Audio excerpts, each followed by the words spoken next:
Yeah. Or Blake Corum's okay. Blake Corum. Is Donovan Edwards? Edwards coming back? Mm-mm. He's still there. He's still at Michigan. Okay. Yeah, he'll go higher than Blake Corum. Really? Yeah. Donovan Edwards, I think, is going to be better than Blake Corum. Well, he'll be drafted higher. Boy, he was good in that national championship. That's for sure. I'm curious to see how if Jim Harbaugh is able to, because he's going to be tempted to draft a bunch of Michigan Wolverines. But keep in mind, these guys also draft guys they recruited because they know those guys too. Yeah. That's one of the sneaky little things is when my dad was with Butch Davis in Cleveland, Butch's whole draft board was, they were going to draft Richard Seymour, and they changed their mind the morning of the draft so they could draft Gerard Warren. And you know why? Richard Seymour went on to be a Pro Bowler, an All-Pro. Gerard Warren was a bust. You know why? Because they recruited him to Miami. We had him in a camp. And so they drafted Big Money Gerard Warren. That's his nickname he gave himself, Big Money. That was your first sign that there were issues. Bad. NFL memes put out, still can't believe he's gone. And it's a montage of Lincoln Riley pictures. Do you think that the Biden people go, Prez, hey, it's not Lincoln Riley, it's Laken Riley? Do you think or they just go pat him on the back? Nice job. Good job, Prez. Is he, I don't know about what they do, but is that the most famous person who could ever say you're dead when you're not dead? Like in that setting, the State of the Union, the president says you're dead when you're. Is there any other chance or situation where there's a bigger Taylor Swift spotlight on that particular setting and someone says you're dead? No, because even Taylor Swift would not have, even at her biggest concert, you're not seeing it. Oh, okay. Well, if she was in the Eras Tour movie when they were filming her thing, don't you think they would edit and she said that Marquez Valdez-Scantling was dead to her probably. Yeah. That would be like dropping a pass. Well, no. What if somebody died and it was Taylor Smith? President Biden would go Taylor Swift. He would say Taylor Swift instead of Taylor Smith. Yeah, he would get. Well, that that's right. not the question. We know he has flubs. The question is, in that situation with that level of attention, is there anything bigger than someone saying you're dead? But that's the biggest because social media will immediately. If you didn't watch it, you'll immediately know about it. There's a lot of people who didn't watch Katie Britt. With her response, the Republican response to the State of the Union address, and it's world famous now. Like it's internationally famous.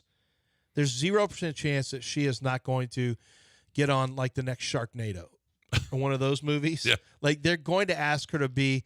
Like, she'd be on Scream 6 or something. Yeah. That was some of the worst community theater acting I've ever seen. I don't know. It's so. You've got to watch. You haven't even gotten to the greatest hits. No. The greatest hits are incredible. It was bad enough. I mean, she's. You started cringing. It's cringeworthy. And you don't like that kind of cringe. Somehow you watch Larry David. She's the first skit on Saturday Night Live. There's no question. No question. All right. This morning I did the Homestead. Okay. Listen, free reign coffee it's a difference maker. I'm telling you. For years I did the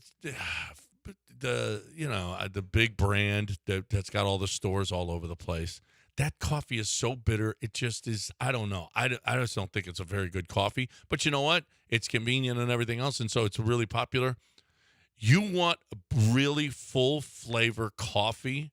Free Reign Coffee is the way to go. Just go to the website, 975coffee.com. Put in promo code ESPN20 and get 20% off. You can get the beans. You can get it ground. You can get the pods. We got the pods. I love the Texas Pecan. The Homestead was really good. We got American Dirt, which is their most famous one. The Mestano. They've got it is really, really, really good. The owners of this, the people who I talk to, love this coffee, love what it represents. America, Texas, full body, representing your country. All of these things that they love about this brand. It's more, they really do. This is more than just coffee.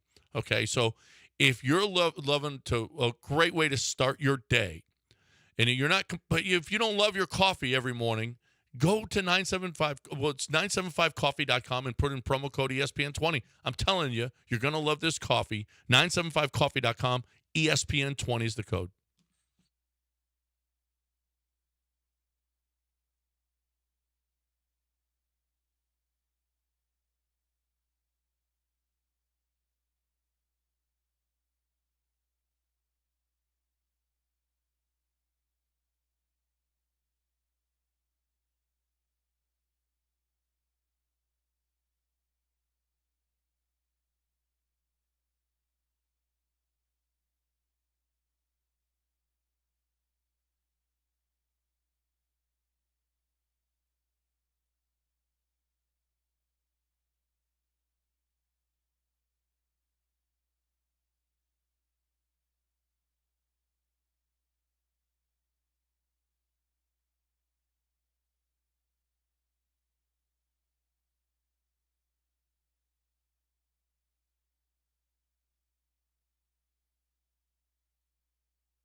Hey guys, I want to talk about Republic Boot Company.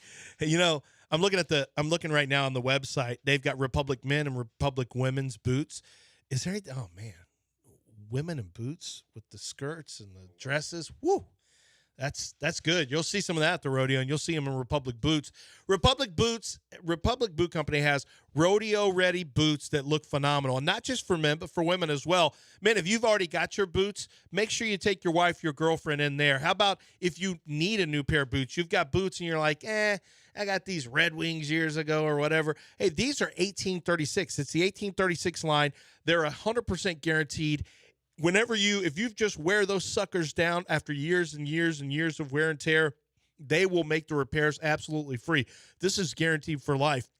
And these boots are phenomenal. It's 100% leather. It's never going to stink and smell nasty. It's always going to give you the rough durability that you're looking for while looking stylish. They are awesome. And you can go to the site and take a look at them. You can see the prices. You can even order your size right there online at Republic Boot Company. People come in from all over the country to get Republic Boot Company to make custom boots as well. Now, they're not going to be ready for the rodeo, but they are phenomenal, and they can be family heirlooms that you can pass down because these boots are going to be special exactly to what your specifications are. So much more there as well. Custom fitting of cowboy hats. You've got shirts and custom suits available. Of course, all of your amenities, including bags, backpacks, belts, belt buckles, everything you could imagine. It's all in one incredible store full of Texas history, and even an open bar. While you're sitting there shopping, you can have a little bourbon or a little Maestro Bell. They happen to have that as well. That's not a problem. One of the coolest spots that you have never been to, and if you haven't, you got to go. Custom boots, Texas gear, and so much more. It's republicbootcompany.com.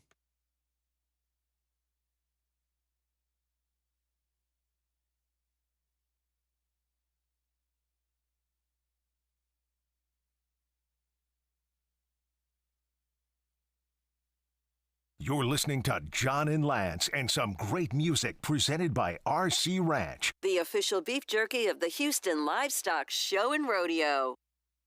This is Lainey Wilson. She in town tonight, John? Is that where you're going tonight or tomorrow? Tomorrow? So you got a full day. You're going to watch the Cougs? I don't know if I'm going to Laney. I don't think we're going to Laney now. Cougs are at 3, and the rodeo's in the afternoon now. But when's the performance? That's a nighttime thing, right? No, it'll be over by 7 or so. Really? Yeah. The whole thing is in the afternoon. I think it starts at 2:45. So I can't do that. I got to watch Cougs. Huh? I'm looking at Lainey Wilson right now. This is from a year ago, the video. And so this is at the time where, as John would say. Lainey Wilson tomorrow, 2:45. Oh, wow. Can't do it. The headliner starts at 2:45? No. The rodeo starts at 2:45, but she'll come on about 4:30, 5 o'clock. Yeah. What's Lance doing? I don't know what he's doing. They put Eyes of an Angel by Katie McLaughlin and these dogs and cats underneath her speech. They put the Katie song Britt. and she's talking. Sarah McLaughlin, by the way. I mean, yeah, I said Katie. Yeah, Katie Britt. Yeah, Sarah McLaughlin. Mm. We Yeah. all know that as soon as you hear that music, there's a dog with 3 legs. There's a cat with no eye. You know what's coming. Yeah. You got there's some good stuff coming up. Lainey Good Wilson weekend. tomorrow. Whiskey Myers. When's my man on Bun Monday? going to perform? Bun B Tuesday. Bun's Tuesday. Okay. Zach Brown is Thursday. I'm going to. Jonas Brothers is a huge one Friday. Brad Paisley and Eric Church finish it up. I'm going to go do the sweet thing on Tuesday. I'm going to do your life. What are you doing? At Buns. You going to Bun? I'm going to go live your life. Are you going to the backstage? I got the whole thing. Yeah. I'm performing. You're not performing. Yeah. If he calls me up, I will. He's not going to call you up. But if he does, Wait. I'm not saying I you're am. performing if he calls you up. Okay. Okay. I'm not saying That's the qualifier. Well, yeah, I'm not scheduled. What are but the odds that he calls you up? I think slim. Lowish. Yeah. None. Not slim Today's to What Are none. the Odds Friday, right? It always Sports. Throw Shade Thursday, all those things. It's none. The odds are not slim to none. Zero. They're just none. Zero. If it happens, it happens. Yeah, there's zero. No, zero. Rodeo is going to be in full effect. So, you mentioned earlier Christian Javier had a good game, 6 strikeouts to 1 walk. It's spring, so what we typically do is if a guy pitches poorly, he's just working on some things. He's not even trying. It's just spring baseball. And then if he has 6 strikeouts and 1 walk, you say, it looks like he's back. Christian Javier's back. That's where I am on this. Yeah. I want any good positive sign because he ended the year positively in the playoffs with the exception of that last stinker that would have moved you on to the World Series. But he was terrible then. However, there were signs, and hopefully the pitching coach has got whatever it is worked out because his stuff was not swing and miss. And then he got to the postseason, and all of a sudden some strikeouts started coming up. But it was a drastic reduction in swing and miss and a drastic reduction in strikeouts per 9. Yeah. Drastic reduction. So something was going on. He claimed it wasn't physical. I mean, the pitching coaches should have found whatever it was from an arm slot angle or whatever. I mean, I'm a big believer that it's up to them to find out why Christian Javier wasn't getting it done. But they never had him. They never benched him for any, medical issues. They never said we're going to give his arm some rest. They just rolled him out there, and eventually he was better again. So pitching coaches Miller and Murphy are going to have to get this worked out because this is just too big a deal. And Hunter Brown, too. We had already locked in on Hunter Brown being the next poor man's Justin Verlander. We can't have him not be a factor for 2 years in a row. I don't deserve that. So he's going to have to pitch better. That's what I do deserve is a good pitcher. So let's see what happens with Hunter Brown. The Christian Javier thing, he's already gotten paid. You need him to pitch because he's getting paid.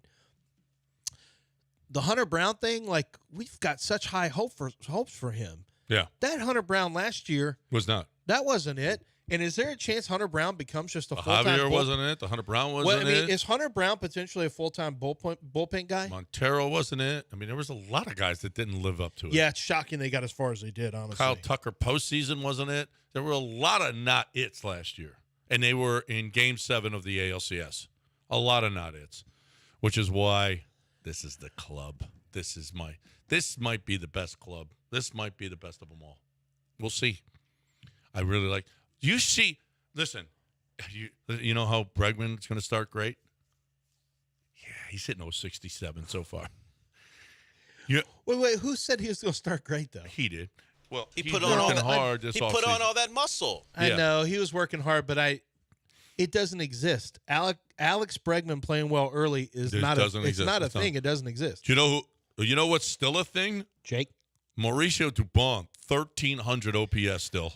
Let's stop doing these OPS and small sample size things. Well, no, but at least there's more. At least there's more of a sample size now. He had another 2 hits yesterday. I think Mauricio Dubon's a legitimate. I think Mauricio Dubon is a legitimate starter as opposed to Alex Diaz. What's Alexis Diaz? He's not Alexis Diaz. No, Aledmus. neither is the guy last year. Diaz. It's Aledmus. Alexis Diaz. She's on the. She's on the women's national team. That feels like she appeared on a Aledmus Diaz. She's on women's why national just team, because he probably. came in here and he could play multiple positions is he immediately Aledmus Diaz? Dude can hit. When he proved it every day when Altuve was out. Well, put him in center field, put Chaz in left, Jordan DH, and let him play. Being disrespectful to hot-hitting Jake Myers. Beat it. Listen, I don't want Lance's dad to have a agita all season long, okay? Every time Jake's at the plate. It just irritates him so bad. It does. You want your dad to take Tums every I know day? when he calls, it's probably going to be about Jake. It's probably 50% of the time he calls during the baseball season, it's about Jake Myers. At least it's about Jake Myers. What has happened to Christian Javier? He'll say that, too. Well, I tell you what, this Hunter Brown is not – boy, what has happened to Hunter Brown? I got that a lot last year. He watches Astros all the time. At least it's about Jake Myers. I'm now getting texts in the middle of my show about my pacing from my mother. She's like, well, your mic – she's now talking to me about mic presence. No, she's not. Yes, she did. At the end of the show yesterday, she goes, you and Sean are a little fast. You guys, just slow down. Well, work you on know your what? mic That's technique. funny because I was driving with my boys and we were listening, and one of my buddies goes, he talks too fast. Who about Dell? Dell. My mom His did it. mom, your mom is right. She should I work wasn't for- going to say it. I didn't She should wanna- work for Barrett Sports But you Media know doing what? consultations. You know what? Maybe your mom and my buddy are onto something. And Yeah. it wasn't just me, though. Sean caught it, too. Sean caught it too? Yeah. What's Sean's He- issue? we both talk too fast. I don't know that Sean talks too fast. Well, Does your mom listen to us? that Does she like our headband is a pacing? little tight maybe yesterday. Does she like our pacing? She doesn't understand the humor on this show. She Well, we're not for everyone. Look at John. We're not for everyone. Honestly. I wish we were for your mom. Yeah. Watch your tone. Yeah. No, we wish she. Just we watch wish your she tone. liked we it. wish she Watch your enjoyed the tone. show. I think she probably likes my All comedy I more said than was yours. we wish It's she not. enjoyed. No, watch your tone, John. I said She likes my comedy more than yours for sure. No. What are you talking about? But I would say- she doesn't understand us talking the way we do about each other and then just being fine afterwards. She imagines I Because believe she's a woman, and women Yeah, don't do those no, things. I believe she thinks No, they'd be Women hurt. don't break ovaries. They get butt hurt. Yeah, they're like out forever. Yeah. Women can cut off a friend, lifelong friend. I hate to say it, but my wife did it. My wife had a friend when I met her, and then she didn't, and that was that. Never talked about her again. Never saw her again. Never heard about her again. Did she say one It took thing? back? one tersely worded email to my wife about something, and that was like, That was it. Done. Yeah, oddly enough, when I joke about you, she who will not be mentioned any longer. she doesn't get when I joke about how you dying and me liking it. She doesn't get that how that might be funny and why we laugh. We don't take it Well. seriously. Yeah. Yes, I mean your mom is right. She does point out the lack of humanity for her son. It's got to scare her that she knows she's got Black Dexter in there sitting behind the glass. You ain't got to call me Black Dexter. Why are you calling me Black Dexter? People Is call that me is that white what you chocolate? see me Why as? not just White Dexter? chocolate? Yeah, why do White I have boy to be Rick? Black Why gotta be- Dexter? Is that the new Showtime show? White boy Rick, White Dexter. No, Okay. but the We- white boy Rick, I think is fine. But through the course of history, labeling someone the black something always gets people in trouble. Black Panther. You know what never fails? My bookie. MyBookie? MyBookie.ag. Promo code BET975. That's what never fails, people. Look, you're looking for the best way to play, win, and get paid. It's my bookie. Listen, you put in, no matter what you put in, okay, your initial deposit. Play what you can afford. I know people that are playing like 25 cents, 50 cents a game. That's fine. Play what you want to have a little something on it that you can enjoy the game more. It's fine. I don't care. Play what you can afford. But put it in mybookie.ag, promo code BET975. You got to put in a promo code so that you get a bonus. No matter what you deposit, you're going to get a bonus. Even if you're a member right now and have been using MyBookie and you want to reload, they will give you a bonus as well, as long as you put in the promo code BET975. It's the only place to play, win, and get paid. I love it. You'll love it. Live dealers if you're playing in the casino, but anything that you want to bet, anytime, anywhere, it's a fantastic site. Easy to navigate. You'll love it. You're looking for a place to play, win, and get paid. MyBookie.ag, promo code BET975.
You're listening to Houston's longest-running sports radio morning show. From the Veritex Community Bank Studios, here's John and Lance.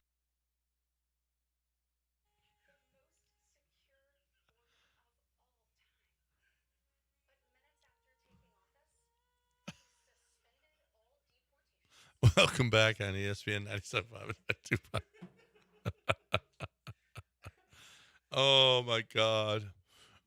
Dell is going to be pissed with you guys talking spring training OPS, stealing material from the Mopey and the Mape show. Yeah, we did reference how boring that is to talk about on the Mopey and Mape show. Alexis Diaz, female golfer? No. No, Alexis Diaz sounds like she's in a production company in Miami, getting on a bus. Yeah. Either that or an OnlyFans page. Yeah. Blackster? I don't like any of this. That's not it. First of all, it'd be Blexter. No, well, maybe. Okay. I guess. Either way, it's terrible. Look what you started. Dexter and the Mapes? Is that the new show? Yeah, Twitch has a lot of thoughts on Black Dexter. What a terrible thing you just They did. already don't like them, and you don't like them, and they don't like you. I don't dislike them. I don't think about them. YouTube likes you. The YouTube channel likes you.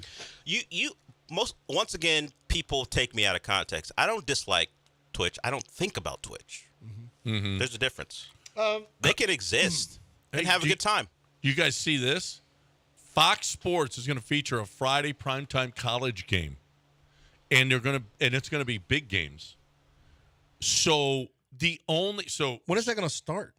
The beginning of the season. Big 10, Big 12, and Mountain West games. A Friday game? Friday. So this is the week. first time they've truly encroached on high school football, which they always said they'd never do. Yeah, and they're doing it. They don't care. It's because they think like they can own. With now that they got the SEC, right? They got the SEC now, right? Who does? Fox. I don't. The SEC left CBS. I think it's less CBS. Yeah. No, I went to ESPN, I think. Was it ESPN? Yeah, I It's don't know. ESPN. I don't know That's if they're right. farm. They've got the Big 10, the Big 12. Yeah. Yes. So they think they're going to own Friday night, the big noon kickoff or whatever it's called, and Sunday with the big game. Well, we know ESPN has had Pac-12 games on Friday nights in the past. Right. The Pac-12 has done Friday nights in the past. But how about Big 12 and Big 10? I mean, especially if it's a big game. Well, it's not going to be too big. How Like big they're not will going it to get be? first choice on big games. They might. Nah, because you can't. Why would you do that? Well, let's wait and see before we say they're not going to. Well, you have fewer people they watching. They just might. But the Big Ten is divided up between multiple networks. Like CBS has Big Ten football as well. Get a lot of Purdue, Michigan State. We know the Big 12. Fox has it, and ESPN will run Big Ten games Why would too. you want? You'll have fewer people watching on a Friday night. They're going out. I don't think that'd be smart to put a big game there. Or Friday night could be a big. Yeah, I know Friday night football, obviously. Yeah, you're going to lose a lot of high school parents and stuff like that. Mm-hmm. So, and people going out trying to get their things on.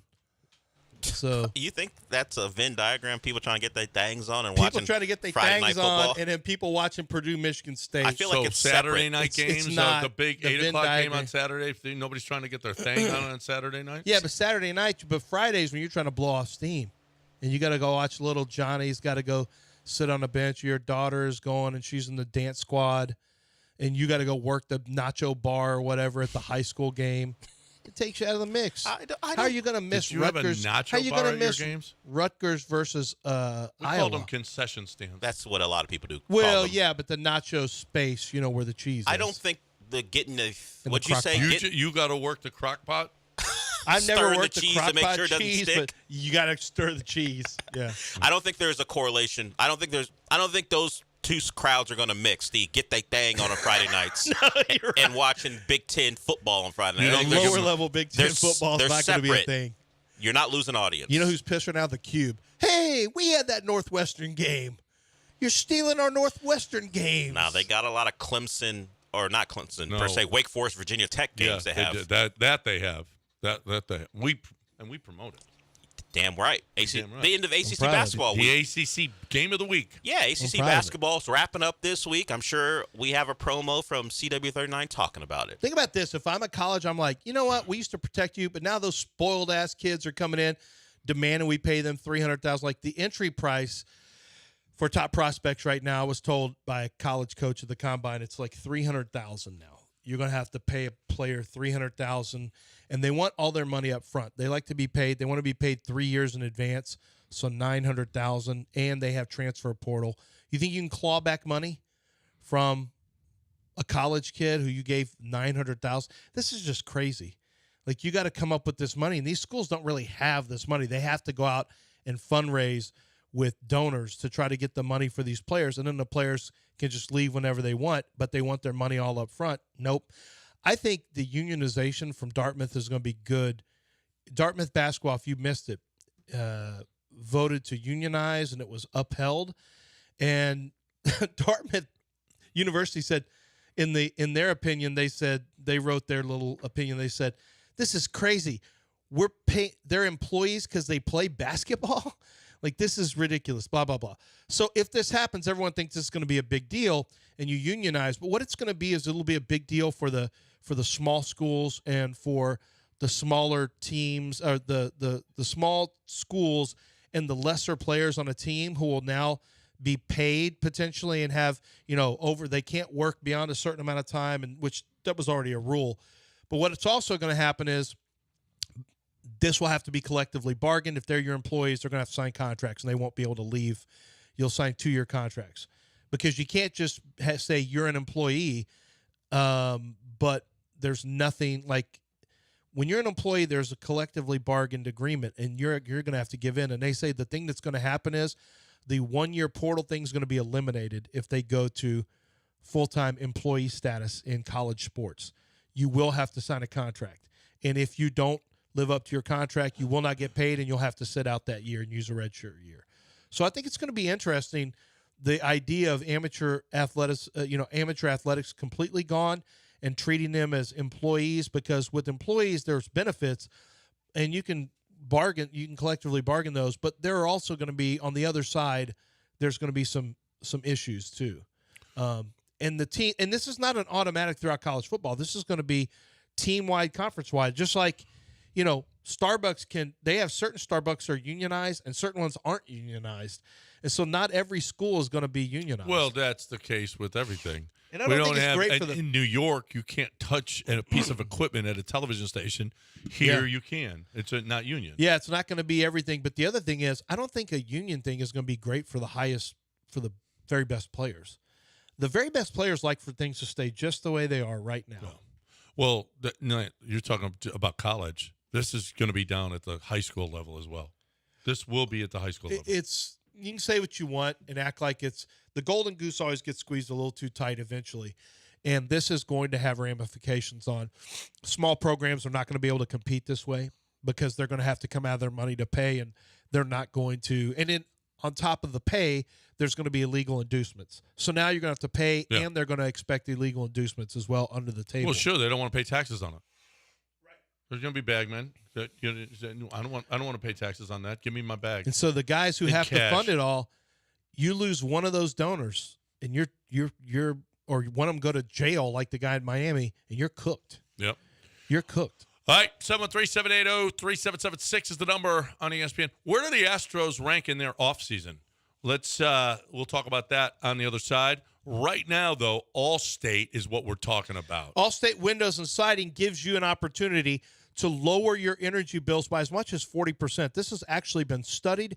The 40% number is not just a random number. 40% of your electric bill can be reduced if you have leaky windows. Leaky windows allow the cold air in, they allow the hot air in, they allow the humidity in, which means your air conditioner is running more to try to cool your house down. This is a chance for you to really, truly beautify your home with an update that your house probably desperately needs, with a complete siding job or brand new windows. They're made in Texas for Texas weather. They're not cheaply made. They're not made in China. They're made right here in Texas, and they are going to protect you against the elements, all the elements. And you and I both know that's a lot of elements that we deal with here in the state of Texas. They will be retrofit and to the exact specifications of your window, cut and created. And then taking the windows out. There's no glass breakage. Installing them, they get it done fairly quickly, and you're going to upgrade the looks of your home, the energy efficiency, the safety, and so on and so forth. It's my good friends over at Allstate Windows and Siding. Their name means something to them. It's family-owned and operated, and that's how it's going to stay. Make sure that you call my friends at AllstateWindowsandSiding.com. Mention you heard about it from me and get a big discount.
Hey, time to talk about Chastain Ford. I got confirmation. Truck month is still on. It's March, and truck month is still on. They have 40, count them, well, maybe not 40 now, but they had, as of yesterday, 40 2023 trucks left. That's a lot. That's the best bargain you are going to get. 1.9% financing on all 2023 trucks and up to $12,000 off. They actually have a truck that's $11,000 off right now, and 0% for 2023 Bronco Sports as well.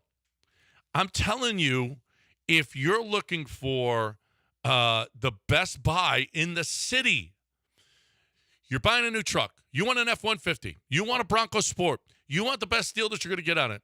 Get the 2023 right now. It's brand new truck, and yet you're paying so much less than everybody else did because you're getting all the rebates, up to $12,000 off.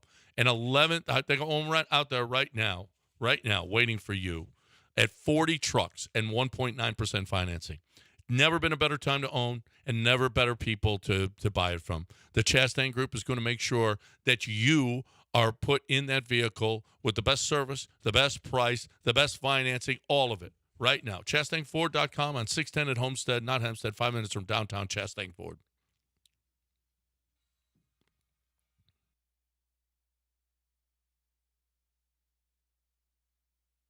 Broadcasting live from the Veritex Community Bank Studios, it's John and Lance. On ESPN 97.5 and 92.5. Now here's John Granato and Lance Zierlein. All right.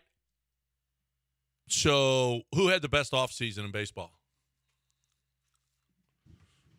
I mean, I kind of have to say, well, no, it's easy. It's the Dodgers. A++ they get. They added Shohei, Yamamoto, Glasnow, Teoscar Hernandez, James Paxton, re-signed Kershaw, Jason Hayward, Ryan Brazier. They think this is the best, maybe the best offseason ever. Yeah.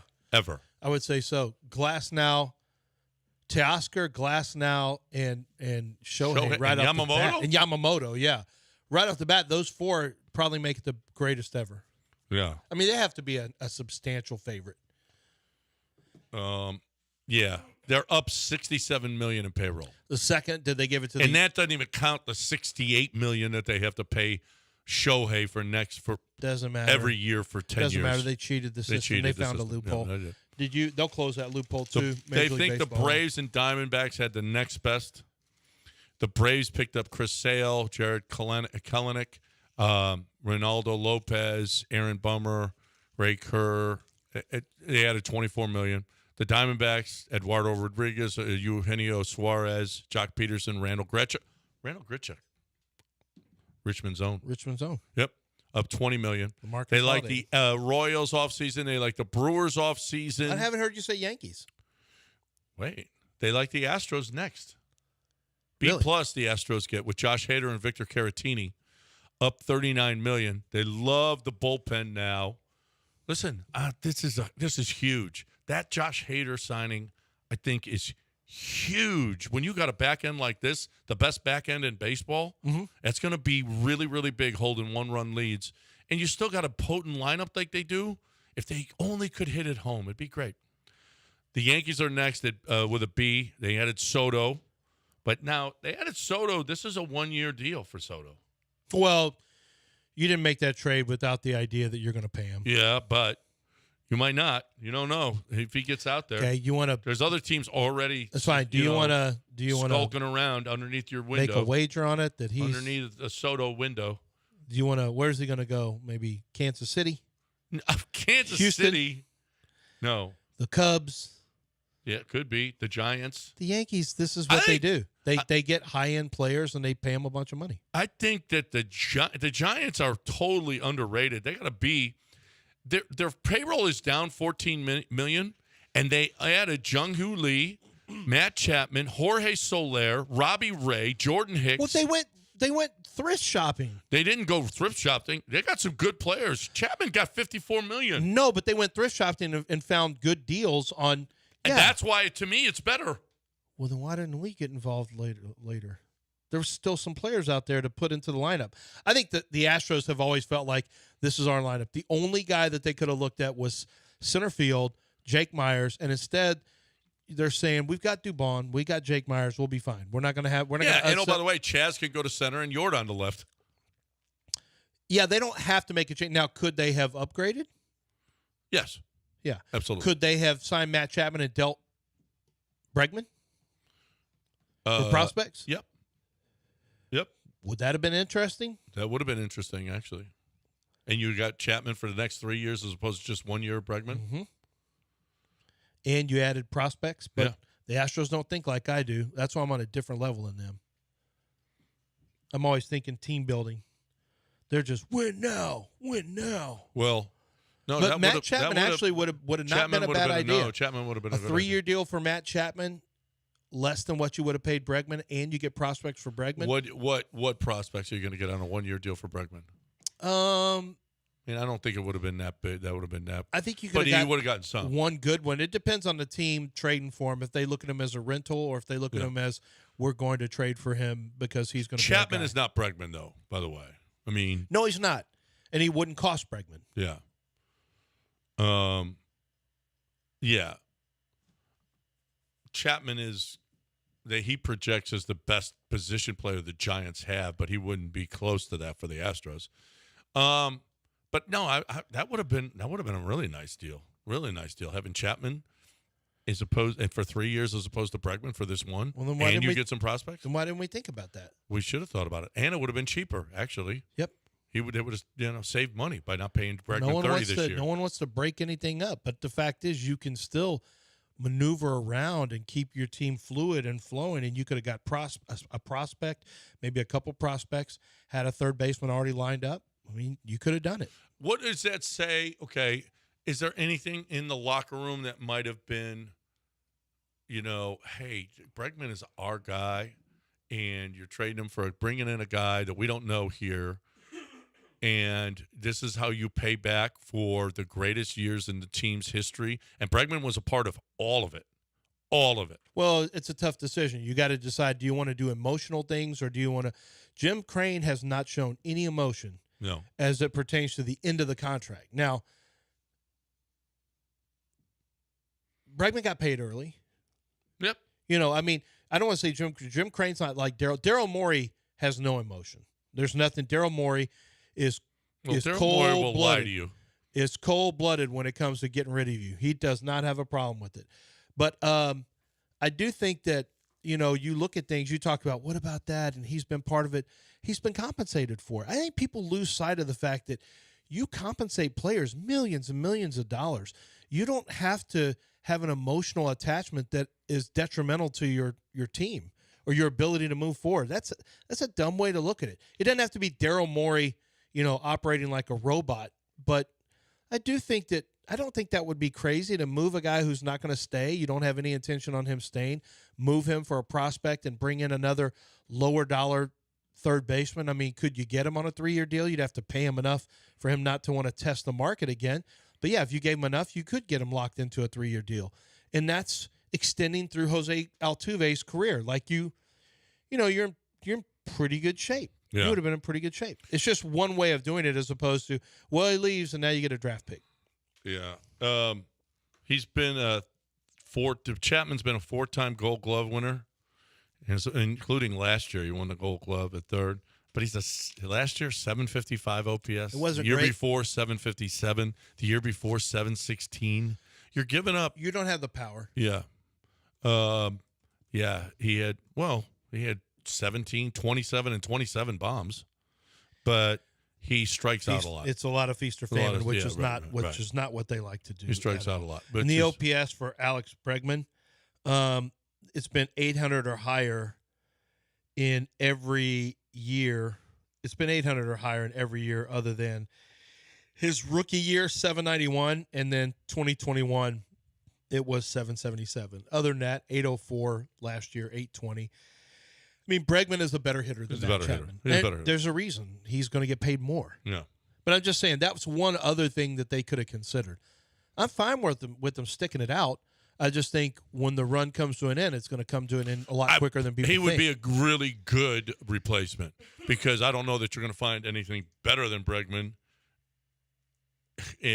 Listen, 3 years was a nice deal, though. That would have been something that Crane would be I would think Crane would be very interested in. Charles Altuve said, I think the Giants and D-backs got better. It won't be an easy road for L.A. The greatest thing that could happen this baseball season is Dodger fans disappointed in the postseason again. Dad, are you gonna The greatest thing that could happen is Dodger fan Freddie Freeman and Mookie Betts going over once again in the postseason. It would be great. It would be. We live vicariously through Yankee failures also, because every year they think this is it. This is going to be we got Juan Soto. Right now they are so full of themselves with the Juan Soto stuff. And I'm sure Padres fans, if they had that kind of attitude, would have been full of themselves. We've got Tatis, we've got Machado, we've got Juan Soto. Basically, we've got Blake Snell. Nothing's going to stop us. You can't even get in the playoffs with those guys. No. And you traded away your whole minor league system for Juan Soto. Yeah. Congratulations. Are you in any fear that John's attitude is going to lead to disappointing results? The best Astro team ever? Yeah, he always could jinx it. That's true. No, so I think this has got a chance to be the best team that they've had. You know, my initial snap judgment is that's lunacy. But some of that's because we already know some of the results. Like the 17 team was really, really good, but they had a bad bullpen. They had a terrible bullpen. Yeah. I mean, literally, your starters had to save you because your bullpen was that bad. And then when they won it, they had a great bullpen. And they had a great bullpen on the next one, yeah. But if you really think about it and you go down the pitchers, if you liked it last year, it's the same guys, only with Justin Verlander's here to start the year. The bullpen is you don't have Neris, but you have Josh Hader. Okay, it's upgrade. And you look at the lineup, and you say, okay, I like McCormick better than last year. I like Yiner better than Machete. Altuve is still doing his stuff. Like Alex Bregman is still Alex Bregman. The one downer is Jeremy Pena coming off of last year. But you could make a case for the only bummer is that Kyle Tucker's probably not around long, and Bregman. But if you just look at it for this year, what don't you like actually? Yeah. And maybe you look at you go into the first base and you say, okay, maybe his shoulder, maybe there was the issue that was keeping Abreu from being at his best, because he did show flashes after coming back. So this does have a chance, while it's not going to be a sustainable thing, this does maybe have a chance to be one of your best teams, because you got depth at starting pitching, but you just need to see what happens with McCullers, which no matter what happens with them, you should be okay. Garcia needs to come back. One of those two needs to come back and be solid. Or Verlander and Hunter Brown is really good, and Javier's really good, and Urquidy's back to good, and Bromber's really good. But you're having a lot of things go in your favor there. That's not real life. Usually what's the counter? Who's going to be worse than you expect? Why? Because that rarely happens. Maybe that's where not your everybody life, is. that everything is good and everybody's really in actually sports, living up to. Look who you're talking to. This man's life. I'm talking about you, John. Your life, you have a blessed life where everything goes right for you. Even your mess ups turn out to be great. What mess ups? I never. You were a mess up. nepo baby. What? You're a nepo baby. I don't know what that means. You don't? It's nepotism. Nepotism, like baby. you Like privilege. I got to work for my dad at the bar. Yeah, you had and stock. You got a job, nepo baby. Right out of. You didn't have to try. You got a job. Golden. You came out with a silver spoon. I got a job at 13 years old. A golden parachute. Silver spoon. Most cleaning 13-year-olds. up the toilets at the bar. Most 13-year-olds. Okay. Most 13-year-olds job. didn't have that. They got to go interview for a job and it's in puke French. I had to clean up. You were given a pukey job. But you had a job. Garbage job. Nepo baby John Granado. Nepo baby. Yeah. That's a great You job. and Dakota Johnson. You just Nepo stepped babies. right into a bar on the south side of Chicago. Yeah. That lucrative bar on the south side of Chicago. And look where it got me. Stepping into a bar at 13. That was great. And you're still stepping into bars. Yes. You hadn't stopped. Right. No, I haven't stopped yet. And there's a reason HRP is always watching over me, okay? HRP will watch over your business as well. Watches over our business. I want you to call Laura up here and ask her about HRP. I want you to call HRP 281-880-6525 and say, okay, I want you to evaluate my business. Why would you not do this? It's absolutely free. They'll evaluate your business. They'll see what you're doing wrong with your payroll, with your HR. They'll take a look at your 401k and your insurance packages. They'll see what you're doing with your taxes. They'll take a look at your Affordable Care Act. They'll do all of that. And then they'll tell you, wow, how about we save you this much money? That's what we do, because that's what we do. That's what Mike Holly has set up, and it's just a great. You hear a bunch of our clients and their clients. There's a lot of intermingling here. And you hear them talking about how great HRP is for them. Why not let them be great for you? All right? Take a look. What does it cost you? Nothing. 281-880-6525 or hrp.net.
Hey, guys, I know you need a car, and if you need a car, you have to make decisions about what you're going to get. Are you going to do a lease? Are you going to do a purchase? These are decisions that you have to make, but most importantly, you need to know, well, what kind of deals do I have? What are they offering? At Gulf Coast Chevrolet, well, it's Gulf Coast Chevy Buick GMC, but let me focus on Chevrolet vehicles right now. The Gulf Coast Chevrolet deal that stands out to me is the Chevy Silverado. For example, right now, the 2024 Chevy Silverado 1500 Crew Cab LTZ and High Country models, you can get $2,750 cash allowance or financing as low as 0.9% APR financing. 0.9. That's phenomenal. And $2,750 cash allowance, where that's the choice that you have to make between the two. And that qualify at the APR rates for well-qualified buyers. But when you finance with GM Financial, you get more. And Gulf Coast has additional discounts on top of that. So when you come in, just know this. Not only are you going to get your initial discounts, they're going to find money wherever they can, sweeten up the deal on your trade-in values, give you more in terms of what you're looking for with dealer cash back, lower the prices, whatever it takes. They want your business. They want to give you a great pickup truck with the Chevy Silverado, and they want to make sure that you are happy with not only the product, but the sales, service, and selection at Gulf Coast Chevy Buick GMC.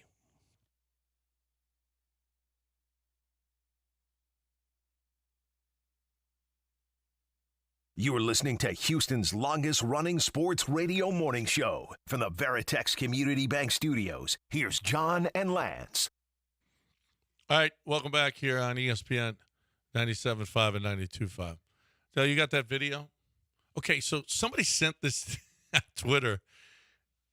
This is something you want. This Carl Yastrzemski's at the plate. They're playing the Yankees. This has to be late 60s, early 70s. Pitcher, I don't know who, number 23 for the Yankees. I don't know, it doesn't matter. But listen to what the announcer has to say about the umpire. You know, John, my son goes to the same school as the umpire's kids, and I think he's fighting a custody battle right now. My wife spoke to his mother, and apparently he drinks. That could be the reason he's missing so many calls. We talk about that's No. You insulted him a little bit. You got a little out of order yourself. That's real. This is at a time where there's no internet, so there's nothing. There's nothing that has to do with the internet. There is no your papers. You got them the next morning. Whatever was said on TV, the only people would talk about it is a radio station. It wouldn't go national. There was, no, actually, there was a Unless there was a TV national broadcast, and actually there were no sports shows then. Nobody's going to be sitting there talking about that. You could say that, and the umpire probably never even heard that the guy said that. Never heard that he said it. Yeah. Let's hear it again. Here, you got to hear this. I got to hear it again. You know, John, my son goes to the same school as the umpire's kids, and I think he's fighting a custody battle right now. My wife spoke to his mother, and apparently he drinks. That could be the reason he's missing so many calls. That is 3 hooks in the ribs within 11 seconds. Missing calls. And the whole setup was custody battle, drinking, and leads to that's why he's missing so many calls tonight. He got all 3 of those in within 11 seconds. And again, he drinks. Okay, this attitude that we have towards drinking has got to stop. Hold on. Okay, save your bit about your drinking bit. This actually happened on a broadcast television where he said, "My son." My wife talked to his wife. Yeah. And it almost sounded like from the Dodgers. It sounded like Vin. It did sound like Vince. But it wasn't, no. You know, Joe. It sounded like something from he's a drunk, and that's why he can't get any calls right. Plus, I think his wife was sleeping. He's got a failed marriage. Big League. It sounds like something from Big League with Bob Uecker. Yeah. His wife was sleeping with the mailman. But there's a lot of talk about paternity battle here if he's actually the father. Well, this was a custody battle. Now you're taking it to a level. Like, would that surprise you if he said, well, rumor has it. I think everything was on the table, and the kid's been over to my house, and I got to say, doesn't look like him.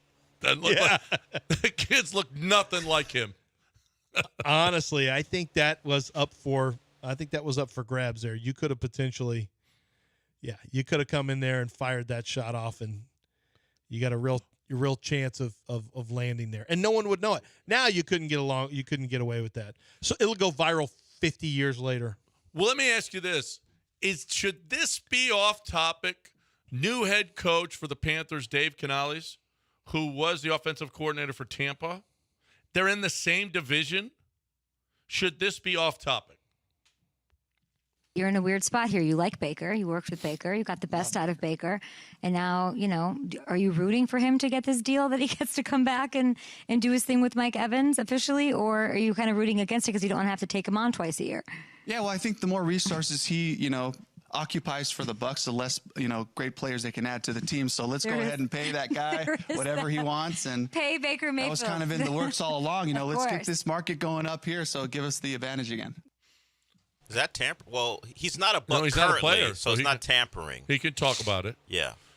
Well, you're not supposed to talk about it. It's kind of a shot a little bit to Baker. Well, he just wants them to pay him a lot of money. Pay him a lot of money. But it could be. But Baker's going to construe it as a shot because Baker's got a chip on his shoulder. So Baker could look at that. Like, you could turn that into a shot. He's just saying pay a quarterback a lot of money. But if he really thought Baker was good, he wouldn't want him in the division. No, exactly. I don't know that Dave. That's kind of a no. That's kind of a no-win question. Well, it is, but Baker actually made Canales some money now. He got him a head coaching job. Baker played really well. Can you believe what Dave Canales did with Baker Mayfield? Yeah, right. I can't believe ESPN hasn't done this yet. I can't believe Dalton Schultz was. Oh, well, it's the Panthers and the Bucs. Yeah. If it was about Dak, sure. Oh, forget about it. I mean, this morning, and plus it's not their. Yeah, but Pat McAfee is one of theirs. Kay Adams is not, so that might have played a part too. She's not on their network. Good point. This morning, ESPN had a headline: "Is Dak going to be the highest paid player in football?" And you know what? Is that the world we live in? Or are they doing this where they're not coming to terms with him on an extension because they're going to move away? I want you to answer this for me. Why does baseball have it right in this regard? Now, they also don't have a hard salary cap. But why does baseball say, no, Kyle Tucker's not as good as Shohei Ohtani, so he's not getting paid as much? No, this player's not as good as this player, so he's not getting paid as much. Right. Why does everything have to set a bar for the next guy to go over, even if you think he's not as good? Like, if the number, you think a reasonable number is Pat Mahomes' deal plus maybe a little bit more, then that should be it. I'm like, I ain't giving you more than Pat Mahomes. I'm sorry. Why? I don't understand why football is, well, this guy got this, so I guess we have to pay a lesser player this much. For what? You don't have to do that. You can say, no, if this is the top player, your value's down here. Like, Dak shouldn't make more than he made last year. No, he shouldn't. Realistically, is Dak one of the top 3 quarterbacks in the NFL? No. Why would you pay him that way? No. Because you have to, because he's next up. But next up, I'm not playing next up. At some point, a team's going to say, I don't do next up. Yeah. We'll trade you. And play who? I said play. Who's their quarterback if they trade Dak?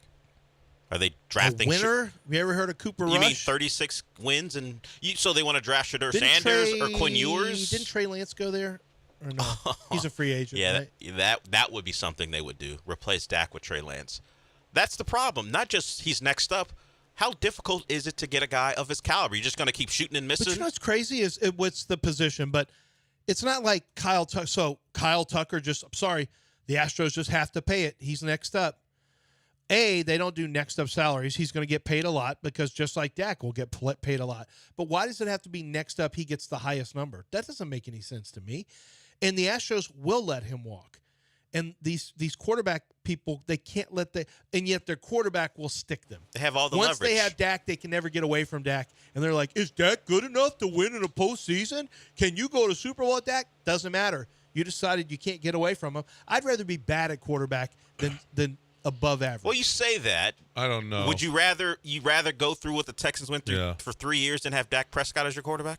Can Dak win a Super Bowl? I think the answer is yes. Well, the answer is yes. It just he can't carry them there. He needs help. Yeah. But this is the Most thing. quarterbacks thank do. God he's got a lot of help. And but by the way, they win 12 games every year. Okay, so then can he do it then? Are you sure? He Can do Josh it? Allen win a Super Bowl? Yeah, that's No, he that's, hadn't won a Super You got Bowl. to pay him. You got to Yeah, pay him. you gotta pay him. You got to pay him. I think Dak is the same way. You got to pay him. 9:45. Quickly, what is Chris? I'm the eternal optimist. Hey, Chris. Hey, with the Astros, man, John, I love when we put out over-unders and you go over on everything. So my question for you is, you said everybody's going to be a little bit better next year. Lance McCullers, I know he's not due back for a little while. What are the odds he actually finishes the season if he comes back in June or July? Then I'll hang up and listen. Thanks, Oh, guys. yeah, no, he's going to actually probably be player of the month in September. One more injury, will he retire? One more serious injury, is he done? No, he's going to keep collecting that 85, bro. So they'll bury his arm in would the he do H before they bury him? They'll bury his arm They'll in the bury H? his right arm in his the H. elbow in the H? Yeah, before they actually bury his body. That's a good point. No, If he why had would I give up guaranteed that money- 85? No, I ain't. Sorry. I got a lot of dogs I got to feed. I don't know if you've heard. That money's Stop doing guaranteed if your I keep dog playing. thing. Stop doing your dog thing. Would you give up Just money? No. That was guaranteed because you're injured all the time? Yeah, I guess not. You're injured all the time. Do you give up money? No, he doesn't give up money. John almost had a foot amputated. What? Of course, that was a hypothetical that I went through in Green Bay. Yeah. That almost happened. Talking about, listen, John Clay Wolf. Lance made some derogatory comments toward him last time he was here. About the Speaking wolf? of legs, okay, you, my friend. Hobbling. Yeah. Yeah, well, I didn't know he had a severe crash. I just saw him limping, and I thought, he must have. I thought he just twisted an You ankle. thought he tripped on a curb? I didn't know he spent Like, a not year in a everyone's you. wheelchair. Not everyone is you, Lance. I didn't know he spent a year in a wheelchair. I thought that, I what think it was happened here? 3 years. You fall off a curb, like, oh no. And then John goes, "Ooh, don't say that," which John doesn't often do that. No. Lance McCullers, by the way, yeah, he's guaranteed. He's got 3 more years of guaranteed money. Yeah, sure does. And time to talk. John Clay Wolf, he's guaranteeing you money. He's guaranteeing you that you're going to get the most for your vehicle because John Clay Wolf says if I can't be CarMax, I'm going to send you $100. You know what never happens? That never sends $100. You know why? Because he always beats CarMax. Go armed. I keep saying this. If you're going to go into the dealership and say, well, I'd like to trade in my car. Well, don't you want to know what your car is actually worth? How much you can actually get for your vehicle? Because John Clay Wolf will tell you. And then you go, wait a minute, hold on a second, I can get more for it.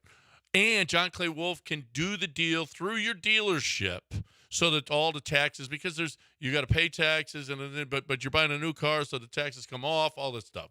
So here's the deal, is if you're looking for the best way to sell your vehicle, there's one place that you have to go. GiveMeTheVin.com. That's GiveMeTheVin.com.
when you go to the website, daspitlaw.com, the first thing you're going to see is John's face, where he passionately pursues justice for the injured.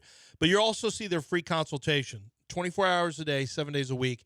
They've got an 800 number. So even if it's a family member, he may have offices in another state, because he does have offices in other states. But it could be anywhere in the city of Houston. They speak Spanish, so they're bilingual. They can answer any questions you have. They have the areas of practice that are available. And I'll give you an example. People talk about accidents, and you think of the roadways, you think of workplace, tractor accidents, recovery from insurance, property contamination. They do negligent security, wrongful death, work injury, workers' comp, truck accidents, premises liability, plant and refinery accidents. That's a huge one.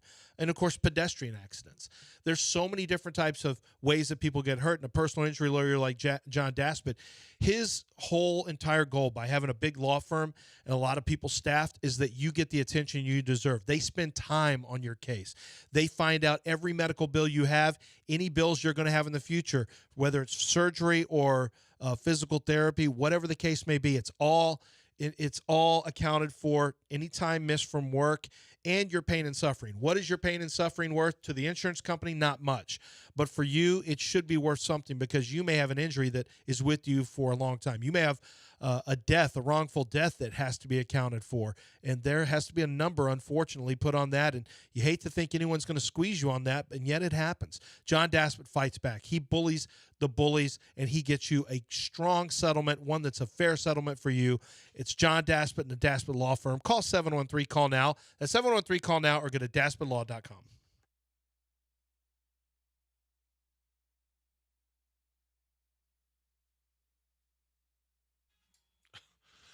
George Santos is running for Congress again. You're going to vote for him? Under what name? George Santos. Is he really? Yeah.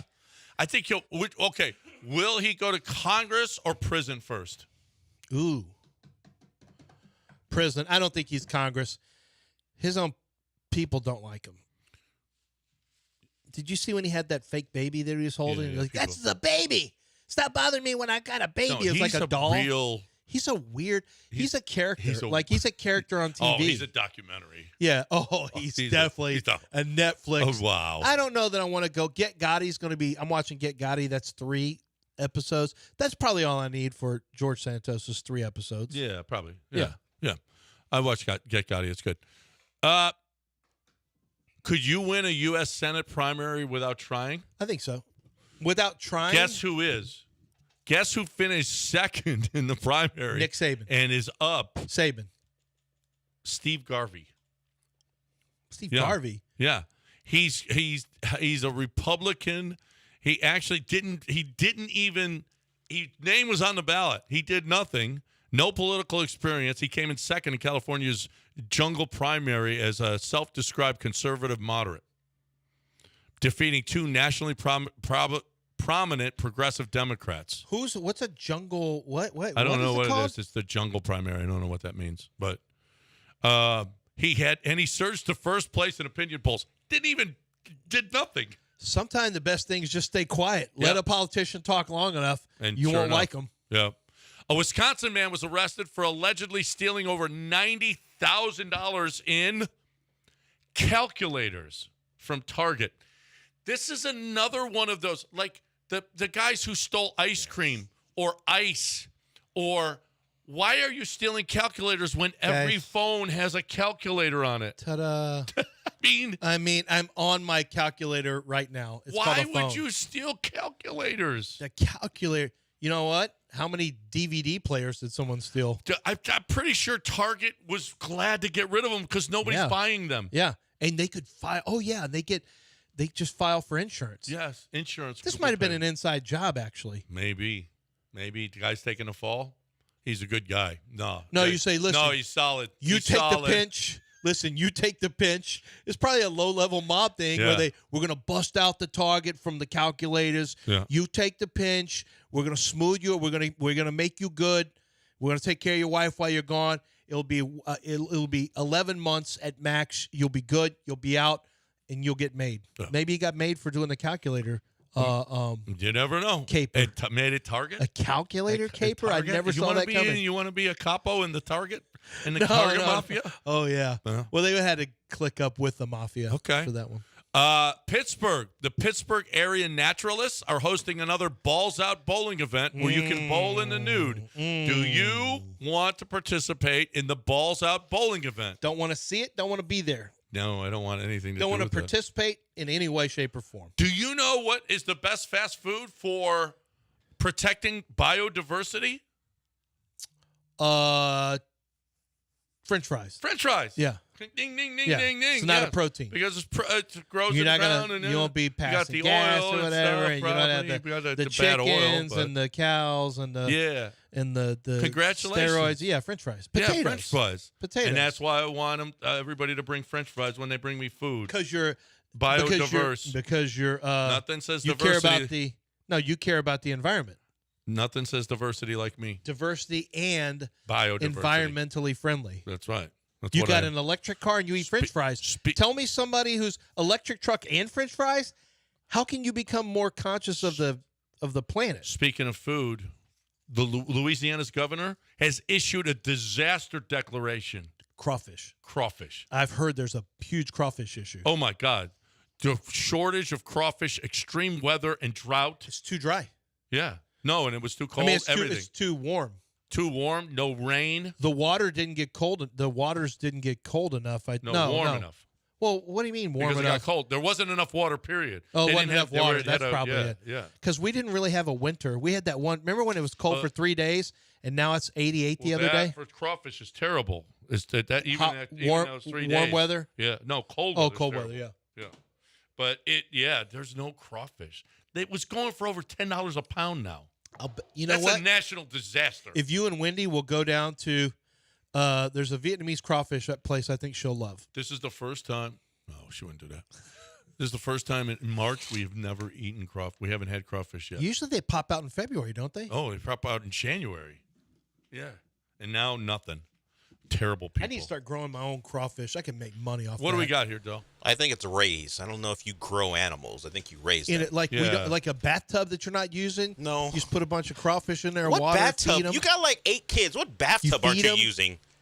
That's not how it works. Buy a house with an extra bathtub. You feed them. You got your own crawfish. Raise your own crawfish. Yeah. Okay. You got hoops. You grow them. I want to talk about ProDunk. ProDunk.com. It's the best goal there ever was. It's not even arguable. It is the best goal you'll ever see. Okay, Best goals. they're the best goals. It's not even arguable. It goes up, it goes down. Zzz. You drill, and it goes now. Instead of cranking it, back in the old days, we used to crank the goal up and down, but now Sleepy Joe can't even dunk. Now, there's no cranking. All it is a drill. Zzz. And you, my friends, are raising and lowering the goal. The kids love it because they want to dunk, Dad. Your kids are pretty athletic, but they want to play. But they can't play on a 10-foot goal because they can't get the basket up to it. They can't get the ball up to it. They can get a 5-foot goal, perfect for them because they can dunk, they can hang on the rim. The kids they'll be outside, they'll be playing. You'll love it. Your wife will love it because it's beautiful. It's a great goal, and you'll know where your kids are. There's only one goal in the history of the goals to get. ProDunk.com. That's ProDunk.com. Have a great weekend, everybody. Mopey and Mapes up next. No. You insulted him a little bit. You got a little out of order yourself.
Welcome to the Friday edition of the show. I always talk about the quick turnaround, and it feels even shorter when I'm cleaning up a slob's mess. This segment will probably be a lot about constructive criticism because we got some late in the show yesterday, Sean. We got some feedback from a dedicated listener and also one of John's friends. So we will discuss that in this segment just because criticism is fine when people are trying to help. So we'll talk about it. I'm not trying to help here, though. Lance is disgusting. I talked about it on Wednesday. I come in on Thursday and things are clean. But he's like a goldfish. Are those the ones whatever animal has short memories? We all know about elephants. I don't know which animal has a short memory, but circles from his coffee, condensation all over the table. We were lucky this time, at least I was. There isn't a coffee stain, but there is a mess. I'm just using the Clorox wipes to clean up what he left. And normally I wouldn't wipe down the mic, but I feel like he's so filthy that I'm doing that now too, just because I don't want anything that he's left behind. I don't think anyone's wiped down one of the mics since COVID was in its heyday. Since COVID, back in COVID's prime. Prime COVID. Yeah. People forget prime COVID was a problem. He was prime COVID actually was a problem. But yeah, no, I can see that you're really going to town wiping down that area. I mean, I'm not even a germaphobe. It's just you come in here and this dude's been sitting here for 3 hours and he makes it his own and he decides I'm not gonna leave it as a workable area for the next person who comes through here. I'm just going to walk out the door. So I'm in the middle of cleaning while we're talking. And I mentioned constructive criticism because we got some, as I said. Sean, I didn't know you would catch any shrapnel, but I have a dedicated listener, maybe the only one. Some of you guys may be in and out depending on your day, and that makes sense. It's radio. You guys have lives. Someone who is retired and birthed me listens all the time. That would be my mother if you can't figure that out with the whole birthing aspect of it. Context clues, people. She listens all the time, and I appreciate it. It lets me know that someone cares. That's all you want. You want people to care. But she is now, at least yesterday, gone to the point where she's critiquing. It's normally like someone says something in the YouTube chat. She'll make a comment. Did I see this? And some of it's about radio. Sometimes it's not. This time it was about you and I and our approach to using the microphone. She believes we talk too fast, and I will listen back to the show just because you want to critique things. You want to, particularly early on, you just want to make sure you're doing as much as you can to make the show as best as possible. But she believes we talk too fast. And sometimes you just dismiss that stuff. What does she know? I mean, she's a listener, and it's part of the deal to be able to tell what's going on. And you don't know because we're in the middle of having a conversation. But it didn't just end with her. One of John's buddies. Now, his critique was for me. So you avoided that one. But she believes we talk too fast, Sean. So I'm going to take the constructive criticism. Initially, I was like, whatever. Just listen to the show. But now, because it's backed up by someone else, I'm going to listen. We're going to try it. We're going to try to slow down because we want people to be able to hear us and understand us. And if we're talking too fast, I guess it's a problem, much like COVID in its prime. People forget. Okay. Yeah. I'll try to make that adjustment as well. Yes, we'll see. I mean, we've been speaking this way for our entire lives, so we'll see. When we get worked up, we might not. We might not be able to control it because there are a couple of things that I found funny that we're going to discuss, and maybe we start talking a little fast, but we'll try. People, this is we're doing this show, but it is your show. You're listening, so if you have a constructive criticism, bring it on. It's an early show, so we'll take that, and we'll see how we can put that into the show. We've absorbed your comments, and we'll see how it goes. But welcome to the show. I'm done criticizing myself. I will never be done criticizing Lance because he provides so many ample opportunities. But welcome in. Plenty of things to discuss. And the first thing I wanted to get to is not really a defense of Steven Silas, but if I'm Steven Silas and every day I'm hearing a player talk about how great Ime Udoka is and how things are different here, and I'm gonna take issue. Like, Steven Silas has a different personality than me. Apparently, he's very easygoing, and that was some of the criticism he got for his tenure here. But Albert Şengün, now, at least for a week, a star. You bully a skinny Frenchman, and now people want to talk about you. Because Jake Fisher of Yahoo wrote a long article about Şengün. He talks about the improvement in Şengün. you can go find it. It's pretty interesting because it discusses what Şengün possibly could be if they actually got Brook Lopez in here and Brook Lopez didn't go back to Milwaukee. What would the development of Şengün be if Brook Lopez was actually on this Rockets roster? Now, there was talk about their complementary talent and how they would play together because Ime Udoka's featured in the article as well. Şengün talks about how he heard about the potential of Brook Lopez coming in, and he just said, I'm just going to keep working, and, the coaching will figure out how everything works. But there was a real chance where you're paying a 35-year-old a lot of money, so he's going to play a lot of minutes, and now he can be a stretch five, and Şengün can work the middle, but Brook Lopez is another clogger of the lane on occasion. And with how mobile will the Rockets be defensively if you have two guys who Brook Lopez will protect the rim, but now you have Şengün out in space defending what I guess fours. And would Alperen Şengün be able to defend the fours in this league? Probably not. It will probably exacerbate some of his foot speed issues, but we don't have to worry about that. He's a 5, and he's been spectacular, particularly the last couple games and really all year long. But like I said, you bully the Frenchman, and now people want to talk about you. We're going to play some sound in this segment from Kendrick Perkins. He's another who is high on Şengün. We know Shaq is, Paul George is. We heard from him yesterday, and add Kendrick Perkins to the list. But as I said, Şengün talks about the coaching staff and how all of them are great, not just Ime.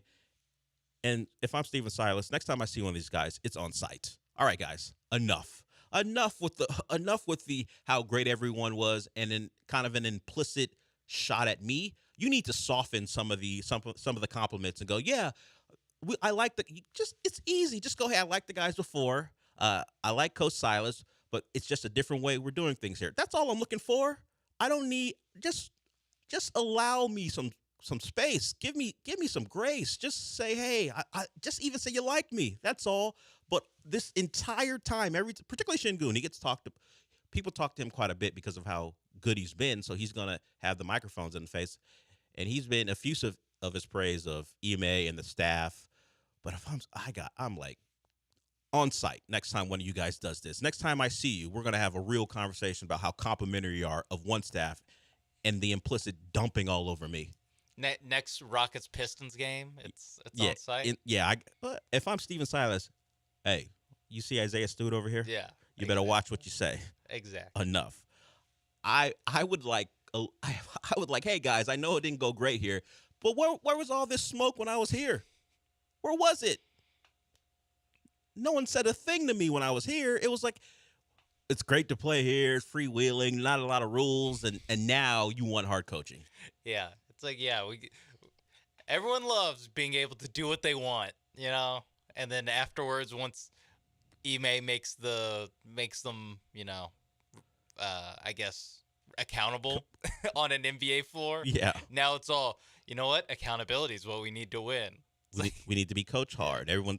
It's come on. what this team needed for the last 3 years. You guys were having a good time the last 3 years. You enjoyed yourselves. The vibes were high. Yeah. And remember Josh Christopher? That was awesome. Remember how much fun you had with Ty and all the other guys, and that Deshaun Nix fella. Yeah. Remember that? And now, Stephen Silas wakes up, goes, "Hey, I love Alpy. Let me read this article that Jake Fisher wrote about him." And then at the very end, he's like, "Yeah, I love this new staff. It's not just one guy. They all make us work hard." I was like, "All right, buddy, I'm done. I'm silencing Şengün alerts from now on." Oh. if I'm Stephen Silas, because all he catches is slander from Şengün. It's not direct, but it's implicit, and I would be tired of it. So you want one guy to be like, you know what? Stephen Silas laid the foundation for what we are today. Thank you. Şengün, you were a pretty good player last year. We didn't know it at the time, but we didn't know we were really cooking with something. Yeah. The signs were there. Stephen Silas got to come out like Dusty Baker. You guys are all going to thank me in a couple years for how I set these guys up. Okay? I think every coach should, in their exit press conference or right after they either get fired or decide to retire, should be like, you all will thank me in a couple of years. Just to throw up the Hail Mary of like, I don't know, maybe we will thank them in a couple of years. I don't know if it's just an older coach thing, but I could see Doc Rivers doing it too. I don't know if he's king of the "it's not my fault" press conference. Yeah. He's king of throwing you under the bus, but I feel like at some point, Doc is going to go, if things go poorly in Milwaukee, he goes, look, it was a tough situation. I came in, but these guys are set going forward. Yeah. Doc, Giannis is 30 now, and Dame's 36.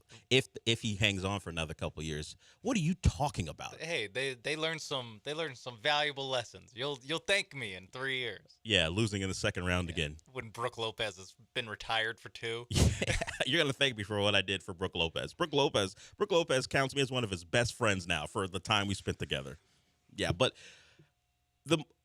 I am someone who looks for different things in an article, but the basis of the article is how good Şengün is. Like I said, you can find that Jake Fisher, Yahoo, he wrote a nice long piece about the development of Şengün and all the twists and turns and how that could have been affected depending on different personnel. But we know who Alpi is. He is a legitimate Rocket star. They've got Portland coming up. We'll see how that goes. Portland's a terrible basketball team. The Rockets should win that game. If nothing else, they shouldn't be dropping games to bad basketball teams. They've shown in the last week and a half or so that they can compete against good teams who have playoff aspirations and in some cases championship aspirations, and they're scrappy.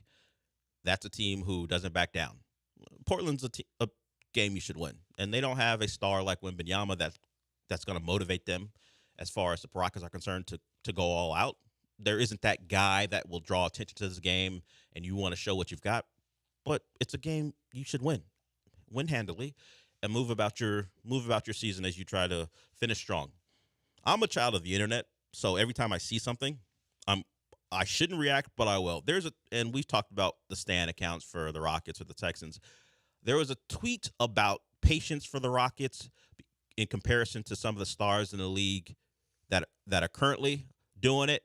I'm going to talk about that on the other side. We'll get to the Kendrick Perkins sound on Alperen Şengün as well. We're just getting started here on the show. Coming up at 11:30, we're going to have Michael Carroll, as long as he's available, because Michael has a lot of things to do.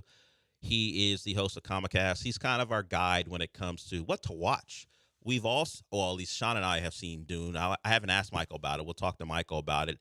And I don't know if I said it on this show or another show. I said I didn't suspect they'd do another Dune because how complicated and weird the next book is. But yeah, they're writing it right now. Denis Villeneuve is the director, is in the middle of putting together the part 3. So we're going to get a part 3, and partly because of how successful 1 and 2 are.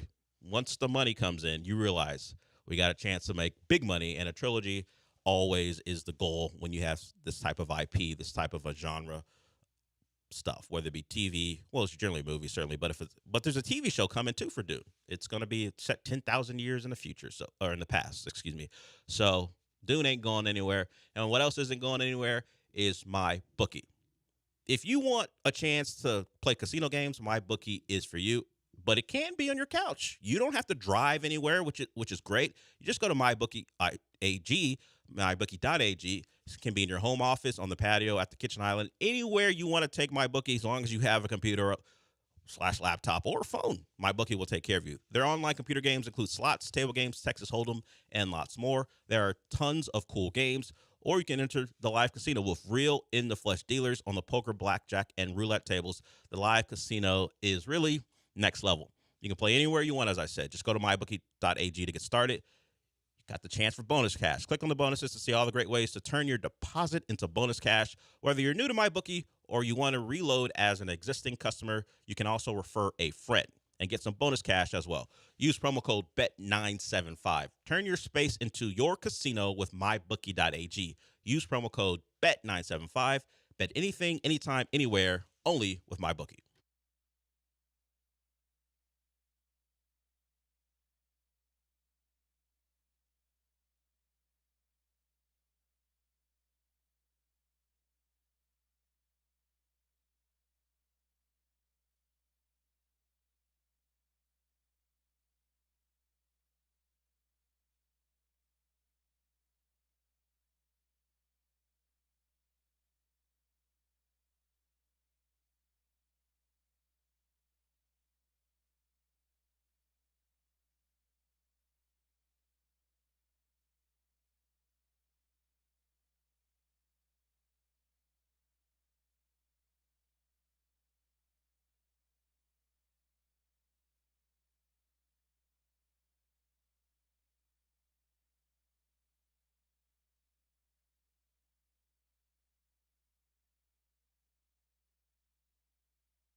This is the Del Olaleye Show. On ESPN 97.5 and 92.5. Broadcasting live from the Veritex Community Bank Studios, here's Del Olaleye.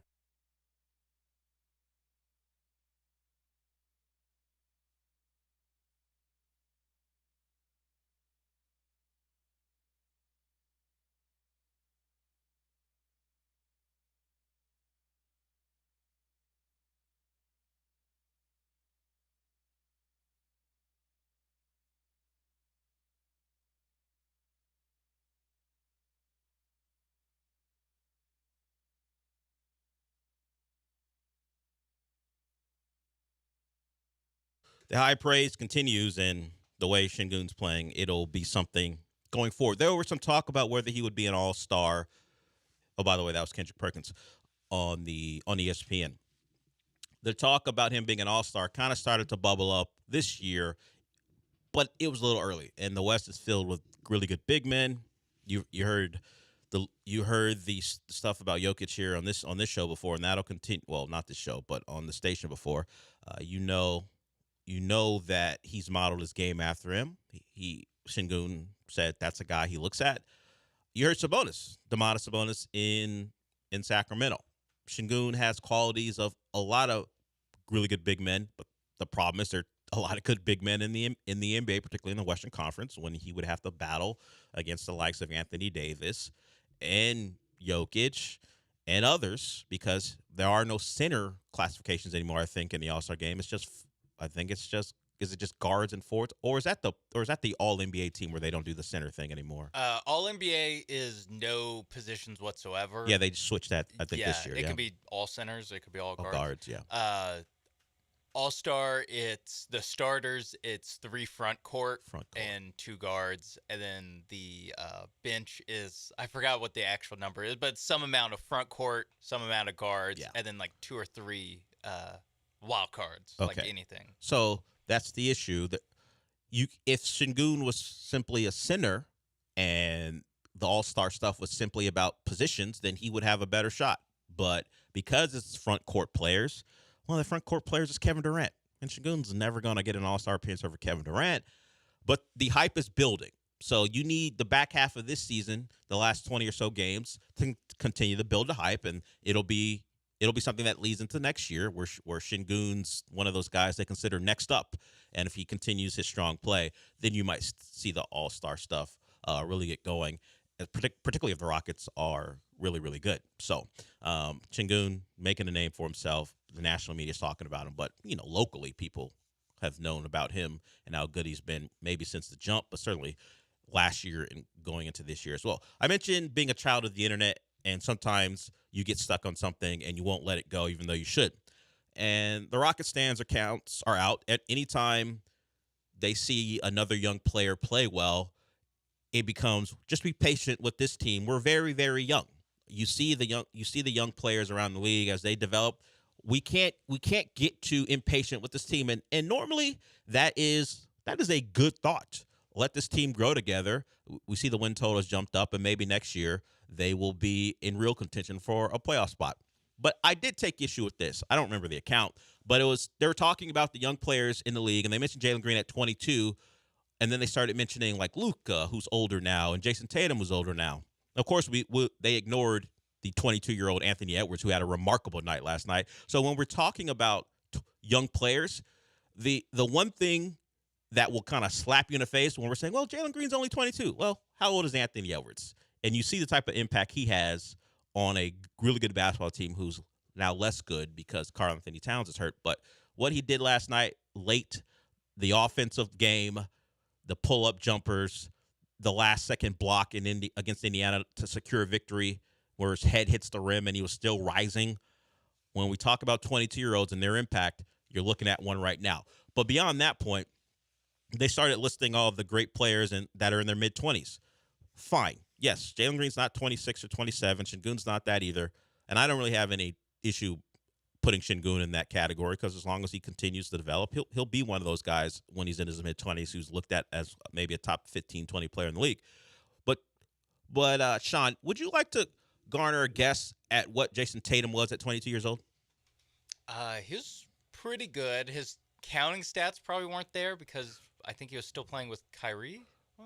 That's where you would be mistaken. He was averaging over 26 points per game, was an all-star, shooting nearly 46% from the floor and nearly 39% from three. All right. At a 22-year-old player. Does that sound like Jalen Green to you? No. No. Would you? I think you'd probably be more on when it comes to Luka because he was a star from the jump. What would you think Luka was at 22 years old? If you just had to hazard a guess. 26 and 7 and 9. Luka as a 22-year-old, as I get to it, was a top 5 MVP candidate, averaging over 28 points per game. So when we start to talk about, he's only 22, now developmental paths are different depending on who you are. But Jalen Green's now been in the league for 3 seasons. Luka was in his 4th year at 22, but at 21, he was a top 6 MVP candidate and all-star and all-NBA. So don't use what these guys are now when you're saying stay patient. And I don't even mind the stay patient part. But look at who you're comparing Jalen Green to and then look at what they were at his age. Far better. So this aspirational thing where you think, well, in 5 years, he'll be just like them. I'm going to tell you, unlikely, because now you're comparing him to some of the best players of a generation. Maybe he's not even as good as Tyler Hero is. Maybe we get to – he isn't. Tyler Hero was a 6th man of the year. He isn't.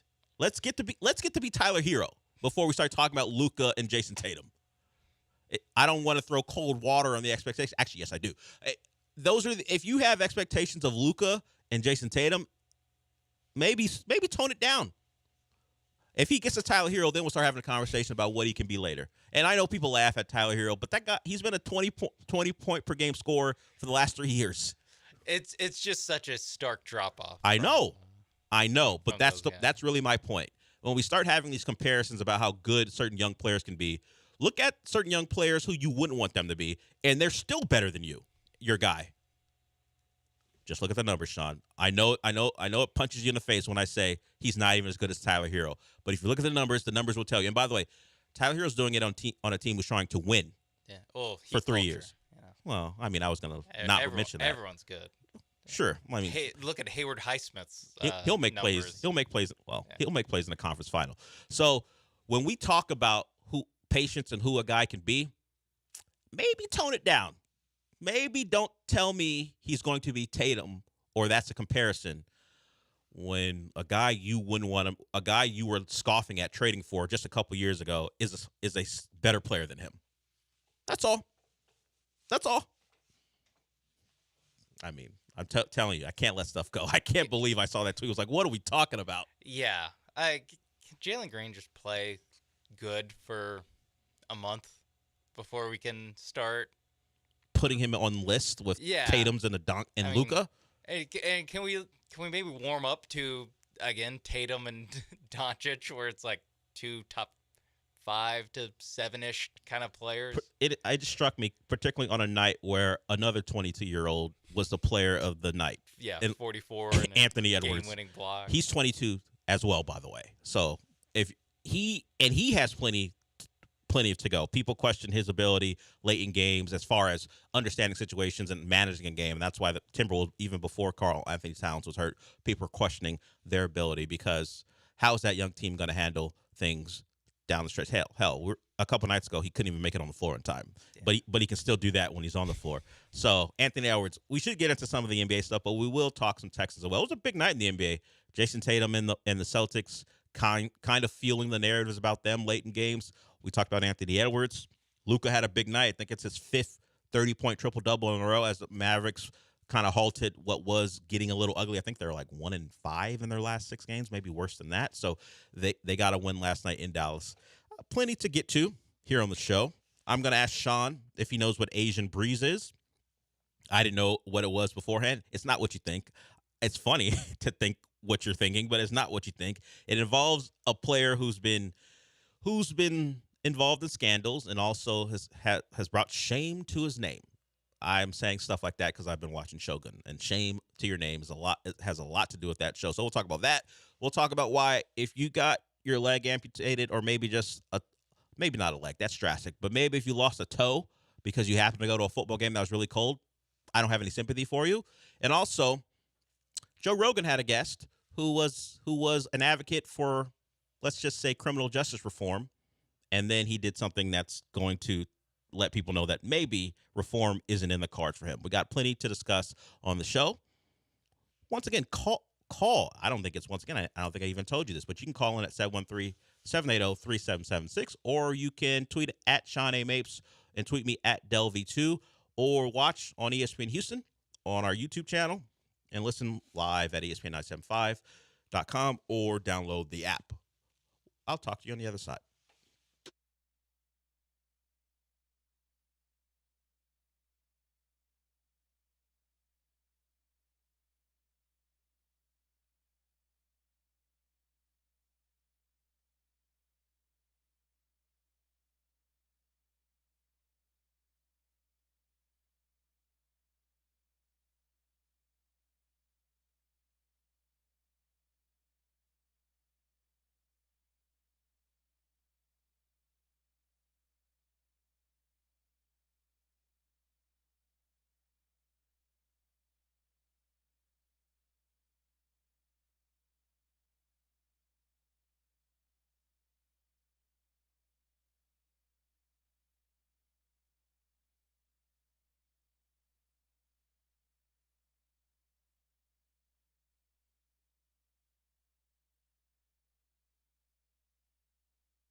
You're listening to the Del Olaleye Show on ESPN 97.5 and 92.5. Live from the Veritex Community Bank Studios, here's Del Olaleye.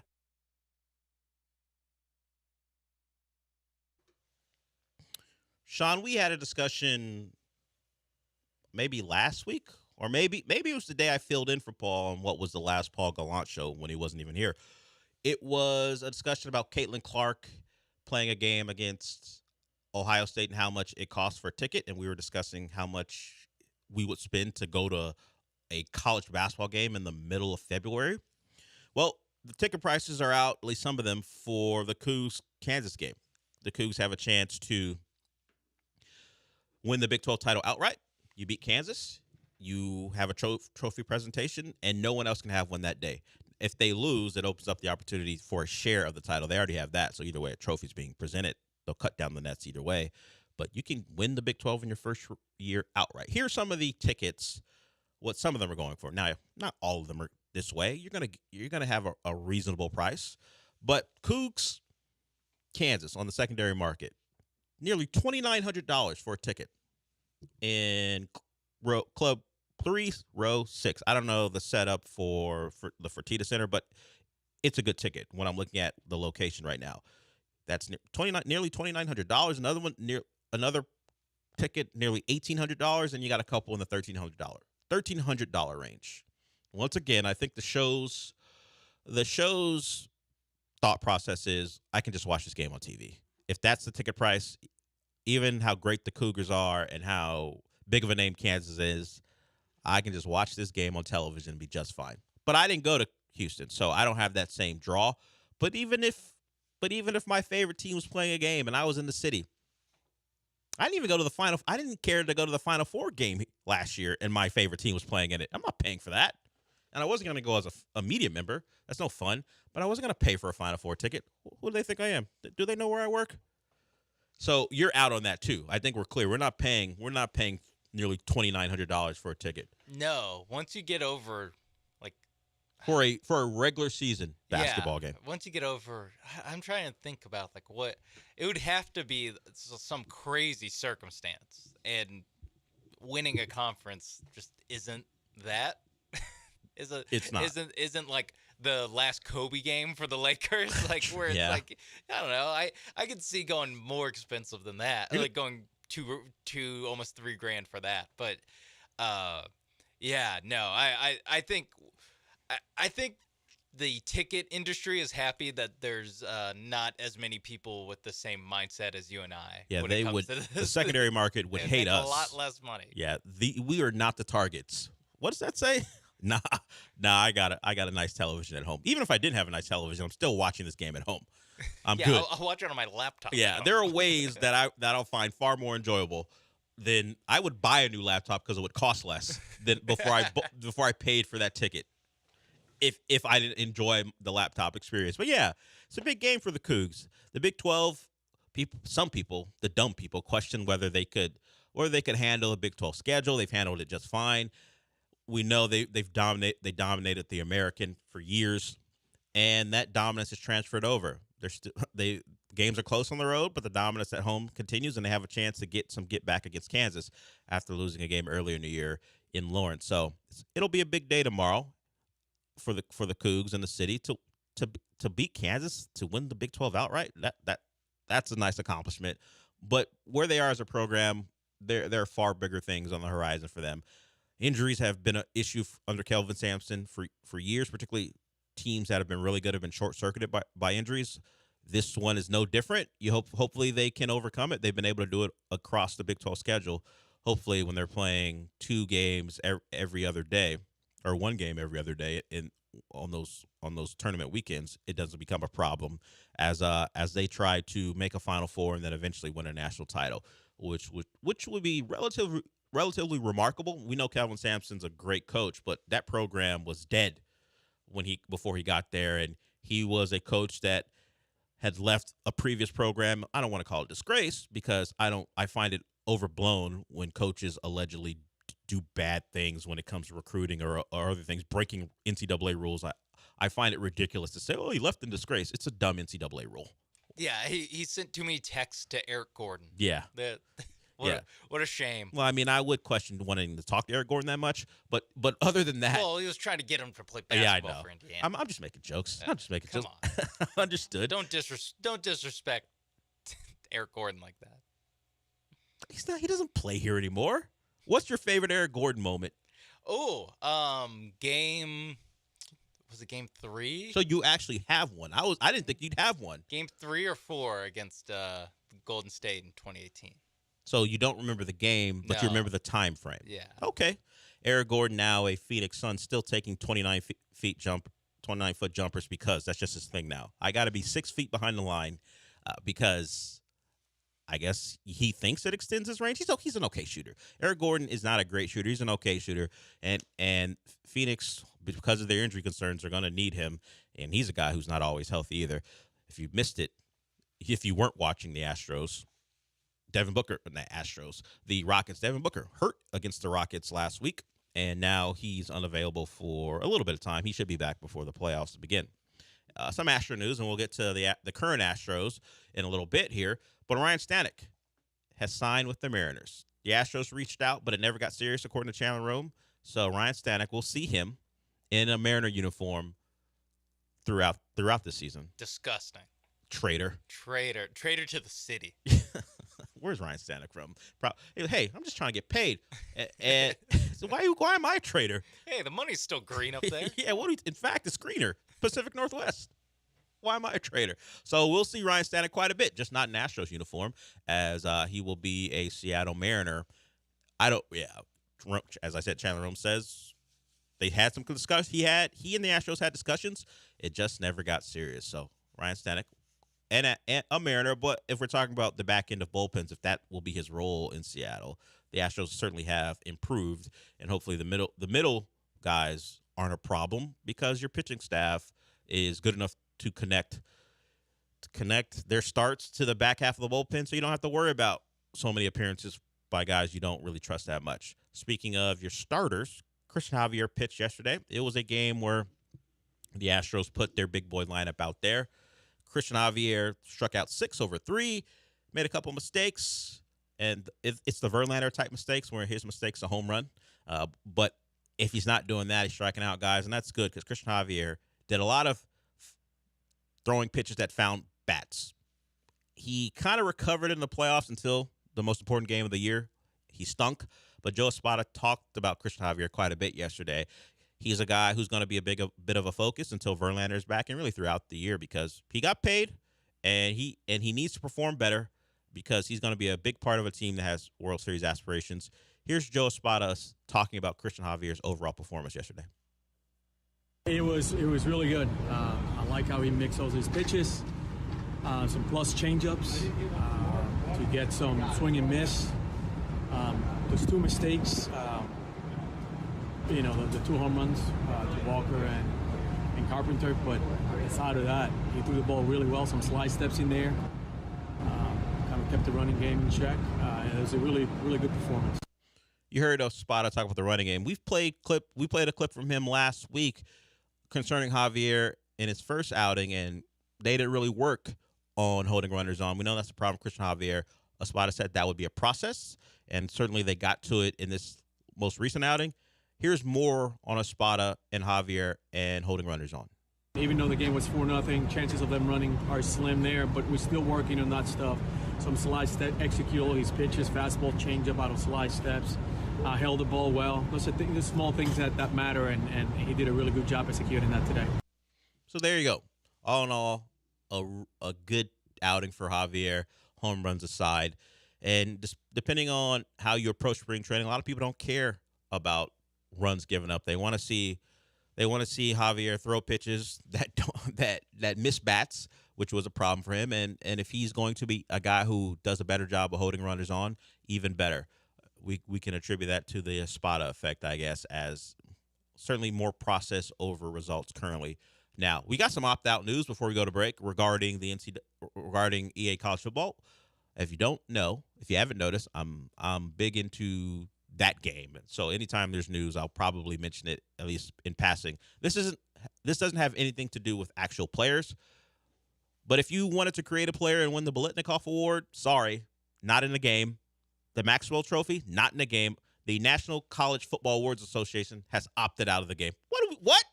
Why are you guys opting out of the game? Ooh. What are we talking about? Why can't I win the Biletnikoff Award when this game comes out? You just have to win best receiver in the country. Be a wide receiver award. Or actually, that's probably what it would be. Best wide receiver.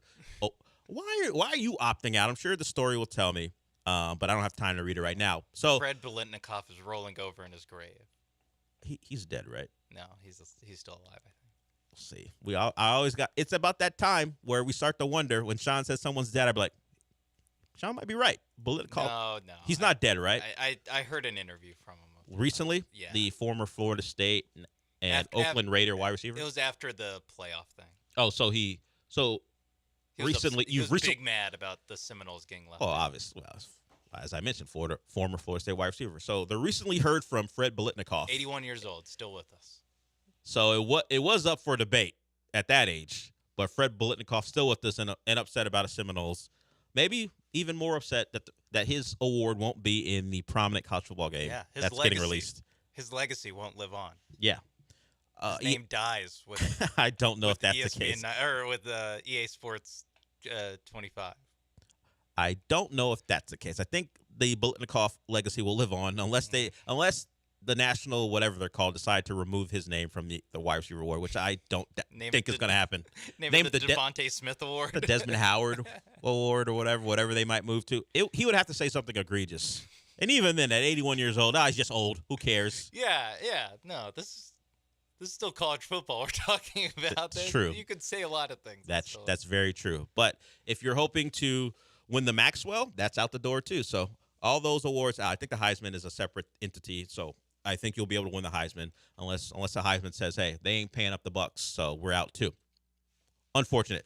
On the other side, we will talk some Texans because why not? The Texans will be in the news, and it's by the time we get back, I don't know exactly the timeline on Monday, but it will be legal tampering period time on Monday. I don't know if that starts at like midnight at 11 or excuse me, on the 11th, or is it like 4 p.m. depending on when the league year starts. So we will have probably reports of visits going on as we turn on the mics, and we'll hear about who the Texans are definitely interested in as opposed to who's interested in the Texans, because the Texans can be probably looked at as a bit of a negotiating ploy depending on the player. If Saquon Barkley's not a Texan by Monday at 5, how many people will be upset? How many people will be upset after all the buildup? And the Texans are actually, no, it's Devin Singletary and Jeff Wilson. If those are the two signings they have. So we'll see. But that'll come. So we'll talk a little bit about the Texans on the other side. I still want to get Sean's answer about what he thinks Asian Breeze is.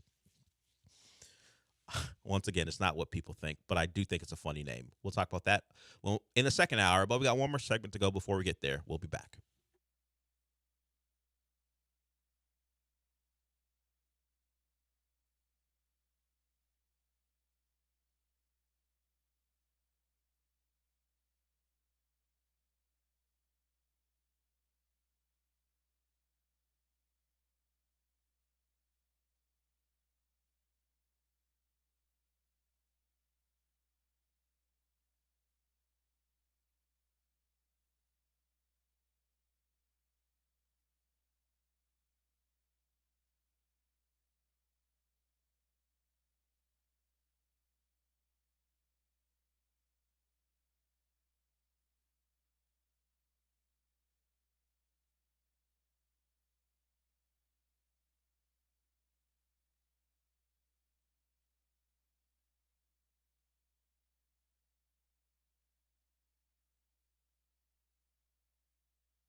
Now back to the Veritex Community Bank Studios with Del Olaleye.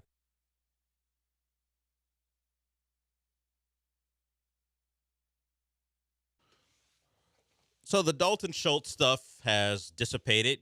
You get your 24 hours or so of, oh my gosh, the guy said something about the Cowboys. Let's milk it for all it's worth. But it's over now. We're back to normal stuff with the Texans and the same names you've heard regarding their interest. Another round of Patrick Queen and the Texans have mutual interest. DJ Bieniemy reported that earlier in the week, and that still will continue. We'll see if that's a real thing starting on Monday. Or if we hear before then about a visit for Patrick Queen to Houston. He's one of those guys I think would just be announced as a signing. Because of the money he's probably going to command and maybe the interest he has, I don't think there'll be a tour.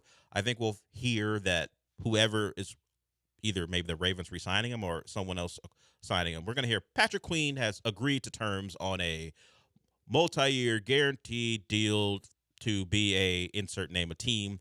And then Ian Rappaport will go, one of the stalwarts of the Ravens defense moves on, something like that. It was important for Houston to not let him out of the building. See, I don't even think he has. I think that's something that'll happen over fax. He'll sign his deal.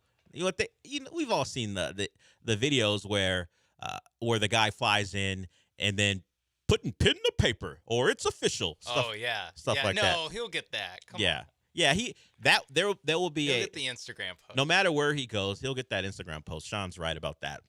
But I don't think he'll have to go on a tour. I think the offers will come in, and then Patrick Queen will leak that information to someone, and then the report will be out there that Patrick Queen agrees to a deal, and then on the 13th or whenever the legal tampering period is over, he'll fly into wherever he's going to fly into, and then we'll get the Instagram post of Patrick Queen being whoever or whatever team he joins. Team X just got a difference maker at the linebacker position. Yes, he's improved every year, and had his best year in 2023. Now he brings that Ravens toughness and leadership to the Houston Texans. Just get ready for the flowery words describing your player. We might either Monday, Tuesday, whenever there's a bunch of signings. We got to do the best ones. Yeah, we'll highlight some of the we most got flowery announcement signing announcement. Yeah, and we'll try to determine.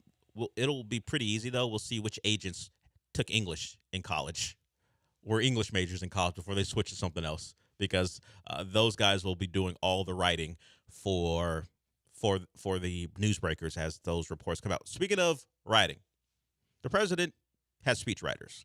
I'm pretty sure the president of the United States speechwriters didn't make this faux pas themselves.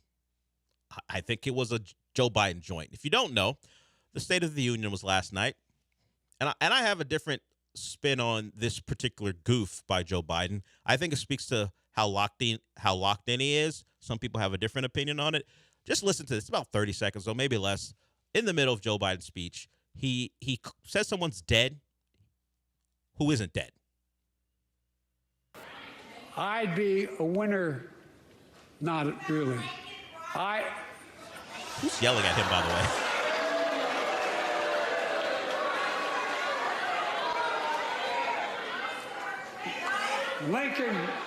Lincoln Riley, an innocent young woman who was killed by an illegal. That's right. But how many of the thousands of people being killed by illegals? All right, that's to enough. To her parents, I say, Thanks, my heart goes. First of all, it feels like he's a comedian at a nightclub. He's being heckled by whoever, but someone's gonna come out with a big hook and. All right, Joe, that's enough. It's the Apollo. Yeah. The State of the Union at the Apollo. That's enough out of you. You got to get out of here. So he was referencing Lincoln Riley. He mentions Lincoln Riley, and I think it's just clear evidence that Joe's locked in on college football. And if I can't fault the president who's always thinking about college football. Now Lincoln Riley would ask that you don't pronounce him dead. He's got the transition to the Big Ten to worry about. It's not gonna go well. 7-5 last year. Now going to the Big Ten. He's got to depend. He's dead. Who's he got to depend on? Miller Moss. Miller Moss or the UNLV transfer. You better Malava. Probably better stick with Miller Moss. Yeah. I'm not sure I want to ride the UNLV transfer into Big Ten football. That feels like a bad decision. Or bad recruiting if the UNLV transfer beats out Miller Moss. Yeah. He's dead. Well, he's alive, but you'll see his soul. Lincoln Riley is dead a man dead walking. man walking. Yeah, you'll see his soul slowly drain from him throughout the Big Ten season. Let's look at this. Unless he, and because the Big Ten wants to schedule USC against big teams, he doesn't get a soft injury. It's not like he's going to avoid the big teams. Let's look at Lincoln Riley's schedule. Yeah, the whole reason you add USC is to have him play Ohio State, Michigan. Yeah, and they start out with LSU. Okay, self-inflicted wound on that one. Why are you scheduling that? They go to Michigan. They also, no Ohio State this year. So they don't get the Buckeyes. They just get the defending national champions. Although a defending national champion who certainly has lost guys to the NFL and a head coach. They play Notre Dame too, right? Always that game's. Okay. But that game's at home. They do go to Washington, but Washington's had some turnover too. So. And they host Penn State. So not awful because they don't have to go to Ohio State, and they have the Penn State game at home, and they have the Notre Dame game at home. But LSU and Michigan in the first 4 weeks of the season, not great. And then they have to defend. And USC doesn't play defense. They have Wisconsin coming in, so Wisconsin is going to run the football. Although we'll see what Luke Fickell does. It's a different Wisconsin now with Luke Fickell there. But yeah, if they don't go 9-3. Lincoln Riley. Now he's actually dead. He's dead. He's dead to the USC people. I wish USC had an SEC fan base where there's actually like a 1% chance that actually he might be dead. Things go poorly. Has an SEC fan base ever killed a coach? No, but they make it uncomfortable. Certainly, but I think he's going to be comfortable no matter what. That's true. I mean, you saw that house, Sean. He'll be fine He'll either way. just ban a reporter from practice. That's what he'll do. Yeah, he'll be fine either way. But it is a tough opening stretch. You've got Luke Fickell in Wisconsin and LSU and Michigan. It's not great for Lincoln Riley. That's a team who's been all flash, not a lot of substance, and the flashiest of them all will be likely the first overall pick in the draft. So we'll see. But not dead. But Sean thinks it could happen.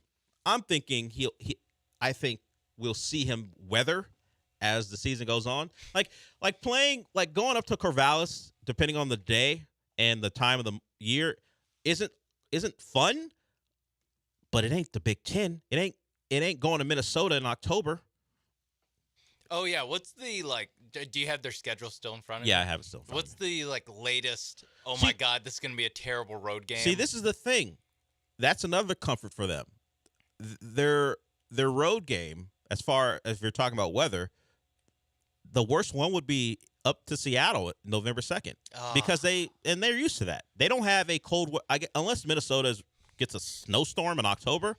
They don't have to worry about it. They go to Maryland in October too, but they don't have that. There's no at Iowa. Yeah, they don't go to Indiana in late November or anything like that. Man, so it's a bit easier than you would want if you don't like Lincoln Riley, but it's really tough early on. And it may not matter the rest of the way if he's like 1-3 or something like that. I don't know why we're killing Lincoln Riley. Joe Biden already did it. Joe Biden did it. We don't have to stomp on his grave. He's already dead. And that'll wrap up our number 1 of the show. When we come back, I did want to continue to talk about not Lincoln Riley and death, but some people near death when they went to Kansas City for that playoff game. And why I have no sympathy for the people who are suffering from potential amputations and actually some amputations. If you don't know that story, I'll talk about that. We'll get into what Paul George said about the Rockets on his podcast. He attributes the Rockets under James Harden for changing the game of basketball. We'll see if you agree. And also, we'll hear more from a spot in the second hour of the program. Sean and I will be here till 12. Then Gallant and George will be after that, and then the Killer Bees after that. Michael Carroll will join us at 11:30 to talk some movies and television as the Year of Dune continues, and we'll see what he thought of the latest episode of Shogun as well. All that and more here in the show. We'll be back.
Welcome to hour 2 of the show. Sean here with me. Tweet at us at Delv2 at Sean A. Mapes if you want to stay in contact, or just tweet at us if we miss something. And we got a tweet about who was heckling Joe Biden, and predictably it was Marjorie Taylor Greene. I mean, I guess that shouldn't surprise me. But thank you to Nandor for that. And Dennis, this isn't nice. Of the two, whose body count is higher, LZ or body bags Biden? LZ is body bags. That's what I've termed him. I don't know if Lance has killed people. He's ruined careers, certainly. So I'm going to go with Biden for proclaiming someone dead who wasn't. Of course, there's, a U.S. president and his commander-in-chief powers. People are always going to die. But that's a different conversation. Drone strikes, that's a different conversation altogether. But to be fair, to be clear, it's obviously Biden. But Lance has ruined enough people's careers where it's not that far off. Lance has definitely said a lot of people are dead. Oh, I think maybe that's what Dennis means. Who haven't turned out to be dead. Yeah. That's a good point. I listened to that show and didn't catch on that. I work on that show. Maybe I don't listen to the show as evidenced by what you just did there. I think, Dennis, that's what Dennis meant. Yeah. Although the nickname body bags came from me. Lance has certainly said a lot of people are dead who aren't. So, but Biden, because of his job, people die. That's just part of the gig. People will die. And Lance, people just have to clean up the studio.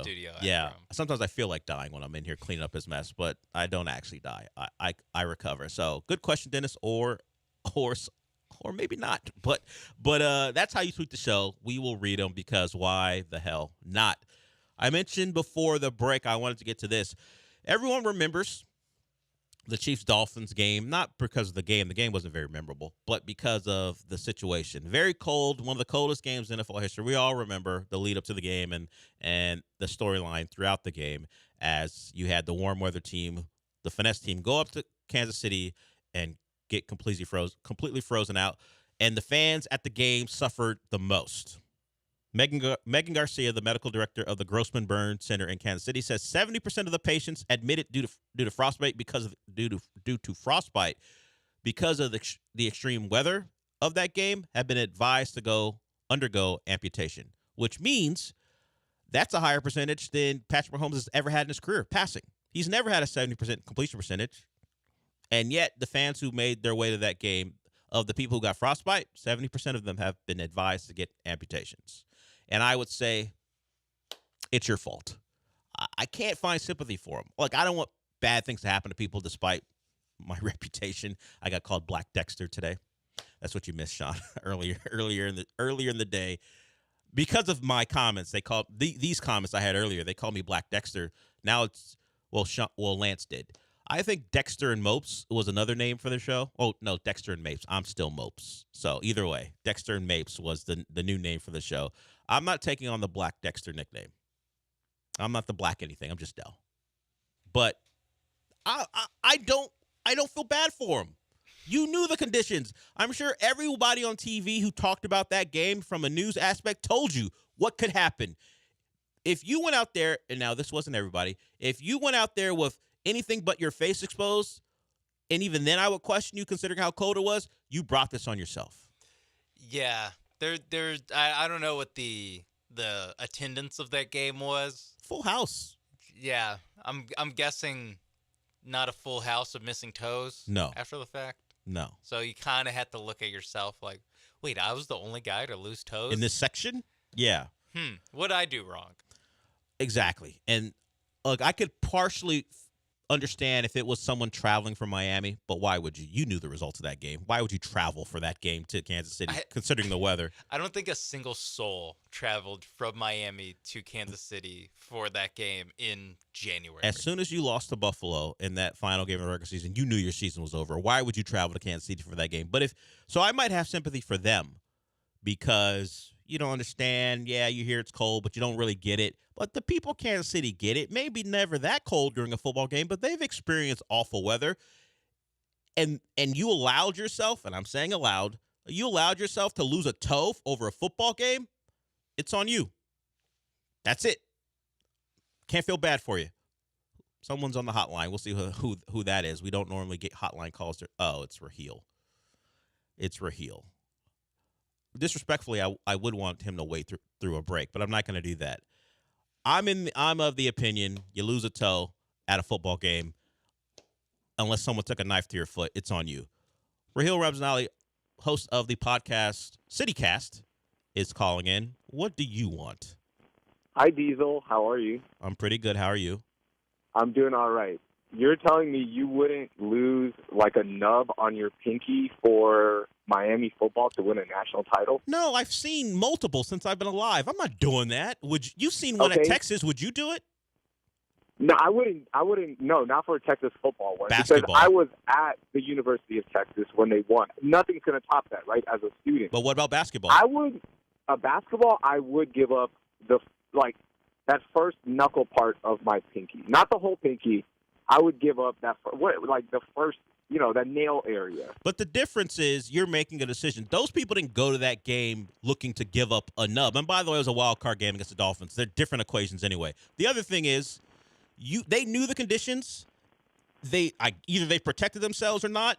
It's not the same. You making a conscious decision to give up a nub or whatever you want to give up, cool. That's on you. But if you went to a game and you couldn't protect yourself from the weather, I don't feel bad for you. And I wouldn't feel bad for you, by the way. It's not feeling bad now. Now I'm just changing it up. You're just changing how much of your pinky would you give up for a title, right? Yeah. So you're not going to do anything for Miami football. I've seen it. Yeah. Yeah, you've seen it. You're good, and you just don't care about the school like that, right? Because I didn't. Well, I'm a T-shirt fan. Yeah, you are. You're just a T-shirt fan right now. That's right. What about the U.S. men's national soccer team?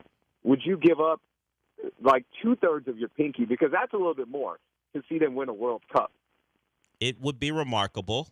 You probably should have used Nigeria if you're actually getting me to lock in on this. This is America, Del. No, this but emotionally, my dad is Nigeria, so I might care more about my dad than myself. But you don't know how I operate, so I can't blame you. No. The answer is no. I'm not giving up a part of my body to watch. I don't know. Watch Brendan Harrison lift up a cup. I'm not doing that. Lift up the trophy or whatever, not the cup. Pinky. No. 2/3 of your pinky. Nobody even uses the pinky.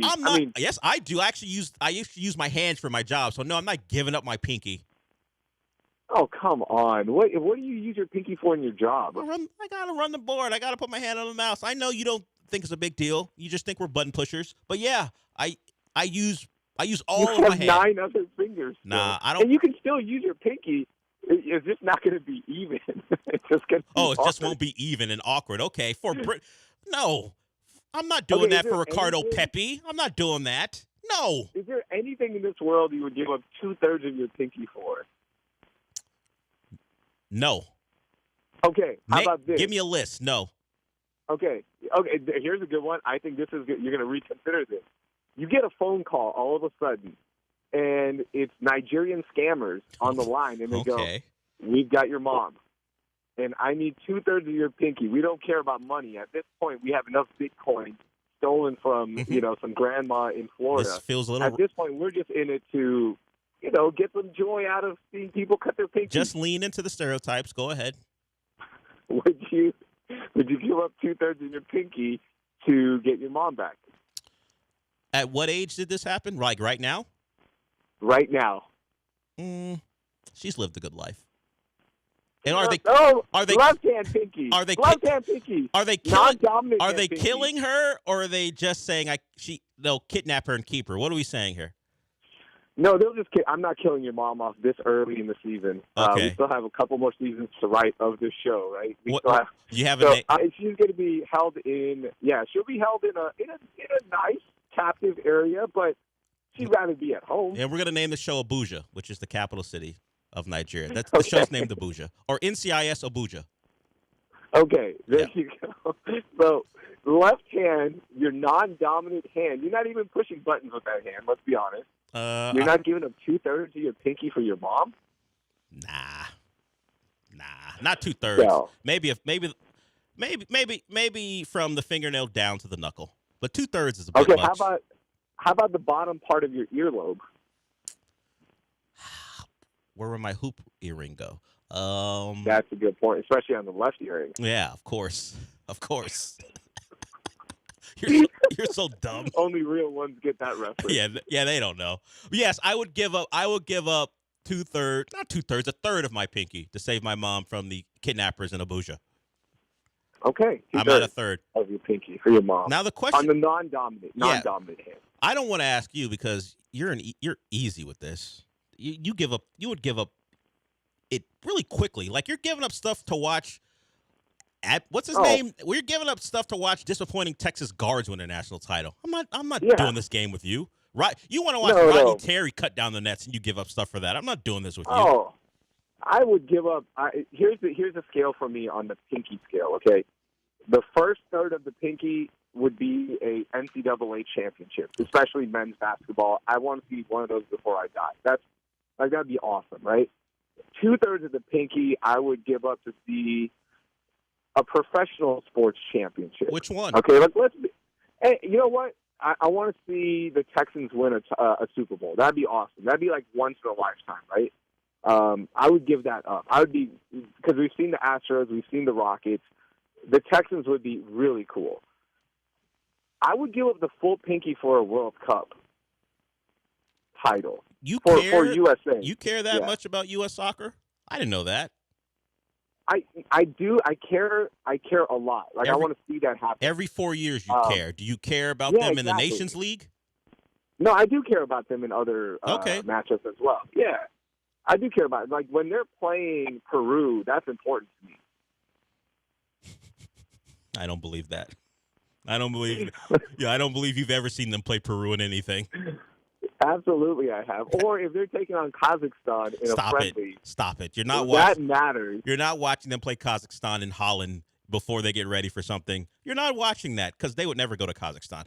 But your point is made. You don't care. But if you care that much about U.S. soccer, kudos to you. Maybe you should have called Glenn Davis with this question. Glenn, what would you give up for the U.S. national team to win? He'd probably give up a hand, I think, because soccer matters. Soccer does matter. Yeah. Last one. Would you give up any going. body part? Would you? Sorry. Oh, you have to hit a break. No, I don't. Sorry. No, go ahead. Okay, you're good? Okay, last one. Would you give up any small part of your body part, earlobe, a part of your pinky, whatever, okay, to see one of your favorite actors or actresses win an award? What? If you don't get off my phone, what are you talking about? You think I care that much about Idris Elba that I'm going to lose part of my hand? I would give up. This is a lie. Portion of my earlobe Whatever you say. for Donald Glover to win an Oscar. Stop it. That's a lie. You don't care. You're fake.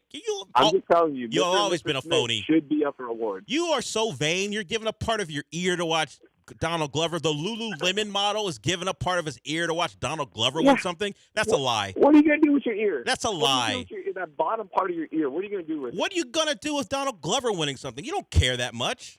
No, I do, because then I can be the one saying, I was on Donald Glover first. That was me. I told all y'all he's going to be famous and successful.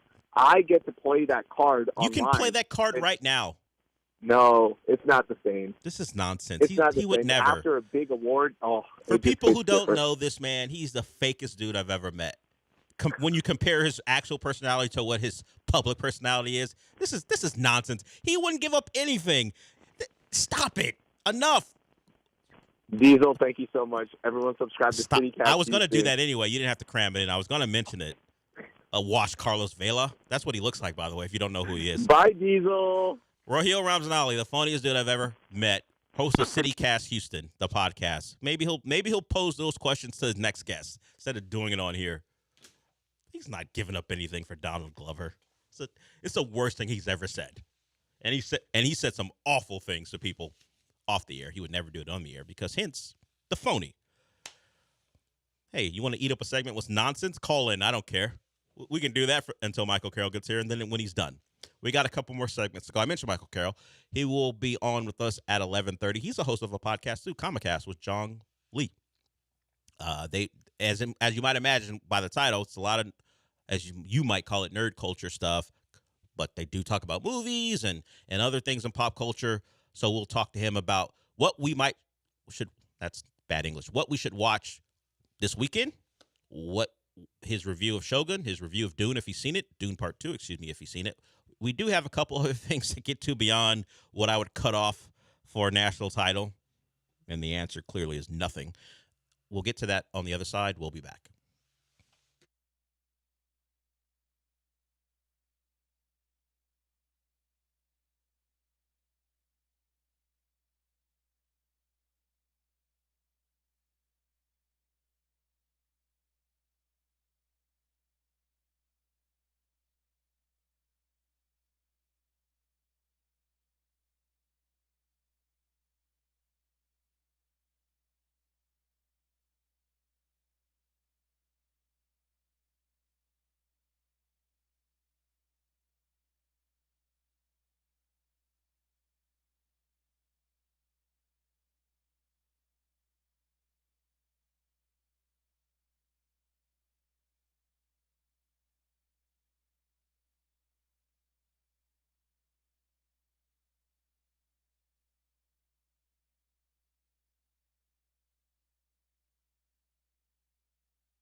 You're listening to the Del Olaleye Show and some great music presented by RC Ranch, the official beef jerky of the Houston Livestock Show and Rodeo. Who we got tonight, Sean, at the rodeo? Major Lazer. He does compilation stuff, but he's not an actual most of his stuff is you're going to hear a different artist on each song. Is he considered a DJ, a producer? What's his official title? I would think of him as a DJ. Okay. And who's the woman singing? What's the song? It's Lean On featuring, and it's M.O., but the O is like one of the Norwegian ones. Okay. With a line through it. Okay. So whoever Mo or however that's pronounced in Norway. O, yes. Yeah. With Major Lazer. He'll be so he's not gonna have the guests, the features there, not all of them. So what's he gonna do? Just I don't know. Maybe DJ Snake comes by. Is he gonna get like 12 features to come along? Diplo stops by. I don't know. That's a. I'm gonna say we're gonna hear a lot of recorded stuff and not a lot of people actually singing songs tonight. If you like Major Lazer, he'll be here for you. I've never been to a show, so I'm not sure how all that works. But it seems like a guy who's going to be spinning, which is fine. A lot of people love that. It's just not me. Give me a live guitar for the most part. So we'll see. But he's there tonight at the rodeo, and we'll play songs throughout. this month as well. Discuss getting you hyped up for the rodeo. Laney Wilson is tomorrow. John can't go because he's got the Cougs on the schedule. The Cougs play Kansas. We talked about them a little bit earlier in the show. Big game for them, trying to win the Big 12 title outright. Nice double header if you did watch the Cougs and then went to go see Laney Wilson. But apparently the rodeo's doing that concert, that show in the middle of the afternoon. So it's not like a nighttime thing, which surprised me a little bit. So it kind of conflicts with your UH basketball watching schedule.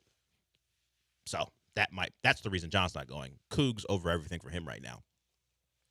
Sean put this on the rundown.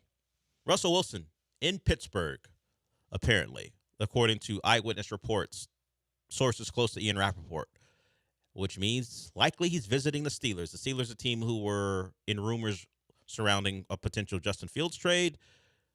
Maybe he's destined for Atlanta. Maybe Kirk Cousins is destined for Atlanta. The Justin Fields thing is still up for debate or in question as far as where he'll go. Russell Wilson was seen taking photos with people, and that's in the Ian Rappaport tweet. And I'm like, does everything have to be propaganda? Yeah. Just tell us that he's in Pittsburgh. Adam Schefter posted a picture of someone taking a picture with Russell Wilson at the airport. I know these guys are, in some cases, more than newsbreakers. They're kind of, I don't want to call them gossip columnists because they don't write enough for that. But their whole job is to lean on sources and put it out there and win those battles. But I don't think I care that Russell Wilson is taking pictures in Pittsburgh. Just say Russell Wilson spotted in Pittsburgh.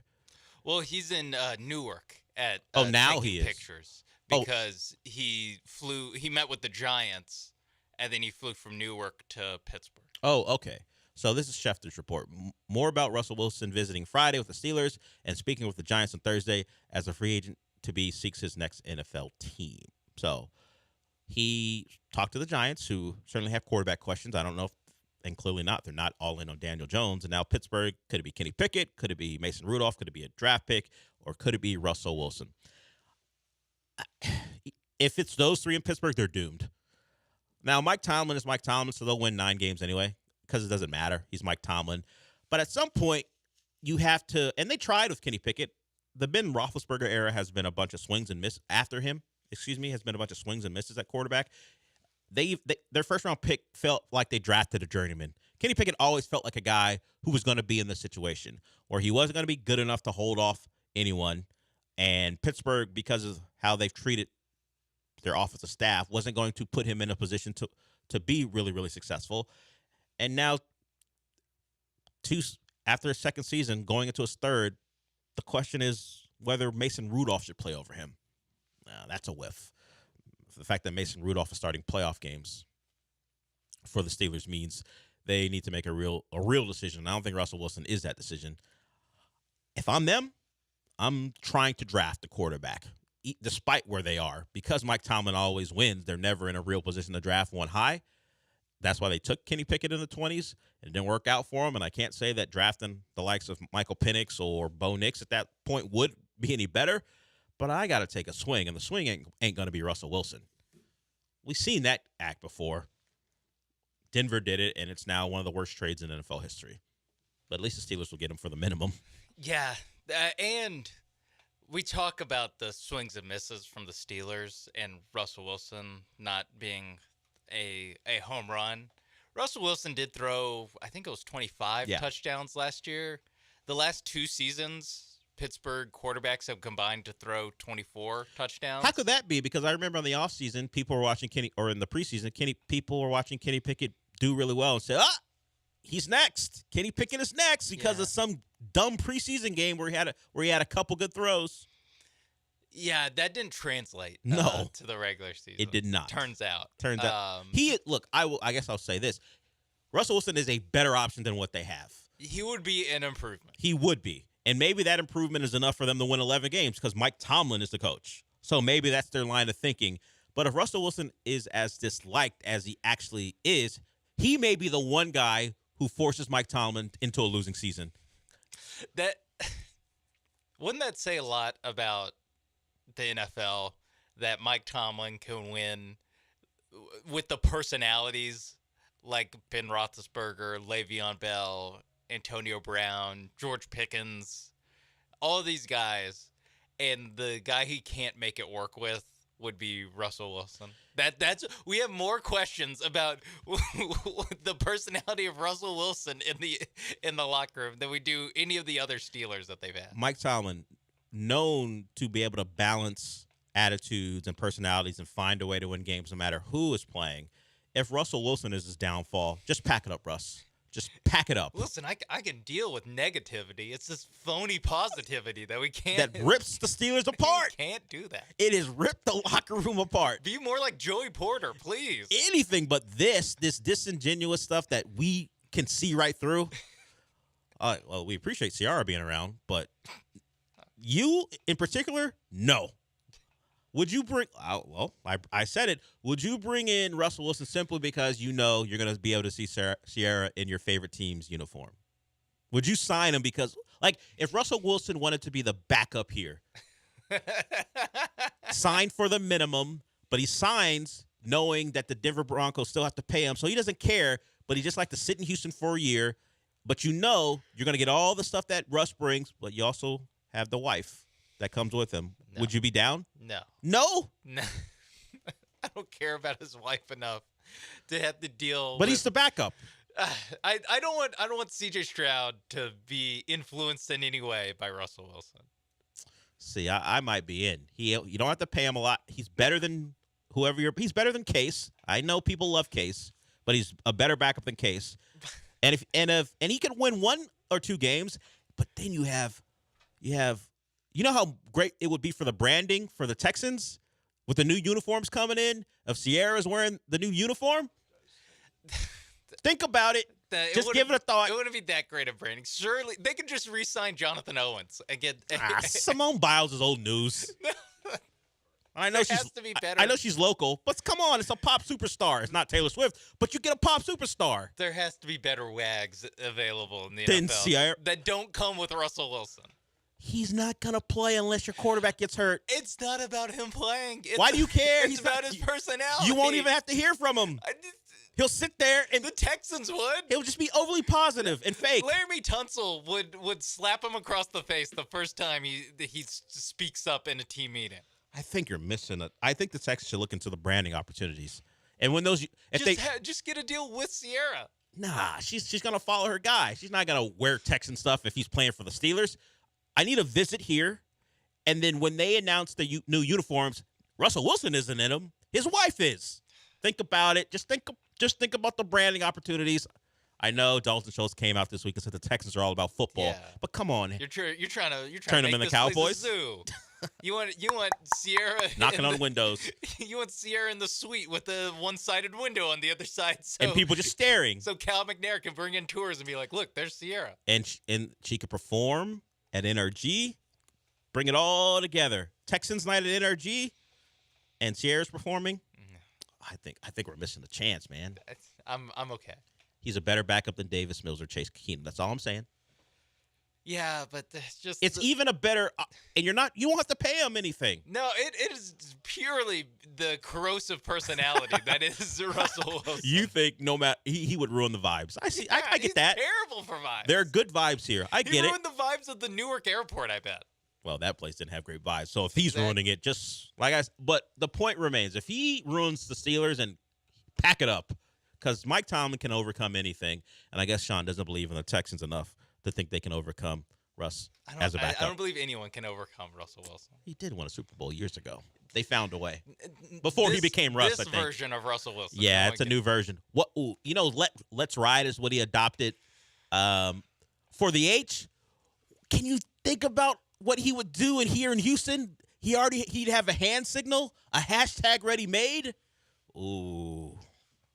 Come on. He's going to go to Johnny Dang's. Come on. You see it. You see the vision. Like he's running for office. He's going to pander to it. You see yes, that's what he does. His car is going to have rehabilitation. He comes to Houston for rehabilitation, just sits for a year, stays quiet, just is a big propagandist for the brand, and he'll go, love spending my time here.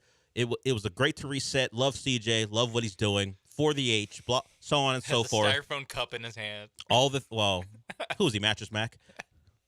I don't think he'd go that far. I think he would. Nah, I think it's he's got the clean image. It'd be it'd be for the H. It'd be all the things. Bury me he might still Lance McCullers stuff. Bury me in the H. I think I got a plan for the Texans in their marketing this offseason. Bring Russ to Houston, but not to play, just because of the pop star wife. Again, that's the worst part of him. is not to play. I just want him in the building. I don't want him. Is there a way he can play remotely? To be fair, he doesn't even have to be in the building for me. Just sign him. You want to sign Sierra? Yes, but Sierra, you want Sierra to be the backup I need a quarterback. No, I don't want that. I don't need a because she would have a helmet. Nah, she would actually just have a hat on. So, not a helmet. She wouldn't even have to wear a helmet. Yeah, she could be. You know what? She could be the third string emergency quarterback, where it's like, listen, if she's coming in, we're screwed anyway. Yeah. But at least she can have the tablet on the sideline. And they can. I'm just looking for it wouldn't be to the degree of Taylor Swift, clearly, but having her up and visible and being a brand ambassador for the Texans, I think is a good idea. But you got a point. If they could sign her without him, I would be down for it. I just don't think you get it done without him, which is the problem. I don't know. I'm an idea man, Sean. That's all I'm saying. And plus, the Texans not being great doesn't really greatly affect me either way. It's a long offseason. Yeah. This is what happens when there really isn't any Texas news. I develop plans to get Sierra in the building. I looked up famous NFL wives, and a lot of these are for retired players. Yeah, he's active. And they would flash to her in the stands. She could be sitting next to Hannah. They could take social pictures. I got it. All right. But he doesn't. All agree. right, let's get to Michael Carroll. Sean is so out. Russell is so toxic that I can't even get a pop star in the building. That sucks. He's right, though. Ain't nobody want Russell Wilson in their locker room. We'll see if the Steelers fall into the trap. It may just be because Kenny Pickett and Mason Rudolph are so bad that they take a chance. The Steelers don't seem like an organization for Russell Wilson. The Texans, before this past season, felt perfect for Russell. The circus that was the Texans, Russell Wilson, would have been a perfect match. Not so now.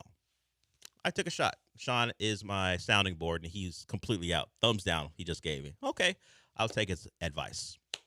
No Russell Wilson to the Texans.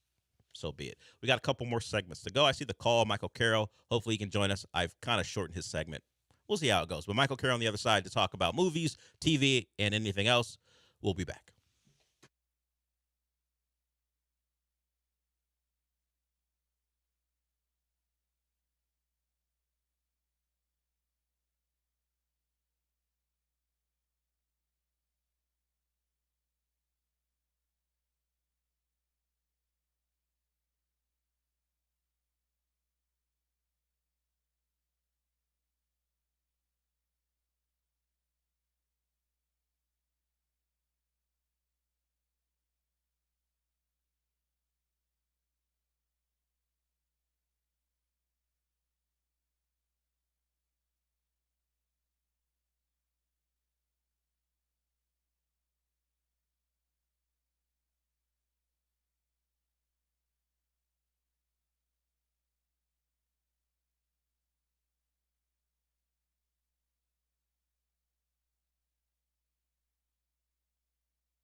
That is Michael Carroll. He's in studio here with us, host of Comicast, along with Jong Lee.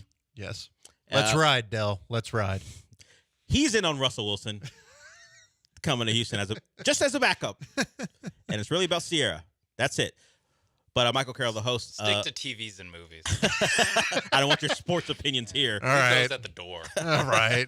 Fine. The segment is about TV and movies and what to watch, not about bringing clownish quarterbacks to the city, even if their pop star wives would be attached. But as I mentioned, the host of Comicast, Michael Carroll's here with us. If you want to hear the show, it's a podcast, but it's also something you can hear on 97.5. It is at 10 a.m. on Sunday, so you can check out Michael and Jong as they take you through the world of quote-unquote nerd culture, more just culture. This week's, is this going to be what I'm looking at now, or do you have a new one coming? I'm looking at the March 5th episode up on Spotify right now, issue 527. Get it? About comics issue. Get it, guys. Deep dive into Halo Season 2, Episode 5. I watched the latest episode, I think yesterday, I believe. Everything runs together. And and what the Superman logo reveal tells us. I'm not going to tell you. We're not going to have that conversation here because that's why you listen to find out what. True.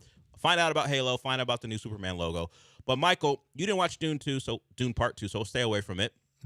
But if you could recommend something for everybody, like I've seen the latest episode of Shogun. I'm going to watch the new episode of Masters of Air on Apple. So that's one television show I'm going to watch, one episode, about 50 minutes or so. But if I'm looking for something else to watch, where can I go?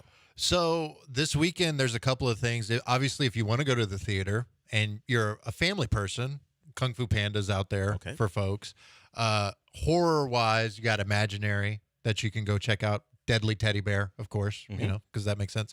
The things that I'm going to be watching, though, is I think Damsel, which is on Netflix with Millie Bobby Brown. Yes. And Ricky Stenicki with on Prime John Video. Cena. Yeah, with John Cena. Okay. That's probably the two that because like the theater this weekend, it's like, I'm not a big horror guy. I'm not a big, Kung Fu Panda's fine, but I'll wait. Thing. Not my thing. So I think I'm going to be staying home and checking out those two. That's Damsel releases on Netflix today. Ricky Stenicki released yesterday on Prime Video. Yeah, Damsel, you mentioned Millie Bobby Brown. She's one of Netflix's biggest stars, if not the biggest. She has her Enola Holmes movies. We know about Stranger Things. She ventures into Damsel. I wonder how long after Stranger Things will she separate herself from Netflix. It may be so lucrative that she doesn't, but the Stranger Things has one final season, and then we'll see if it's gonna be so weird because we're grown men, but if you watch Stranger Things, the kids, and how we all know how age works, they keep growing and they keep getting older.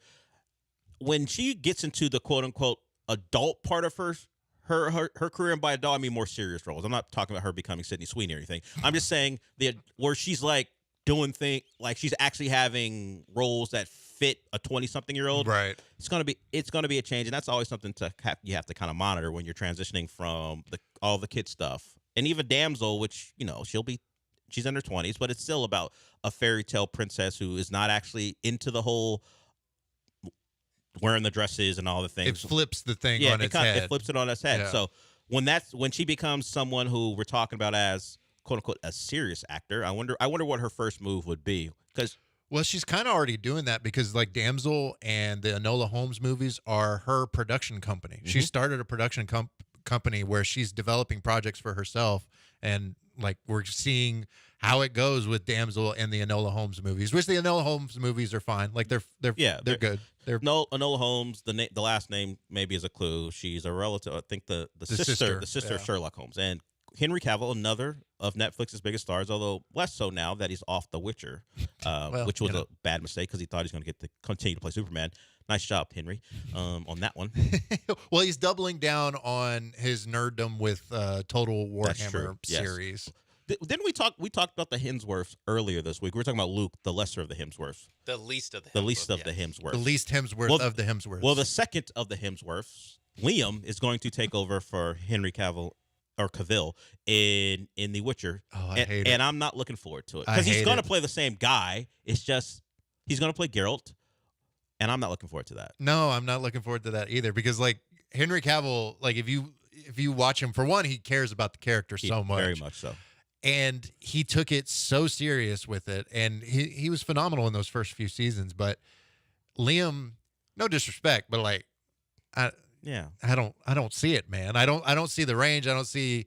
Also, he's just not like Henry Cavill is a big dude. You know, like he did the whole like thing in Mission Impossible where he cocked his arms or whatever. He feels like a guy who could wield a sword and murder you. I don't know if I see that with Liam Hemsworth. Oh, hey, weren't you like making out with Katniss a couple years ago? I feel like he could be more like a rom-com guy. Yeah, you know, I feel like that's the look. Yeah. Unless he's gonna put on 35 pounds of muscle. I don't know. I don't know.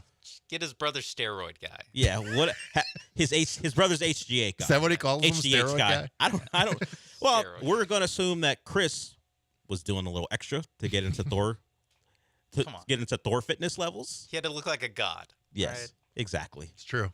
It's very true. Well, so did Russell Crowe in Thor: Love and Thunder, and Different he looked kind of god. Yes, it's very different. Zeus, very different. Wash god. Very much so, Zeus. So we've got Damsel. What was the other one? Damsel and Ricky Stenicki, which is the goofy comedy where three friends have made up this imaginary friend, and when they become adults, they're like, their wives want to meet this imaginary friend, and you do the thing that you normally do: hire an actor to play this imaginary friend, who's played by John Cena, who apparently kills it. So it's getting, at least his performance is getting good reviews. Yeah, his performance is getting good reviews because it also has Zac Efron, and I forget the dude's name. He's in Andrew Santino, or a different guy. The guy who's in the Lil Dicky show. Is it Jermaine Fowler? I don't remember his name. Andrew Santino. It's Andrew Santino. Andrew, The redheaded guy. Okay, the redheaded guy. comedian. Okay. I had no idea what his name was. I just know him from Lil Dicky. Yeah, he's got a very popular podcast. I think he do it with Bobby Lee, or is he just a guest on occasion? But yeah, he's a comedian, stand-up guy. Those guys all have podcasts. We'll talk about a guy with a podcast who on the other side, but that'll be later. This is a Michael Carroll segment. So, what's your we're getting into spring, and obviously the summer is when all the bigger things come out. Right. Generally, so you've got things that are out this weekend. If you had something for someone to look forward to get accustomed to get ready for, what would you point to? I would probably point to, the big one would be Deadpool 3. Mm-hmm. That's July 26th. But something more like in the next couple of months, outside of Godzilla X Kong, the collaboration there. You mean when when Kong rides Godzilla for a couple seconds in the trailer? Probably. Like a horse almost? Giddy up, Godzilla. Yeah. I'm also looking forward to Kingdom of the Planet of the Apes. I love those movies. Did we talk about it, Sean, where it all started from James Franco, at least his character, teaching a monkey how to sign? Yeah. And now we're how many movies deep? We're in this new generation, 4 movies deep. 4 movies deep. And Two monkey movies being recommended by Michael Carroll this summer. I'm a fan. Very, very different ones, too. Put a monkey, make a CGI monkey that's smarter than a normal monkey. I'm all about it. All right. I'm all about it. You know what I like.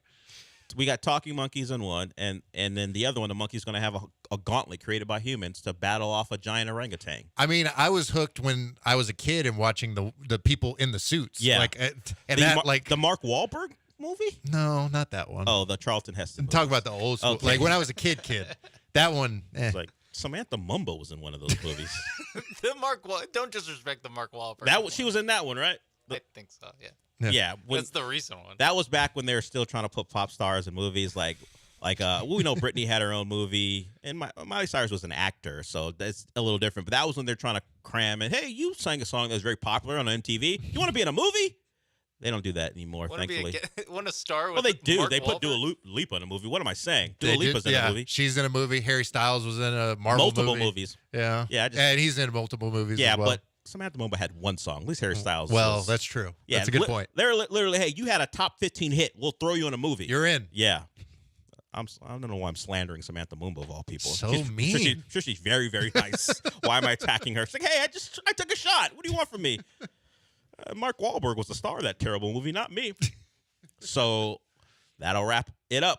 I shortchanged Michael Carroll, but not really, because we still went long enough. Who cares? It's the last couple minutes of this show, at least today. We'll see if it makes it till Monday. It's always in question. That's just the reality of the business. Well, Yeah, Michael knows. He's been here. He's survived quite a bit. Whew, man. Have I? I'm just saying, Michael sitting in that room and creating imaging and cutting up commercials. I don't know. It's not a bad gig.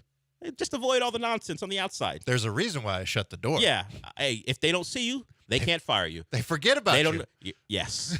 They're Yes. like, he's still here? Yeah. But Michael Carroll does a great job. You hear those commercials? That's Michael Carroll's doing. I want to thank Michael for joining us. Once again, you can hear Comicast, the podcast, certainly on Spotify and Apple, all those things. But if you want to hear it on the radio, 10 a.m. Sunday morning here on 97.5. We got one more segment to go. Tate, I see you. You want to know? You want to talk about what you'd cut off to get Russell Wilson? I better not be very much, because that seems like a bad idea. One more segment to go. Tate on the other side. We'll be back.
Broadcasting live from the Veritex Community Bank Studios, it's the Del Olaleye Show. On ESPN 97.5 and 92.5. Now back to Del Olaleye.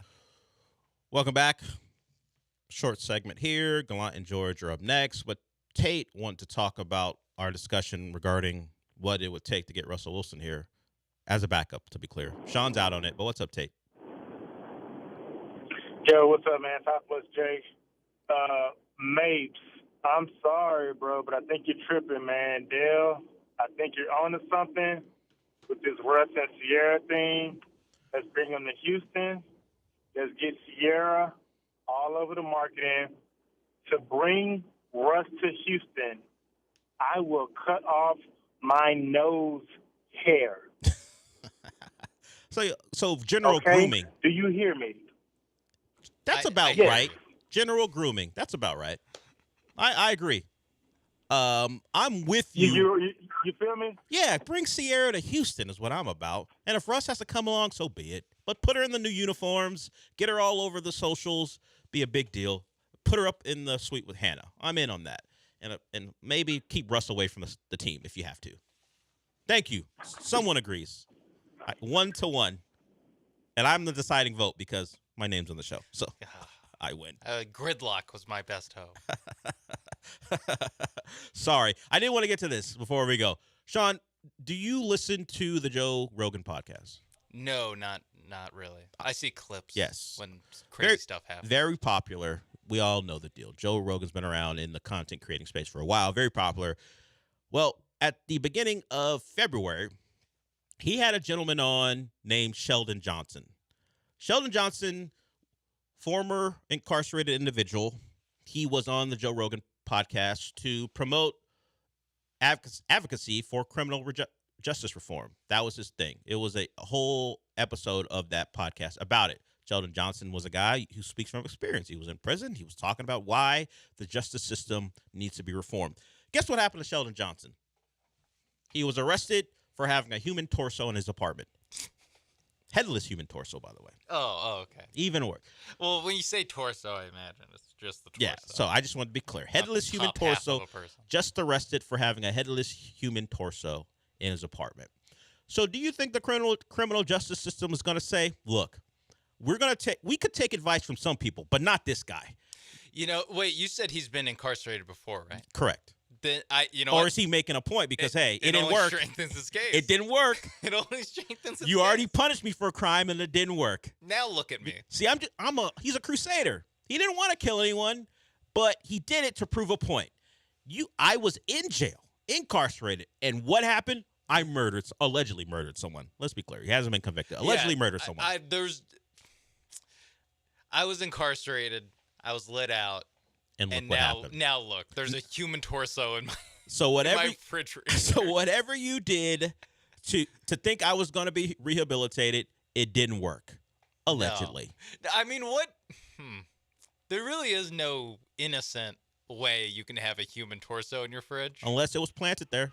He was doing all these visits and trips. He went to talk to Joe Rogan. Maybe when he got back, he didn't really check his fridge very well, and there was a torso in there. You think big prison was like, we got to get this guy off the streets? Exactly. It's always back in the prison. It's always a conspiracy on this show. Always. Now, the question for me is, before we go, like normally if you have a guy on your show, I don't know what they said, you would think when this stuff happens, you remove all the evidence. You go, no, we're going to pretend like it didn't happen. But now in the content space, you leave that episode up because people are going to flock to it. It's probably the highest rated one in a while. It'll do numbers to hear from the guy who spoke one way and then wound up with half a human body. Look for the clues where he's like, yeah, and you see a little eye moving, an eye twitch. I'm always running out of fridge space. Anyway. I don't know why I said that, but it just popped in my head. That'll wrap it up for today and the week, really.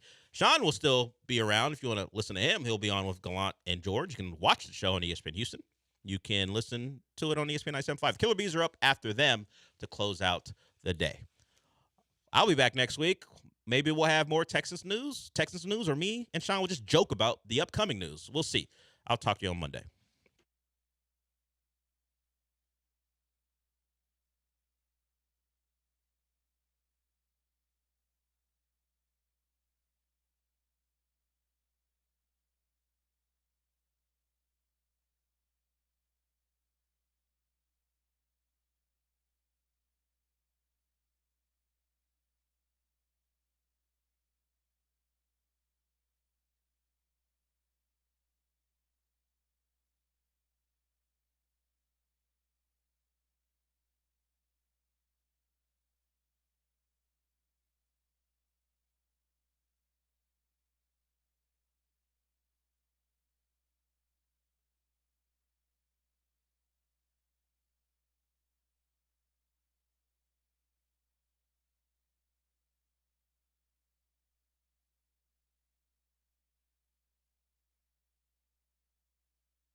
Gallant George on ESPN 97.5 and 92.5. Joe, Paul, and Sean. We're on Twitter at Joe George Radio, at Gallant Says, at Sean A. Mapes. You are welcome into the show at 713-780-3776. And Paul, we were discussing Saquon Barkley the other day. And you know, kind of how Texans Twitter is all in a tizzy, and so many of them so badly want Saquon Barkley to be a Texan. And you posted the Saquon Barkley conversation on YouTube. I did. And it seems to have triggered some Texans fans, is the way I would put it. So I don't want to bore everybody with the nitty-gritty of YouTube, but generally, when a video that has, let's say, 1,200 views also has 55 comments, that is a lot. That's a lot. That's a good amount. Some would say that this is... Is that getting ratioed? Ratioed. Oh, no. Correct. So I read some of these comments, and there are so many people out there that seem to believe, just to summarize it, that if the Texans don't specifically sign Saquon Barkley, they are, quote, settling for mediocrity, end quote.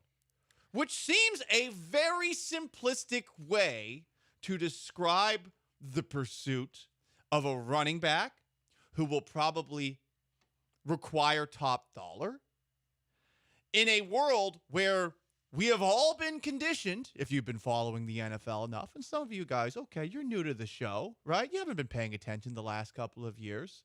But we have been conditioned to believe that running backs aren't necessarily a dime a dozen, but if you pay one, good luck. You're most likely going to get slapped in the face with a bad contract is what's going to happen if you pay a running back. Then most of the times it doesn't work out in your favor.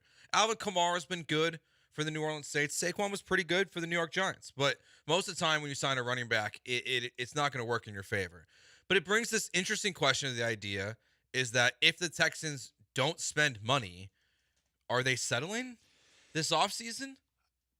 I don't think they are, because I think people want them to spend money in the same way that, let's say a sugar daddy would buy his sugar babe trinkets. What kind of trinkets? Well, I mean, they range. Generally, it could be jewelry. Maybe it's a car. Maybe it's a set of bolt-ons. Sometimes it's just a nice vacation. Any of those things. And it's the reason why this idea is it's prevalent. This is not just some made-up idea that we have concocted. This is very clear when you look at Texans Twitter, Texans Facebook, whatever, text line, Twitch, YouTube, all of it. Any station in town, you can hear that people are anxious about how much money the Texans are going to spend if they're going to sign a big-ticket item.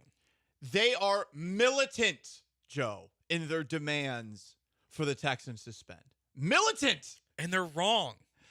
You think they're wrong so entirely? Wrong. They're so wrong. DJ Bieniemy put up an article, I think this was from today, on ESPN.com.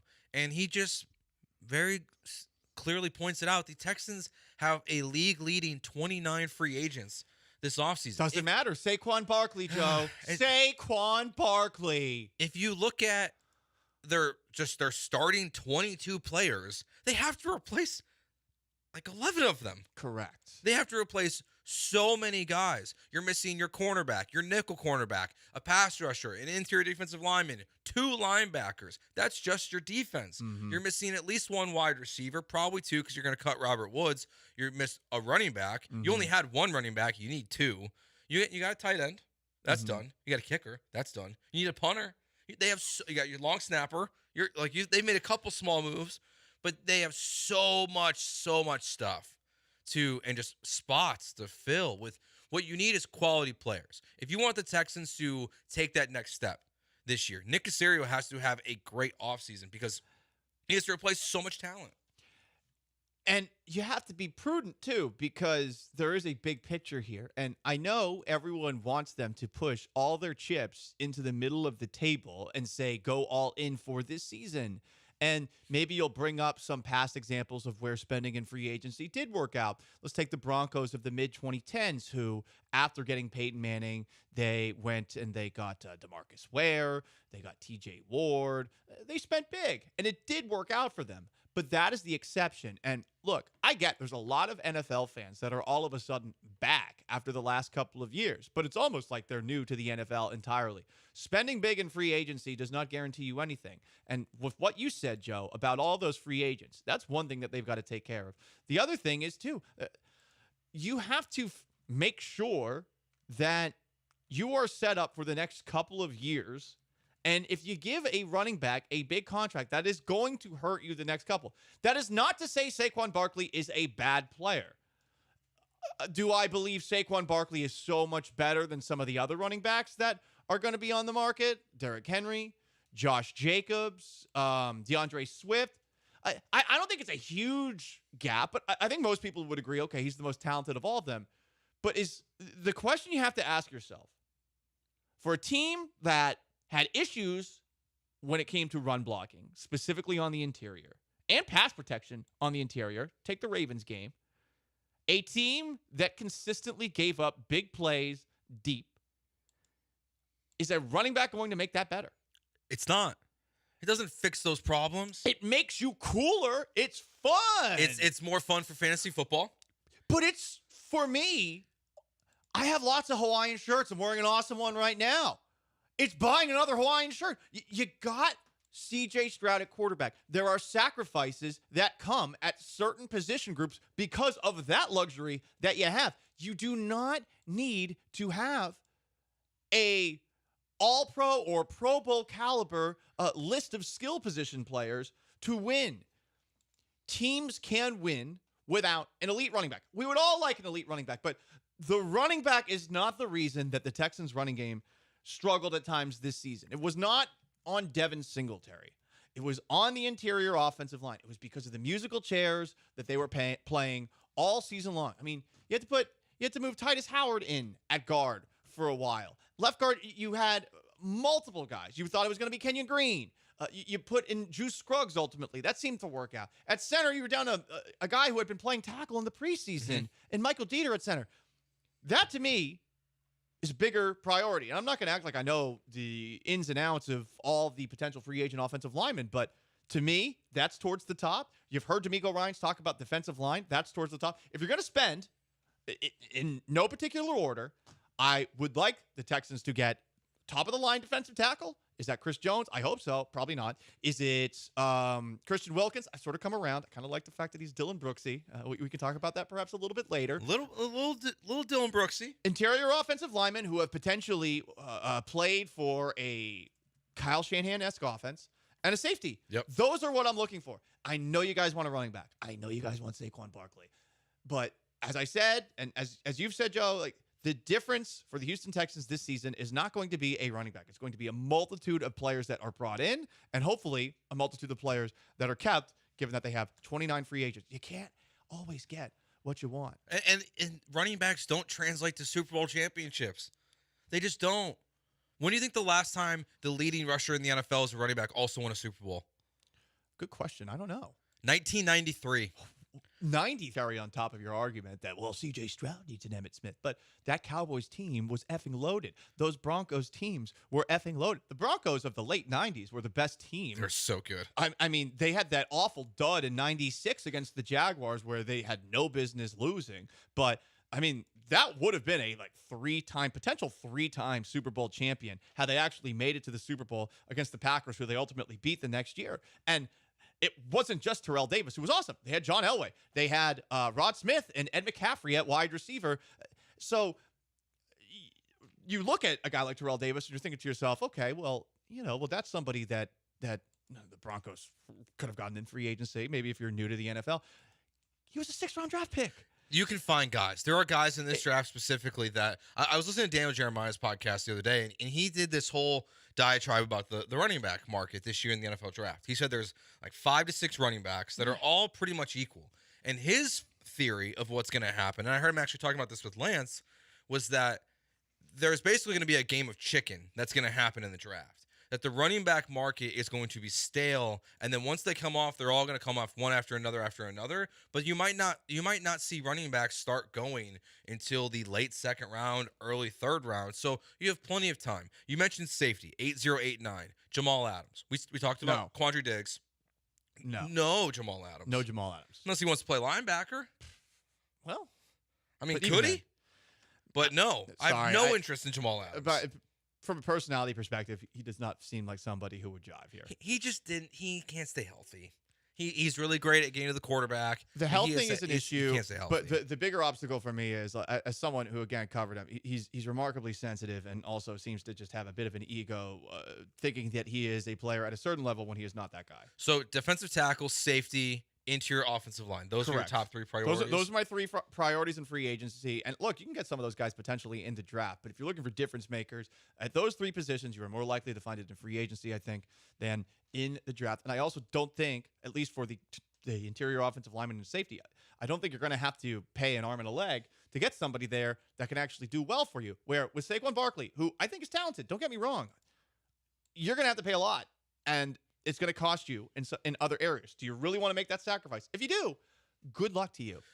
My only change would be cornerback over interior offensive line.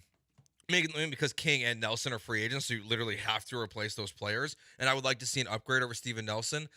Also, I didn't hate Jared Patterson and Drew Scruggs last year. So, in my view, if you go into the next season with a very cheap interior offensive lineman, Kenyon Green, Drew Scruggs, and Jared Patterson, I think they'll find a way to be okay. Nick Caserio showed he could do a good job of finding scraps on the offensive line and finding very good players, and those guys always get cut too. So interior offensive line is not as high a priority as me, but defensive tackle, safety, and corner would be my top three. I'm just not looking at the offense.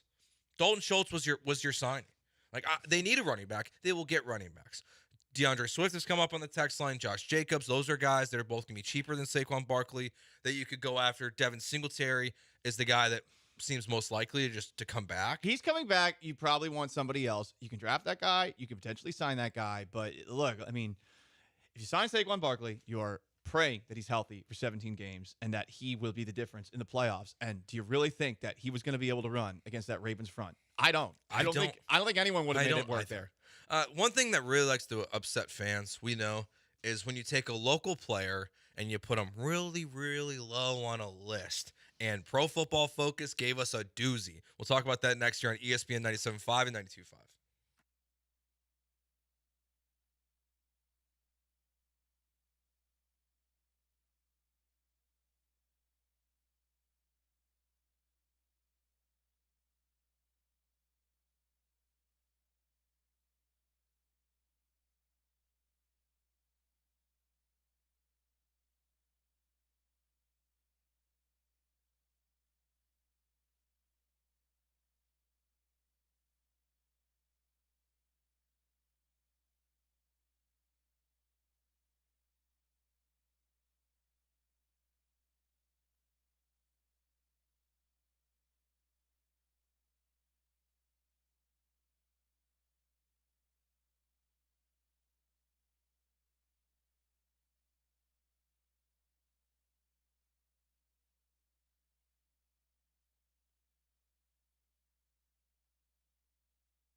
It's Gallant and George. On ESPN 97.5 and 92.5. Broadcasting live from the Veritex Community Bank Studios. Here's Paul Gallant and Joe George. Pro Football Focus did their top 101 players in the NFL. I don't get why you do that, but okay. Is there a reason why you had to have your 101st player in there? Want to set yourself out, probably. Stand out for the algorithm. Slightly different from the top 100 list. Yeah, so when people look for the top 100 players in the NFL, they can't find you. But they put out their list. Now it's not totally done yet. We're still waiting through 40 through number 1. And there's a handful of Texans on this list. Some surprising. The most surprising was CJ Stroud, though. Not that he's on the list. Where he's at, I mean, on the list. He's barely on the list. It's a list of 101, and he's 100th. Now, so far, through 101 through 60 or 40, they have 2 quarterbacks. Right. It's CJ at 100. Oh no, Jordan Love's on here. Jordan Love at 89. Jared Goff at 83. But the real issue is Tua. Tua is at 44.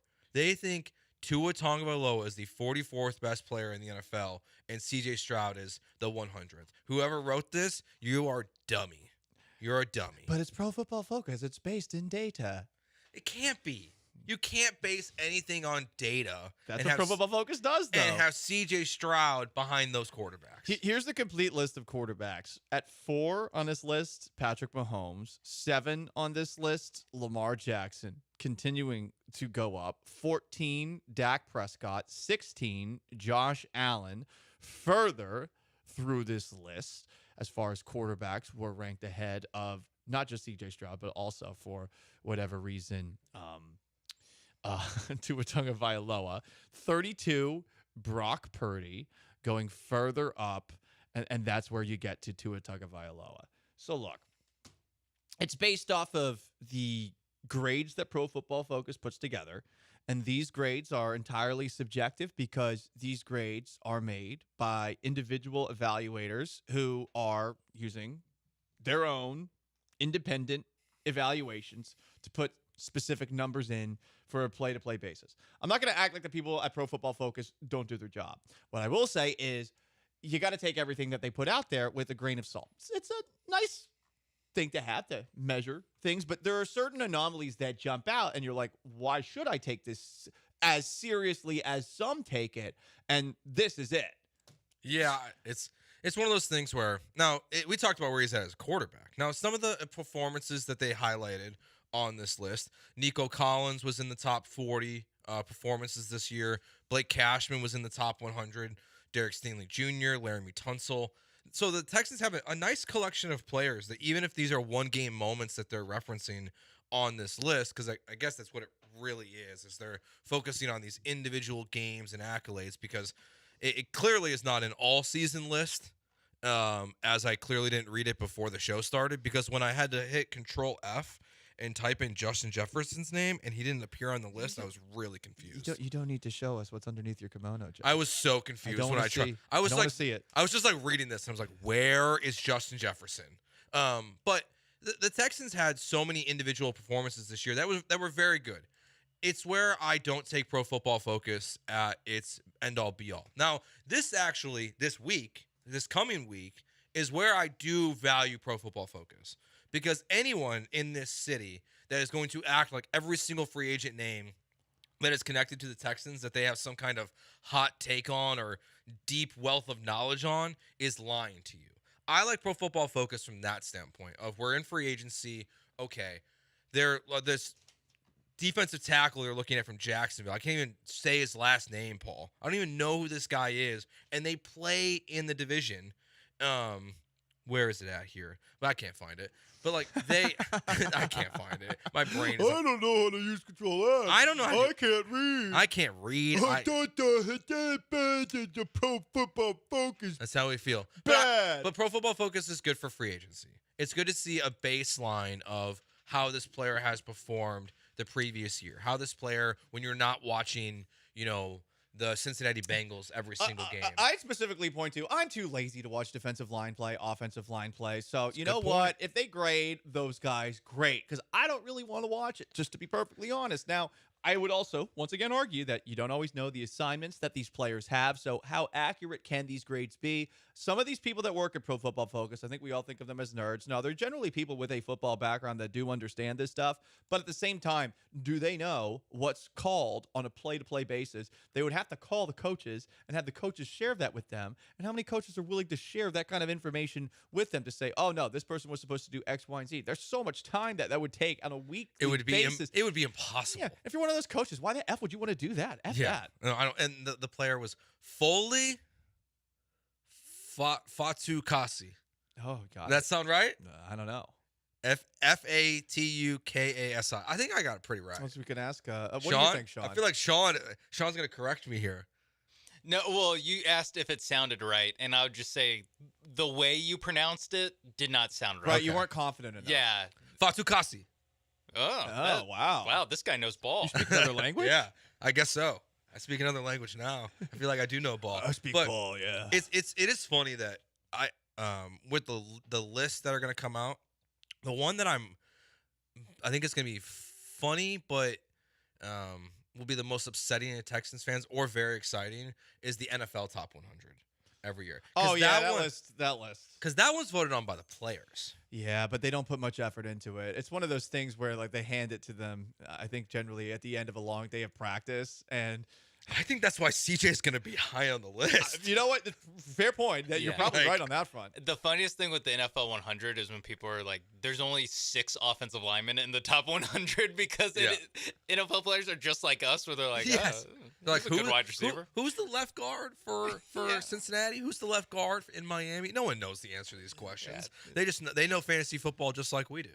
So yeah, I think CJ Stroud will be very high on that list. And there's gonna be some people out there who are probably like pushing to be on this list as well. And maybe they're texting all their friends around the league like, "Hey man, I need a raise. Hook it up. Can you get me on the list?" Yeah, contracts. I'm negotiating a new contract right now. I'm Nico Collins. Bump me up. You think Nico would do that? Like, hey Nick, look, I need to be in the 80s. I'm on the NFL Top 100. Like, that's an extra $5 million. Like, I know it's my first time on there, but I'm number 89 out of 100. Listen, it's about campaigning, you know? Like how did Paul Gallant get listed as one of the top 10 defensive backs in Pinellas County in a newspaper article back in 2006? A family member wrote the article. No, but it was an online vote, and I said, screw it, let's see what happens. Let's see what happens. Like, did you just? So are you saying you just voted for yourself? Like I'm saying that I had some friends vote for me. Maybe. How many times did you vote for yourself? Not once. Actually, not once. No. Trust me, I did not vote once. We all had our entire team basically had a handshake agreement that for any position we would all vote. So eventually, by the end of the season, I have the newspaper article. I can take a picture of it and send it to you. Legitimately, it says I'm like the 5th best defensive back in Pinellas County, which is definitely BS. But how big is this county? Pinellas County? Like, are you going to St. Petersburg? Dude, is it St. Petersburg? Yeah. How dare you? I don't know counties. Pinellas County is like one of the most populated counties in Florida. How many people know counties? There's like 1 million people in Pinellas County. Yeah, I know cities. I know St. Petersburg. No, the district he played in was very small. It was a small district, but it was in a big city. Yeah. Okay. Yeah, but you were top 10. You were number 5. That's what it says. And the funny thing is, as this continued, the discourse in the voting section got very, very bad, and they decided, the St. Pete Times, this is a bad idea because people like random like high schoolers were essentially logging in, and in the votes they were saying like, "F that guy, he's a pussy," like stuff like that, and eventually the St. Pete Times was like, "You know what? This is a terrible idea. We're gonna stop this." They actually put out a note. I don't know if you can say that. Yeah, you can. Oh, can you? Yeah. Oh, good to know. That's what they said. What? Should I say? They called him a meow. Joe, I'm bringing you down with me. Welcome to the big show. Hey, you know what? Let's talk about bringing you down with other people. This NFL story, I didn't know it was this cold during the Chiefs game. Like 10 to 20 people are going to get something amputated from going to that Chiefs game. Hell yeah. Well, listen, you're from Chicago. Football's not worth it, man. Oh, this is the softest take you've ever had. I like my fingers. I like my toes. Wear gloves. I'm sure they didn't dress properly. Okay, well then those people are idiots. Because there's what, 60,000 people that are at this game, and 20 of them are going to lose toes? That's a good ratio. 20 morons. That's now, what it is. have you ever been to a game where it's so cold that your beer freezes? No, but I would assume you, as a Chicago native, have. I guess I technically would have been. I haven't been to a game that cold since I could legally drink alcohol. I would say I'm not. I would guess so. But I am with you on that front. The Patriots games that I went to in the playoffs, the 2 games where Peyton Manning pissed his pants against the Colts, or excuse me, against the Patriots, it snowed, but it wasn't freezing. But the game before one of those, my dad and my sister and some family friends, they went to the game, and it was so cold. I think it was like 4 degrees, and they wore sleeping bags at the game. But again, this is on them. And listen, there is, I think, pride in being a Northern football fan who can withstand the elements. These people who want indoor football, I won't say that word again because you're uncomfortable with it, are, I mean, it's soft. It's weak and it's soft. You Southerners, my God, no wonder you guys lost the Civil War, idiots. You think you're going to be able to fight when you're wearing your cute little Confederate outfits marching up north? Yeah, I once had to watch a football game that was in the 50s, all right? Honestly, I would rather go to a cold game than what I'm going to do next year. I'm going to week 1 of the A&M game. Week 1 A&M. Oh. It's going to be so hot. Yeah, you're going to hydrate. I'm going to cook. Yeah. I'm going to cook. Oh, I think, man. would you rather freeze, would you lose a toe to frostbite or get the worst sunburn possible? Worst sunburn possible. It's not You even lose a toe. I don't know, man. Sunburn's the worst. Sunburns aren't bad. Sunburns are bad, but I mean, look at my skin. I'm pasty white. I'm whiter than you. Who's whiter? 713. Sean? Yeah. You want me to? No, I was going to let Tommy you weigh saying in. that Oh, word you was want me to problematic. weigh? I thought you wanted me to throw my white hat in the ring. If you want to. I went to. I wasn't going to force you to. The Texas-Alabama game at the beginning of the 2022 season, and the worst part was after the game, we were all dehydrated, and we were looking for a place to get water because of how hot it was that day in Austin, because it was like a noon kickoff, or excuse me, 11 o'clock kickoff game. And Joe, I swear to God, we went to like 5 convenience stores just looking for bottled water, and we couldn't find it. So we walked 2 miles eventually to get to a restaurant that didn't have a line, and mainly because we just wanted water. It was miserable. So yeah, good luck. That's good to know, though. I'll bring water. I'll make sure that hydrate. I honestly don't bring it as much as like pay whatever like $12 they're gonna charge at Kyle Field for water. Yeah, no, I spent like $12 at a Texas game one time, an early season Texas game. It was like a 2:30 game against, I want to say, like Oklahoma State. And yeah, I've seen people like faint in these September games. I'm not looking forward to it. I told my dad, I'm like, do you really want to see Notre Dame that bad? Now it might be a primetime game. It'll only be 95 degrees at kickoff. Yeah, but versus 110. The fainting risk is lower. The sunburn is lower. True. So we know what time of the year it was yesterday. Sleepy Joe was on television, or if you love him, you can call him something else. But Joe Biden was on television last night, giving a State of the Union. It's time for our State of the Union of Houston sports, delivered by the one and only, our president, Paul Gallant. That's next year on ESPN 97.5 and 92.5.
You are back with Gallant and George On ESPN 97.5 and 92.5. from the Veritex Community Bank Studios. Here's Paul and Joe. I'm not sure this is going to make it into what we're about to hear, but I just want to give a congratulations to 22-year-old Jalen Green for officially knocking up a 39-year-old woman on Instagram who has 9.6 million dollars. Wait. 9.6 million followers. Wait. Jalen Green's going to be a daddy. He didn't knock her up on Instagram. Oh, yeah. He did in real life the way Instagram normal model. people do. Yeah, that's what I meant. Words. Do you know who Drea Michelle is? Am I supposed to know who this is? No. She has 10 million followers on. I think she was on a reality show. Well, that's nice. She's 39. He's 22. Well, baby girl that's due in nice. May. So congratulations. Is she a first-time mother? That I don't know. Drea Michelle, first-time mom. Let's see what pops up. What's the odds here? -200. No. She's old enough to be his mom, so that's interesting. Hey, we don't judge. We don't judge. No, because this story from 2021 says Drea Michelle just sent her son off to college. So her son is Jalen Green's age. He's 2 years younger. Well, one of her sons is Jalen Green's age. Okay. One's 22 years younger than him. Well, listen. Love is love. Could you imagine? Look at this man shaming love I and know. shaming the creation of life. Could you imagine your mom having another man that's 2 years older than you? See, I can't judge because my dad dated a woman who was 6 years older than me. That's a little bit of a gap there. It's better than 2 years. It's not much of a gap. Not really. Not much. It's really not. Not much of a gap. I was just trying to make you feel better in the moment. No, there. I don't judge. I don't care. A lot of this is and women constantly get on men for dating younger. So I think this is on International Women's Day, little girl power. Take one back. Yeah. 4187 says her son is 22, so they are the same age. Her son and Jalen Green. All right, you ready, Paul? Joe is hating on the creation of life, and that was something that was discussed a lot last night, Joe, at the State of the Union. It was. It was. All right, you ready? Here's president of ESPN 97.5 and all Houston sports fans, Paul Gallant.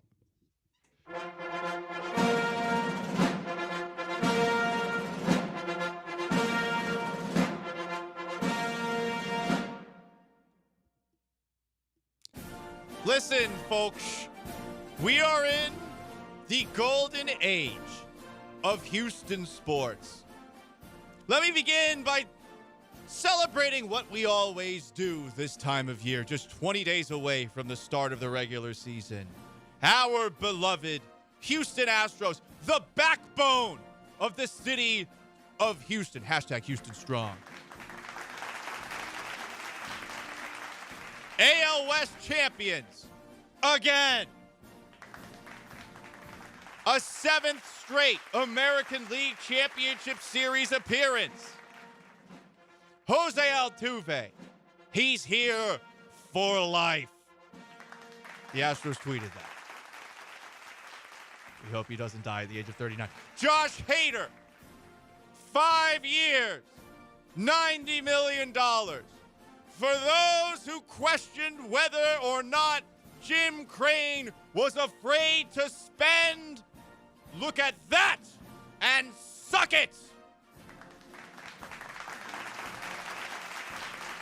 One of the biggest issues for Houston sports now, though, my friends, is the menace 4 hours north in Dallas.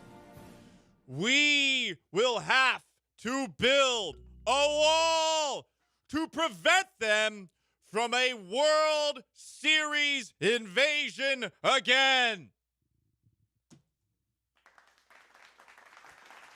I wasn't sure to boo or to clap. Meanwhile, we have the Houston Texans, and it is good to be back. Sorry, I almost spilled our coffee. It actually hurt my hand. Is it broken? No. A 7th AFC South crown. A playoff victory over the team that brought in Deshaun Watson. Crooked Deshaun Watson. CJ Stroud. We got him. D'Amico Ryans. We got him. Will Anderson. We got him. And I would like to thank Jeremy Branham. I would like to thank. We have some rowdy people here. There is decorum in the State of the Union. Is there? I would like to thank Hannah McNair for her stewardship, for her beauty, for her stewardship, leading the Texans back to the promised land.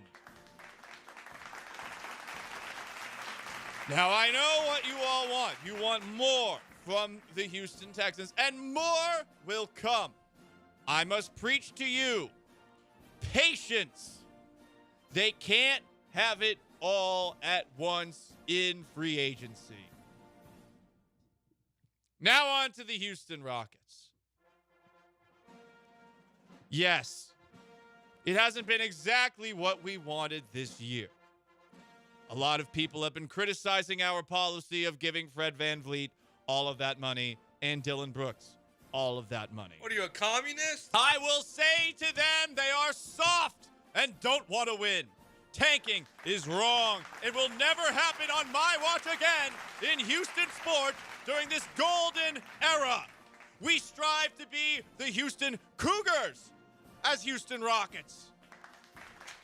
The number 1 ranked Houston Cougars.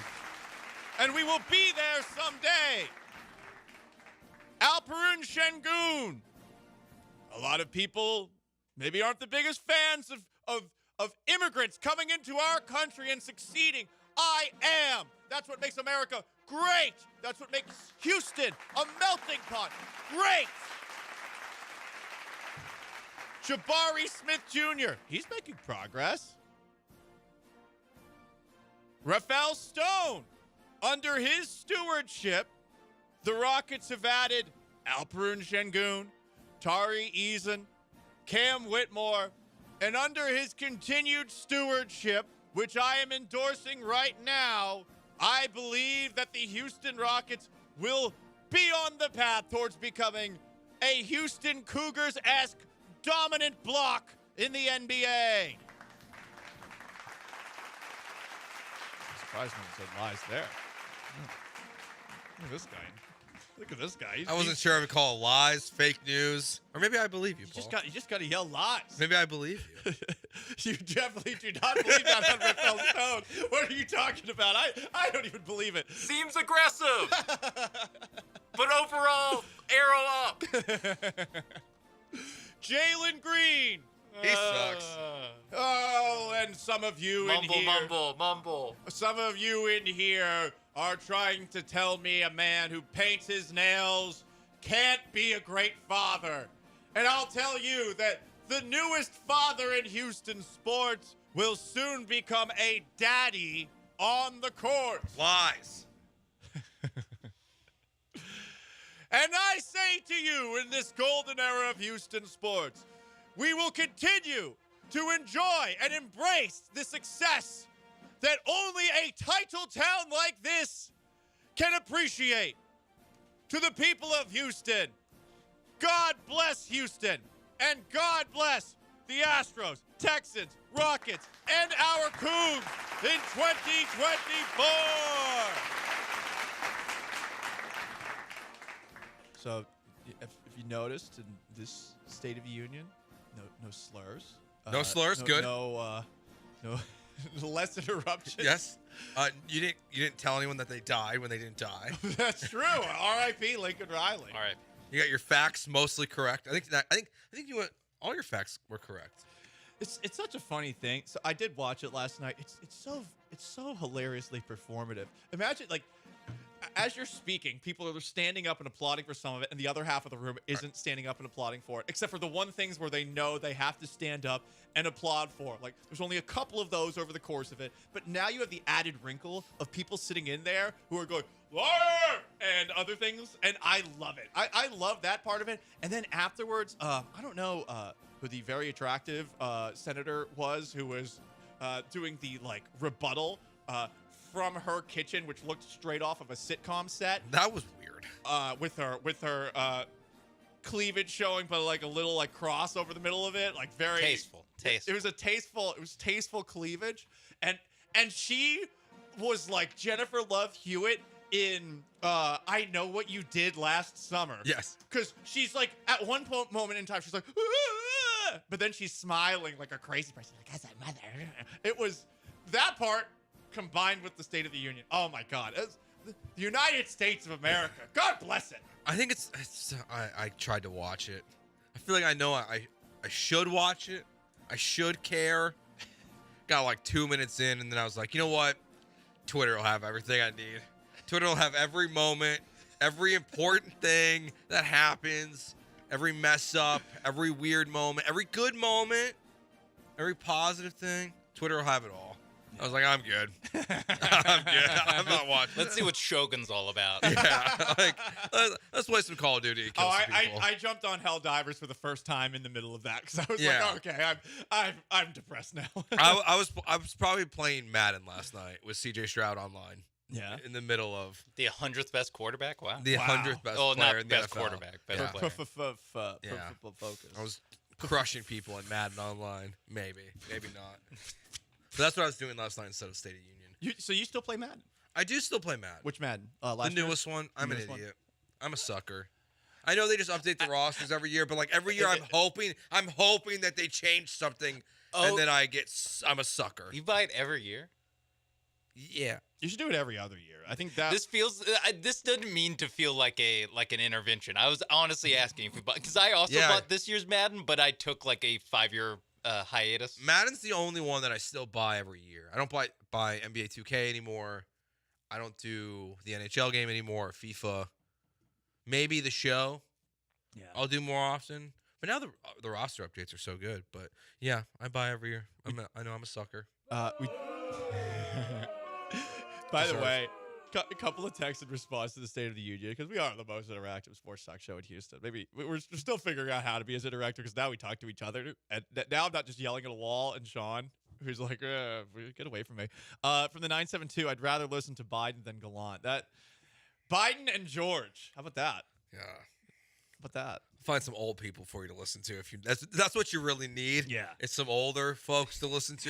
We need some age in radio. Yeah, that's I can find. Radio's gotten too young for me. If 36 and under is not your demographic, I can probably help you out. From the 337, such fake fandom sounds forced. Yes, that's the point.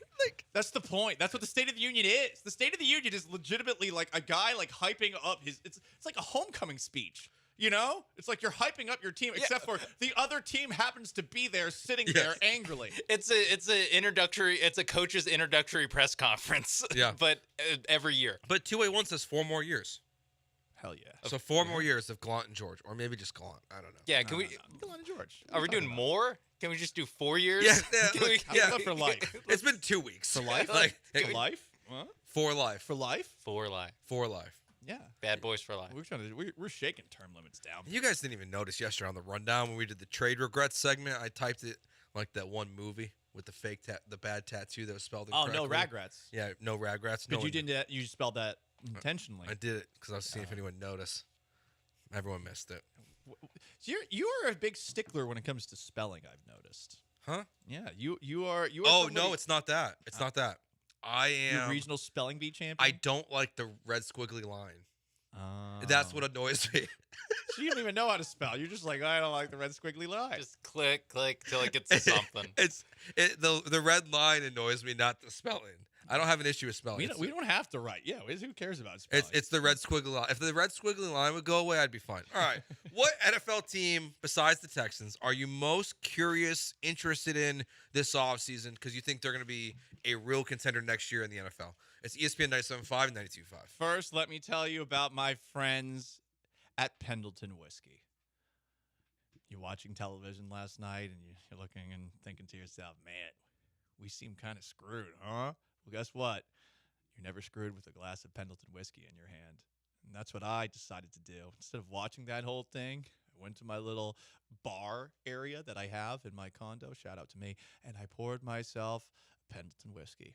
You know how I do it. One rock, 2 fingers in a glass. Oh, boy. It's fantastic stuff. It's smooth. It's refreshing. And whether it's the winter or the summer, this is damn good stuff. It's barrel-aged in American oak.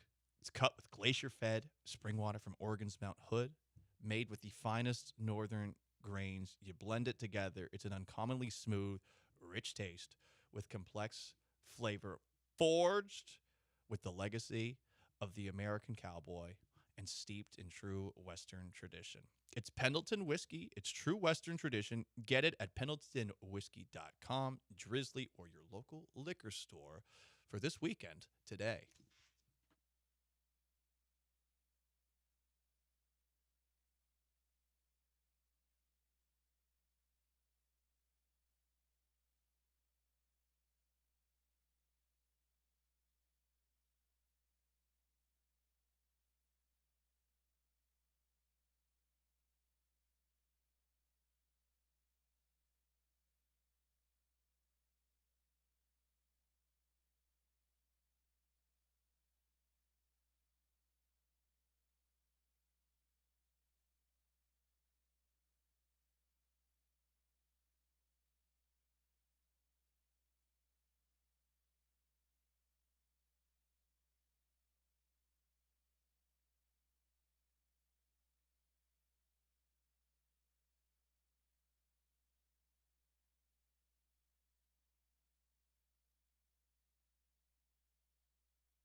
Welcome back to the Tucker Paulson Show.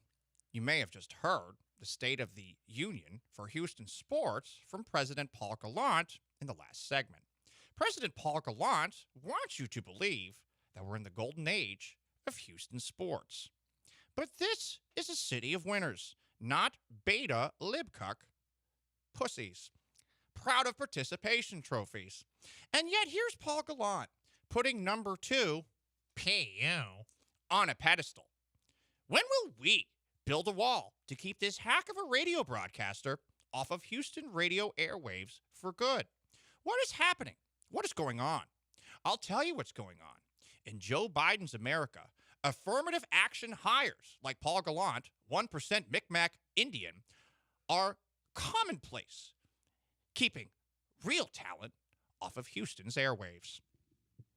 So that would be the, I guess, rebuttal version if Tucker Carlson was still on Fox News. I did not see if he put up something on Twitter after that thing went down. He's bigger than now than he was when he was on Fox. He does millions of views on Twitter. I like how Twitter does long form stuff. Should we stream on Twitter? No. Facebook? No. I think I'll get in trouble for two words I've said in the first hour. It's Elon's Twitter now. You know what? We're gonna put up a day since Paul said that word on the air marker in studio, and I'm sorry. I shouldn't have said that word again. It's okay. I can't help it. Yeah, I've been a little bit too brazen with some of my language. You really have. Yeah, I noticed. I noticed the first segment. You dropped 2 different kind of P words that are like on the edge of what you can say. Paul's feeling frisky on a Friday. I know. Listen, The Twitch wants to know if you have your date tonight. If that girl ever texted you back. No, she actually did text me back though for Monday. Okay. Thank God. So just keep pushing it down the road. So basically, she's about to go for her sister's wedding in New York. So basically, like she actually did not offer another day, and I was like, damn it, I gotta like Monday. I will do Monday. Just go out with me, damn it. I'm trying to act cool, but of course I am not good at this. Yeah. Everyone knows this. I'm not good at this. Doesn't matter if you're devilishly handsome, 6.5 on a 10. Doesn't matter. Like it's hard for some of us, and I'm an overeager beaver. I scare people off. So what do you do for a date on a Monday? So, is it any different than a Friday? Like I don't know. I feel like I've never done a date on a Monday. I will tell you what happens on Monday. How about that? Or you mean on Tuesday? Check that. Or yes, Tuesday. Okay. I'll tell you what happened on Tuesday. All right. What NFL team are you most intrigued by this offseason? You know, teams that have cap space, just teams that were disappointing last year that might either make a big run next year in the NFL or could do nothing and become a huge disappointment. Who are you keeping your eye on this offseason? The AFC is tricky because of what an effing mess it is as far as good teams. Who are you really looking at and saying, yeah, this year they're going to go from third place to first place? So yeah, the easy answer is probably the Bengals, just because of Joe Burrow was hurt. They had $100 million in cap space, so like they feel like that's almost cheating because they've been to the Super Bowl in the last couple of years. So they'll be the team that goes from last place in their division to first place in the division. Like every single year it happens. There's always one. Yeah, but this time will be a little bit different. But they were 9-8 in last place. You know, like they're a weird anomaly here. The Chargers are probably for the first. They're the Chargers, right? But now it's Harbaugh. So it should, in theory, if it's ever gonna effing happen, it's right now. Yeah. This is the Chargers' moment. This Jim Harbaugh run with him as the head coach. I'll co-sign the Chargers out of the AFC. The NFC is interesting, and I feel weird putting this one out there, but I mean the Falcons aren't interesting because if they have Kirk Cousins, I think you feel better about them. But they were 7-10 last year. The worst to first team, a la CJ Stroud last year in an NFC East that is at best. I think the Commanders, if they end up with the second pick, like getting the guy, whether that's Drake May or Jaden Daniels, that would be my surprise turnaround. But at the same time, they hired Dan Quinn. And it's still, I don't like that hire. I don't either. And it's still like Josh Harris is in for Dan Snyder, but it still feels like it's the Dan Snyder operation, just with a different face at the front of it. Just because it might be make or break time for Kyler Murray. I'm very intrigued by the Arizona Cardinals. Like he is at some point you have to figure out who he's going to be as a quarterback in the NFL, and this will be his first full year now with Jonathan Gannon as the head coach. I'm still a believer in Kyler, but if things don't go well for them this year, they're probably going to try to move on and do the Russell Wilson thing and just be like, you know what, like we got to get out of this contract. We'll trade him for whatever we can get. When they wouldn't cut him like the Broncos cut Russ, but that's one team like towards the bottom of the NFL that I'm most curious about. Mm-hmm. The one team at the top that we've all discussed now, it's Buffalo.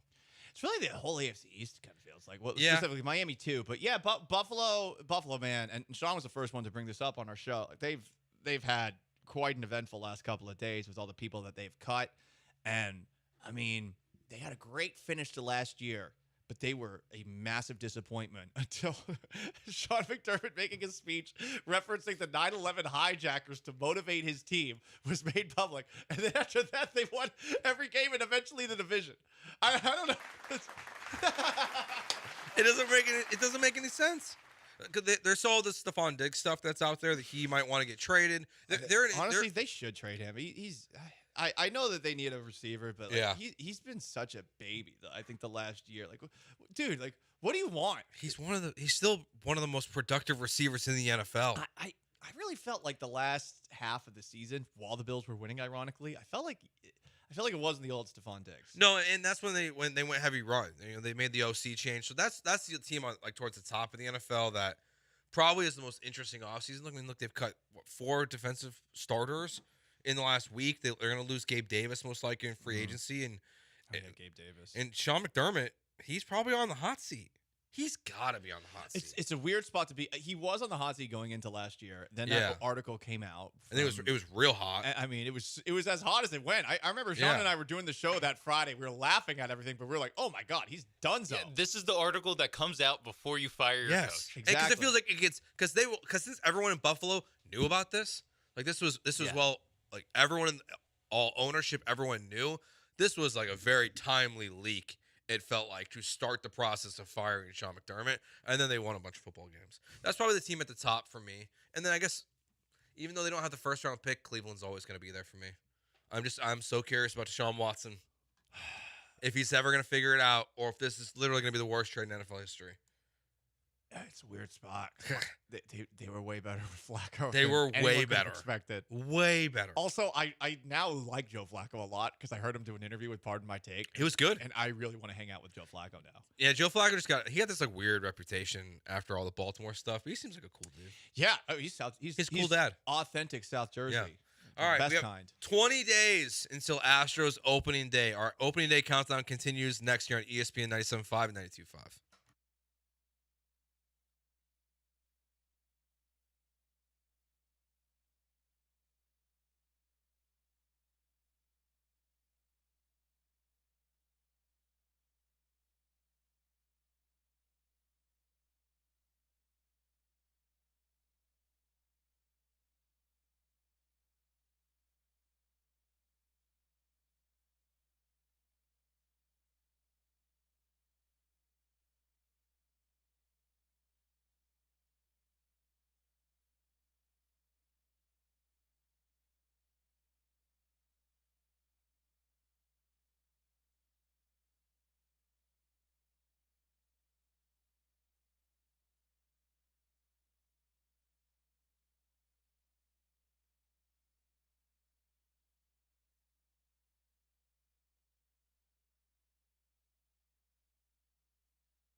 I will say, Paul, this is the most excited I've been for an NFL season in a couple years.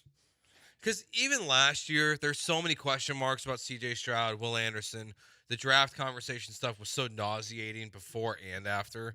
This year, I'm ready for them to play football again and try to win games. I'm not kidding. Last night, I thought to myself for 2 seconds, man, I wish there were still games on. I know. It's in last offseason, I did not feel that way. I did not. I haven't felt that way about the Texans since 2020. I mean, I like to think that Sean and I did Houston a service by not talking about the Texans at all during football season for the 22-23 season. Like specifically during the Astros playoff run, we were like, yeah, we're not talking about them at all. Yeah. And I felt no guilt because my flagship days would have taught me that, hey, if I am not paying attention to the Texans-Eagles game going on in the World Series at the same time, then I'm going to need to get out a whip like I'm some sort of monastery from the 1500s and flagellate myself on the back with a couple of lashes for not having watched the game.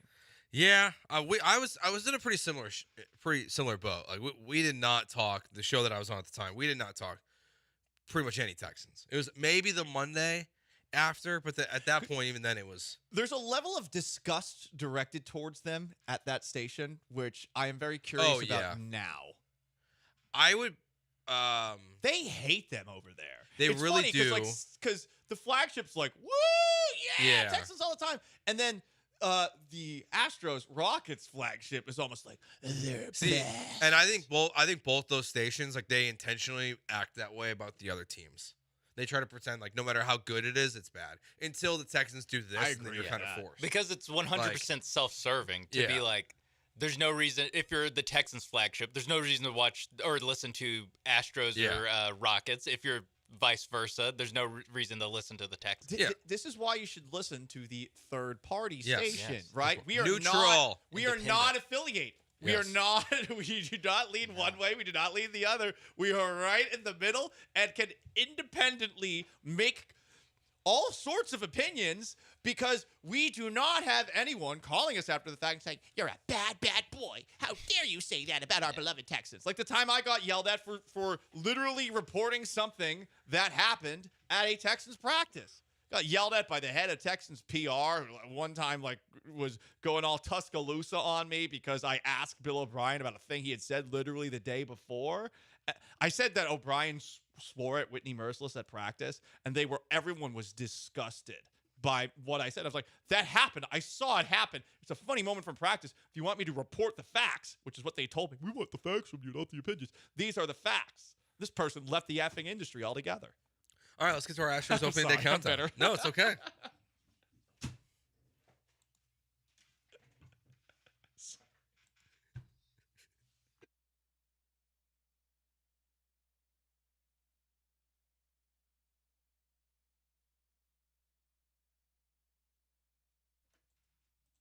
This is why we need Joe to get me back on topic. 20 days until the Astros start the season against the New York Yankees. We're so close. I can't wait.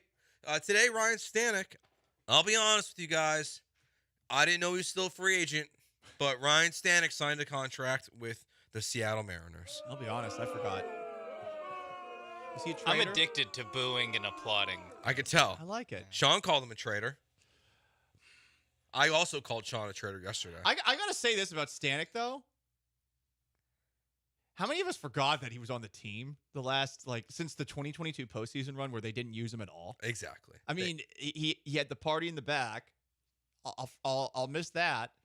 Wonder how he'll be embraced in Seattle based off of appearances, literally based off of that party in the back. I think that city, very tolerant. They would never make assumptions about who he is as a man based off of the way that he looks. Just kidding. That's exactly what they will do.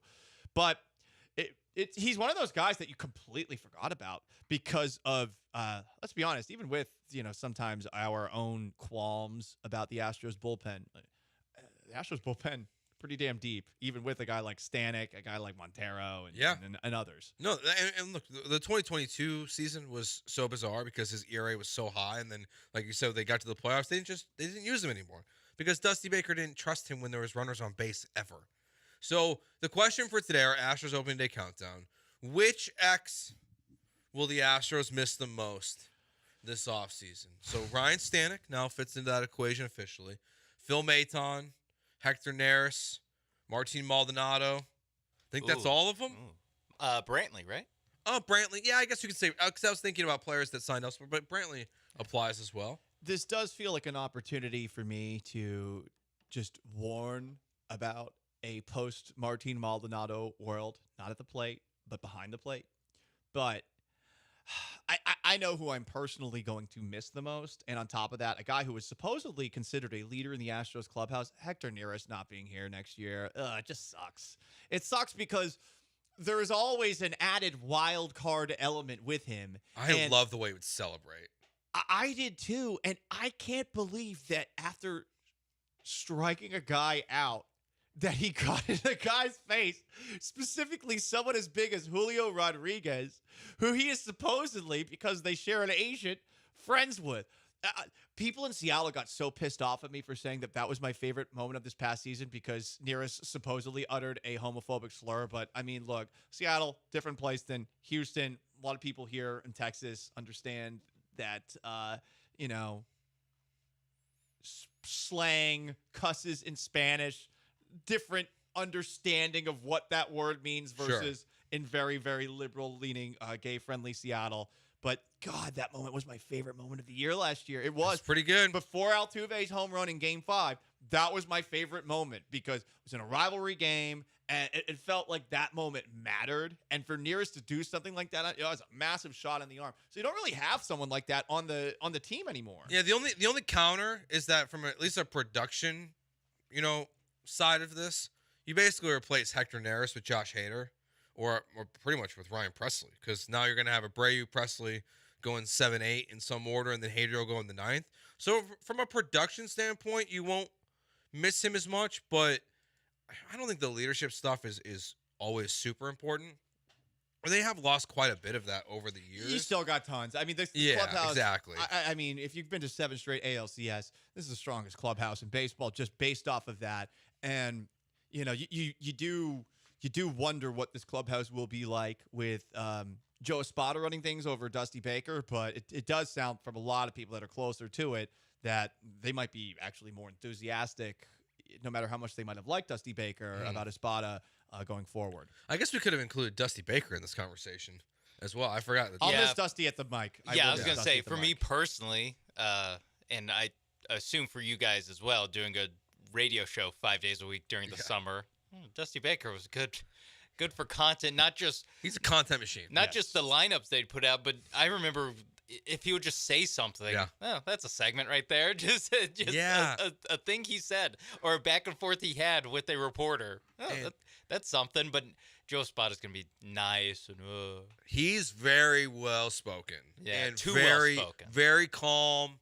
Like I think his stuff is very is insightful. I was watching the interview he did with McTaggart yesterday, talking about Christian Javier's performance, and I felt like I learned a lot about where Christian Javier was at. I don't feel like he gave me anything to talk about. Yeah, he gives like good answers. Yeah. It's not like too good. It's not like the classic quarterback like the Russell Wilson where they talk and they say nothing. Nick Caserio. It's like he's actually saying things. It's just there's not really a lot to like build off of. You're just like, okay, you answered that question very thoroughly. Thank you. From the 713, Maldi, I strongly disagree. I'm not going to miss Maldi. You're not going to miss him. No, it was the whole Maldi thing with letting him certain pitchers, only were caught by Maldi. I'm glad that's gone.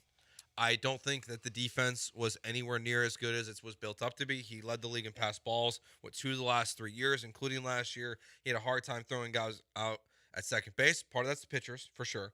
But I don't think they're gonna miss Maldi that much. I think Yiner's gonna be a big improvement. I think the pitchers will at first. I mean, we're seeing it already with Fromber saying that I'm gonna do the pitch Sure, com that's fair. to have my own input into the pitches that are called.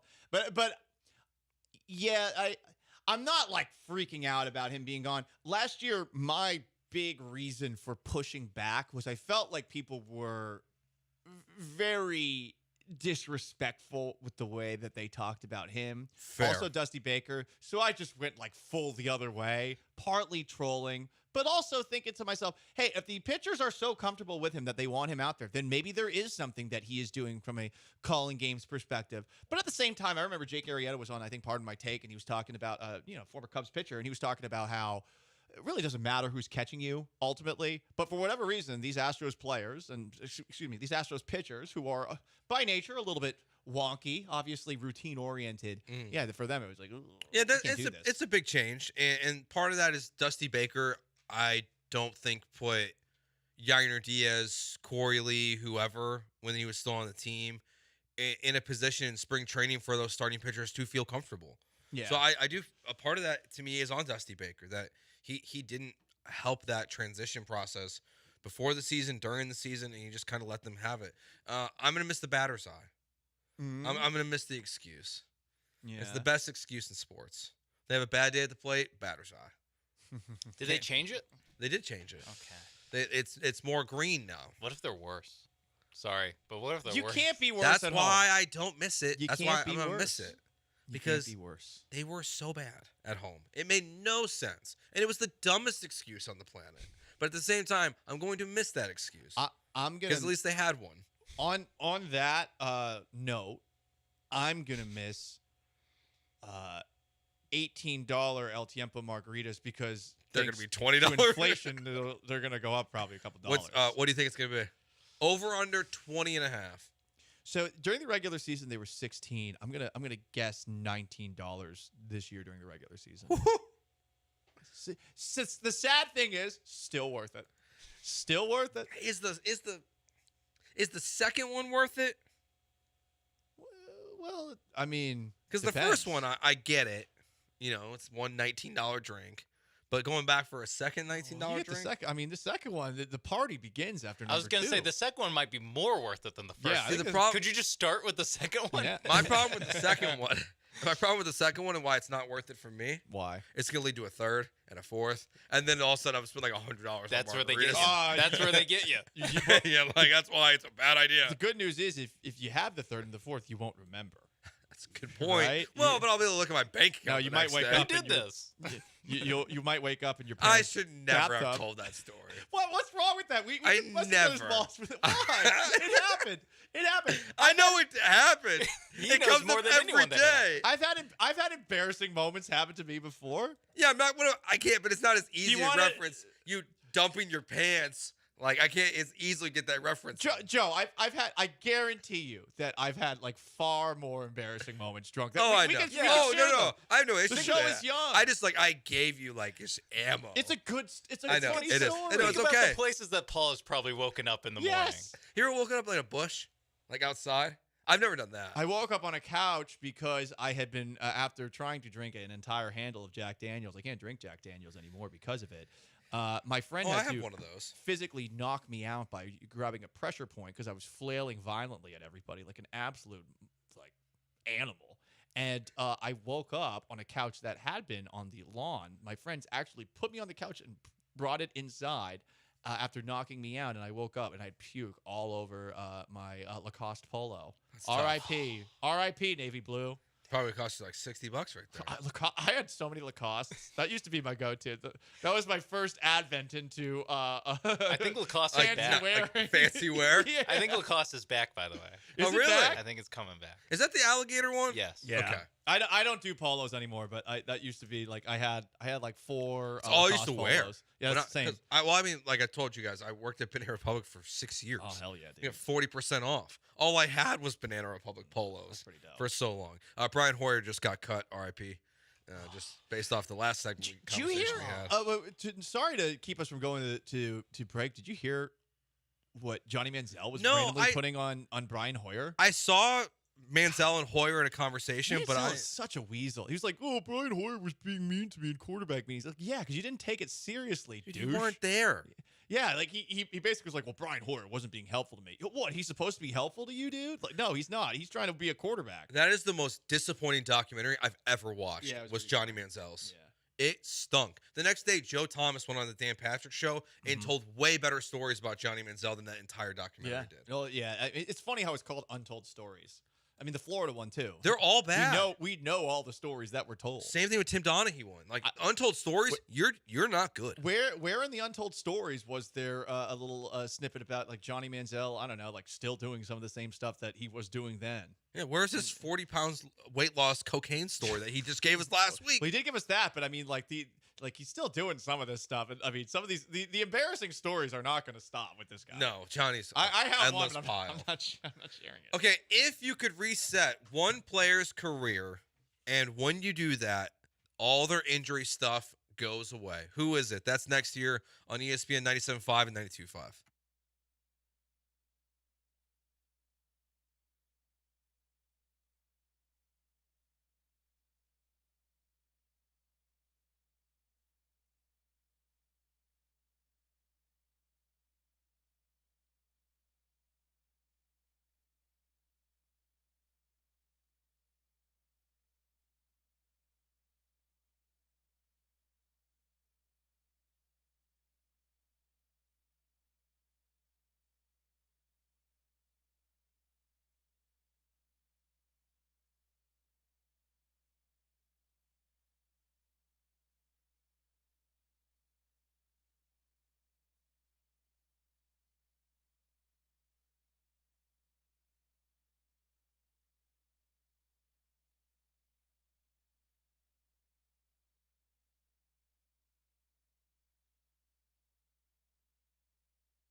Broadcasting live from the Veritex Community Bank Studios, it's Gallant and George. On ESPN 97.5 and 92.5.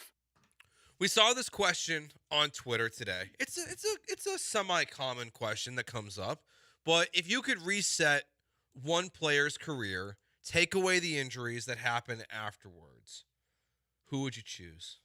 Tom Brady, because this one season he got hurt. Well, yeah, because they went 18-1 the year before, and they were going to win the Super Bowl that year too. Such a selfish I know. answer. You know what? Just for that one season. Just for that, I'm gonna say Drew Bledsoe. Boom! Tom Brady doesn't exist. Boom. Nah, He's Tom fading Brady, away. He's fading away in the picture like Marty McFly. Tom Brady, irrelevant. Sean Trump card. They He trade would've him to the existed. Jets. It was going to happen. It was going to happen. No matter what you're seeing in this documentary, which is so slanted anti-Patriots, it would have happened. Oh yeah, It would have happened. Aaron man. Hernandez might not have killed someone if Drew Bledsoe never gets hurt. Yeah. Maybe it's the leadership of Tom Brady that's the problem. We're really playing butterfly effect here, huh? Yeah.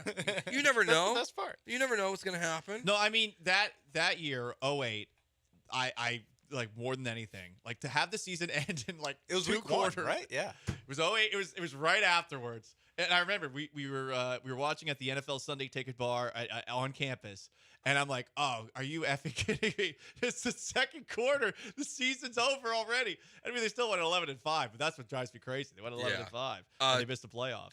Twitch here, Mickey Mantle, Tony Stark says Bo Jackson. Bo Jackson's a great one. Yeah, King of Twitch says Joe Theismann. Maybe so we don't have to see it anymore is the point of that one. If Bo Jackson had been able to stay healthy and play two sports, we might still have two sport athletes. I think that it would have been possible. Maybe it was a little different with someone like Deion Sanders, because Deion Sanders was doing it too, where Deion Sanders played though a position where in the NFL he obviously it's not the same. Everyone knows Deion Sanders was a little bit contact averse when it comes to tackling. Nothing against him. Hey, he was a damn good defensive back and one of the best returners that we'll ever see. But Bo Jackson playing running back and playing baseball, I wish we still had two sport athletes. I like the idea of somebody playing in one game, getting in a helicopter and flying into another stadium. And I know that's a Deion Sanders story, but not a Bo Jackson story. That's still the coolest thing ever. 5066. I'm not saying this. 5066 says Derrick Rose. But also yes. From the 936 Yao Ming. Yeah, Yao's probably the local one off the top, unless you want to go older with like Ralph Sampson. But he's probably the local, at least the Rockets one. I tweeted this out earlier, and one of the first responses I got was Matt Schaub. I know it's just one season, but people really think the Texans would have won the Super Bowl that year if they would have had more of a chance. They would have had more of a chance. That's where I'm at. I mean, it's the chance. We're like, Yao Ming. They could have lost to the Patriots. They would have played the Patriots in the AFC. I mean, shoot. They had multiple opportunities at the end of that game against the Ravens, despite 3 TJ Yates interceptions and many more passes that could have been picked off. They had 2 chances in the last 2 minutes to potentially tie that game up. And, nothing against TJ Yates. He was a third-string quarterback that you weren't even expecting to play that year because it wasn't just Schaub that got hurt. It was Matt Leinart that got hurt in his first game afterwards. So, yeah, I'll entertain that. I don't know if they would have beaten the Patriots, but, they definitely would have beaten the Ravens, I think, in that game if Schaub's under center. Because that was 2011, right? Right, yes. Yeah. The next year, I don't know. I don't know about the next year because obviously we saw Schaub all the way through. Brian Cushing getting hurt that year, maybe they would have been a little bit better. I think that they would have been a better matchup against the Patriots with the tight ends in both of the games that they went up against him. Because he tore his ACL, I want to say it was the Jets game, which was right before the game against the Packers, which I think was either a Sunday night or I think it was a Sunday night game, and the Packers waxed them. That team felt a little bit hollow. And Cushing, like the specific, and look at us talking about specific matchups from 2012 Houston Texans, but he wasn't like I wouldn't trust him in coverage especially against those 2 tight ends. Yeah, that's fair. That just wasn't his game. But it would have been better. It would have been better. It would have been than better. what they had. I like this one from the 832. Justin Verlander. Think about 2020 and 2021. Yeah. They might win 21. They might win 20. I mean, think about how I know they barely squeaked in the playoffs, but they go up at Game 7 against the Rays. Yeah, you might have got that Astros-Dodgers World Series in the bubble in Arlington in 2020. What another trump card that would have had to. And I mean, obviously, if people would have said asterisk, but I mean, to come back from down 3-0 and win that series, being the only other team that's done that in baseball, that would have be been sick. Another awesome thing to talk about with this Astros. Yeah, run. Verlander's an interesting one, just because I really never even thought about that until that text came in, but. Not having him those 2 years was such a struggle for this team, and that's peak Verlander. Mm-hmm. Yeah. Oh, yeah. I mean, he won the Cy Young in the years like sandwiched around that those 2 years. So obviously he was incredible, and he would have been incredible anyway. It's just. Yeah, it's tough to think about. Like there could have been more in this Astros run. There could have been. I mean, think back to the pandemic season. Like Justin Verlander gets hurt, Jordan gets hurt in the next game. He got hurt. I think he played a couple times. I think he played, came back, and got hurt again. Yeah, and then he has the double surgery. But that year is so weird because all these injuries happen, and that's really when we get Javier for the first time. Luis Garcia. Mm-hmm. It was the first full Fromber. I think he came. Urquidy. I think. And those guys were coming Urquidy up was from 19. Those guys were coming up from like Double-A, who had never pitched in Triple-A, and all of a sudden were giving Andre you like Scrub. real innings. I miss Andre Scrub. I like Andre Scrub. I won't lie. Yao Ming to me is the one that for basketball. Do you think they're ever going to get further than where they got? Well, can I have him and Tracy McGrady at once? This conversation of being healthy. 09 was their shot for Yao and Tracy, especially when it comes to like injury stuff. Like it would have been great to beat the Jazz in 07, but didn't do that. But that was less injury. That was more just couldn't beat the Jazz. But yeah, 09 because I think they took the Lakers to 7 in that. It was either 6 or 7, but that was like Luis Scola and randos basically on the Aaron Brooks was going toe to toe with Kobe Bryant and stuff. So that's the one where you would have just had a better shot. And just in general, like Yao probably doesn't retire after 9 years in the NBA. That's with it too. Is he probably has a 15, 16-year career. You just would have gotten more Yao now. Yeah. Might not get James Harden. Oh, butterfly effect. That's true. Would you rather have 5 more years of Yao Ming in trading James Harden? He's way more beloved. I would have liked Yao Ming more. I mean, it's one of the situations where it's like you're probably costing yourself wins because the NBA was moving away from the Yao Mings of the world. Yeah, pretty close to after he retired. So yeah, you're probably taking off wins. But if you just want to like your team more, that you probably go with Yao. 100%. To go back to what inspired this conversation, I know that it's been a while, but do you remember when Andrew Luck first stepped away from football? The take heard all around Houston by Rick Kamla, who was doing the afternoon show on the flagship station. He was there for, I don't even know if he was there for 6 months or I think it was like 3. Right, like replacing my guy, Rich Lord. I like Rich. Everyone hates on Rich. Rich is an awesome guy. To me personally. So I know, listen, the bench probably has different thoughts on him, but they put this guy in, Rick Kamla, and after Andrew Luck walks away, Kamla tweeted this, quote, "Andrew Luck is mentally worn down? Are you kidding me? That's weaker than Antonio Brown's helmet beef. There's a difference between retiring and quitting." What a joke. Now, that's a take that I don't necessarily 100% agree with, because I do kind of agree with the last-second nature with which Luck stepped away is close to quitting. It is. But to say it's, I guess, weaker than Antonio Brown's helmet beef did not age well. That's very funny. I forgot that was in there. People immediately pounced on it. And here's the big joke, because I was bitter. This was when I was unemployed after the flagship let me go. And I remember dunking on this. But in retrospect, I wish I hadn't. Because this was, yes, a bit of a zag. But at the same time, the flagship made him walk that take back. So That's crazy. He had to delete it. Because he wasn't even, because it's not like he was a Texans player. He's a Colt. He's from Houston again. He's from Stafford.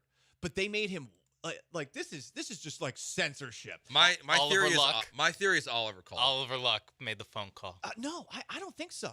I don't think that You don't think Oliver called McClain and told him he had an issue with that? No. Because that's really what I think happened. No, I think that I think that the PD there saw the backlash to the take and said that, no, you need to delete this and you need to walk it back because you're starting a new show and this is making you look back. So look bad. So then he had to open his show saying he made a terrible choice of words as if he said something like cancelable. Yes.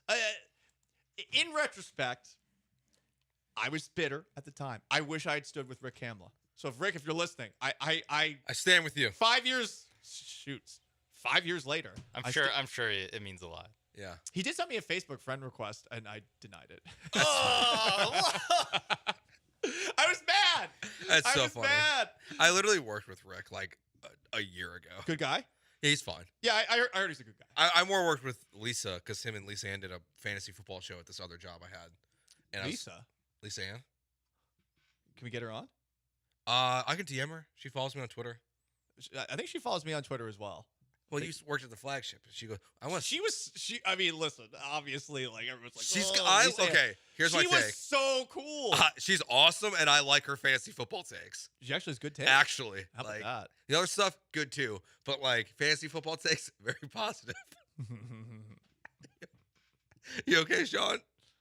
Other stuff, good too. Well, I don't know what else to say. I mean, All we right. started talking about Bo Jackson, and we ended talking about the Bo Jackson of fantasy football. You're right. There we go. Connoisseur, the Bo Jackson of certain, elements. You know what? I'm not even kidding. I have never watched one of her films. Not once. Sounds like you're alone on that one. I know. I never have. I think it's because I know her as a friend. That's fair. It's because we're. You're such a good guy, Paul. I'm such a good guy. Paul, Pat myself on the back. just standing up for women again. But not Rich Kamla. I'm the white knight. I'm the white knight this week, baby. Yeah, don't be Rick Kamla. All right, 10-minute drills next here on ESPN 97.5 and 92.5.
We saw a big old contract get handed out yesterday, Paul.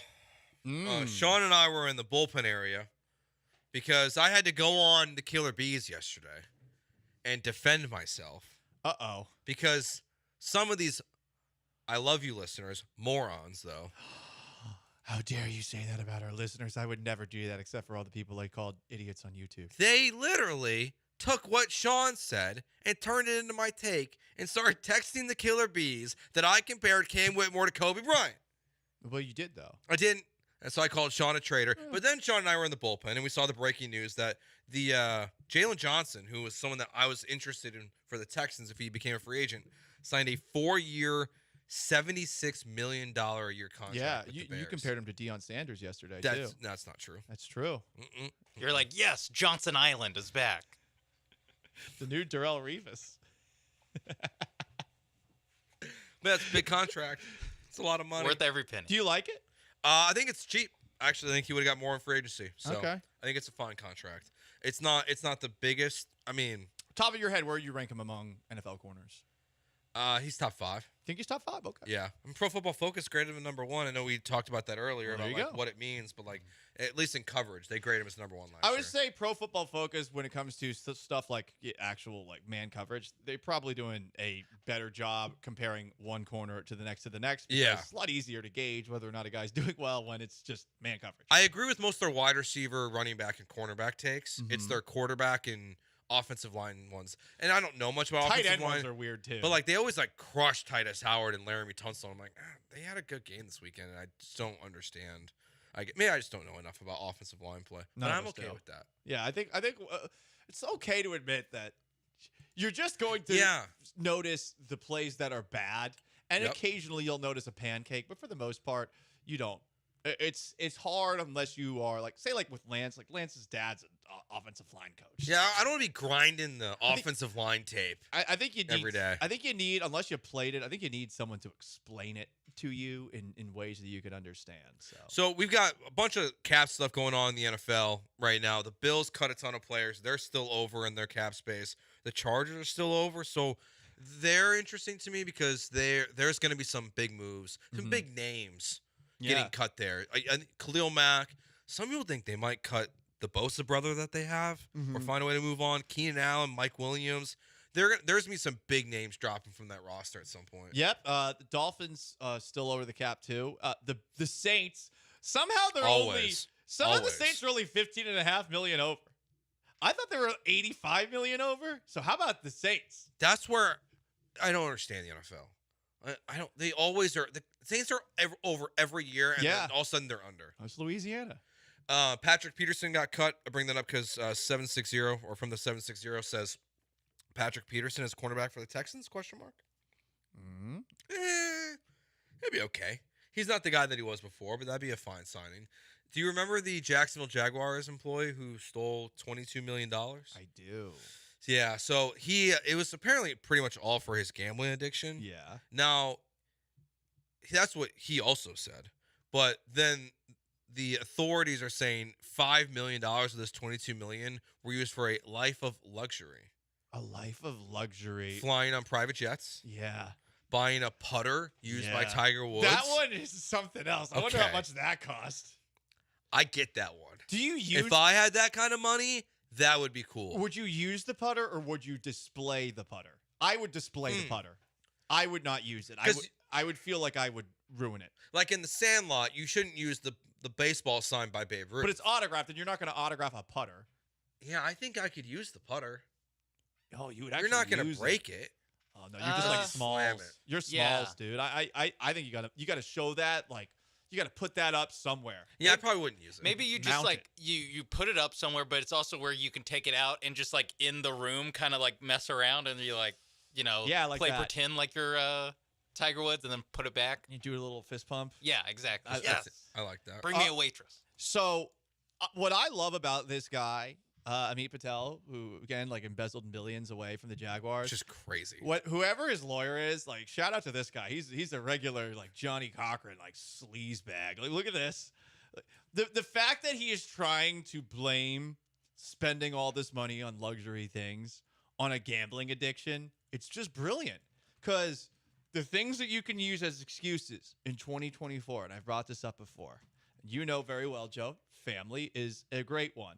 Another one, mental health, kind of tied to mental health, addiction. Yeah. And is really murky when it comes to a gambling addiction, which is a thing. It is. But at the same time, to use this as a way while pleading guilty to serve less jail time. It's after 22 stealing, million. I mean, yeah, you're stealing 9 figures, right? Wait, Yeah. not 9, 8 figures. I mean, I'm sorry, man. Addiction? Oh, I was addicted. I'm addicted to money. I'm addicted to money. You know what's so funny? Should I use that as an excuse if I steal money next time? Yeah. Our next story is what's your worst addiction, or our next segment. But before we get to that, Russell Wilson met with the Steelers. He's also apparently going to meet with the Giants. Do we need to cover Russell Wilson's free agency tour? I heard Sean and Dell talking about this on the way in, about the picture that Adam Schefter posted of some dude wearing slides to the airport and Russell Wilson taking a picture with one another. That was the angle we're interested in. Is Russell Wilson worth the newsbreakers having photos of them taking photos with someone else at the Newark airport? Is he not the most intriguing free agent this offseason? Are you more intrigued by Kirk Cousins? Yeah, because he's better. There's no story with it's What's the story with Russell Wilson? Is he going to be weird? What do you think? Yeah, that's not a question. I don't know why. I'm more intrigued by Russell Wilson than Kirk Cousins. I think Kirk Cousins is really simple. He's going to be a Viking or a Falcon. I don't think it's that complicated. But, I mean, both of those teams in a very, very open NFC become at least second round of the playoff makers with Kirk Cousins. And they both have weapons that, either Justin Jefferson or all the guys in Atlanta. That's true. Where it's like, if Kirk Cousins goes to Atlanta, is this thing actually going to kind of not work and, win the Super Bowl? But I don't know. In the NFC, like Paul said, you can get pretty darn close. Yeah, the South blows. I would say for Russell Wilson, I'm intrigued by him in Pittsburgh, mainly because, one, either it works out decently and the Steelers are once again with Mike Tomlin at the helm, just competent enough to sneak into the playoffs again, or two, George Pickens, who is perhaps the biggest diva receiver in the NFL today. That doesn't deserve it. George Pickens getting mad at Russell Wilson, I'm here for that. He's going to be like, this is just like Percy Harvin. Does this mean they're moving on from Daniel Jones, though, the Giants, if they're going to meet with Russ? Or is this a quarterback competition? I know he's hurt. Well, I think it's because they can get out of Jones's contract after 24. Yeah. And the thought is that since all of the Denver money is guaranteed and there's offset language, that there's no reason for Russ to take more than a minimum. It's because they'll just be offset anyway. Yeah. And he's not going to make more than what the dead cap is for the Broncos. So the idea is that he can just take the minimum and compete with, I guess, Daniel Jones, win the quarterback job against Daniel Jones. And so you're paying Daniel Jones and a minimum quarterback, and the minimum quarterback is the one starting. Okay, so we know Kirk Cousins is more interesting than Russell Wilson. We'll roll as a show at this one. We'll be a team here. Where does Baker Mayfield fit into that equation? I would just be shocked if he's not back on the Bucs because the Bucs re-signed Mike Evans. Yeah.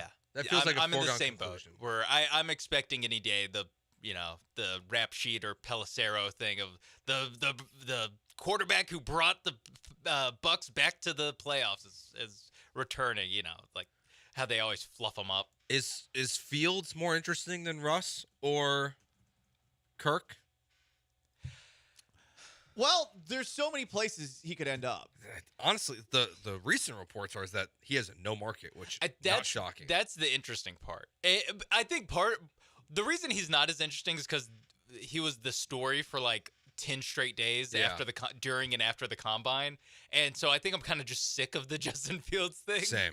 But I see in theory he is more interesting because there's the aspect of A, it's a trade, so you need two parties to agree. And B, is this guy any good? And it's now that it's swung back and it's there might be zero market for him. Yeah. When Adam Schefter and Ian Rappaport 2 months ago were saying you can get a first for him, I'm like, okay.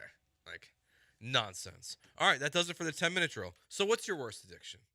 We'll find out next here on ESPN 97.5 and 92.5. First, let me tell you about my friends at MyBookie. myBookie.ag.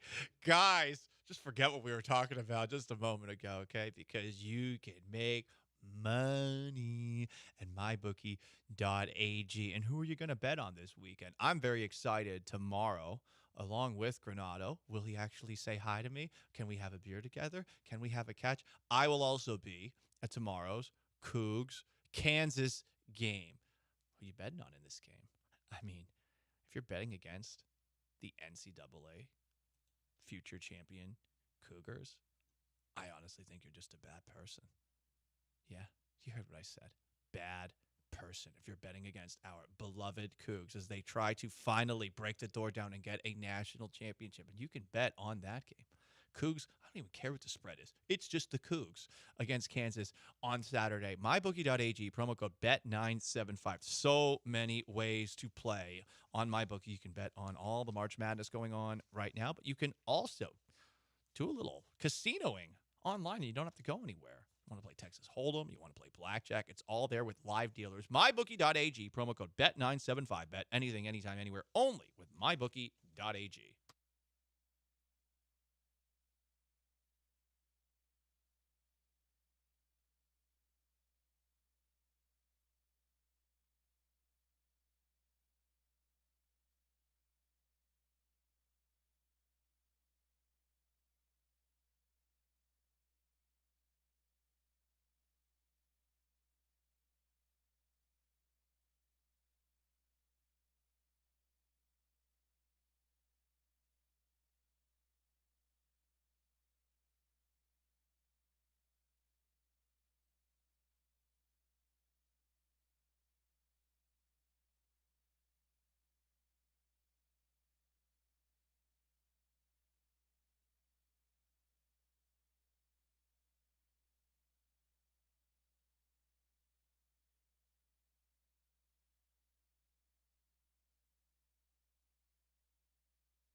You're listening to Gallant and George on ESPN 97.5 and 92.5 from the Veritex Community Bank Studios. Here's Paul Gallant and Joe George.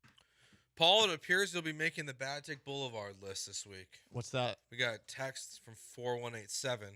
Said John's not drinking right now, Paul. He's participating in Lent. Do you do Lent? Sure he is. Do you do Lent? No. Do you like you don't even like fake give anything up for the month? No. Or however long it is? No. Sean?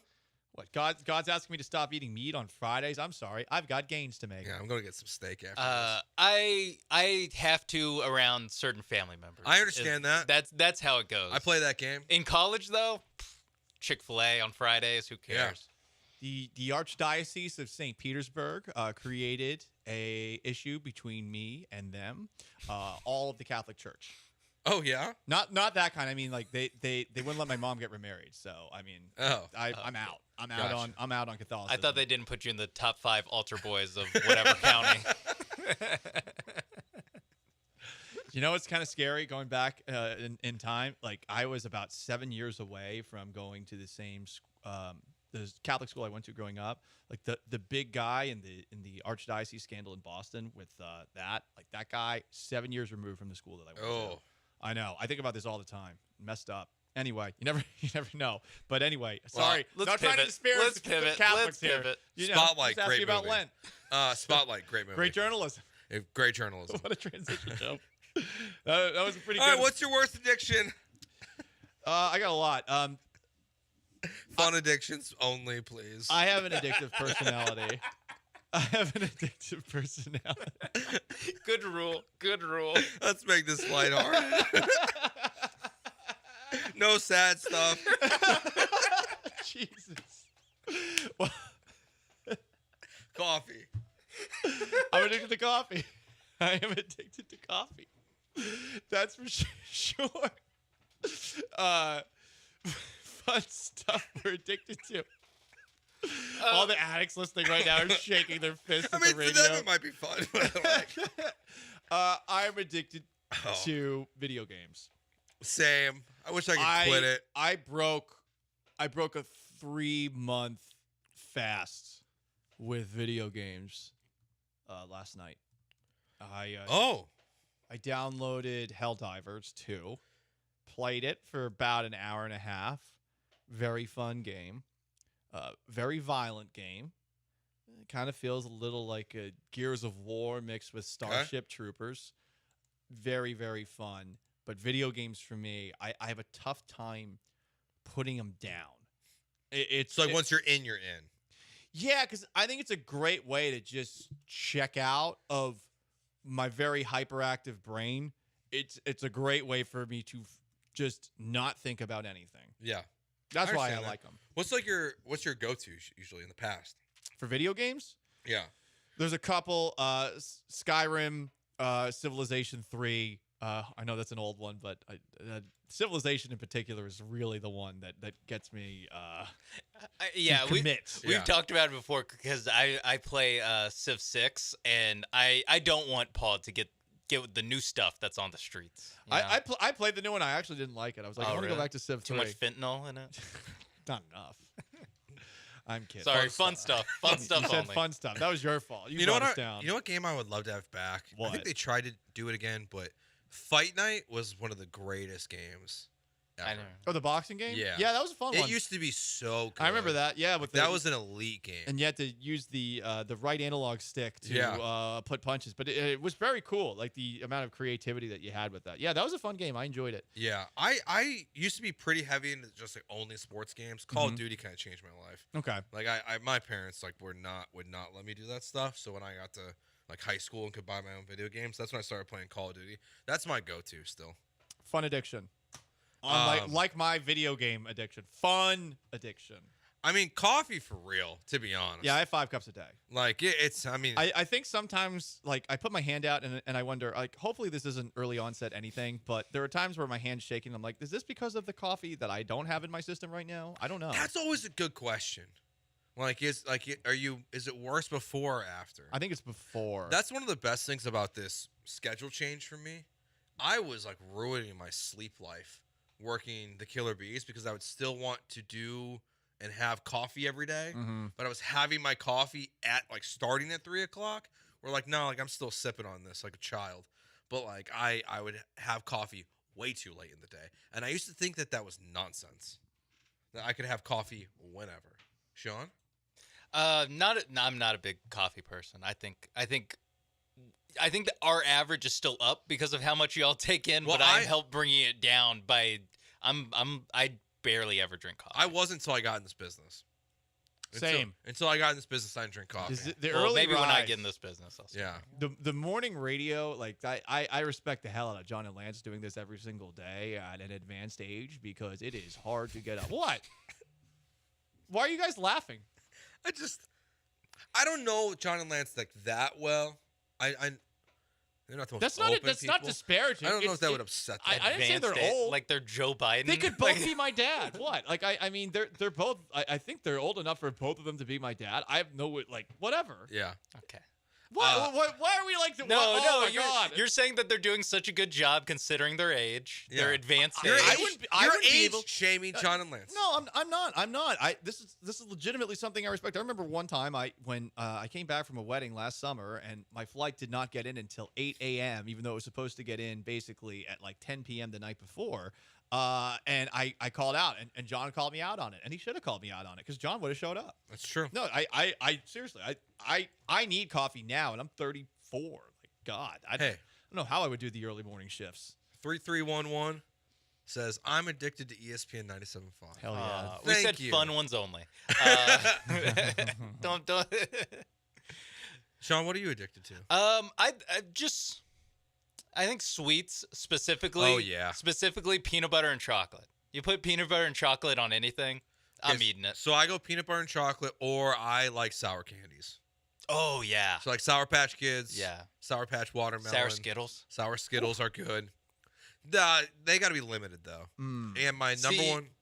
It's such an addiction for me that I am like, this hurts my mouth. They but ruin I'm your mouth. I'm Sour still, Skittles ruin your mouth. like an addict. I am. I know the harms that it's doing to my body. So sour Skittles or Sour Patch? You can pick between the two. Sour Skittles is more what hurts your mouth, I feel. Yeah, it hurts your mouth more, but I love Sour for that Patch. reason, I prefer Patch Sour also Patch does. because you can eat those more casually. Remember Warheads? Yes. Oof, those are good too. Are they still a thing? Probably. Because that was off the street. I remember when people would like bring you to Rename it. school and like be like, I got some Warheads. Hey, for got you." some Warheads, kid. Yeah, they got a trench I coat. know. People acted like it was like no.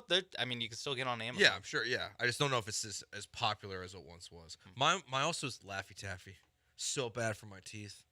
Oh yeah, all that stuff where you gotta chew, but I it's love good. it. I love Laffy Taffy. I was never a big Laffy Taffy. I'll say the one dip. Duh. Sour candy is very good. I remember Wonka had these things called shock tarts. Yeah. Those I'm gonna make my mouth water right now. I love those. Have you seen the new Wonka? With what? I thought I had. You mentioned Wonka. Yeah, you did mention Wonka. Yeah. I listen. With Timothy Chalamet or whatever his name is. Chalamet. Yeah. There's too many. We've done too many Wonkas. This one's good. We've done too many Wonkas. I think this is the best one since the original. Well, actually. yeah, because the original one's the only one that should have happened. Okay. Yeah, Johnny Depp's was weird. Oh, what a surprise! Yeah. Yeah. No, I've only seen one Timothy Chalamet movie in the last 6 months. The only Willy Wonka I want to see is where Grandpa Joe gets his. I just want to see that deadbeat who was clearly able to walk the entire He time. really is. Well, He's really a terrible parent just or awful. grandparent. It's absolutely awful. He's like almost Jenny from Forrest Gump. Like almost. Not She's quite. the worst. She's the worst. She's absolutely the worst. Yeah. And Forrest's mom. No, Forrest mom. She just cared about her son's Come on, education. she's just single mom. What's wrong with you? You are shaming older women. She's a bad I stand parent. with women. You are shaming older women for having fun. I mean, she's a bad parent. I mean, she's a good parent when she sleeps with She the did principal. her best. She had no husband. Yeah, I mean, we don't know who the husband. We don't know who her Forrest's dad was. That's so true. that might. I mean, maybe that's a check against Sally Field playing Forrest's mom, but Sally Field, come on. All right, Smokey and the Bandit. I've never seen it. Oh, that's a good one. Sean, have you He's seen bound it Smokey and the down. Bandit? I think I've seen part of it. Okay. All right, we started the show today talking about if the Texans don't spend money, are they settling this offseason? We went through what we want to see the Texans add, but what do you consider a failure this offseason for the Texans? That's next year on ESPN 97.5 and 92.5.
It is officially, at least for the show, Texans free agency eve or NFL free agency eve. Correct. Because the next time we're on the air, it'll be the legal tampering period. I'm going to tamper, baby. Yeah? I'm going to tamper with some contracts, man. With some free agents. What kind of free agent contracts you trying to tamper with? Some running backs? Give me a little interior. Some offensive Some line. big guys. That's what Paul wants to tamper Big with. old, big muscly men in the middle of the offensive line. Yeah. Oh, yeah. How about like a really fast, quick twitch safety? Yeah. Why are you guys laughing? I'm talking about the positions. I'm just going to let you keep want. going. I'll just let you have Yeah, talk about your favorite positions on NFL free agency Yeah. eve. Oh, yeah? Yeah, just keep going, Paul. It's all you. All right, so what do you consider this offseason a failure for the Houston Texans? I know we've identified the positions that we would like them to bring in. You said interior offensive line, safety, Defensive and tackle. Yeah, I didn't want big burly men. If they don't, is it just those positions that if they don't fill those effectively, you consider a failure, or how would you be disappointed in the way this offseason? It's more I will be disappointed because failure is a strong word. I've gotten to the point, and maybe this is me not being as good at sports talk radio as I used to be, but I just have a hard time saying in the moment that something that takes place in March or April is a failure because we have to see it actually play out. You can be disappointed. So, okay, to bring it back to how I would frame it, I would be disappointed if they do not upgrade the defensive tackle position in some way, shape, or form. They have apparently reached out to some guy from the Jaguars the other day. I know we talked about him. His name is eluding me. He seems to be like a. He seems to. I'm be not like, going for that pronunciation. Yeah, again. yeah. I remember. Right. We pronounced it earlier in the show, and we were like, what? That's all you know. There's a. I'm just gonna say like that guy. There's the Christian Wilkins, who's going to be probably the top defensive tackle available. It does feel like there is a chance that Chris Jones, he ends up on the open market. Yeah, Chris Jones is interesting. I mean, he said those very strong words at the Chiefs Super Bowl parade, but at the same time, you have Andy Reid saying like, well, we hope he's back. And someone, if he hits the open market, is going to send him a Godfather offer that probably Kansas City can't match. It's if he's true to his word, then he'll perhaps stay there. But I'll be disappointed if they don't upgrade that position and bring in somebody that I think we all look at as someone who could really anchor the defensive line. Because yes, they have Will Anderson, but I think they really need someone on the interior to just make life difficult for teams from a pass rushing perspective and stopping the run perspective. And, you know, I've been coming around on Christian Wilkins the last couple of days. Basically, this time of year is when I actually start looking at all the free agent options and seeing what they do and what they don't do. And Wilkins has been on the field basically more than the majority of defensive tackles. In fact, I think all of them over the last couple of seasons. So he's someone that can play every single down. He's good at pass rushing. He's good at run support. He's not Chris Jones. He's not Justin Matabuke, but that is a place where I'd be willing to overpay, not running back. Because it also to me was the biggest issue with the Texans last year. They were getting gashed by bad running backs. Yes, they did. They had so some bad often. games on the ground. So bringing in a good interior defensive lineman would be a huge way. Plus, D'Amico Ryans is the one who said himself that they have to upgrade at that position. And they have to upgrade the defensive line. So if they choose not to do that this offseason or are not able to sign good enough players to really upgrade the defensive line, that would be disappointing. I don't want to beat the running back stuff and too much. I mean, it'll be over by next week for the most part because most of these maybe not. Maybe these running backs might be on the market for a little bit, but I would still be disappointed if they gave any running back, I don't care what your name is, a contract that somewhere is over $8 million. It's not the game to be playing. And I know CJ Stroud and Saquon Barkley are talking, and Josh Jacobs reportedly, might have some interest here, but it would just be a huge mistake. And with that, I would be disappointed if they don't sign 2 running backs. Even if you want to go into the draft and take someone in the 3rd or 4th round, I don't really think Dameon Pierce should be on this roster next year. So I would like to see them. You get rid of him altogether? I don't think if you don't get rid of him now, it probably is your last chance to ever get any kind of value for him. Unless you do something at the deadline. But do you need to get value for him? I feel like one more year. Yeah, I guess you don't. One more year of him trying to figure this thing out. The talent's there. Can he not learn it? I mean, That's a good question. It's got to be possible. He does have talent. You can't deny that. He might not be a fit, but he's still on contract. He does not make much money. Does this offseason, especially after having seen how good the offense was without him, does this offense motivate him to get back in there? It should. And it's because it kind of goes back to the We thought he was a steal in 2022. Yeah, well, and that's the other guy where it's not even about signing someone.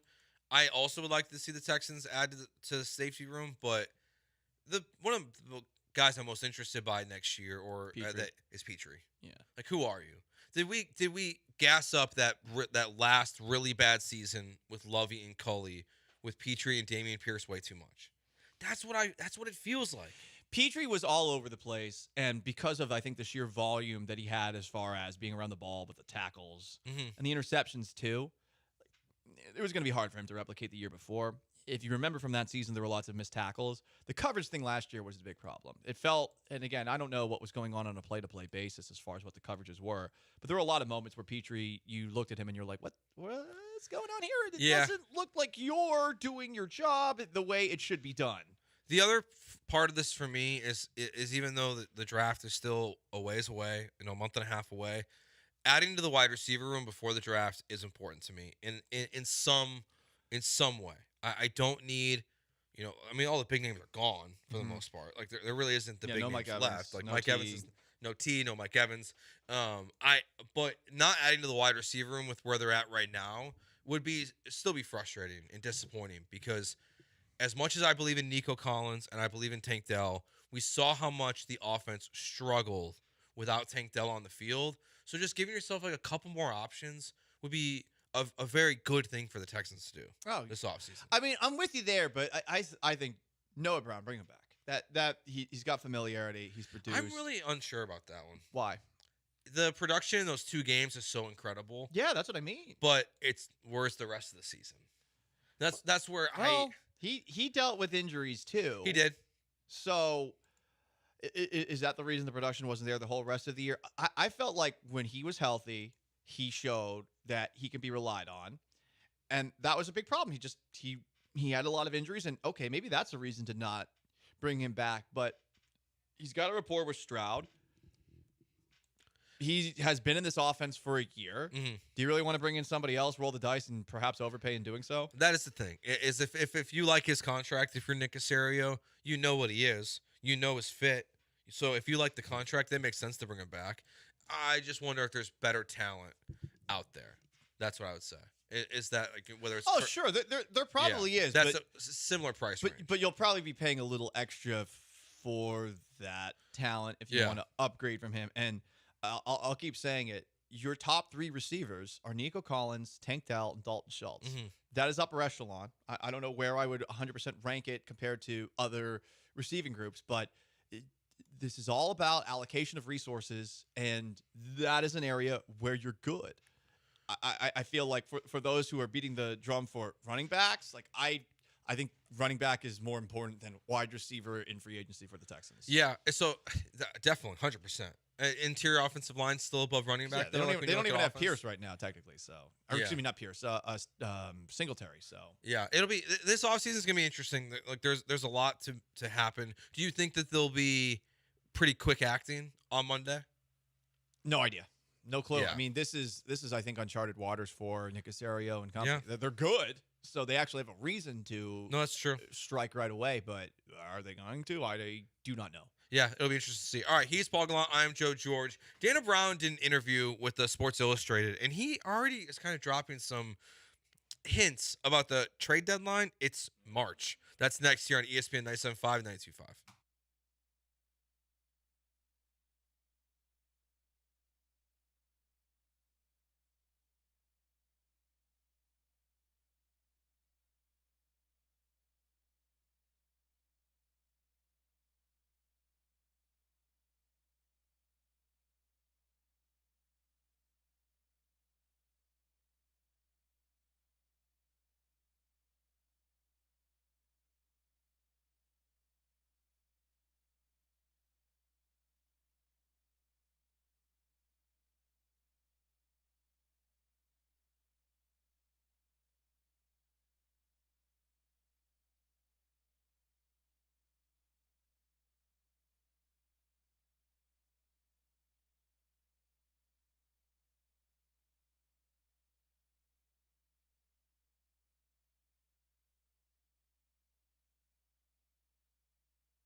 You're listening to Gallant and George and some great music presented by RC Ranch. The official beef jerky of the Houston Livestock Show and Rodeo. Gallant and George, ESPN 97.5 and 92.5. Sean, who is this artist again? This is Major Lazer and DJ Snake. Yeah. So I saw DJ Snake at Clay, also known as Clay, that downtown Houston club this past summer after an Astros game. This is one of those Astros games where things did not go so hot for them. I believe it was against the Mariners, and the Mariners got out to a big lead. The Astros came back, but the Mariners ultimately won. So after the game, me and a couple of my buddies, we said, you know what? Hey, let's have ourselves a Sunday fun day. So we went to Clay, went home, got on a skimpy little bathing suit because Clay, by day, that is a pool party. Is it really crowded? Yes. Is it hard to get a drink? Yes. But I saw DJ Snake there. And yeah, I blew a kiss and fired a gun because we all need somebody to lean on. I'm surprised. Oh, no, I'm not surprised. I'm wondering, what other song is in a DJ Snake's set? Good question. This is the only one I got for both Major Lazer and DJ Snake. Good question. I wasn't at Clay.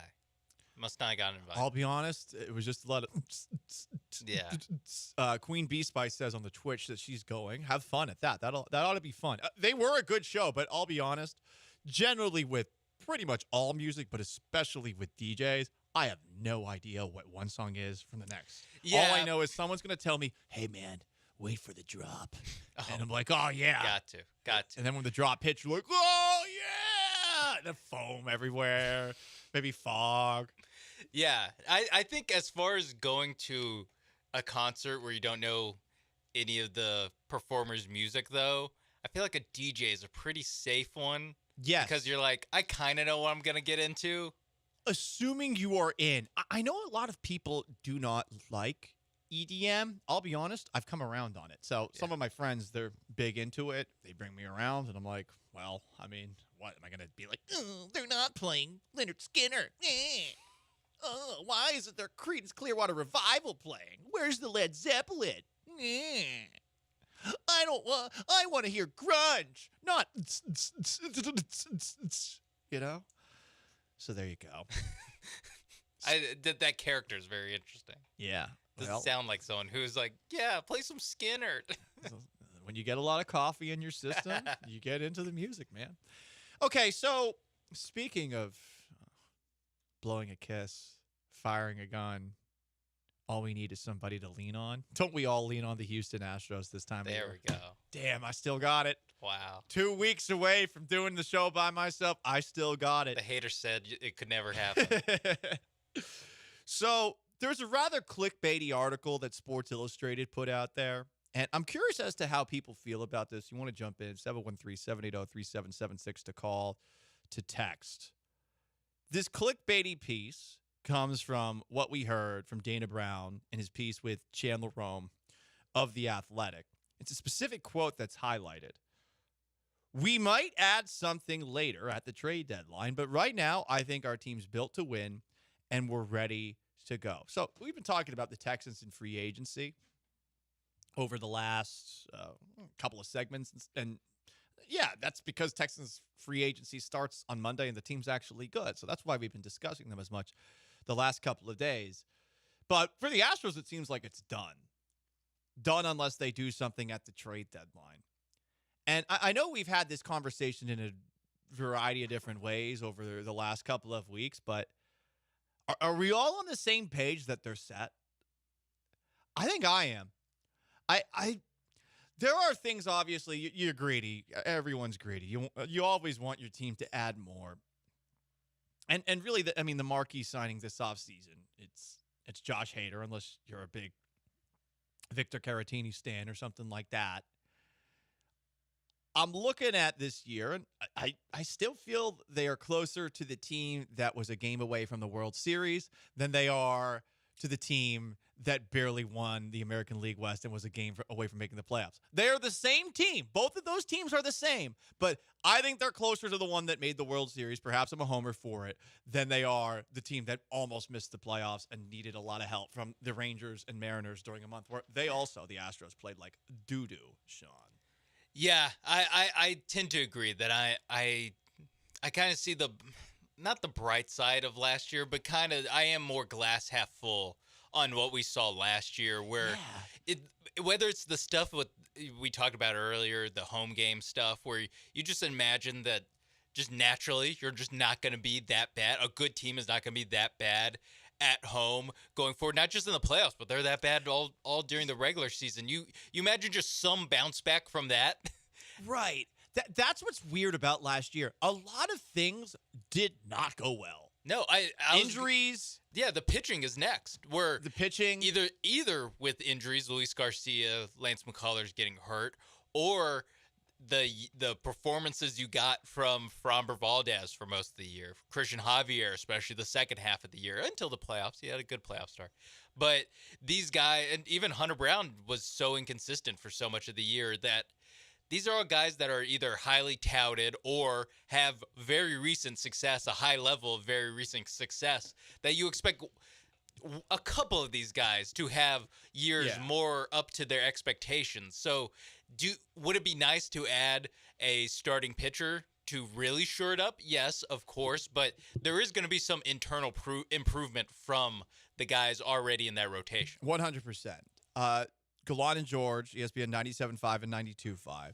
Joe, what we were discussing with that quote from Dana Brown and what he had said about the Astros at the trade deadline, how they might be aggressive. I threw this somewhat hypothetical question out that I answered myself. Are the Astros closer to being the team that was a game away from making the World Series, or are they closer to being the team that was a game away from missing the playoffs? Because they are both teams in one. I would say that's a good question. Because I think right now, what I was saying a little bit before, do they need to make any more moves, or this should be enough, I think, for 2024? They're closer to being the team that's, almost getting back to the World Series still right now. I'm not concerned that the Astros are going to be in that super competitive, tight playoff race at the end of the year, and there's a chance that they're going to miss the playoffs. The Rangers will be good this year when their rotation gets healthy, which is going to take a little bit for them. I don't know, though, because they lost Montgomery. Yeah. I don't know if Scherzer is going to be Scherzer again. Like, I trust Verlander to be Verlander 100%. Again. Scherzer, I felt Scherzer was blood in the water when he was out there for the Astros. I was like, please give me more Scherzer, less of Montgomery and less of Eovaldi. And I know we differ on this. I think Seattle's the team that finishes in second place in the AL West this year and pushes the Astros. There are so many changes this offseason, and I don't know. I take them less seriously, like having moved so far away from the team that they were 2 years ago, which, I thought was the most difficult out for the Astros in the playoffs. And so to that point, the Astros are still closer to being the team that gets back to the World Series than they are a team that would miss it. I do think that the comments are interesting because while right now you say, why would they need to add anyone? They have all these guys coming back. One of those guys coming back is Lance McCullers. One of those guys coming back is Luis Garcia, who's coming off Tommy John. That's a funny thing. Like, I'm not even thinking about those two. Like, I'm just like, those are just those. I mean, you could be like those teams that say, like, yeah, that's our trade deadline acquisition. Who was the team that was it the Astros that did that last year, where they said, like, oh yeah, well, we're getting Alvarez back, we're getting Altuve back. Yeah, they get to do it again. Yeah, for How the about lineup. that? Yeah. Those are our trade line acquisitions. Hell yeah, Dana Brown, spin nothing into something, you politician, you. And then he went and surprised us with the Justin Verlander deal. Now, I don't think the Astros will be in the game of chasing for a big name arm at the deadline. I would be shocked if we get to July 1st or whatever, August 1st, and the trade deadline this year, and they don't significantly add to the bullpen. That I already feel coming. Like I know he's talking about starting pitching and stuff like that. I will be shocked if they feel comfortable with their bullpen come trade deadline. Because I don't think, besides those three guys, it's going to perform that well. Interesting. Okay, so, who are you adding? Like a 6th, 7th inning guy or something like that? What they've done before. Adding a Maton. Adding someone that could be better than, replacing Graveman, because he's obviously not going to be there this year. Adding someone like that, if not 2 pitchers, I really have low expectations for the bullpen, to be honest. Well, while we're on things could they be worse? The offense at home, the starting pitching. This is going to be a zag by your boy, but could Montero be worse? I hope. I mean, maybe Montero's slightly better. You just need a little bit. I hope he can be worse. The thing is with Montero, it's not like it was bad luck. No, it's not like it was bloop singles. This is what. Yeah, it's just it's shelled into outer space. Yes, right. It was. He was giving up 4 runs every time he went out on the mound. I would be shocked if he's worse. But it's the 7th, 8th, and 9th guys are going to be incredible. But it's if Christian Javier has one of those high pitch count games and can't get you past the 4th inning, I just don't like much of what they have to get you to the 7th. And bullpen at the trade deadline is the cheapest, easiest thing to get. Always. Especially if they're going to be rental arms. And the guys that they're going to be looking for, they're not looking for closers. They're honestly just looking for 6th inning guys. So an occasional, maybe it's 7th inning, because all 3 of those Abreu, Presley, Hader can't go every single day, so you're probably going to need a 7th inning guy as well. But yeah, that is something with the Astros. I feel like the last couple years where there's a certain we can kind of play out the first half of the season. This team, whatever flaw we think this team has, it's not going to be a bad enough flaw to where they're out of it by the deadline. To then they don't have to be a complete team in spring training or coming out on opening day.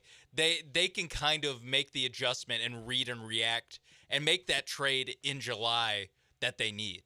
If Jake Myers is not who he's kind of showing right now early in spring training, if Jake Myers is a total disaster again and Chas McCormick has to be your everyday center fielder, the Astros will acquire a left fielder. Yes. They can still be either leading it or down 2 games on June 30th when they need to make that move to shore up the left field position. Yeah, I'm fascinated by this season, but they're still going to be pretty good.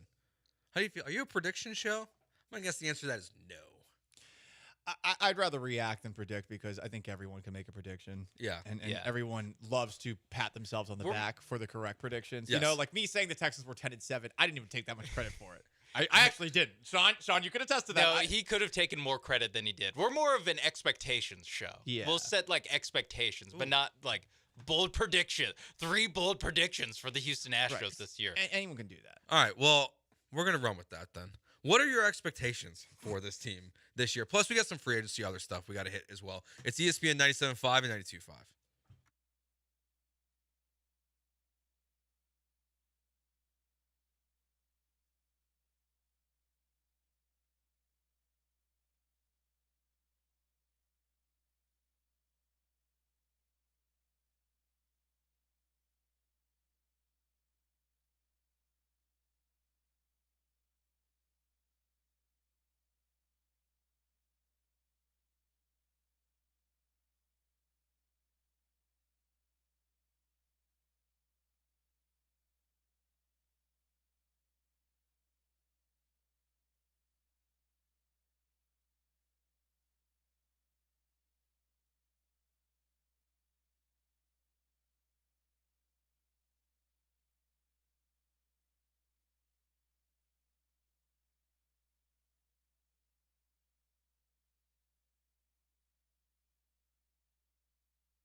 Broadcasting live from the Veritex Community Bank Studios, it's Gallant and George with special guest star Paul Gallant and recurring character Joe George. Also featuring Sean Mapes.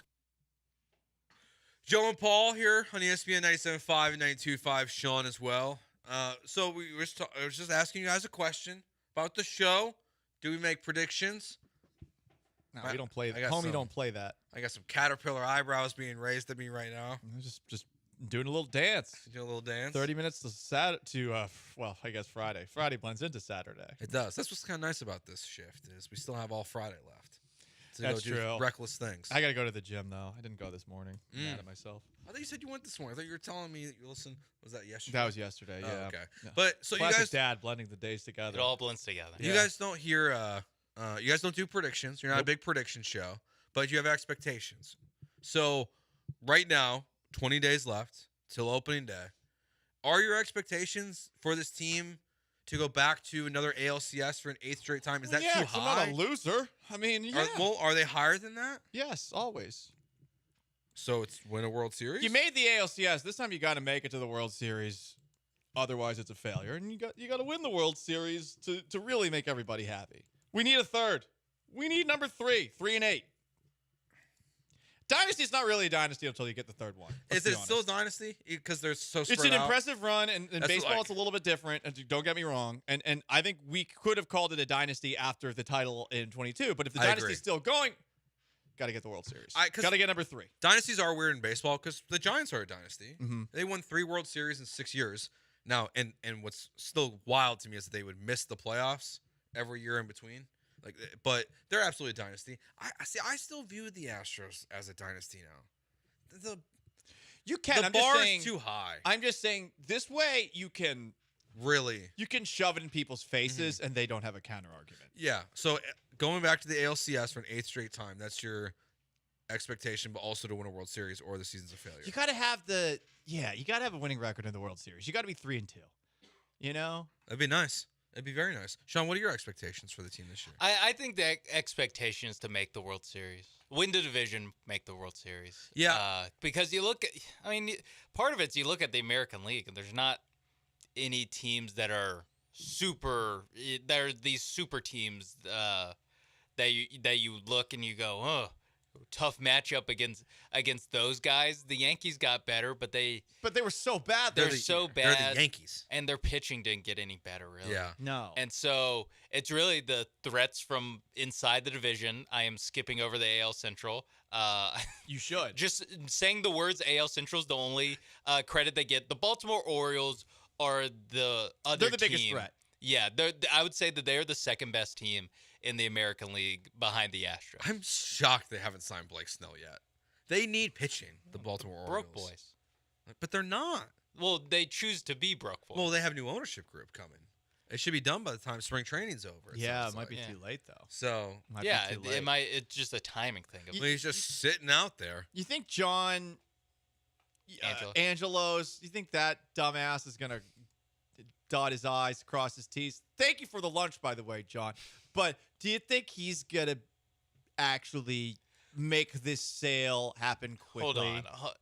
You can't call into question John Angelos here on International Women's Day, okay? Just like you can't ask him about his finances on MLK Day. You cannot ask him.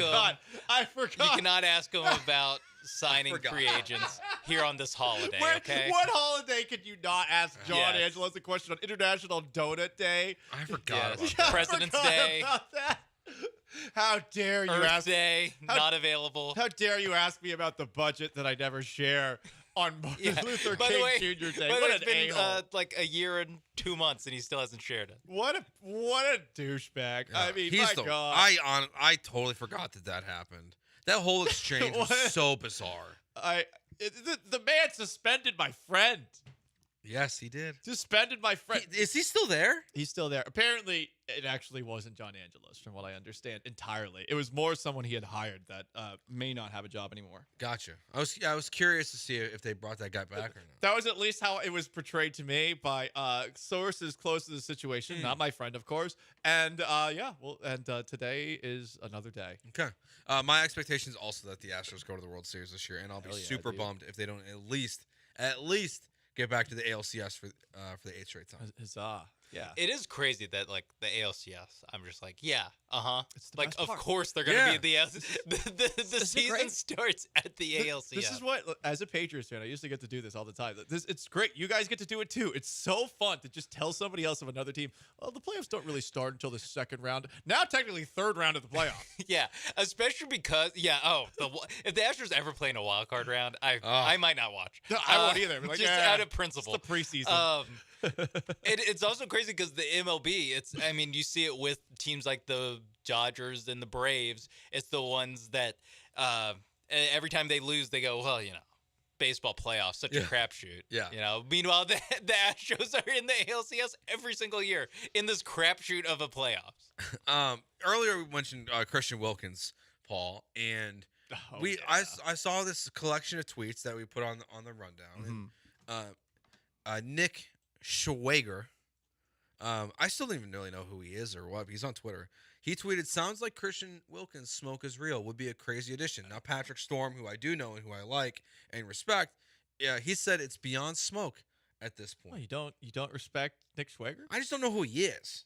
He said free agency is going to be fun for the Texans. He did say that. I agree, and I'm totally in agreement with that. It's a real free agency equals fun, brain breaking thought.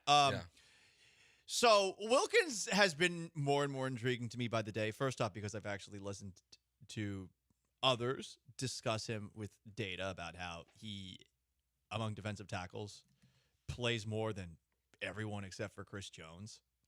So that means he's never off the field. So if you're paying, all right, you're getting your money's worth. Two, I saw a mic'd up that somebody had found of Christian Wilkins in a game. The guy chirps a lot. It's not the only thing he does.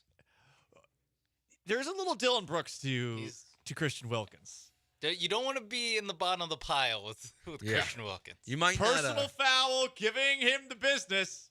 yes, big time business giving. I would not want to be in the bottom of the pile with Christian Wilkins because he would probably damage us in a big way. But I would like to see Christian Wilkins be a Texan, but I don't want to pay him $20 million. Look, we just talked about how they need to add all these guys, and $20 million for a defensive tackle who had over 8 sacks for the first time in his career this year. It's a lot. I'm with you. A lot of money. If you have to overspend somewhere, though, I'd rather do it there than at running back, at wide receiver, with what you have at wide receiver right now. If you got to overspend somewhere, it makes more sense to do it on the defensive tackle spot. With the pick that you have in the first round, you are unlikely to land a difference maker. You always could, but Aaron Donald's not fallen past 14 generally. 100%. The prospect like that, even with the questions that were about him, you don't get a defensive tackle of that ilk at the back of the first round unless there's something going on. And even then, like, example of this, guy who slipped, Jalen Carter. A lot of people thought he was the best prospect going into last year's draft, and he fell all the way to 9, and it was a contender that traded up for him. And you're not going to get that top guy that falls. There's going to be good pass rushers there for the Texans at 23 this year. But not guys that are good enough where you expect, hey, this guy is going to be the linchpin on our defensive tackle, at least in, like June, July, August. Yeah. It could change as the season progresses, but it would be a shocker. Yeah. Now, one of the things I like about Wilkins is that at 23, it means you're looking at corner, or you could look at pass rusher on the outside, and you could, in theory, have this really expensive piece in Christian Wilkins more on the interior next to Will Anderson or next to a rookie, and have 2 guys on rookie contracts on the end. And you've really set yourself up well to build around that defensive line going forward. So I would be all for this. I don't see the smoke that Patrick Storm is referencing as much. He must be hearing that because he does typically have some insight about what's going on in the Texans. Patrick Storm has a couple of sources in the building from I don't know personally. Like, I don't know Patrick personally, but he seems like it. He does seem to know somebody at least. Yeah. So it's just this offseason is going to be I'm fascinated to see because the big names typically come off the board first. The running backs, if you want Saquon, if you want those guys, that stuff's gonna have to wait a little bit. But Christian Wilkins will probably have a contract by the time the league year officially opens next Thursday. Yeah, I don't think that's an extreme So- take. He's one of the top 5 guys, especially if Chris Jones is not available, whether it's because he says he's going back to KC no matter what, or it's because KC decides to give him an extension.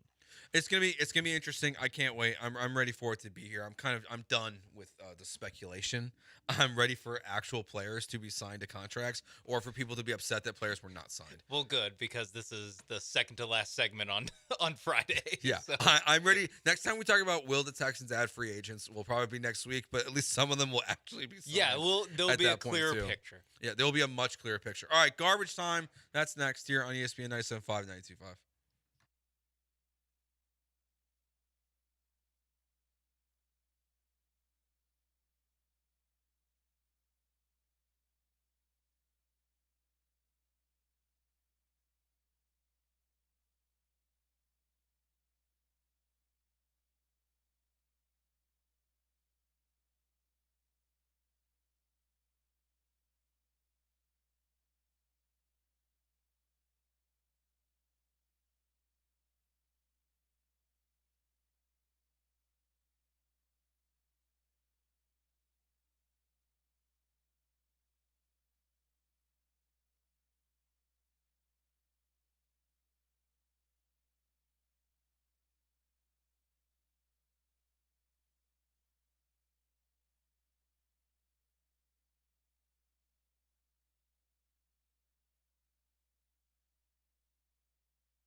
You are back with Gallant and George on ESPN 97.5 and 92.5. from the Veritex Community Bank Studios. Here's Paul and Joe. If you care about compensatory draft picks, they've been handed out in the NFL. Well, Texans got none, though. So they didn't get any. So Son of a biscuit-eating bulldog. Fire Casario. Fire Casario. Unbelievable. No, didn't let enough good players leave in free agency to get compensatory picks. Well, oh, darn. Before this year, they didn't have very many good players. Yeah, like I don't even know why people are even a duh. Of course they're not going to have any a compensatory Conqueror picks. that went to the Browns, right? Yeah. Was he the guy that said, like, this is my city before the playoff game? Yeah. Idiot. From the 281, Sergio says, Am I setting my hopes too high to think the Astros sign Snell? Yeah, probably, bud. It's not happening. Yeah, It would be, I mean, what a cucking of the Texans that would be at free agency again. What, can I not say that? I don't know. No, you can say it, but it's aggressive. It's so aggressive. I'm just talking how I talk. It's so aggressive. Oh, this is how we all talk amongst ourselves. Come on. Yeah, but it's fine. Oh, no, it's okay. It's gonna make me laugh every time you say it. Still, if they won up the Texans in free agency, that would be pretty awesome. If Jim Crane once again puts on his varsity jacket and some sunglasses and just says, "Deal with it." Thug life. Garbage time. It's me, James.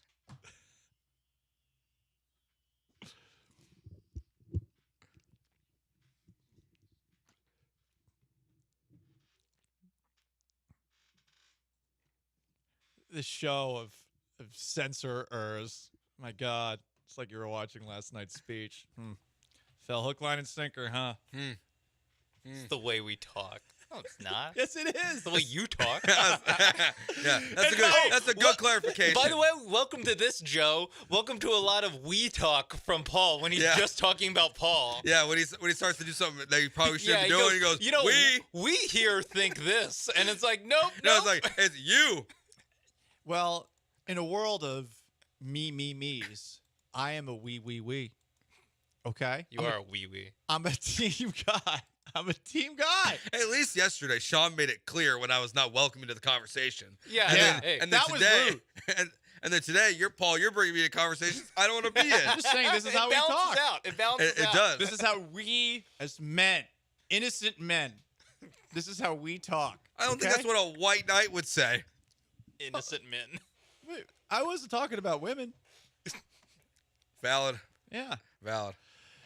I'm disappointed that this was not televised because we've seen Pat McAfee do an on-air tiff with a wrestler, and you could tell it was fake if you pay attention to wrestling, but Pat McAfee reportedly had a blow-up argument with Stephen A. Smith over a project that they were set to, I guess, work on together. To the point, things got so heated, McAfee called Smith a mother bleeper. And since that took place, Smith banned McAfee from appearing on First Take, where he had weekly Tuesday appearances during football season in the future. That is from the New York Post. I'm not going to lie. I'm bummed out that, one, we could not get this back and forth between the two televised. ESPN acts classy, but let's be honest, they're in it just like everybody in 2024 for the clicks. Yeah, they know that if someone yelled, "Do the show, bitch," it would go super viral. Oh my God. Seriously. And two, I am surprised that there has been no sort of okay, but we get each other. We're on the same team here. I'm surprised there have been no peace accords that have been reported here. No. Well, they both denied it. Of course they denied it. Yeah. Stephen A. said that Pat was only scheduled to be on Tuesdays through football season, and he'll be back if he wants to be back. And then Pat said basically the same thing. I'll be back if Stephen A. wants me back. Okay, see, but then that last part at the end means that they're not cool. Yeah. So, honestly, I mean, look, if I have to pick between the two, I enjoy Stephen A. Smith more than I enjoy Pat. To each their own. But I would love to see the two of these together. Those are the two people at ESPN that I would actually sit back and watch them have a conversation with each other. Pat's losing me a little bit. I won't lie. I used to really dig his show. Why? What's up? Hit the morons around him. Oh, what? You don't think a show should have 12 people? That's named the Pat McAfee Show? The thing is, I liked the guys who don't talk. The guys who used to be actively involved in the show. Zito, who's behind the scenes now. Okay. He is. Oh, Sean, we're hearing the audio through the TV. Just a heads up. I was like, now I understand. No, you're hearing things. I didn't hear that. Oh, okay. You're going crazy. But there's a couple guys behind the scenes that I like more. I don't really like Boston Connor. Did you ever? So these names are for a lot of people are probably like, oh, who the hell? And I'll be honest, same for me. But Yeah. did you watch the Dan Patrick Show? Because the Yeah, Dan I like Patrick Dan Show Show. became the same thing where it was like, hey, it's Dan Patrick, but there's a bunch of other people on it. 100%. Pardon my take, kind of has become the same thing too. I mean, I suppose ensemble casts for these shows do make for better theater, but I don't know. I've always felt like less is more. Yeah, but like this is where it puts to your point. This is where I wish everyone operated their companies like Barstool does and filmed everything. Yeah, this would be great. Honestly, I mean, like, I'd love the. I wish we had a camera in the bullpen yesterday. I love. Oh, yeah. I mean, When I that was embarrassing. I'm still embarrassed by that. Thank you for reminding me so I could drink a little heavier this weekend and just to forget. I love the idea of banning someone from a show. I know. That is so funny to me. The host being like, "You are banned from First Take." You're not welcome. It's like there's a thunderclap. Who that can we happens ban from after our that. show? Who would it bother the most? Joel? Jeremy would be funny to ban too. Yeah, but Jeremy would roll. Yeah, but he just wouldn't come on. Jeremy would roll with it. Yeah, that's the thing. Like Dell would be like, "Thank you." Yeah, they'll be like, "Great, I've been here since 7 o'clock this morning." I'm pretty sure John Shout and out Lance to you. aren't even aware of the lineup change. So No. what? I'm pretty sure they're not. So I mean, like, They still think 12 to 3 is the killer bees. yeah, Actually. probably. Listen, why would they? They're the ones that keep the lights on here. It's true. So you probably yeah. We could start a rivalry, a little friendly rivalry between Joel and me. Let's go. Let's go. Bam. Bam. Brittany Mahomes broke her back. Oh, really? Yeah, she broke her back. How do you break your back? I don't know, but she posted on her Instagram story, just your daily reminder, once you have kids, please take care of your pelvic floor seriously from a girl with a fractured back. So that sounds like she picked up her kids and broke her back. Damn. I don't know the pelvic floor, like what you You gotta get one of those kids on the defensive line. That's I was gonna say that too, but I'm glad you did first. Yeah, I don't understand the pelvic floor part of this. That's what I'm assuming. Like she's like picking up with her back, not her legs. It's a compensation injury. Yeah, I'll be honest, I didn't even know that they had a kid together. They have 2. Oh wow. Yeah, they have a boy and a girl. Oh, interesting that they keep. You know what? Credit to Brittany for not making them little social media disaster that's actually kind stars. of true. Yeah, they're part. I had no idea. They're part of the Netflix documentary, but it wasn't like they didn't hit you over the head with it. Hey, listen, she has actually been winning me over a little bit this offseason. Yeah, a little bit. And that video when Jackson can't get into the Super Bowl party and she's just like, whatever. That to me also winning me over because that kid stinks. Yeah, he's the worst.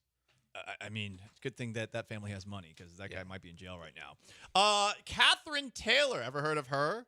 Well, she went viral in a clip of Steph Curry pretending to hit a golf ball in celebration. This girl with the rather chesty lady standing up with her fist up. So she went viral for it. People identified her because that's how the internet works. We're all horny bastards. And it was found out that she is a $900 per hour escort, and now her account has since been deleted. Oh, why delete it? I mean, this is your natural next step into OnlyFans. So I feel like she's doing it wrong. This is just great PR. You have Gallant George talking about you. Yeah. I mean, what else could you want? This is the pinnacle of your life. Driving listeners to that Paul is talking about you. to your So website much. or OnlyFans. The best part about this photo is the dude who turns his head right as she's celebrating. He 100% makes the photo. Yeah. Because it's a picture of Steph Curry celebrating a shot. Everyone's going crazy, including this this beautiful lady. And there's just one guy turning around away from the court to look at her. And I love it. Also sitting next to his kids. Well, like they're just chilling. Well, bad parenting. Why is it bad parenting? No. Just an instinct. He sees that his children may never be hungry. What? Maybe he should be encouraging them Yeah. to also, learn. Like, hey kids, check this out. You want to see something cool? Oh, I hope my wife's not listening right now. No, I'm sorry. I dragged you down there. Just blame it on me. No, that was my fault. You can for always sure. blame it on me, Joe. All right, that's gonna do it for us. Yes, 832 Jalen Green is gonna be a dad. 39-year-old baby llama. I forgot. Congrats. Yeah, that's from hour 1 of the show. Hour What one a of the Friday show. it's been. All right, that does it for us for the week, for the day. We'll be back on Monday. You can find us on Twitter at Sean A. Mapes, at Joe George Radio, at Gallant Says. Killer Bees, Joel, Jeremy, and Brian are up next. See you. Peace.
Ooh, what up, H-Town? Hey, how we doing? He's Blank. I'm Branham. It's Brian behind the glass, and it's a Friday edition of the Killer Bees on ESPN 97.5 and ESPN 92.5, a getaway edition of the Killer Bees on ESPN 97.5, ESPN 92.5. So the Killer G's were a minute 22 late today. Not a record.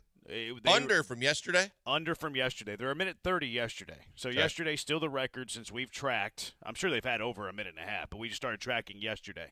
It's kind of like Will Chamberlain. We don't know how many blocks he had. Yep. He probably did have the record, but we don't know. Same thing with the Killer G's. So, well, it'll be fun to monitor next week. I'm sure they'll break it soon. Good news, bad news from Christian Javier yesterday. I posted this tweet yesterday, Blankers. Good news, bad news for the Astros' Christian Javier, who went like 3 innings, had 6 strikeouts, gave up a couple of home runs. All I posted, good news, bad news for the Astros and Christian Javier. ... Good, velo is up, swing and miss is there. Bad, when there's contact, Javi isn't missing barrels. Is that been negative? Is that mean? Am I being too harsh there? You're being literal, Jeremy. I can't do it with these Astro fanboys, Blankers. And, I've been called an Astro fanboy. So, I think I'm one of them. Maybe they're turning on me. I don't know. But I can't. The season has to get here because it's like spring training. If you bring up something that's like, okay, I just have my eye. Because, like we always scale things 1 to 10. Like, how much are you reacting to this? It was a 2. Like, it was a 2. Like, read it. But bad. When there's contact, Javi isn't missing barrels. That's truth. Like, he gave up a couple of homers. Was one a good pitch? Sure, I guess. But he still didn't miss the barrel. Like, it's a factual statement. And I had dudes coming at me. I had fanboys coming at me. I had the Astro Twitter czar coming at me for posting this very literal response. Again, I was at a 2, and obviously the good news is far more important than the bad. Yeah, I care way more about his velo being up and his swing and miss being there than giving up a couple of homers because he found a couple of barrels. Whatever, not that big a deal. But it did happen. It is the truth. I'm tired of living in this like fairy tale land where anything that happens in spring training that's a negative, we're just supposed to ignore it. It didn't happen. Only look at the positive. Opening day needs to get here quickly because I can't do it anymore with this stuff. This is kind of when you checked out to do the Cougs yesterday. Brian and I had this conversation because you read my mind. I went off on how sick I am of the overreactions that people have just based on where we are in spring training. Oh, God, the rotation's screwed. JV's out. Who knows how long? Oh, God, Javier gave up 2 bombs. Oh, no, what's next? I mean, the sky is falling. This is awful. The same thing with going through the offensive lineup. Every day that they don't put a crooked number up and have like 10 double-digit hits, it's the offense is screwed. They're terrible. No one can hit. What are we doing? Where's the power? And you look at it and go, relax, people. We haven't played one game for real yet. And yet we're losing our bleeping minds on a daily basis based on what guys do in spring training. And if you've ever been down there or around a team and realized that they're more focused on their golf game right now than they are on where they are on the field. And Brian and I talked about this. The biggest thing, the only positions you really worried about are the guys on the fringe trying to make the team, which, as we talked about, the middle relievers, guys trying to earn that spot as one of the bench guys. Other than that, like, pitchers are working on pitches. If they get hit, so what? They're trying to see if a pitch that they're trying to work into the repertoire is worth working on or if it's scrapping for right now. It's just it's mind-boggling how overly over the top people are with this team in spring training. But also how sensitive they get. Like, he found a couple of barrels. It's the truth. It doesn't mean that I think Christian Javier is going to have a 5 ERA. It doesn't mean that I think Christian Javier is going to have the worst season of his career. It's just, hey, he found a couple of barrels for home runs. That's it. That was the tone. And people were like, Schwab called me panicky. He called me panicky. He, of all people, going over the top is a bit much. I know. I love Swabby. But Swabby can sometimes be a little bit, he can be a little panicky. Hashtag pay the man. Remember whenever he was like that with Carlos Correa? I love Swabby. That tweet wasn't panicky. No. He found a couple of barrels. He got hit hard a couple of times. Man, I'm over spring training. I am over spring training. I am ready for opening day where we can have real assessments and giving up home runs actually matter. Because when you give up a home run in spring training, it doesn't matter. It doesn't matter. I mean, I remember this when people were like, even back to the Springer days, when people were like, what's George doing in spring training? How is he hitting this bad? And he's out in front of the training complex in a lake, a mini lake outside that big logo they have out there, racing like little speedboats. Like, he doesn't, at this point, people, he doesn't care even close to the amount of time you care about what he's doing now. When it matters, he'll care. He'll be just fine. 713-780-ESPN. Twitter, Astro fanboys, what annoys you with them, especially during spring training? 713-780-3776. Also, what is worse, do you think, Blankers? Is it worse, like spring training hot takes or NFL preseason hot takes? Which of the two? Because you get like, okay, remember the Charles James socks, like Hard Knocks? Yep. It's like, oh no, they're cutting this guy who makes cool socks. He's out of the league in a year and a half. Like, these guys turn into like these cult heroes, and it's like, we got to have this guy on the team. He's the future in the secondary. No, he's a journeyman, just a guy. He's probably going to be out of the NFL in 2 years. Who was the last QB that lit it up in a preseason, like DTR with the Browns, and they were like, he's the next Deshaun. This guy's here. And then, he starts one game, they win, but he throws for like 149 yards and then disappears. But in preseason, that was the dude. Who was it Flynn in Green Bay? Like, he ended up playing playing in the end of the regular season and like played well. But didn't it all get started based on having a really good preseason, and then he played like in real games in like the final 2 weeks and went off and then got that huge deal in Seattle? He played pretty good in the preseason. They were 15-0, but decided they didn't care about finishing the season undefeated. He played against Detroit and threw for like 4 or 5 touchdowns, and people lost their mind. And then in the offseason, yeah, you're right, Seattle gave him this mega deal, and then they drafted Russ. Yeah. Russ beat him out from training camp on, and it was like they cut him after that, and you're going, and this was the guy that you were putting all your hopes on. He was definitely a darling. You get him all the time. Like who was the tight end, Brian? Was it Steven Anderson? I think it was Steven Anderson. Anderson got some preseason hype for sure. He had a huge preseason. It's like, oh, this guy's going to be the best tight end since Owen Daniels, and it's like, okay, man. We're still waiting on that best tight end since Owen Daniels. It might be Dalton Schultz. It might be. It might be Dalton Schultz. Branham, weekdays worse. Astros Twitter overreaction or Alex Bregman contract talk? I think Alex Bregman contract talk is better, so I'll go Astro Twitter overreaction to spring training as worse. Because Bregman's is actually, like, tangible. Like, that's real. Like, if there was something done today, it's like, okay, well, that's going to be our lead story. So I have to go Astros Twitter overreaction's way worse than Alex Bregman contract talk. What do you think? Yeah, I'm going to go with I actually prefer to, of the two, deal with the reality of the Alex Bregman contract situation more than I deal with the fallacies that are being created in Astros fans' minds about the world coming to an end with what's going on in spring training. You remember who the Cam Darling was last year? I remember this vividly, and we did some. Was it the Schultz? Station? No, it wasn't actually, because whenever he made the roster over the other player, everybody lost their mind. And we actually did a show from Sugarland. Remember they had the exhibition, and the Wheelhouse interviewed the certain outfielder by the name of Justin Dearden. Oh yeah. Justin Dearden, who he went off in spring training. Everybody's like, oh, he needs to make the roster. He's so good. And then he had a terrible year in AAA. The Astros left him unprotected in the Rule 5 draft this past offseason, and no other major league team picked him. So let's be careful with these reactions, blah blah blah blah blah. But you're I allowed thought you were to going say blind some things are Madrid bad. on me. No, I don't think he was. No, that shows you the state of the Astros bench last year. I don't think he was really a camp darling. He was just a warm body that could fill out a roster. But he was playing well. I think one of the guys went nuts in AAA for a while, and then everybody's like, ooh. He did. I mean, Bly did. But didn't they get Bly? Was Bly with them during spring training, or did they get him after? I can't remember. Actually, I can't remember either. He was with them during spring, because I think they traded for him late in the offseason before spring training. I think he was a Pirate. I think they got him I think he definitely January. was a Pirate, yes. I think they ended up getting him in January. 713-780-ESPN. Tony22 here. In comparison, Texans Twitter is absolutely horrible as well regarding free agency talk, especially running backs. This is I like free agency. I do too, and I like the fact that you're talking about it from a relevant team standpoint. You're talking about it as it's exciting. It's one thing if you're a team that's just trying to do something that people will notice to be on the radar. So you end up probably overspending for a player that's probably past his prime, or you're grossly overpaying, as opposed to thinking about all the creative ways this team can get better and become more than just a playoff team. I think that's why it makes it so intriguing. We haven't had a chance to talk about it from an excited, looking for position since 2020? Yeah. I mean, it's been a long time. We've got a lot of time to make up for 2021, 2022, and even last year, because when free agency started, they hadn't drafted CJ yet. So, I mean, there was nothing to be excited for the last 3 free agency cycles. So, quite frankly, this is probably the most exciting offseason in Houston Texans franchise history. And I don't say that lightly. I'm not being hyperbolic.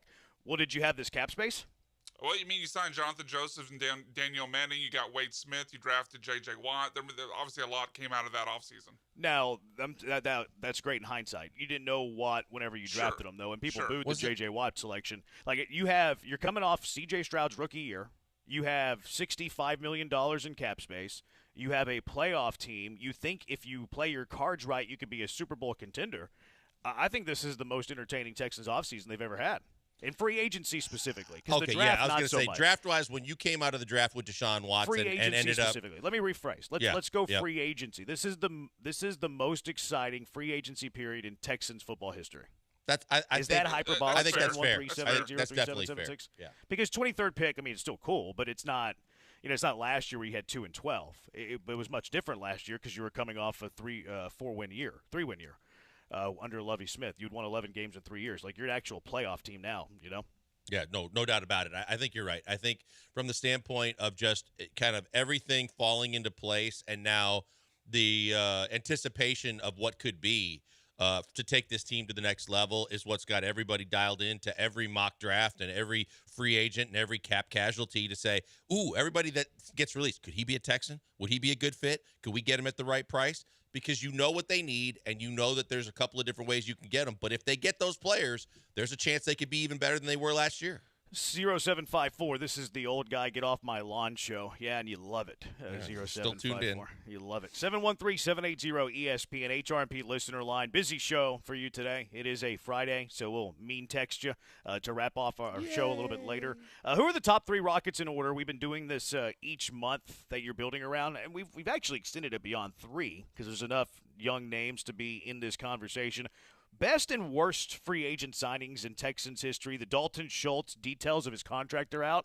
I really like what I see. But what's coming up next? What's more likely for the Astros this year? Scoring the most runs in the American League or giving up the fewest runs in the American League? 713-780-3776. We're on Twitch, twitch.tv/ESPN975. On YouTube as well. Just search ESPN Houston. Joel's at Pac-Man Joel on Twitter. Brian's at Sacked by BMAC. I'm at Jeremy Branham. It's the Killer Bees on ESPN 97.5 and ESPN 92.5.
You're back with the Killer Bees on ESPN 97.5 and 92.5. Live from the Veritex Community Bank Studios, here's Joel Blank and Jeremy Branham.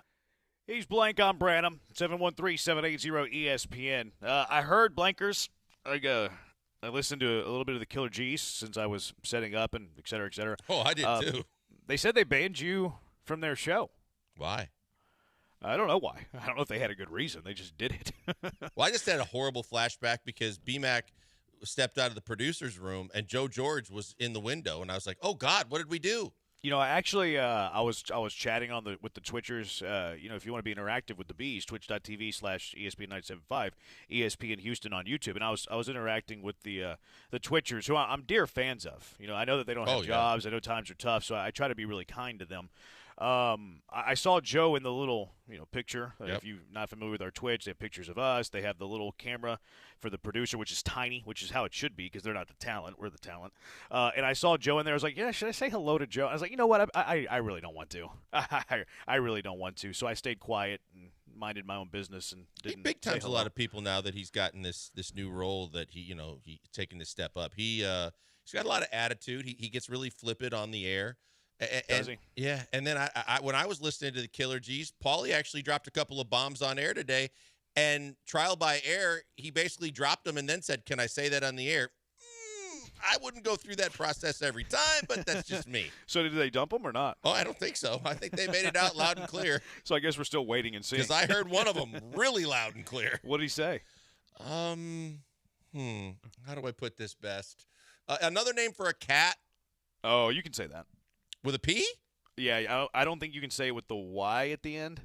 Oh, well, he did. Oh, did he? Oh, yeah. Yeah, you can say the other thing without the Y, but I'm not sure you can say it with the Y. I'm unsure. I don't know. I mean, not that I would, but whatever. What's more likely, scoring the most runs in the American League for the Astros or giving up the fewest? 713-780-3776. What do you think? Ask me again. What's more likely, scoring the most runs or giving up the fewest in the American I League? think scoring the most runs. I really like this offensive lineup. I look at the lineup and I look at the pitching staff, and I love the back end of the bullpen, but because the rotation is still kind of up in the air and you're waiting for guys to come back and seeing how long other guys are going to be out, it's not that I don't believe that they're eventually going to be good and that they're going to be fine starting the season, but being fine and then being able to do the kind of things that a comparison like that brings to the table, I'm like, probably not. But I do believe this offense is potent enough, and now when you move Jordan up, I expect Tucker to have another good season. I think Abreu hopefully has figured some things out, and then taking Baldy out, putting Yiner in, I just believe this offense has a chance to do kind of what Texas did a year ago. I think this offense has a chance to put up a ton of runs. Yeah, I'm interested. I'm kind of surprised to hear you say that, knowing your disdain for Myers, if I'm being honest. You know me. If there's one way it's going to go south, it's because of that right there. Yeah, but to your point, like Myers in the 9-hole, even if you don't like him, is an upgrade over Maldonado in the 9-hole. Astros had a good-ish offense last year. I think the biggest reason that their offense struggled last year, well, not a struggle, the biggest reason they didn't finish top 2, top 3 in runs scored was because of injuries to their stars. I mean, Altuve missing 60 games, Jordan missing 40 games. It's gonna hurt your offense. Because I'm an Astro fanboy, I could go either way on this, quite frankly. I think the offense has a chance to be really good. And I think with the progressiveness of Joe Espada, I think he's going to maximize the runs for this offense. Not that it's a huge deal, but if you're going to lead the league in something, I think you need to maximize the lineup. You're not going to see Jose Abreu hit in the cleanup spot and Kyle Tucker hit behind him for a huge chunk of the year like we saw a year ago.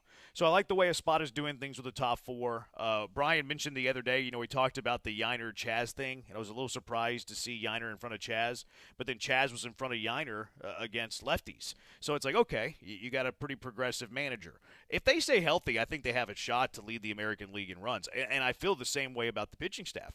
I think with what you have – now a lot of things have to go right. I think more things have to go right with the pitching staff than the offense.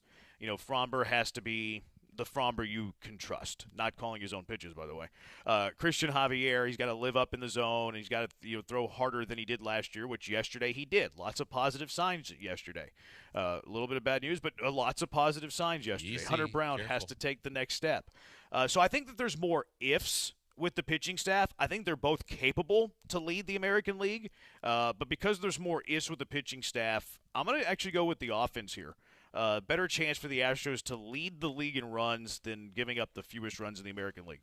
713-780-3776. Where do you stand on this, Brian? Yeah, I unfortunately agree with you guys. I don't want to make it a boring unanimous decision, but I agree with you because, yeah, I mean, there's far more, unknowns. There's far more, what if scenarios with the pitching staff to me than the offensive lineup. I mean, Altuve, Tucker, Yordan. I mean, up and down the lineup, there are very few question marks where you have to play the game of, well, if he hits his upside, if he stays healthy, like those question marks don't exist nearly for the offensive side to the level that they do for the pitching staff. I mean, up and down the lineup, there's pretty much a question mark with everybody. Javier, Fromber, Verlander's age, obviously Lance McCullers and Luis Garcia coming back. What's Urquidy's deal? Does Hunter Brown take a step forward? You can't go through the pitching staff other than the back three in the bullpen without listing a major question mark, and that just doesn't exist to the same level with the lineup. So I think they're far more likely to lead the league in scoring.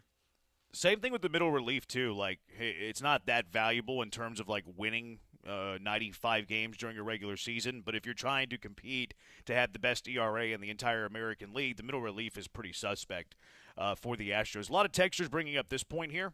If they can hit it home, will they struggle with the batter's eye at home this year? I was in Minute Maid Park a few times during the offseason. And there have been no changes to the batter's eye, for what it's worth. So wasn't that the big deal that they've said that they identified the problem? They were fixing it. They were going to do more to make it. Well, remember they added the paint late in the year. Yeah. And apparently that was the only step. I thought they said after the season that they were going to, I don't know if it was going to research it first or what they were going to do, but I thought that they were even plans or something or discussions about the fact that they were going to do more extensive batter's eye expansion, if you will. I don't remember that.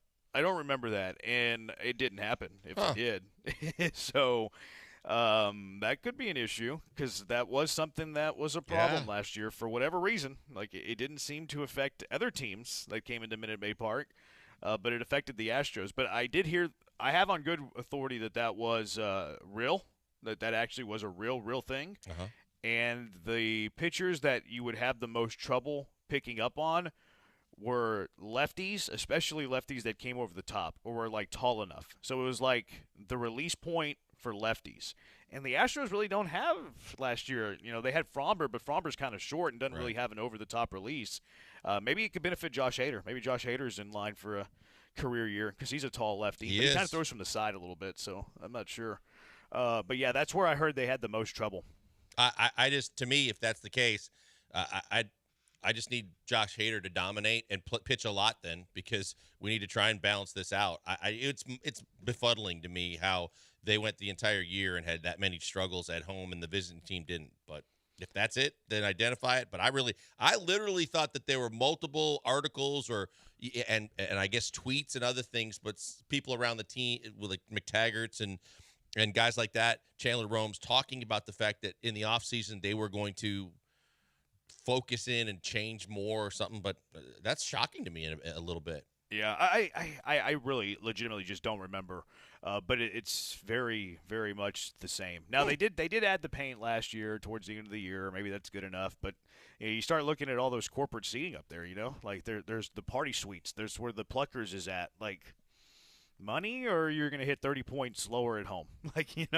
That's the real life decision probably for the Astros. No, I mean, and then they've got and they've changed the name of it and they've done it a couple of different ways, but they've got that 3-tiered restaurant right at dead center and there's always a lot of movement and I don't think they have umbrellas out there, but they've just got a lot of stuff going on at all times. The first 3 levels right behind the wall too. Yeah, that's where I heard that it's the hardest to pick up on. Is because it's the busyness there, and it's not all green. So you have like the busyness of random people wearing like random colored shirts, and it's busy. It's hard to get a good eye on the ball.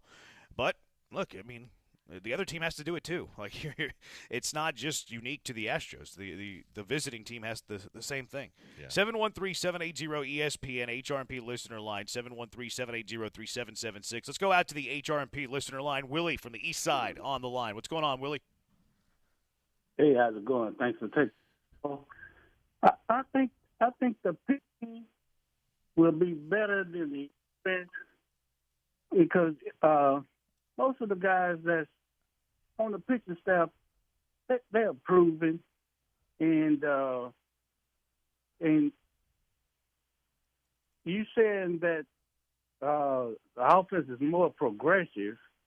The manager, It's no more progressive than it was last year. Diaz hit anywhere from 4 to 7 last year, depending on left or right. And with Alvarez hitting second, they won a World Series with him hitting third. Sure, but that's more Tucker progressive. had more Even if RBIs it's not than anybody hitting fifth. even if it's not the right decision, it's still more progressive. You could be wrong in progressive, but it's still more progressive. You know, hitting Jordan into the 2-hole is a progressive, modern, sabermetrical Yeah, the traditional decision. thing is he hits cleaner.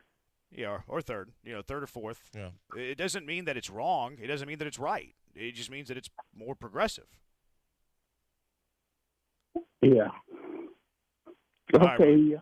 Appreciate the call. Great hearing from you again, Willie. Thanks for the call, Willie. Willie loves his baseball, and we love it when Willie calls. Hopefully we hear a lot more from Willie with his I mean, to baseball Willie's season coming point, up. though, a lot of that experience is hurt, and on the pitching staff, and so, you know, when you look at what they could be, it's a whole lot different than that how they're going to start the season and what they will be early on because of not knowing when Verlander threw today. So, and evidently he was able to air it out and throw 60 pitches. And so hopefully he's still on a timetable to be back sometime in the month of April. You know, JP France, McTaggart wrote a column today that, you know, he's adding a new pitch and he's ready to prove himself in the rotation.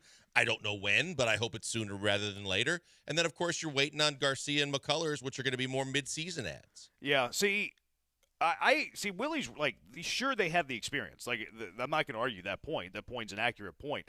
And I'm not really one that believes a whole lot in momentum carrying over from the previous end of the year to the new start of the year. But it does kind of linger in your mind, right? Because most of those pitchers last year, they ended the season on poor form. Framber was in awful form in the second half of last year. Christian Javier was not in good form right after the All-Star break. He started to get better, like right at the end of the regular season, was pitched pretty well in the postseason until the final start, and he was atrocious and couldn't get out of the first inning in Game 7 of the ALCS. Hunter Brown was in negative form in the second half of last season. JP France pitched worse in his last 4 starts than he did in his previous 4 starts. So all of the starters that, yes, they have the resume, but they had terrible form at the end of last season, which creates doubt for the fans going into the new season this year. Then you enter spring training, and every little thing becomes a big thing in a hurry, and you freak out. Yeah, or the opposite. Spencer Arrighetti, already a bust. Just horrible. I mean, just a huge disappointment. Well, I mean, you can't. No, that's not true. You don't have negatives in spring training. So he got rocked today, but it's like it didn't even happen because it's spring training and you ignore the negatives. I forgot. Yeah, exactly. He's working on stuff. Yeah. So then Blanco's the buffoon that's been getting people out. Damn it. Yeah, he's Cy Blanco to you, Blankers. That's right. Okay, my bad. 1264. Sorry for showing my ignorance here. It's okay. We do it all the time. But what exactly is the batter's eye, and what was the issue that made the hitting at home suffer? The batter's eye is required in every big league ballpark behind the center field wall. It's usually a big green fixture. It could be a wall. You know, you see the fountains in Kansas City. It's supposed to be one solid dark color, usually green, that gives the batter a good opportunity to pick up the baseball from when it releases the hand of the pitcher. It's called the batter's eye. And the batter's eye at Minute Maid Park is small. There is some obstructions, I guess, in the batter's eye with like Gallagher Plaza, those restaurants that are out there, and it's very busy. So it's not like one constant big batter's eye. You have some movement out there, and there's reports that that's why the Astros can't pick up the baseball as well at home than on the road. So well done, Jeremy. Yeah. Rangers didn't seem to struggle with it in the ALCS, though. Yeah, but the Astros don't have a big, tall lefty. 9062, how do y'all feel about Joey Votto to the Blue Jays? It moves the needle, not at all. Don't care.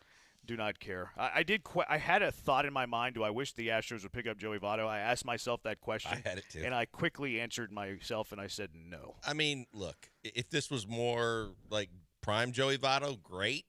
I know he was clamoring to get on a roster. He did Ben Verlander's podcast I think it was yesterday, basically saying, I'm ready. I really want a shot to prove that I can still play Major League Baseball. He's from Canada. It's a Cinderella story, and they signed him to a minor league deal. But, yeah, no, that's not going to move the needle. No. I mean, is he an upgrade over John Singleton? Probably. Sure. But, I mean, whatever. 713-780-ESPN. HRP listener line, 713-780-3776. Who are the top Rockets in order that you're building around? 713-780-3776. Killer Ease, ESPN 97.5, ESPN 92.5.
You're locked in with the Killer Bees on ESPN 97.5 and 92.5. Live from the Veritex Community Bank Studios, here's Joel Blank and Jeremy Branham. He's Blank. I'm Branham. We are the Bees on ESPN 97.5, ESPN 92.5, 713-780-3776. Did you see what Ty Lue said about Jalen Green and Cam Whitmore? I did not. He said that they remind him of a Vince Carter, Tracy McGrady when they were together at Toronto before they really came into their own. Huh. I know that Kelly Eco wrote a column about how they hit it off from the very first time they met and that they have a good chemistry, those two. I read that too. I read his article this morning, and that's cool. That's great. It don't look like it whenever I was playing. Like trying to figure it out doesn't like where look like it. Yeah. I was thinking like, so are we trying to say that they belong on the court at the same time? Because if you look at the plus minuses, it ain't all that. And if you look it's not bad. It's good. It's good. But when it was like +7, I think. That's better than -7. Right. Well, of course, yes. But it's 7, right? And then when I look at it and I think about, well, let's see. Well, we know Jalen's personality is basically type A scorer. And you know Cam can't touch a ball without thinking he's got to shoot it as soon as it hits his fingertips now. I don't know if that's a good combo platter there. Look, hopefully they can be, because I do want to see them more on the floor together, more as like an experiment, just because I want to see what it looks like. But there was that game 2 weeks ago, last week, can't remember. They all run together. I think it was at Phoenix when Jalen Green was just popping off and was going nuts. Like, he had one of his better games recently. I think it was the night he scored 35 or whatever. And he was hot. Like, it was when he was hot. Like, there's times when you scored 35, maybe you're hot, like, all in the second quarter, things like that. You still, like, finish with a good point production. But when you're really hot is at a certain period of the game. And he was hot. I think it was late second, middle of the second, somewhere around there. And Cam Whitmore, like, goes 1-on-3 when Jalen Green's wide open. And Green's just like, give me the ball. And he didn't say it, but you can see his body language, like, come on. You can see everybody else's body language, like, why didn't you give him the ball? And then it was like a trip or two trip or two later, like 2 possessions later. Same thing, but opposite guys. We're like, Cam Whitmore is wide open in the corner, and Jalen Green tries to attack a 1-on-3. And Cam Whitmore is just like, you can see, like, Cam Whitmore's aggravated. Like, he didn't get the pass. So, cool that they have a +7. It's cool that they've bonded. I don't see that on the floor yet. I hope that they can eventually get there, because I think that they're both very talented offensive players, each in their own right. Which segues to the question here, Blankers. We've been doing this each and every month. Brian wasn't aware of it, so we had to let him know.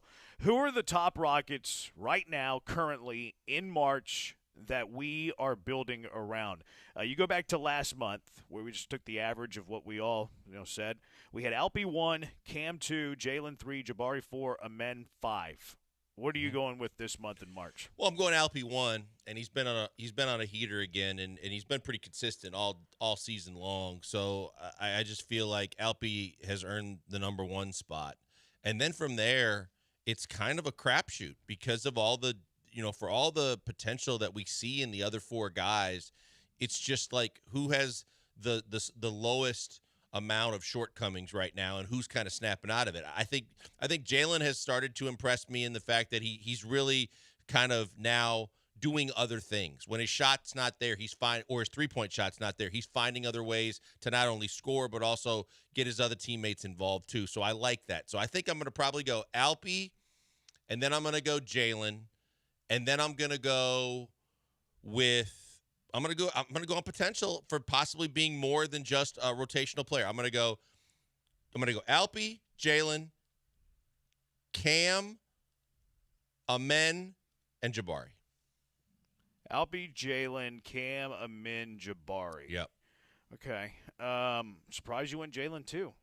He's just lately, I think part of it is because I want him to succeed, because I'm pulling for this kid, because I just see those flourishes where when he gets up in the air and he hangs and he finishes around the basket and he goes reverse and uses the rim as a shield and can do some of the things in the open floor. I'm just like, this kid is too talented to not be playing better. So when he starts playing better, I keep crossing my fingers going, please let this be the time when he just kind of finally, the light clicks on for good and everybody's good. Yeah, I'm going Jalen with my number 2 as well. The upside's just too high. Yep. Like he has more upside than anybody on this team besides Alpy, because I think Alpy's proven this year that with the steps that the strides he took from last year to this year, unbelievable. Like, we compared him. I hate comparing him to the Joker. Like, he's certainly not. I don't think he's going to be as good as Jokic ever. It's hard for me to think that Alpy's going to be an MVP in the NBA. But Alpy's ahead of where the Joker was when he was 21 years old, ahead of where he was, or similar to where he was whenever they were in the 3rd year of the league. So I still got to go to Alpy. Alpy's offensive game's really good. You can give him the ball. He can be a focal point of the offense on a playoff caliber team, I think. But Jalen's upside's unbelievable, and he shows you that upside. Quite frankly, his upside is why he's so frustrating. If Jalen Green was, a 12-point per game scorer and his career high was like 20, he didn't score 35 every now and then, he didn't average 20 points a game last year in his 2nd year in the league, we would have already wrote him off and we'd just be like, whatever, this guy's no good. He's not somebody that has tons of potential. But his potential is why he's frustrating, because you know what he can do, he just doesn't do it consistently, and that's what leads to frustration. But I have seen him become more of a winning basketball player with Ime the last 3 weeks or so. So I'm bullish on his offseason and his potential next year. I want to see what that looks like. Maybe not bullish on the player, just bullish on next season. Jalen Green, did he get really better in the offseason? So I'm still going to go Jalen Green 2. I'm going to bump Amen up to 3 for me because I just his skill set's very, very unique. Not a good shooter, obviously, but he does things at that position that not many people in the league can do. Defends well, rebounds really well, blocks shots, gets his hands on a lot of basketballs, blah, blah, blah, blah, blah. I think he can be a triple-double kind of guy, kind of a poor man's Ben Simmons, hopefully without the injuries. Jabari, really good role player. Like, I don't think Jabari's upside's an all-star, but I think Jabari can be a unique role player on a really good team where he can give you a double-double. He can shoot 40% from 3 and then play lockdown defense. So I love him for that type of role.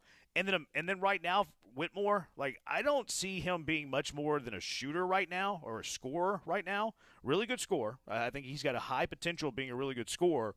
But what else? What else does he do? Like, you can find really good scorers in this league. They're kind of dime a dozen in the NBA. So I'll go Alpi, Jalen, Amen, Jabari, and Cam Whitmore. Brian, you have a 5? I do, and it's pretty similar, but I would actually flip, and it's not because Jalen doesn't have more upside or that he has less upside, I guess would be the proper way to phrase it. I'm just more confident in Amen hitting his upside than I am in Jalen's. So I would actually go Alpi's number 1, obviously. That's the no-brainer. Then I would actually go Amen to Jalen 3, then Jabari and Cam 4 and 5. Okay. I'm curious why you think Amen has a better chance of his upside than Jalen. Just because we've seen more of Jalen? That's part of it. I mean, we've seen 3 years now of Jalen, and just look, I'm not saying Amen doesn't have ups and downs or inconsistencies, but what I've seen from him, you mentioned it, doing things at that position that not many guys in the league do. I think he could turn into a not that he would average a triple-double, but a triple-double type player at that position. Yep. Whereas Jalen, he could be, an all-star better level guard, or he could implode, not get it, fight with Ime, and be out of this team in 2 years. Now, the thing is, I would say the upside for Amen is Russell Westbrook. Yeah, kind of the things you mentioned. I don't think he can be as good a scorer, though. And because he's not as physically strong. Maybe he can get there. I don't know. Maybe he doesn't want to. But Russ had that unbelievably strong athletic frame where he could jump. He could also take contact, and he could finish around the basket, and he could punish you. But that's why when I look at these guys, too, now I'm starting to nitpick the shortcomings and go, well, is it more difficult for Amen to develop that shot, specifically the 3, or Cam Whitmore to play consistent defense? Because Cam Whitmore is starting to get it on the defensive end a little bit more. He's understanding what Udoka demands of him to be on the floor. I would agree with that. Yeah. Yeah. I think the answer is more the defense. I think the defense would be easier than the shooting. But I think Amen can be a valuable player without being a good shooter. Yeah, I mean, Russell Westbrook never became a dead-eye shooter. I mean, he's obviously improved over He's a good mid-range shooter. Sure, but he never became a dead-eye shooter. No, he didn't. But he had years where he shot over 30% from 3, where it's right now seems like a long shot for Amen Thompson to do. And then to Blanker's point, like, Russ was unbelievable around the rim. And look, Amen's still young. He can develop this. But Russ was a really good scorer. Like, not a good shooter, but a really good scorer. Amen's not a good scorer yet. And again, he's still a rookie. He's very, very young, and maybe he can get there. But Russ was an electric scorer. Amen to me is more Ben Simmons than Russell Westbrook right now. Totally agree. Great comp. And I've said the same thing. Absolutely. But the thing is, if you want to hold out hope for him to develop that 3 and become a better overall spot-up shooter, you look at guys, and Brian, I think you and I talked about this late in the show the other day. Jason Kidd came into the league, 25-letter alphabet, no J in it. He developed a jump shot. He became, and then he finished. I actually like that one. I like that one. A 6. He finished in the what? I think he's like 4th all-time in 3-point makes in league history. But look at Lonzo Ball and look at LaMelo Ball. Both those guys had funky, messed up looking jump shots and mechanics, and they started. There was a way to figure it out. I don't see becoming a better shooter as an impossibility because you mentioned a couple good names there with the Ball brothers, but also remember when Amari Stoudemire first came to the league, all he could do was dunk. He had no game outside of the paint, and he developed into a guy that could hit that 15-foot baseline jumper with pretty good consistency. Because he worked with Dream. Yeah, sure. I mean, I don't know if that would be available for Amen Thompson, but I certainly think he could develop the shot more than maybe we're giving credit for. Well, the biggest thing for me when looking at Amen versus specifically the Ball brothers is the fact that his mechanics don't look broke. They don't look like completely out of whack with where his elbow is and how all these other things where specifically LaMelo's shot looked really funky. So I think that there's less to have to break down before you start to build up and develop the shot. I think it's just a matter of repetition and maybe a tweak here and there, and I think he can figure some things out. Yeah, I don't think it's far off. I wouldn't. I mean, I still think it's kind of ugly. Like, it's super slow, choppy, zero confidence. But you're right. It's not as far off as the balls were. Yeah. 6'9", 2'7". I'm hoping Jabari can turn into a Chris Middleton type player. I don't like that comp. I don't Middleton's either. more of a perimeter player, and Jabari's got to be a post. Correct. Jabari's got to be like the one area where I want Jabari to improve, and he was doing pretty good for a couple of weeks, and he's kind of went down a little bit. I want him to be a tough son of a gun. Like, I want that guy to be a mother to get it every single rebound. Like, that's what I want Jabari to do. No, I'm not Paul. 2833. Even though he's done for the year. What about Tari Eason? I love Tari, but I'm not putting him in my list because he's not eligible because he's out for the year. Like, Tari's in my future plans. Would you have him above Jabari if he was eligible though? No. See, not right now. Like, he's still probably sixth. Yeah, I mean, that's because that's what he is. He's a sixth man. This roster, as currently constructed with the development of these young players, Tari's perfect role is to be the Swiss Army knife sixth man that can do a whole lot of things really well. Yeah, that's who he is. Now, if he comes back from this injury and he just develops faster and better than we thought, sure, there's a different role for him. But right now, that's my role for him. That's why he'd be sixth. I like the foundation. Like, I really like the foundation. That's why I want him to keep them together for one more offseason. And then let's see where you're at the trade deadline. I don't need a desperate – it would feel desperate to me to go out and try and overspend to get a superstar level player and give up some of these guys right now. Yeah, I think we're simpatico there. 713-780-3776. Which NFL quarterback situation is the most intriguing to you? And if you were a quarterback-needy team, would you rather have Justin Fields or Russell Wilson? 713-780-3776. Killer Bees, ESPN 97.5, ESPN 92.5. Hey, guys, this week I've been telling you about Vanderford Air Conditioning because if you need plumbing work done, if you need HVAC work done, heating and air conditioning, there's only one place I'm going to tell you about. It's Vanderford Air because of the fact that they have all the small business values, but they have the big business ability to take care of everything for you. They are absolutely the best combo platter, and that's why I'm telling you, right now, we're not really concerned about those 100-degree days, but they're coming, and evidently after this weekend, we're not going to see any cool weather in the 60s for quite a while. That means those 100-day days are right around the corner, and you better prepare now because the last thing you want to do is have your AC unit go down when the temperatures go up. That's why I tell you about Vanderford Air, because they take care of it all for you, and the best part of all of it is they come to you, tell you what they can do, but it's all 100% money-back guarantee. They have the Vanderford Air exclusive test drive guarantee. It's a 5-fold plan, and it all suits you to a T. No risk, customer trust, all because, one, it's the best value at the lowest cost to you, guaranteed. Comfort assurance guarantee, even the temperature, absolutely guaranteed. Quality workmanship guarantee, it will work and work well, whatever they do, a repair or a complete replacement. And a performance guarantee. Operates at factory standards with a 100% satisfaction guarantee or your money back. Don't believe me? Check out the website. It's vanderfordair.com, or you can call them, 281-557-COOL. Easy to remember, 281-557-COOL. Get to Vanderford Air before they have to come to you. And by the way, same-day appointments, always a thing.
Coming to you live from the Veritex Community Bank Studios, it's the Killer Bees. On ESPN 97.5 and 92.5. Here's Joel Blank and Jeremy Branham.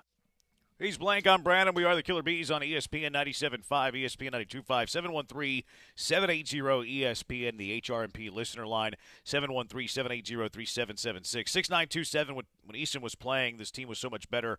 He's got more upside than Whitmore and Jabari. I don't think it's the upside. I think he's just a better player right now. I agree with that. Like, he brings more to winning currently. I wouldn't say he's got a better upside, though. He's more team polished right now. Like, he finds ways to fit in. He knows how to do the little things. He understands what's expected of a younger player with a veteran coach, no matter what the rest of the roster looks like. That's why I call him the Swiss Army knife. He knows how to he'll hit the offensive rebounds, the defensive rebounds. He'll dive on the floor. He'll finish at the rim. He doesn't worry if his number's not called. And he's not shooting it every time he touches it. But I think that the overall upside, because of just what you see out of Cam and Amen, is better. It's greater because they have that one tier that I don't think Tari has. Tari can be maybe a one-year all-star. Tari can be an above-average player in this league. I think Cam and Amen, you haven't figured it out yet in terms of how high they can go, but they have that star potential in some of the things I've seen. 713-780-ESPN. Which quarterback situation is the most intriguing in the NFL? And if you need a quarterback, would you rather have Fields or Wilson? In Fuentes on the Twitch, Russell Wilson 100%. Justin Fields might be the worst quarterback in the league. He should be a backup in Indy, according to somebody I know. Yeah. Would you rather have Russ or would you rather have Fields? To me, I would rather have Justin Fields because you don't know what you don't know. And what you know about Russ is he's over the hill. He's not the quarterback he once was. You hear a lot of things about, just like we talk about culture and we talk about, how the Texans have turned it around. We've heard a lot of things about he rubs players the wrong way now. He obviously got into it with Peyton several times last year. But the main thing is I just don't know what he's got left in the tank and what he can do to make a team better. Justin Fields, yeah, you've seen some limitations, but it's been with a really bad organization that didn't have a whole lot in terms of like the right mentors, coaches, guidance around him in the system. But I'd be more curious about a Justin Fields than I would a Russell Wilson at this point in both guys' careers. I'd rather go Russ. Russ Really? wasn't bad last year. Russ was pretty good last year, actually. 26 touch. Yeah, he was pretty good last year. Yeah. You disagree? Yeah. He had the Denver Broncos Numbers-wise, were his terrible numbers were last good. year. They were 7-8, 26 touchdowns, 8 interceptions. His touchdown to interception ratio is pretty good, but we've seen guys who was like Matt Castle one year had like a 24-2, and there was Carson Wentz a few years ago with the Colts was like 26-5. Sure, that but we're doesn't comparing always him to mean Justin he's actually Fields. playing well. We're comparing him to Fields, though. What does Fields do better? Obviously, he runs better. He runs a lot But better. And he's younger. That's not what I need from a quarterback, though. Who is better at leading an offense? Who is better at throwing the football around? And Russell's not. I mean, he's older, sure, but he can still move around a little bit. I'd much rather have Russell Wilson than Justin Fields. If we're talking for about 1 year, if we're talking about one season, who gives you a better chance to win football games next year? I think it's clearly Russell Wilson. For 1 year, yes. If you are trying to find a quarterback for your franchise going forward, I think you're screwed if you pick either one. I don't, because I still think that there's a chance. I'm not saying it's a big chance, but I still think that there's a chance that in the right system, Fields can be more than he's been in Chicago. I don't disagree. I don't disagree with that. But the Steelers are flying in Russell Wilson. That was the big deal today, is that he was in an airport taking pictures and he's visiting the Steelers. If I'm the Steelers, and Steelers were on the cusp of the playoffs last year, Mike Tomlin's never had a losing season in his career, so he wants to keep that, obviously. I'd much rather have Russell Wilson than Justin Fields. It's a no-doubter for me. Yeah, and when you think about it, too, Mark Schlereth was a former Bronco that does radio in Denver, very close to the Broncos. He just annihilated Russ for everything that he did and how he was last year in Denver. And I don't think any team trying to do anything in a 1 year span or in the next 3 years needs someone like that at this point in his career with what teams are trying to accomplish. I'd be a little leery of that. Not that it's the end-all, be-all, because you're right. His numbers were good last year. But I would be leery of those things kind of having the potential to be volatile and blow things up no matter how he plays. Yeah, I mean, I thought he was pretty good last year in terms of that, and maybe that was because passed for 3,000 yards. I'm talking about his locker room presence. We didn't hear anything about that last year. And maybe that was Peyton. Maybe that was Peyton, like, neutering him, like, Yeah, like he did on the sideline. one of the first things Peyton did was take away his personal QB coach.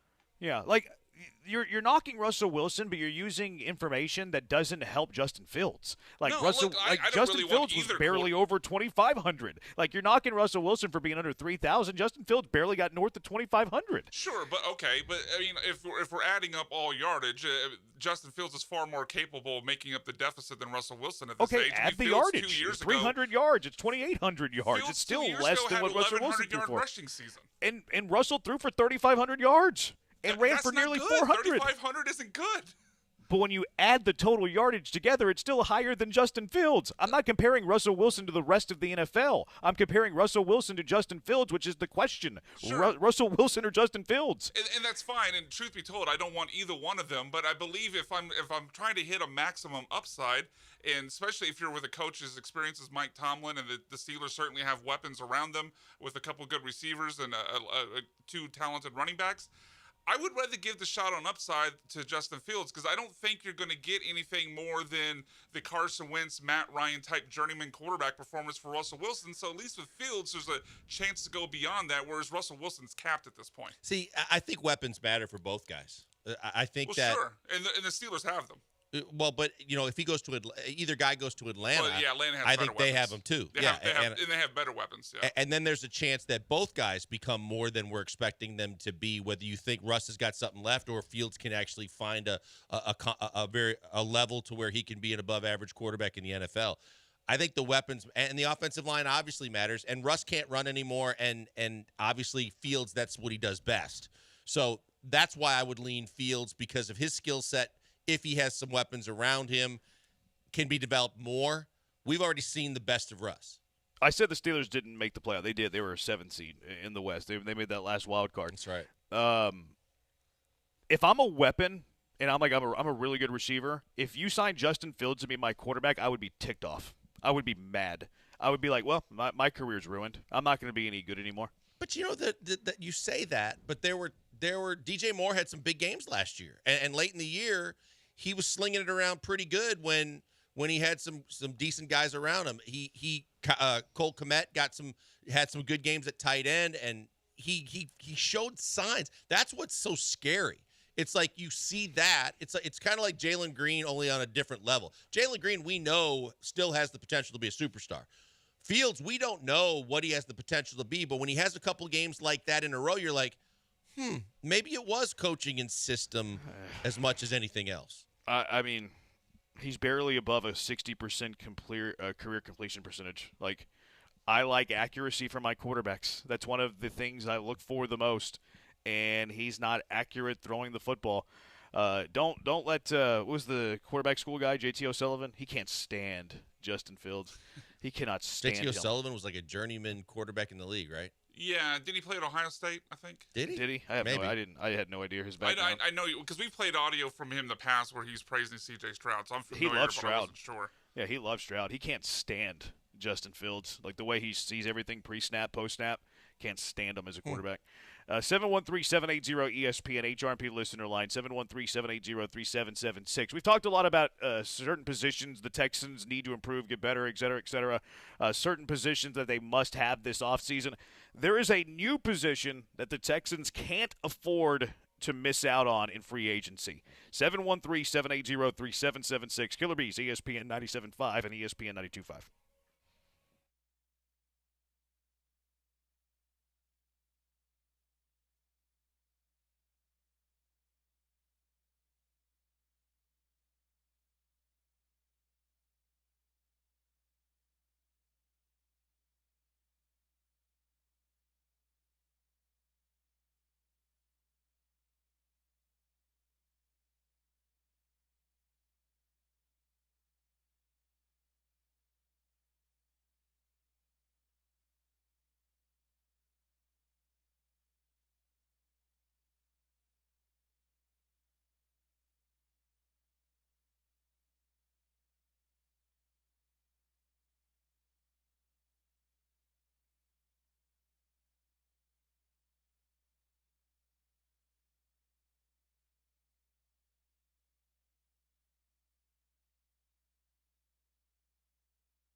You found the killer bees. Live from the Veritex Community Bank Studios, here's Joel Blank and Jeremy Branham.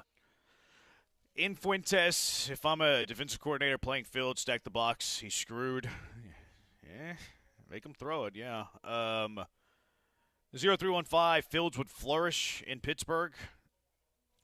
Now, Why? Is that? Yeah, why would he flourish in Pittsburgh but not Chicago? Is that the combination of stability at the head coach with Tomlin and with Arthur Smith, a more run-oriented offensive coordinator that could put the right plan around him? I guess. Like, is Arthur Smith the reason that he's going to all of a sudden excel? I think he'd be better in Atlanta. I think the weapons are better with Bijan and Drake London, all the different guys that they have. I think that he would have a plethora of options to work with, and I think that would be a better offense for him to run. Did he not have weapons in Chicago? Not the first 2 years. So. Is DJ Moore not good? Hey, look, I don't want to turn. I don't think any of the running backs were great. I don't want to turn into a Justin Fields apologist because I'm not Joe, but those first 2 years he was with the Bears, his weapons were absolutely atrocious. The Bears did nothing to help support his development. Now, this year they did give him DJ Moore, and he still didn't look like a great passer, to Jeremy's point. But those first 2 seasons in Chicago, they did him no favors at all. And he was kind of the same guy. Like, he was kind of the same guy. That's why I would be mad if I was a really good receiver and all of a sudden, hey, we're getting Justin Fields to be your quarterback. Because he was the same guy with DJ Moore, without DJ Moore. Like, I'm not a fan. Their hopefully I'm wrong. But Jeremy, I would like them to have success. Chicago's offensive line sucked. They didn't have much of a running game. They had completely over their head coaches, offensive coordinator and coaching staff. And then they hired a defensive-minded head coach after they got rid of, kind of similar to the Houston situation, to get rid of two coaches actually trying to figure out the right guy. And I think he's been in a really tough situation for any quarterback.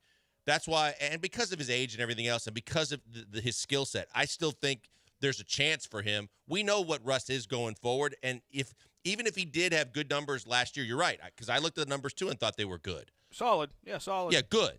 But that's probably the best Russ you're going to get going forward for the rest of his career. No doubt.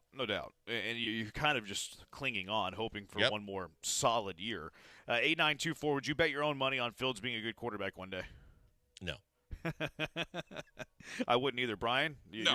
you're the Fields apologist. No, I would. Of the trio. Would you bet your own money? Of the three, I guess I am, but no, I would not bet my own money on it. Joe's even quit on Fields. Flip-flop back and forth. Yeah, though. he broke up, Depends got on back when you ask together. him. No, but I mean recently. Like, I think he's all in on Caleb Williams. Now he is. Yeah, he's all in on Caleb Okay, Williams. so let me throw you the other wild card then. Is Russ's career good enough to be in the Hall of Fame?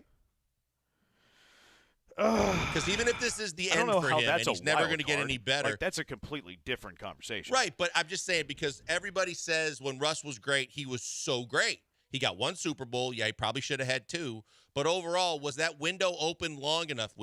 Was that window open long enough of success? I have high standards for Hall of Fames. So, like, I have to go based on my standard. Like, the voting standard is I think, a lot more lenient than mine.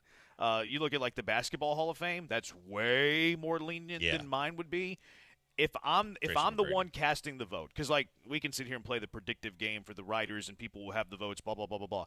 If I had a vote for the Pro Football Hall of Fame, Russell Wilson's not in my Hall of Fame. Yeah, I would agree. I look, kind of the questions I ask myself when thinking Hall of Fame is, can you tell the story of the NFL when that player was in without him? And I think you can. I don't think Russell Wilson, and also I don't think he was ever a top three player at his position for an extended amount of time. So if I'm answering no on both of those, I can't put him in. I think he probably does get in though. I like the tell the story part. Colin Kaepernick's a Hall of Famer.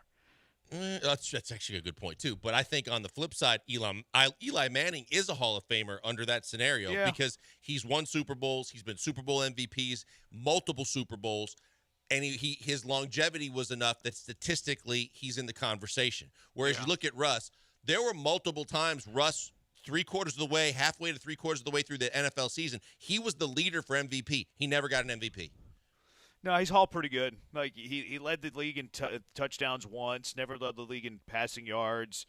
You mentioned the one Super Bowl. Made a few AP All-Pro teams. I'm not going to look at Pro Bowls because Tyler Huntley is a Pro Bowler, True. and Gardner Minshew is a Pro Bowler, and the great Mitch Trubisky, once upon a time, He ran well was for a Pro few Bowler. years.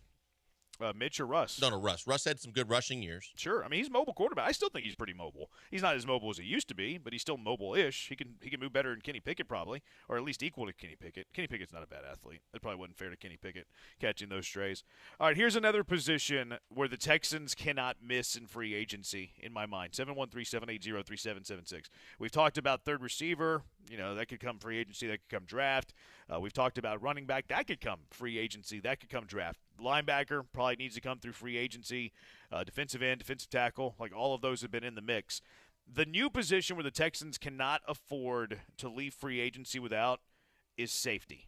The safety position's turning into the running back position where if you make more than X amount of dollar, teams are getting rid of you. The amount of good free agents who have come available at the safety spot, like the free agency class was already good at the safety position. And now you're seeing all these cuts of like 3 or 4 guys who have been all pros in the past. It's like there's 12, 15 safeties that would mean an immediate upgrade over Jimmy Ward. The Texans can't afford, because I think you can get them cheap because supply demand, there's an oversaturation of the market. I think you can get a really good safety for a pretty low price considering. I don't think the Texans can leave free agency without picking up one of these guys, Blankers. I looked at it the other day and mentioned it to BMAC just in passing. Like when you look at, because I've been hot on that whole trail of how the Texans can really improve quickly. It's the cap casualties. But when you see Poyer from Buffalo and you see Diggs or if you have any interest in Adams in Seattle, who came in with a whole lot of hype, got a whole lot of money, and has been a whole lot of hurt, but he can hit. And then you start going around the league and looking. What's his name in Denver just got cut too after 8 strong years, and you're going, my goodness, there's so much talent on the open market, and I gotta believe 1 or 2 of these guys you can catch a deal on. They still got plenty left in the tank, and they'd be a perfect ad and mentor in a lot of ways to try and get a guy that you're trying to you absolutely need to kind of Petrie to come back from a bad year and be a better player and help him. I think that you're right. If they get out into the free agency market, there's got to be a guy or 2 out there that can help them. It was a revolving door at safety last year, and it shouldn't have been. Like Jimmy Ward should have been healthy. Like you can't account for health, especially in football. Like you have to plan that these guys are going to get hurt. That's why you need to go too deep at every single position. But look at all the guys who got run last year at safety. Jimmy Ward, probably had a below-average season for his standards, and I don't think it would be fair to think that he's going to have, like, this huge improvement at this stage of his career after an injury-riddled season. Yep. DeAndre Houston-Carson got a lot of run at safety. You picked up Kareem Jackson late. Didn't really play much, but you picked him up late because that's how weak you were there after he was waived. Amos was another name that was missed there. Like, you kind of missed Jonathan Biles after you let him leave to go to Green Bay in free agency. Yep. You can have him back if you want him. So many good safety. And look, I think that you've also been cut Jimmy Ward, save the $4 or $5 million. Hey, just keep Jimmy Ward if you want. If you feel like Jimmy Ward's this huge, valuable piece to have in the locker room, cool. He's your third safety. And sign one of these other guys who are really good as cheap as you can. Like, there's 12 guys out there that you could probably sign. Sign the cheapest one of those 12 and have 3 good safeties because one's inevitably going to get hurt. That's the thing. You fool me once, shame on you, because you're thinking Jimmy Ward's going to be healthy all season long. And maybe it would have been different if he was. But even when he was healthy, he didn't look like the Jimmy Ward that was in San Francisco. But I'm not doing that. I'm not signing up for that again at that priority, right? To your point, if he is back and he is your third safety, and he's your backup and he's your insurance policy, so be it. But you need to improve for that reason, but more so because on the field, you've got to be better at that position. And like I said, and if in the process of doing those things, the leadership, the veteran experience can help a guy like Petrie as well. I think they have to look at that. You have options too. Like he could be your third safety. He could be your backup nickel. Like I would cut Jimmy Ward. I'm not calling for the Texans to cut Jimmy Ward, but I am calling for them to sign one of these safeties because there's oversaturation of the market, and they're too good not to. That could really help you a lot. And I heard some audio the other day. It might have been from Brown Chubby Bear on Twitter, who's a big Texan social media guy. Really good insight. I recommend the follow. He even posted some video from D'Amico Ryans, I think at the Combine, talking about how important safeties are to this defense. Okay, well, if safeties are really important to this defense, Jimmy Ward needs to be your number 3 at best. Let's go out to the HRP listener line, 713-780-3776. Vera, you're in the Hive of the Bees. What's up, Vera? Hey guys, I appreciate you guys letting me call in. I think what we need is a deep free safety. Petrie had been put in there last year when Ward was hurt or whatever, and I think he kind of, I don't want to say stunk it up, but he struggled. His natural place is being closer to the line of scrimmage, closer to the box, so he can, he can play that star position that he was very good when he played at Baylor. And I think we need to find a deep free safety, and that's where somebody like a Justin Simmons or one of the other guys that they'll find. And Jamal Adams has again struggled in coverage. He was again a very good near box safety. So I think what they're, and same thing with Kareem Jackson, right? So I think what they're looking for is like a deep free safety who can be like a ball hawk. I kind of wanted to get your thoughts on it. I'll hang up in misery. Thanks, guys. Thanks, Vera. Appreciate it. Look, there were several guys that intrigued me, and I think that one of the things that you're looking for is the best combination too. Like I think a guy like Poyer. I think Poyer's got plenty left in the tank. Poyer's got leadership skills. Poyer can hit as well as he can cover, and I think that that's what you're looking for. I think sometimes Petrie got lost in coverage a lot, but we knew that he could tackle. We know that he led the team in tackles, a year ago. But overall, I need a combo guy that's a veteran guy that kind of does both well. That's why I'm not going to be as much on some of these guys that other teams are looking at. I don't think that some of the guys either guy in Seattle is not someone that interests me. No, I don't really like either guy in Seattle too. Vera mentioned Justin Simmons, which is the Bronco name that you mentioned. That's right. I'd be a fan of his. A couple of the Giants safety, McKinley, and then that's right. Yeah. What's the commander's name again? I'm blanking. Cameron Curl. Curl, that's right. I like him a bit too. I do agree with Vera's point. Now, D'Amico doesn't really love like box safety, free safety. He likes those safeties to be interchangeable. So that's something to keep an eye on when you're talking about like scheme fit, because he wants them to be interchangeable because he doesn't want to like tip their hand either way. But I do agree with Vera that Jalen Petrie's strong suit is more as a box safety than it is as a coverage safety. Completely agree, 100%. He's way better in the box than he is, trying to cover deep routes and as a free safety. So I agree 100%. And if you could find a safety, even if D'Amico wants them to be interchangeable, that complements Petrie's skills and strengths better than I think Jimmy Ward did, I think you're going to have more feng shui and a better safety unit. Yeah, I agree with you. I just think that there's options out there, to your point, and they're all going to be a huge upgrade for this team for the most part if you just single in on the right guys. I think we've kind of narrowed it down, but I think that if you can get just that one veteran presence, and whether you go my route, I really think Poyer is going to help some team immensely this year. I think he's going to be fantastic, and like I said, he's got the capability to be an All-Pro. But there are guys out there that could immediately help this defense get better and helps D'Amico. Yep, 713-780-ESPN. Just came across a tweet that says Dave Roberts announces Mookie Betts will be the Dodgers' shortstop moving forward. Is this real? It is real. I've seen several people tweet it out. Wow. That's crazy. 713-780-ESPN. They said he has more Gold Gloves in right field than he has complete games as a shortstop in big league baseball, and he's going to be the Dodgers starter at shortstop. That's I'm intrigued to see that. He was already being ranked like one of the top second basemen in all of baseball and had played like 5 games at second base. From his I know he played more. But I'm just teasing. That's crazy. He's played short. All right, let's make mock drafts great again. How are we doing that today, and how are we making the Texans better? 713-780-3776. Killer Bees, ESPN 97.5 and ESPN 92.5.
Yeah. Thanks, Jason Statham's going to make an appearance in Mean Text a little bit later, by the way. Oh, really? 713-780-ESPN. BMAC's excited. BMAC makes an appearance on Mean Text, too. He loves him some Jason Let me guess, Statham. I sound like Buffalo Bill? No, that was last week. We only original material here. Blankers makes an appearance on Mean Text. Yay. I make an appearance on Mean Text. We all make appearances on Mean Text. 713-780-3776. Still time for you to make an appearance on Mean Text. That was blatantly not necessary, but go ahead. What was that? We need more. There's no piling on. That's enough. No, it's fun. For you, it's fun. It's fun. Don't be sensitive, Blinkers. It's I a lot of am fun. sensitive. We already know this. Why am I going to change my stripes now? Sit back and let me tell you about how much fun we'll be having. All right, let's make actually, before we make mock drafts great, a couple of texts here. 4199, it's a buyer's market for safeties. Absolutely is. Texans need to take advantage of the market. 3326, the fact that the Texans have so much cap room and there's so much available on the market gives me real hope for a Super Bowl run. Ooh. Cash it or trash it. Ooh, I'm going to trash that for this next year. See, I think I'm in a position where I'm just not going to doubt C.J. Stroud and D'Amico Ryans. You got to wait and see? Because I think this offseason that's matters. boring. We don't want to wait I got to and see the draft. I got to see the free agency moves. I got to see how they spend the money, how they use all the assets they have this offseason.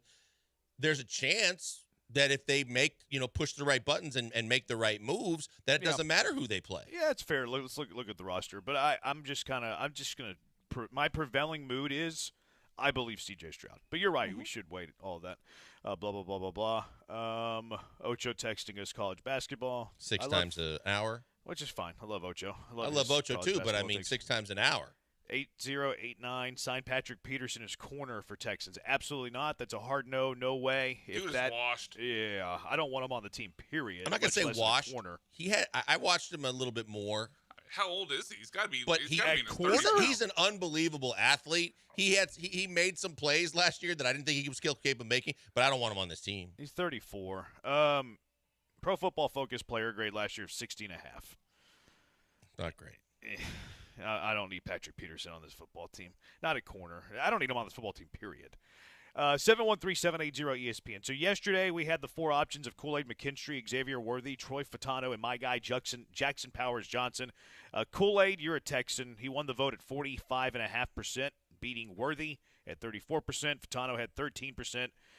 My guy Jackson Powers Johnson brought in 7% of the vote. Sad day for sinners. So Kool-Aid, a Texan, according to yesterday's poll. Today, operating from CBS Sports' Chris Trapazzo, making mock drafts great again. He has Caleb Williams going number 1, no surprise. Jaden Daniels going number 2 to Washington. We've seen more of that recently. Then he has a quarterback shortage for a few picks. He has Marvin Harrison going number 3 to New England. Roma Dinze number 4 to Arizona. Talise Fuaga is the Chargers left tackle at pick number 5. The third quarterback off the board, number 6 to the Giants, and his name is J.J. McCarthy. So Drake Mayo falling in this board. Neighbors goes number 9, and then Drake May eventually lands to Minnesota at number 11. I think Minnesota would be ecstatic if that happened. Oh, they would be. Yeah, they would love. Yeah, because a lot of people have said, I've heard some people coming out of the woodwork killing Drake May, but I've also heard some people say you let him sit for a year and kind of play behind a guy and get ready for the NFL and have a year to do it with NFL lifestyle coaching staffs and everything. He's still got too many tools. He's going to be really good. Some people even compared him to Jordan Love. But I think that he's got a lot of skill, but there's still doubt. I mean, and you look at Trubisky was the last Carolina quarterback that this happened to. There's reasons that people can question him, no doubt about it. Also, Daniel Jeremiah still has him as his second-ranked quarterback. So I think he could still be the number 2 pick of the draft. I think when the chips fall for real, I think he'll be one of the top 3 quarterbacks. I can see some teams getting so enamored with Daniels that they get flip-flopped, but I don't see him. Those are the top 3, and I think that they are the first 3 off the board. I don't think there's any way that I see J.J. McCarthy getting over any of those guys. Bookmark that one, Brian. Bookmark that one just in case. Momentum, I'm with you. Like, I have the same take, but McCarthy's momentum is a real thing right now. Like, it is happening. Is it? Yeah. There's no NFL draft momentum in March. Sure I mean, there is. we heard conversations man. last year, and I'm not even pinning this on you guys, but we heard things in rumors in April about Will Levis going second overall, that the Texans are super interested, and then he slipped all the way to the second round. Sure, but you start to see these like fifth-round prospects that had great combines, and all of a sudden they're getting a third-round grade. You have more scouts that talk. Absolutely, Yeah, but absolutely momentum. Momentum is based on what? Mock drafts? That's not real. No, it's based on what people are hearing from scouts and executives. Yeah, and but what they it's think of lying certain season. players. They have no reason to tell them the truth. Yeah, but you do see player movement, and these mock drafts are usually pretty accurate. Okay. Like, I don't want to belabor the point. Let's get on to the Texans. Brian Thomas, number 13 to the Raiders. Brock Bowers falls to 14. Our guy Byron Murphy goes 16. Bo Nix 17. Remember the days when Brock Bowers was a top 4 pick or top 5 pick? People are starting to catch up because of draft momentum. Jackson Powers Johnson, my guy's off the board at 21. Sad day. All right, he has the Texans taking Chop Robinson at 23. We talked about Chop. All in favor? Say aye. Aye. Aye. Okay, so we're all good with that. Next 3 picks, Edgerrin Cooper at 24, A.D. Mitchell at 25, and then Jared Verse falls to 26 in this draft. So we have the option of Chop, Edgerrin Cooper, A.D. Mitchell, Jared Verse. You put your shoes in the feet of Nick Caserio. Who you picking? I said that backwards. I think that everything that I'm seeing getting ready for free agency and the tampering period starting Monday is that Grenard is going to get money. He's going to go. So therefore, my priority is: you got to replace him. And so for me, based on the intel we've gotten recently, basically the thought process is you've got to get a pass rusher in the top 40 picks. So therefore, I'm totally fine with sticking with Chop Robinson. I know he had a great draft combine. I'll be fine with that pick. I'm happy with that pick. They addressed a need. They went and got a guy that's probably going to start day one, so I'm good with it. I like your logic, but you picked the wrong guy. I'm going with Verse over Chop. I think Verse is a better prospect than Chop Robinson. I'm shocked that he falls behind him in this mock. Most mocks have Verse going far ahead of Chop Robinson. Oh yeah. The mocks we've done recently, Jared Verse is going ahead of Byron Murphy in the low teens. I thought some of the mocks we did, he was falling like to the 25, 26. There was one like that was 2 like weeks that, ago, yeah. but most of them have been the opposite. Daniel Jeremiah's big board too. He has Jared Verse as his 14th ranked prospect, and then he has Chop Robinson as his 23rd ranked prospect. And most big boards, I don't think I've seen a big board that has Chop ahead of Jared Verse. I don't think Jared Verse is going to be here, but with the game that we're playing and the mock that we're using, since we outsource it, I'm going Jared Verse with my pick here at number 23. And Brian? Yeah, I would also, ultimately be happy if it's either the 2 pass rushers, because it has to be one of the 2 pass rushers. The fact that linebacker could be considered in this scenario would be something that would absolutely tick me off. Yeah. But if forced to pick between the 2, I would definitely go with Jared Verse. It's almost Bad Take Boulevard worthy to me that Verse is here at 26. I don't see him as being a prospect that gets past 20 at all. So if you want to take Bad Take Boulevard on the author of this entire thing, we got to wait till draft day though. Well, but you should also take a look at the fact that when you read the comments on the Texans choosing Chop Robinson, it says the Cardinals should turn this pick in immediately. That's weird. I didn't even notice that. Yeah. Proof that it's just a typo. Proof it. He doesn't have an editor. They can't afford editors at CBS. Proof your own work. The early returns on this, the vote that we posted at Jeremy Branham at ESPN 97.5, it's going to be a tight one, guys. The early lead is Jared Verse at 33%, Chop Robinson at 30%, A.D. Mitchell at 26%, and Edgerrin Cooper is at 11%. If Chop and Verse are on the board, I'm with Brian. I'd be ticked off if they didn't take an edge. Like, I would be ticked off if they took a linebacker. I'd be ticked off if they took a receiver, quite frankly. Well, that's why I said, I mean, if they're using that 23 pick on any kind of edge rusher, with the fact that basically we've been told the starting caliber pass rushers are 1 through 40 in this draft, in the top 40, and that's it, then I want them to go. And I've been adamant all along. I want to go defense on the first round pick. I'm great with either one of those guys. 713-780-ESPN. It's time for everybody's favorite game. Brian's going to read to us quotes that were said by ESPN 97.5 personalities, and then the Killer Bees have to guess who said it. Who said it? Everybody's favorite game with the Killer Bees next on ESPN 97.5 and ESPN 92.5.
All right, time for Who Said It. We've won the last 2 weeks. Is that right? Yes. Squirrel. No, that is incorrect. No, yes, we have. No, the first week I was back, you went 1-4, and then last week you went 4-1. Oh, that's right. Oh, we hammered Joe early in the month of February. Yeah, multiple you're times. 1-1 against me since That's I've right. been That's right. part of the show. Yeah. I imagine that Brian didn't take too kindly for the beatdown we gave him last week. I didn't so I'm sure prefer it. he's I'm thinking coming the with same some thing. Vengeance today. Yeah, I think he So gets a beware of little. that. What do we call it? Ticked off? No. What is Joe? What was Joe famous for? Angriness? No, Anger? being Bush League. Oh yeah. I could see Brian being Bush League this It's week. your no favorite term. doubt. Yeah. Brian's going to go all of the things that we picked up on last week from certain guys and then flip it to other host, I bet. So we kind of got to go reverse psychology here a little bit. All right, let's get started. Quote number 1. All right, quote number 1. He's better than and this is talking about Russell Wilson. He's better than Case. I know people love Case, but he's a better backup than Case. And if he could win 1 or 2 games, but then you have how great it would be for the branding for the Texans with the new uniforms coming in of Sierra wearing the new uniform. Think about it. I believe this is the G-Men. Granado? No. The G-Men. Oh, the Otherwise, Killer Gs. you know the Killer G's. Yeah, you What call a them weird Killer Gs. take. Well, of course, and I think it could be either one. It's a bad take, so it's definitely spot on for Joe. Yeah. But mentioning Sierra would be a Paulie thing. Yeah, can you repeat it? Yeah, sure. He's better than Case. I know people love Case, but he's a better backup than Case. And if he could win 1 or 2 games, but then you know how great it would be for branding for the Texans with the new uniforms coming of Sierra wearing the new uniform? Think about it. Sounds more like Paul. Yeah, I agree with you. I don't think the bench is saying this. I don't think Dell is saying this. Yeah. It's But I mean, definitely that show, in my seems opinion. so obvious that it worries me. I agree. That's the scary thing about the whole Sierra part of it, too. Yeah, like, is it Joe piggybacking off of Paul's point? You know what I mean? Yeah, and it could be it's a bad take, so definitely it'd be Joe. But the Sierra mention has me thinking it's Paul. And because Paul has been deeply involved in that uniform, the color change, he's had a lot of intel on that. I feel like he's trying to trick us, though. Can you repeat it one more time? A third, okay. Ooh. He's better than Case. I know people love Case, but he's a better backup than Case. And if he could win 1 or 2 more games, but then you know how great it would be for branding for the Texans with the new uniforms coming in of Sierra wearing the new uniform? Think about it. I think it's Paul. I feel like he's tricking us, but we'll go with. Let's see where he's at. Paul Gallant. He's better than Case. I know people love Case, but he's a better backup than Case. And if he could win 1 or 2 games. Okay, Brian, you're already getting there. Wow. I knew he was going to do that this week. Yeah, I kind of felt it too. All right, number two. Time for you guys to get back on the winning track. All right, quote 2. You know, Jose Abreu can't get his power back that he had when he won his no offense, fake MVP in 2020. I'm just saying, if we're going to call the Dodgers World Series a fake World Series, then you also have to call Jose Abreu as a fake MVP. You can't have it one-sided. It's all or nothing. What, he said Jose? I don't know. Did you say that? Brian, he's talking to you. Sorry? You said Jose Abreu? Is that what the host said? Or If I mispronounced... No, it's Jose Abreu. I might have mispronounced it. Sorry, I was getting the audio Joe ready. Can recite when he won because he's a White Sox fan. Yeah, it's true. That's where my mind was at too. Yeah, let's just go with it. All right, Joe George. You know, Jose Abreu can't get his power back. That was actually a layup when he won his no offense, fake MVP. No offense. All right, even the score. Wait, did you say Joe was a White Sox fan? Yeah, we always kid about that. Oh, okay. Gotcha. Okay. Because he's from the South Side. Joe is of Chicago. That's why he's a White Sox fan. Interesting. All right, number 3. Is it? No, not really. If I did not have to pay like $50 for this fight, and I could just watch it on Netflix, would I watch with the hope that Mike Tyson connects once with Jake Paul's face? Like every person in America annoyed by the brothers Paul, 100% I am in. The brothers Paul. So this is definitely a possibility on the G-Men or Dell.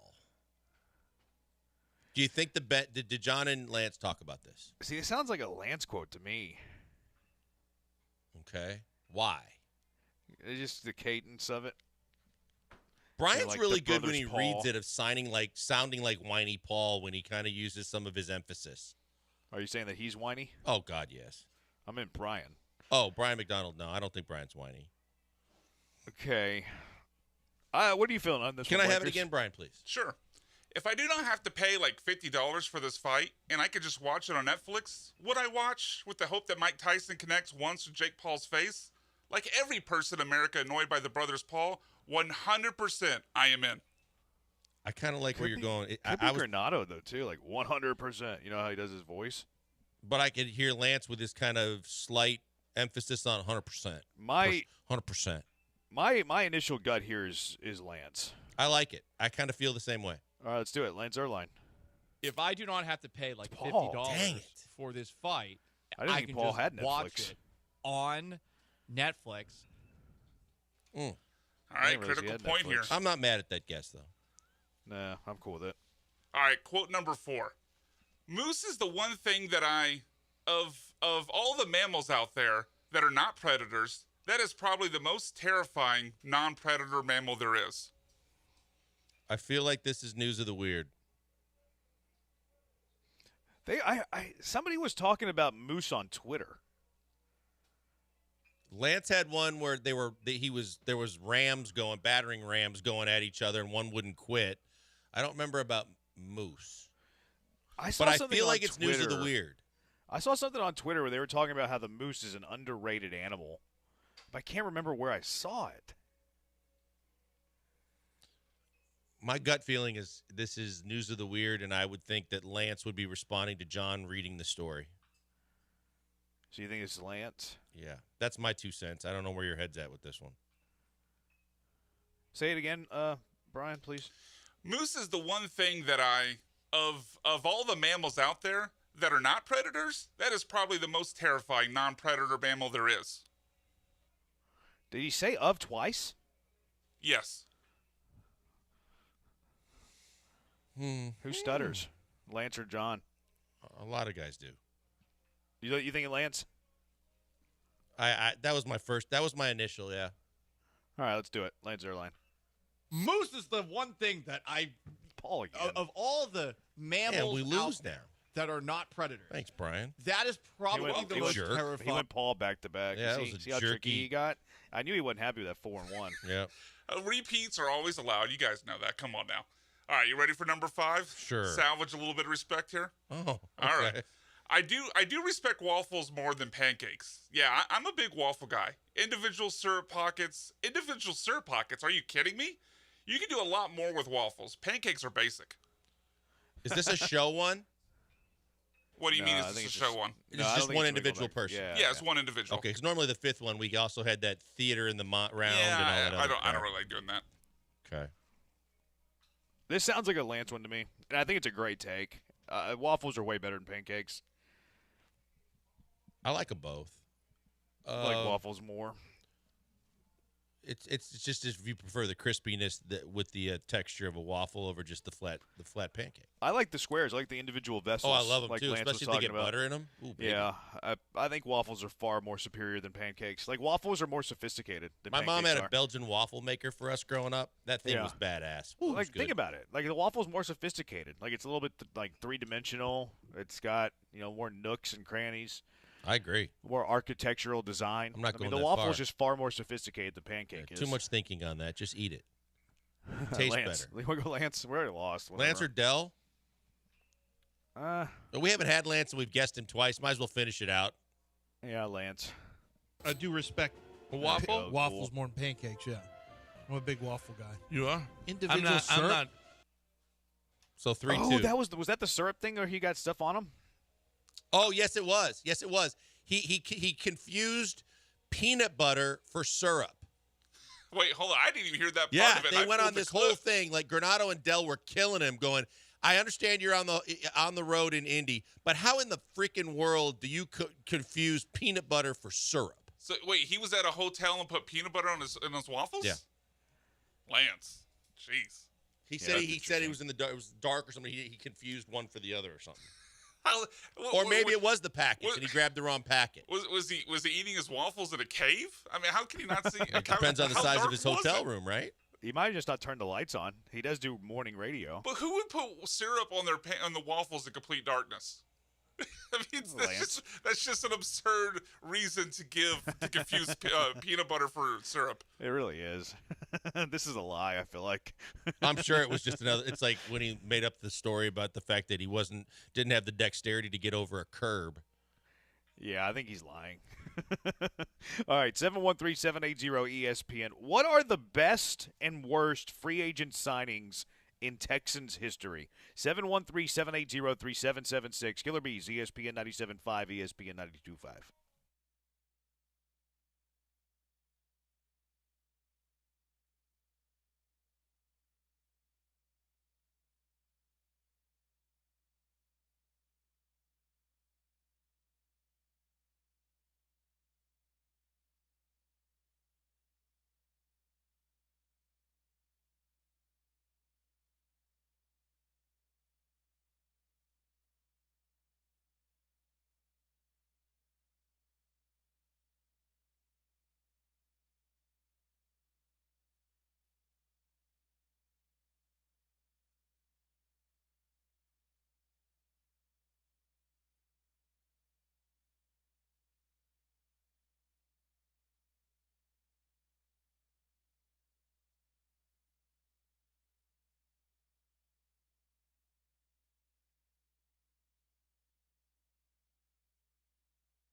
You're listening to the Killer Bees and some great music presented by RC Ranch. The official beef jerky of the Houston Livestock Show and Rodeo.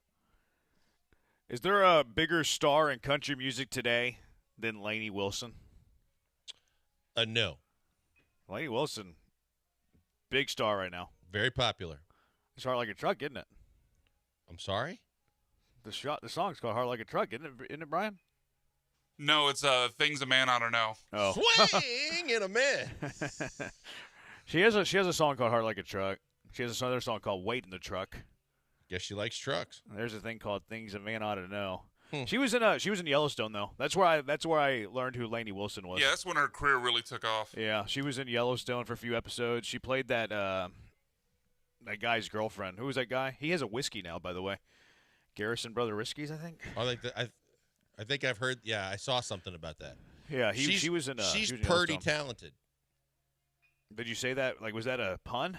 No, she's both purdy and talented. I think Joel's thirsty for Lainey Wilson. No, that has nothing to do with it. Maybe. Lainey Wilson featuring headlining NRG tonight at the rodeo.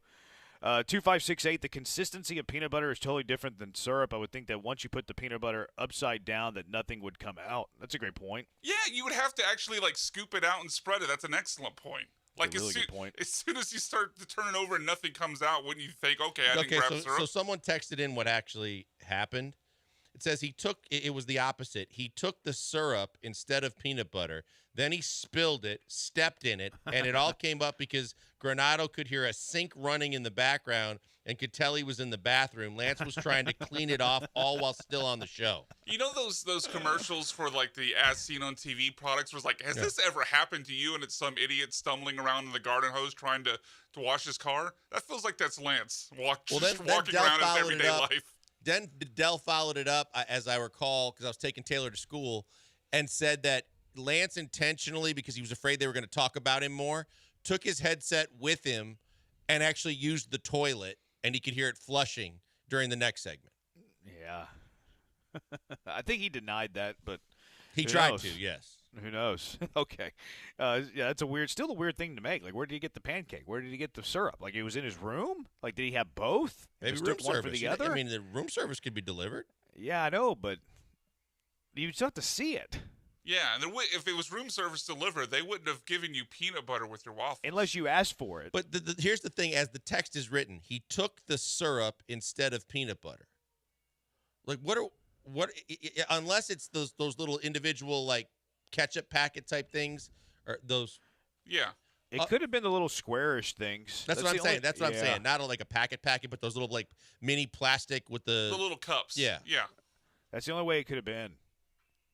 But then he spilled the syrup. Well, evidently you spill the syrup if you're trying to spread it on a sandwich. If it was the little cups, I could see it. Because, like, okay, I'm grabbing for the peanut butter. Here you go. I'm going to tip it over. And all of a sudden, it's everywhere because you didn't expect it to come out. It had to have been the package. We should be detectives, I think. I think right. We get it right. CSI Bs. There's still no way it was so dark that he couldn't see it, though. BSI. All right, what are the best and worst Texan franchise signings in history? 713-780-ESPN. What are the best and the worst, Blankers? Well, the worst for me, the ones that come to mind right off the top are Brock Osweiler. Mm-hmm. Thank you, Rick Smith. Ed Reed. Thank you, Rick Smith. And I think that's one and two. All-time Packers leading running back, rusher in the history of the Green Bay Packers, Amon Green. I think he hit 1, 2, and 3. Amon Green was supposed to be I would say those are 1, 2, 3. Amon Green was supposed to be huge here. So was Ed Reed. Actually, they thought Ed Reed had something left in the tank. He barely played. Sadly, Amon Green gave you more than Ed Reed did. I have to go with Osweiler. Like, Osweiler was the most expensive of the three, and you also had to trade a pick just to get rid of the contract. Yep. Yeah, like, gave away a second. How can you get worse than that? Like, Ed Reed obviously was like a huge disappointment because, again, like, he was going to be the guy you brought in. He had this championship pedigree. He was going to push you over the hump. You were good back then. He was like the prize free agent at the time. Amon Green was like early Texans, wasn't it? Like, wasn't it still kind of expansion-y Texans? But he was coming off a good season in Green Bay where they thought he was going to elevate the running game, and he was supposed to be like the main go-to back for this system and this team, and then he crapped the bed. Yeah, but he was still super early. I wouldn't have Amon Green first, but I think he deserves to be top 3. I would also have Brock worse. Just, I mean, what you said, you paid to get him, then you had to give a second-round pick away to get rid of him. Yeah. Plus, Brock was Chris Paul and Russell Westbrook for the Rockets. You had to give away stuff to get rid of him. But they were better. Yeah, but Chris Paul was good while he was here. Brock sucked. Yeah. Remember the overriding phrase always used with Brock Osweiler was small sample size, 6 games. Yeah. That was over and over everything. How do you use a small sample size of 6 games and give him your franchise quarterback spot? 2568 says drafting or hurt Tony Baselli. one of the worst moves ever, but it's not a free agent signing, so that wouldn't be. Yeah, that was the draft, the expansion here. draft, right? Yeah. 1984, No Gain Ron Dane. That's such a good nickname. I never heard that before. I haven't either. I've never heard that nickname. If you created that 1984, you're a genius. I like that one a lot. Not that Ron Dane was a good signing, but he did go off in the very first win the Texans had against the Colts, so he's instantly above Brock and Ed Reed. Yeah, and he didn't. I don't think Ron Dane cost you an arm and a leg like these other guys did. 2568, worst is Ed Reed. Another one saying Ed Reed was the worst signing, not close. I disagree. I think Brock Osweiler's clearly the money and the years worst. and the expectation for Brock Osweiler was different. The counterpoint is Brock got you to the playoffs. That would be the counterpoint. But then the other point is, well, he was so bad that you literally used a second-round pick to trade him and get him off the books. And then you drafted Deshaun Watson the very next year. The counterpunch was Bill O'Brien in the coach's office at halftime of the Tennessee game. Allegedly. Allegedly, right. Allegedly. How about the other side of the conversation? What's the best free agent signing the Texans have ever had? Jonathan Joseph has to be up there. He's my number one. Yeah. J.Joe was really, really good in Cincinnati, and they went out and got him. They paid for him, but, boy, he played well when he was here. And not only did they go out and get him, but I'm sure you'll remember about that offseason. Everyone was obsessed with getting Nnamdi Asomugha. That's right. He ends up going from the Raiders to the Eagles, and everyone was disappointed because you had to, quote-unquote, settle for Jonathan Joseph.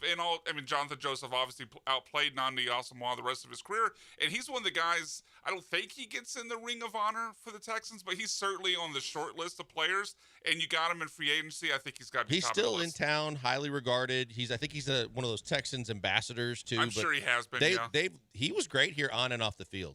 I don't know how the answer is not John Weeks. John Weeks, who should be the next Houston Texan in the Ring of Honor. They signed him after he was out of the NFL for 2 years, and he's been the greatest long snapper in history. The longest reigning Houston Texan has been here since 2010. It's John Weeks, slam dunk. Slam dunk. Well, aside from him, I think that the obvious one is Arian Foster because you didn't draft him. He was an off-the-street guy you signed. I don't really you count brought him in. He doesn't count. Why? Because he's an undrafted free agent. But you We're signed talking about him? in free Yeah, agency. but you signed him? Yeah, but when we talk about what the Texans must do in free agency, we're not talking about undrafted free agents. Yeah, technically you're right. Technically you're right. And to give you credit, Joel, that was the number one free agent signing that CBS listed. But personally, I don't think they should count. This was an article. I thought we were just asking a question. This was an article, and they gave Arian Foster the number one spot. I think the fact that at that point, whatever talent evaluation, you found this guy. You pulled him off the street, and he became all-pro and your best running back for a couple years. I just look at the undrafted free agency period as an extension of the draft, though. Like that to me is more of a, and I know technically you're right, but that to me is more of the draft pick than it is actually like a free agent signing. Like to me, free agent signing, you're going into free agency, you're signing a veteran, he comes to, he helps your team. Arian Foster was a rookie. Signing a rookie doesn't feel like free agency to me, but I know he's technically a free agent. I'm trying to think of other Daniel Manning was a really good signing. Same year as Jonathan Joseph. They got him from the Bears. I would go J-Joe over Manning, though. Oh, I would too. More premium position. J-Joe's my number one. And he lasted longer. Wade Smith, Pro Bowler. Yeah. Really fixed that offensive line. Shane Leckler was a good signing. I mean, if you're going Leckler specialist, was really good. Yeah, Leckler was great. I mean, he's a punter, but he was really good here. Disrespecting Weeks. Kevin Walter. Shane Leckler doesn't punt the football without John Weeks touching it first. Oh my God. It's true. Why did I think of such a stand for him? How bizarre is it that I was thinking Kevin Walter signed? Yeah, he was a free agent. Yeah, he was a free agent. Boy, they loved him here. He was next on my notes. That's why I mentioned his name. Kevin Walter, third best Texan receiver ever. Is that right?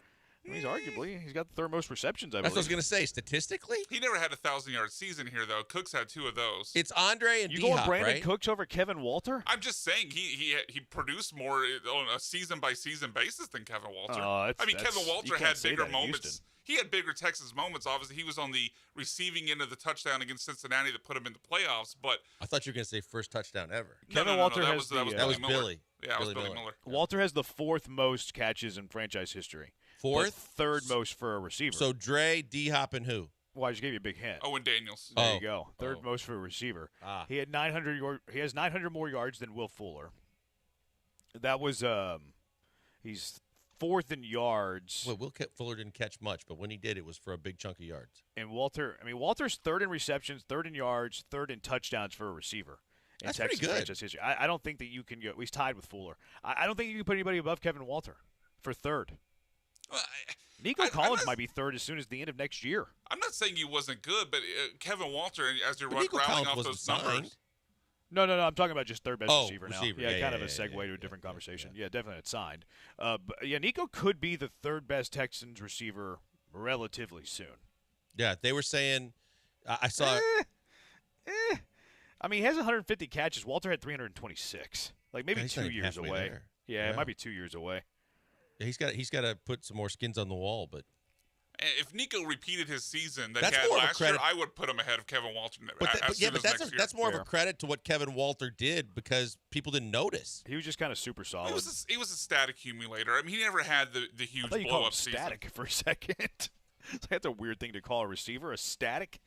I said a stat accumulator. He was like a Brandon Stokely or a Ed McCaffrey, guys that because there were other great receivers on the roster that you didn't pay much attention to, but when you look back on it, he had a pretty good career here. I think that Will Fuller is closer to Kevin Walter than Brandon Cooks is, though. The Brandon Cooks? How so? They're completely different wide receivers. I'm talking about statistically. I'm talking about where they rank in Texans receiver statistically, history. I think he's right. I would have him above Brandon Cooks. I would too. He had more. He's tied for the most touchdowns. He's tied for the fourth most touchdowns, tied with Kevin Walter. Will Fuller 209 catches, 3,100 yards. Cooks has more catches but less yards. And I got to believe that Fuller had more touchdowns. Yeah, Fuller had 24. Cooks had 15. Yep. I guess I'm just looking at it from the highest level production on a season by season basis, more so than just being here longer, so you naturally accumulate more stats. Well, I think Will Fuller probably had a better year. Didn't he? Will Fuller probably played less games. I don't think he ever had a yardage season better than Cooks.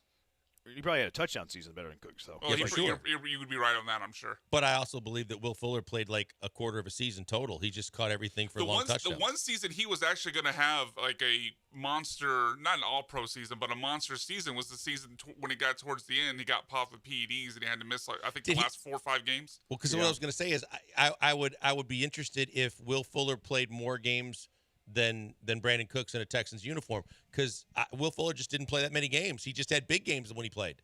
Fuller played 53. Cooks played 44. Ooh, okay. So 9 more games. That's not a lot. No, it's not. It shows you how much he was injured. Yeah. Or suspended. Yeah. So that's my top 5. Hopkins, Dre 1, 2. Right. Then you have Walter at 3.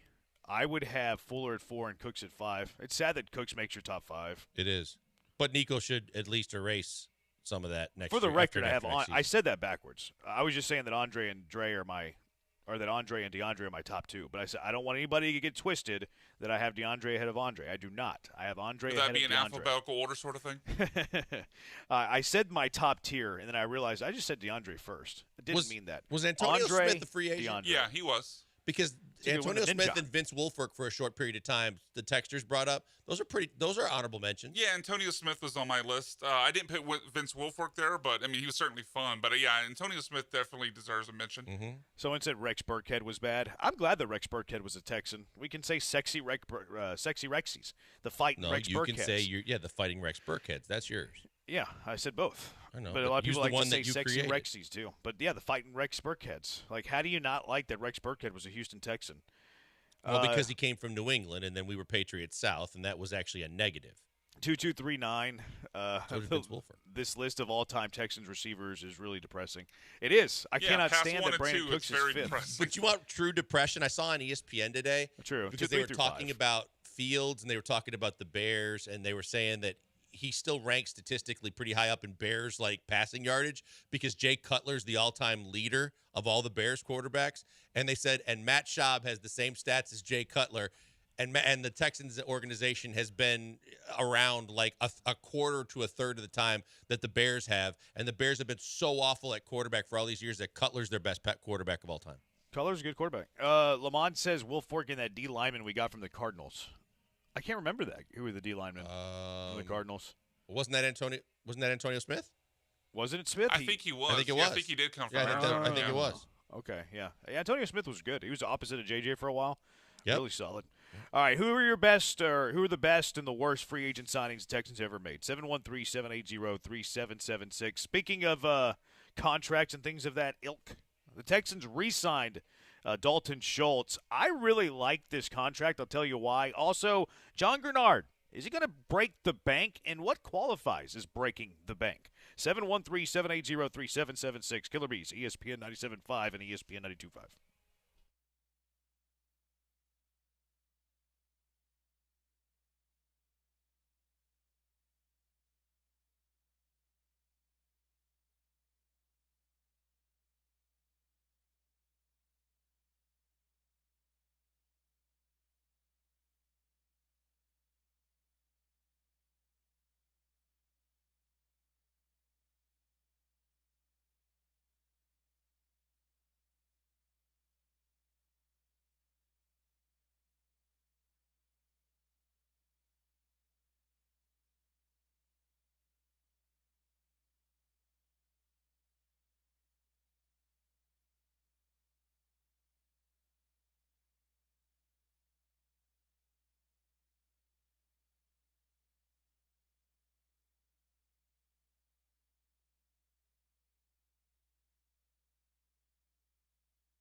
Live in the Veritex Community Bank Studios, it's the Killer Bees. Now back to Joel and Jeremy. He's Blank, I'm Brandon. We're the Killer Bees on ESPN 97.5 and ESPN 92.5. Lamont with a good one. How is Matt Schaub not on the list? It was a trade. That was a trade. It's a trade. Yep. Trade for Matt Schaub. It wasn't a free agent acquisition. Now I think they signed him right away. It's kind of not technically a sign and trade, but they traded for him and then signed him pretty quickly after that. I think they signed him the same offseason doing an extension. Can't remember. It's been a long time. Bradley Roby was a trade too, right? I believe so. He would not be on the best of signings, I would say. I wouldn't say he was on the worst, though.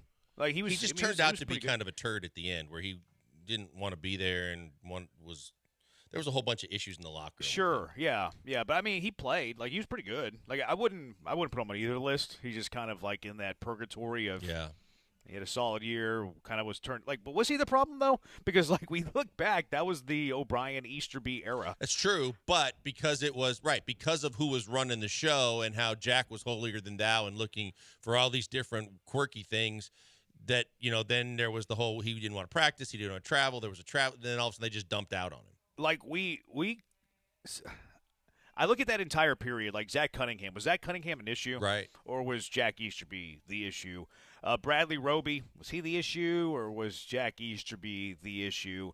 I remember, didn't Justin Reed get suspended for he did for one game, and he was up for the Walter Payton Man of the Year award. Yeah, so was he the problem or was that organization? And then Brandon Cooks was Jack's guy, and look at what Brandon Cooks turned out to be, a big turd at the end, the way he was acting. Once Easterby left. Right. So it's hard for me to say that those guys, it was a cluster. It really could have was. all been turds for all I know, but it's hard for me to put a whole lot of. At least his resume ire warranted the being player. head of everything for the organization. Yeah, I got reprimanded for saying that early in his tenure. Don't say that at the other place. The Dalton Schultz details on the contract are out. I'm a big fan of how Caserio structured this deal. By the way, I think you can look at it. I'm not sure there's a negative to it. Now, one of the things that I wasn't critical, but it was more of a curious question. Okay, well, if you're going to sign, if you know that you're not going to use the franchise tag, and the tag costs you $11 million and change, why are you signing him to a 3-year deal at $36 million? Continuity's big. Keeping Schultz happy's cool. Keeping Stroud happy's cool. I thought they were kind of buying happiness there, but they were actually buying Dalton Schultz for under the cap number of a franchise tag.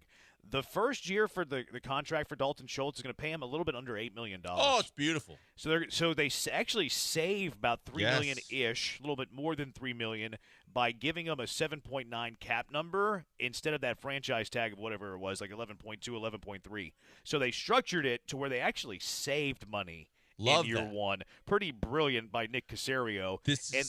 Go ahead. Sorry, this is what you and I were talking about in terms of whether you overspend or you have to recoup that. Now you don't have to recoup it for this year. You actually saved, and now you can spend a little more. Maybe because they spent a little on Fairbairn. Maybe they'll spend a little more somewhere else. I love this. Yeah, and the guaranteed money really comes in the first 2 years too. So that's smart because you get out of that third year in case he falls off a cliff. The cap savings, if you cut him prior to 2026, $11.5 million. So that third year is pretty much fake. Yep. You and I said that right away. Fake. We wanted to see the third year. Yeah, and then you can keep him if he's good. It's basically a team option is what it is. So I'm a fan of how they structured it. They save money in year one. That third year is pretty Fugazi-ish. You can get out of it with $500,000. So this is a really, really well-structured contract. Anything that I said that could have come off as negative is why give him a 3-year deal when you could have just franchise tagged him? Well, you're an idiot, Branham, because they're going to end up saving over $3 million. Yeah, this is well done. Very well done by Nick and the boys. The capologist they have over there, job well done. I applaud this move. And then on top of that, and this is why it's so important to wait until the details and the terms are official and out there, because, you look at $23.5 million guaranteed, blah, blah, blah, blah, blah. Well, it's in the first 2 years. It's It's basically a 2-year deal with a team option, which is fantastic. And you save money in year one, which is fantastic because it gives you more, maneuver money in this first year. So good job by Caserio. Good deal. And the secondary point of why I think this is a good, really good deal, you look at the rest of the free agents, and I know that we spent a lot of time prior to the Dalton Schultz thing, do you really want to get into a bidding war with Fant? Do you want to get into a bidding war with Gerald Everett? Do you want to get into a bidding war for Mike Krzyzewski, who can't stay on the football field? This is well done. I like this signing for the Houston Texans. And now it gives you more hope that whether it be for Christian Wilkins type player or, going out and having a little extra money to spend to kind of put sweeteners on top if you think there's another guy in free agency that you really got to have. I like all of this. Mm-hmm. He did really good with this deal. I applaud Nick Caserio and staff for go ahead and locking it up and saving money in that first year too. All right, ESPN says that John Grenard's one of the free agents that's going to break the bank in free agency. The guys that they have as bank breakers, Kirk Cousins, Danielle Hunter, okay, Christian Wilkins, who the Texans are rumored to be in on, and then John Grenard as listed as a free agent who will break the bank. Question that I have here is, what is breaking the bank? How much money are we talking about to break the bank? Well, I think just for the sake of the conversation, when you start talking about what we talked about, where I was with my threshold, I'm not going 20 or over 20 with him. So I would say that if he's going to break the bank, he's going to get 20. He's going to get top 3 pass rusher money in this free agency class. That would be breaking the bank for him, and that would be a thanks but no thanks if I'm the Texans. Yeah, I think it's probably $20 million. I don't think that they would say break the bank if it was for under $20 million. So I think that that's where the number's at. I have a hard time thinking that John Grenard's going to be some, I have a hard time seeing John Grenard signing for less than $20 million. I think it's almost a lock he signs for 20 or more. It's crazy. The more articles I read, the more people have him as like a premier free agent to go get. And it sounds like it's not going to be the spot track number of 13.5 or whatever we thought was way too low. Whether it's like you look at it and go, if he's sniffing 20, I don't trust him to stay healthy. I don't trust that he's going to have a better year than he had last year. More power to him to get every dollar that he can get right now because he played his way into it. But if I'm the Texans, there's just too many things that throw up red flags to me to where I can't sign up for that. Especially if this Aaron Wilson report was true where he had a grade 1 ankle sprain final 2 weeks of the regular season. If he wasn't playing through a grade 1 ankle sprain in the 2 most important regular season games, we still haven't found out more about that, by the way. We have not. How was that not asked to Grenard? Because it's Houston media. How was that not asked to? There's not a lot of tough question asking guys in the Houston media these days. I feel like there's some tough questions every now and then. If you had to pick one person currently in the Houston media that would have asked that question, who would it be? It's putting me on the spot there. I can tell you right now, the only guy that I've ever seen that consistently wasn't afraid to ask that kind of question is 70-some years old. Oh, yeah, he would definitely. Barry Warner would have asked that question and gone and had a follow-up. I would have asked. I would have been scoffed at it. That would have been. I promise you, that would have been the first question that I asked John Grenard the moment he became available. What was the severity of your ankle sprain? Like, how is that not the first question? I could see Paulie asking it. Yeah, for sure. Yeah. How did Aaron not ask that? I don't know. Like, That's what Aaron's I'm saying. the one who reported that he had a grade 1 ankle sprain, and he didn't ask. The Colonel could have asked it. I mean, there's plenty of guys that should have asked it that cover the team on a daily basis that didn't. I could say I'm a little surprised. I think DJ should have asked it. I just maybe they were told something off the record, and I don't know. But it's right there in front of you. You don't have to be told anything. And if you see it's just a grade 1, well, then tell me what are we missing here? Some guys don't like to be messy, though. Like, some guys don't like to be messy. That is absolutely true. They don't want to be like, they don't want to burn a bridge. Not that I don't think that. I don't think the Texans have blackballed anybody, at least to my knowledge. Like, I don't feel like they've blackballed anybody. But you also fear if you do that, you don't get like exclusives. You don't get the one-on-ones. That's what I'm saying. You burn the bridge, or you tick them off to where you don't get this preferential treatment. Yeah. And look, and working for an organization where they used it against you, and everything was a bargaining chip, and they threatened that kind of stuff. And I did see them rescind their press passes for an individual, at least one, and try to do that. I know that these games are played. I know that the PR department can lose their you-know-what, and there are plenty of guys, to your point, that are out there that are so afraid of ruffling the feathers and burning a bridge with someone or an organization that they won't do it. Yeah. I can't believe he was never asked that. It kind of triggers me, honestly. 713-780-ESPN, HRP listener line, 713-780-3776. So I'm on board with the strategy of signing defense and drafting offense. So I'll tell you why next. Killer Bees, ESPN 97.5, ESPN 92.5. Hey, before we go to the break, tell you about good people at MyBookie. Big weekend coming up. Lots of things going on. There's college basketball, a big one in this town. We know that the Rockets are in Portland tonight. We know that you've got college basketball, pro basketball. You've got golf. You've got UFC. There's all things to bet on, and you always should do it at mybookie.ag. I always say that because they always take care of their customers. And I know enough and have spoken for MyBookie enough to know, look, they've been in business for over a decade. They've been around, so is your money, that you're not going to have to worry about it disappearing. They're going to take care of your funds, but they're going to take care of you. Again, right now, they've got another way of taking care of their customers. One, if you get a friend to sign up, you get a bonus. If you reload your account, you get a bonus. If you sign up for the first time, you get a bonus. And the fact is, all you got to remember is the promo code, which is Bet975. Our code gets you to your bonus, anything from $50 to $1,000. When you put that money in your account, they're going to double it instantly. More money in your account, more games you can bet on, more chances you can win. And when there's no games going on, you have a chance to gamble as well because they have live dealers standing by at all times. So you can play casino games, you can play poker, you can play blackjack. It's all right there for the taking, right in front of you. And you don't have to go to a casino. You can sit on your couch, you can kick back in your jammies, and you can gamble away because of mybookie.ag. Check them out today. Like I always tell you, bet anything, anytime, anywhere with the only place I tell you to do it. It's mybookie.ag, and use our promo code BET975.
Broadcasting live from the Veritex Community Bank Studios, it's the Killer Bees with Joel Blank and Jeremy Branham. On ESPN 97.5 and 92.5. He's Blank on Branham. 6927 was Philip Buchanan a free agent signing? Man, that's way back Texans history. Man, it sure was. Do you remember Brian? No, I think think he was a draft pick, right? I believe Buchanan was a trade. They traded a second for him, I believe. Really? There was definitely a corner they traded a second for that worked out horribly. I think it was Buchanan. He come from San Diego? No, he came from Oakland. It was a trade for a second and a third. Yeah, there you go. That's a lot. Oof. That's not a good trade. No, that would definitely be one of the worst trades they've ever had. Not the worst, obviously, but one of them. Best trade's the day that would live in infamy for the rest of the NFL. That was the best trade that they've ever made. That. 713-780 ESPN. Ed Reed signing was terrible, no doubt. Brandon T. Will Dalton Schultz be the best tight end in franchise history after his tenure with Houston? I know the bar isn't high. Basically, Owen Daniels. I don't know. Daniels pretty dang good. I mean, Daniels never had 1,000-yard seasons. Dalton Schultz won't either. Daniels, 2-time Pro Bowler here for whatever that's worth. I think Dalton Schultz could get here, but I think he'd have to sign another deal after this one to pass Owen Daniels. That's probably a long shot. Which is, yeah, exactly. It's a very long shot. Yeah, OD was really good here. 385 catches, 4,600 yards, 29 touchdowns. Like, that's a long way to go for Dalton Schultz. For sure. Dalton could be the second best tight end in team history pretty easily, though. Yeah, I was going to say, I mean, who's he competing with? Yeah, seriously, who's he competing with? See, I think people underrate Owen Daniels because I've heard a lot of people talk about this since they signed Dalton Schultz. Like, oh, Dalton Schultz going to be the best tight end in franchise history. No, probably not. Probably not. Like, he's at 59, 635. Daniels is at 385, 4,600. Like, that's... There's no way OD is easily the best Texans tight end of all time. He's going to have to do it in terms of, like, he's not going to be able to do it in terms of stats. It's going to have to be accolades, better season, and then winning. He and Rondane. It's going to have to be winning. Yeah. No Rondane, gain Rondane. Your guy, Wisconsin guy. I was going to say, so was OD. He wasn't no gain Rondane there. Yeah, that was he won a Heisman. Rondane won a Heisman at Wisconsin. Yeah, that's a nickname that came in his professional career. Ocho signing defense and drafting offense or vice versa. Just make sure you get a run-stuffing defensive tackle and a speedy wide receiver. That's kind of the Texans' MO, I think, when it comes to the offense. I'm on board. Not that you're going to do this 100% one way. I'm more on board with drafting offense and spending money on defense. Like, give D'Amico kind of what he wants. Give him his preferences of what he wants for his scheme. Like we talked about the other day, do we have confidence more in Stroud lifting the offense or D'Amico lifting the defense? And we both answered Stroud. If the answer is Stroud lifting the offense, okay, we'll give the talent to the side of the ball where Stroud's not going to lift it. And I say talent, but it's more money because you can also draft really good offensive players. And I really mean more of second round later than first round because if you have Chop Robinson or, Jared Verse, not that he's going to be there, but just going on the mock that we used today, like, okay, you go defense there. But I like the idea of a second-round receiver. I like the idea of a running back in the middle rounds. I like the idea of another offensive guard to compete with Jared Patterson and Kenyon Green at that left guard spot, and then make that defense above-average talent through free agency, maybe even better than above-average talent, and then let D'Amico coach that up. Yeah, this is difficult for me because I've said the way in the discussions we've had previously that I think they should use that first-round pick on a defender. That's why I like the combo platter is – I'm more second round and later. Yeah, I think the first round I definitely want to go defense, but then I'm with you that you can kind of, pick and choose because I'd like to see them spend money in free agency on some defenders, but I also know that in free agency, one, running back, and two, that you could get a third or fourth receiver that probably is going to come fairly cheap. That's probably going to be better than whoever you try and bring in the draft based on when you draft them. So that's why it's tough for me. I want that first-round pick to be a defensive player because I'm just worried about the price tags of some of these defensive players if you're trying to sign. If you have to go and get a corner opposite of Stingley and a pass rusher and an interior defensive lineman, that's a whole boatload of money all in free agency. I'm going to try to put together a draft next week where you forced to take offense. Forced to take offense throughout the draft? No, just in the first round. Oh. Because I'm with you. Like, I want defense at number 23, money in free agency, mostly on defense, and then I want your second-round picks, to second, third, fourth, whatever, on offensive guys. Like I want skilled rookies. at the skill positions. Like, give me a receiver in the second round. Great. Give me the running back in the fourth, maybe the third, depending on what the draft board's telling you. Because I feel like you can find offensive weapons that can help this offense in the second and third round more than you can find defensive weapons that are coming in day one ready to help you a lot. That's why I'm on the idea just sign defensive starters. Yeah, I just think, and when you think about it, if just specifically with the first round pick, there's only two positions that I think is worthy of an offensive player at the first round. It's either receiver or guard.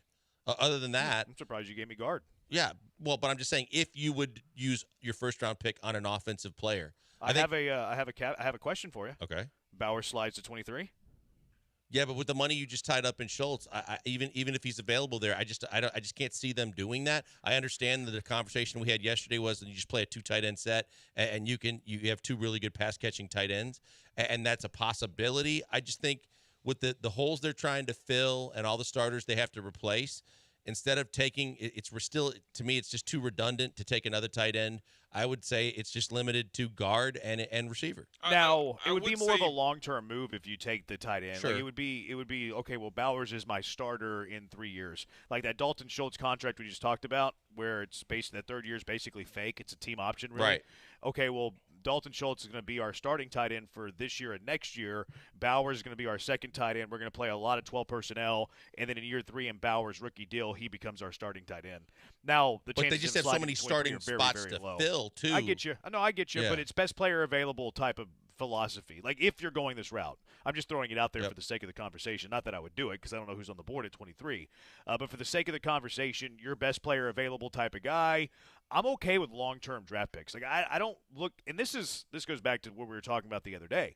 I want to enter the draft with my holes already filled, even if it means that they're fringe starters that can become backups if they're replaced by a rookie. So with that mindset, it allows me to be BPA because I don't have as many holes to fill as we look at it currently today, right now on March 8th. Yeah, I just think and I think the thing is the landscape changed because I hear what you're saying. The landscape for me changed because the more long-term philosophy is if I'm redundant and I take a tight end when I got a tight end and I take another young guy that I'm going to develop that's going to be my left tackle of the future or someone else, that's with a team that's trying to either rebuild or knows they're several years away. But when you're talking about a team that's done what they did last year and they're hell bent and fully expecting to take it up a notch next year, that's where I think it gets dicey because you have so many holes that you have to fill if you intend on being as good as you were a year ago. Yeah. 8807, you have to take BPA. Teams destroy themselves taking need. I tend to agree. That's why I want to have that planned before you enter the draft. What were you saying, Brian, before I interrupted you rudely? No problem. I was just saying that with Bowers specifically, I get that he's labeled as a tight end, but I don't think you're going to see him, kind of like Dalton Kincaid with Buffalo, I don't think you're going to see him lined up as a traditional inline tight end a whole lot. He's more of a receiving guy. So I think it could work with a creative offensive mind to put Bowers and Dalton Schultz on the field at the same time without feeling like you're actually like in a super run-heavy formation. Like a Kyle Pitts, too. Yeah, like Kyle Pitts was using it. Bauer's strength is not blocking. He's a receiving tight end, and I don't think the Texans would use him as like a George Kittle type. You're now becoming, instead of going with that third weapon being that receiver, like we talk wide receiver trio. Okay, well, instead of a wide receiver trio, you have 2 receivers and Brock Bowers tied in as your trio, and then Dalton Schultz obviously throw that in the mix as well. I think if you do go that route, you're kind of diminishing the impact of that third receiver, which is okay. It's okay. Like if Brock Bowers slides to 23, sweet. That's a good problem to have. I don't think he's going to fall to 23. I think he's probably going to be somewhere around – I think he's going to be outside of the top 10 because of the savings isn't there whenever you draft a tight end. But I still expect him to be top 15-ish. Like I don't think it's in play for him to slide to 23. And then the idea of trading up for Brock Bowers, I don't think exists at all for the points Blankers was making. Like you're not going to commit a decent contract to a tight end and then trade up on draft day for that guy. Now, if he falls to you, it's a different conversation. Yeah, absolutely.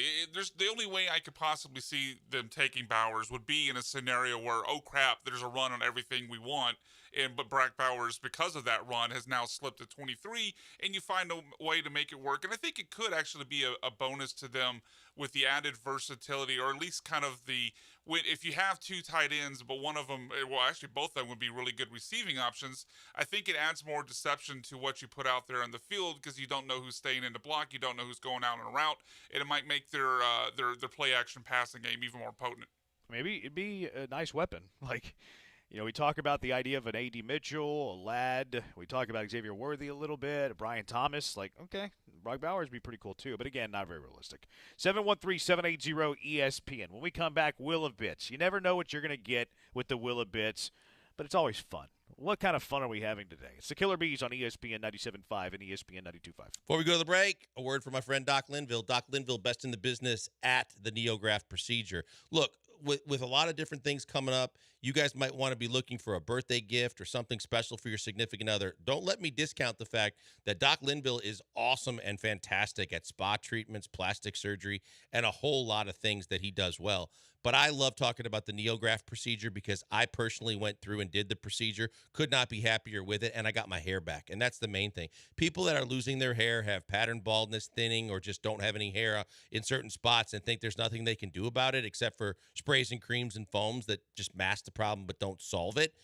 They don't know about the NeoGraft because the NeoGraft is literally taking hair from the sides and the back of your head, putting it where you need it most, and genetically you're never going to lose that hair on the sides and the back of your head no matter how bald you go in other areas. And just in a short period of time, that hair is going to stay, get stronger, longer, be with you for the long haul, and you are going to be so happy you got your hair back. I'm telling you right now, and the great deal they got going on is because you're a listener to ESPN 97.5, if you go to 975hair.com right now, and all you got to do is sign up for your first consultation. You get it for free. It normally costs $150 for people that just call Doc Linville and want to talk to him. But because you listen to us and you go to him, you get the consultation for free. Go in, ask questions, get answers. No signing on the dotted line, no money out of pocket. Just you finding out if the procedure is right for you to be the next on the list like I was, like Granado was. And we sing the praises of Doc because of the fact that it works. It's fantastic. It's a game changer. And it really does give you more self-esteem and confidence when you get your hair back. Check them out today. Tell them I sent you by. Go to 975hair.com.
It's the Killer Bees, and I honestly have no idea what's happening next. Could it be the next great big food debate?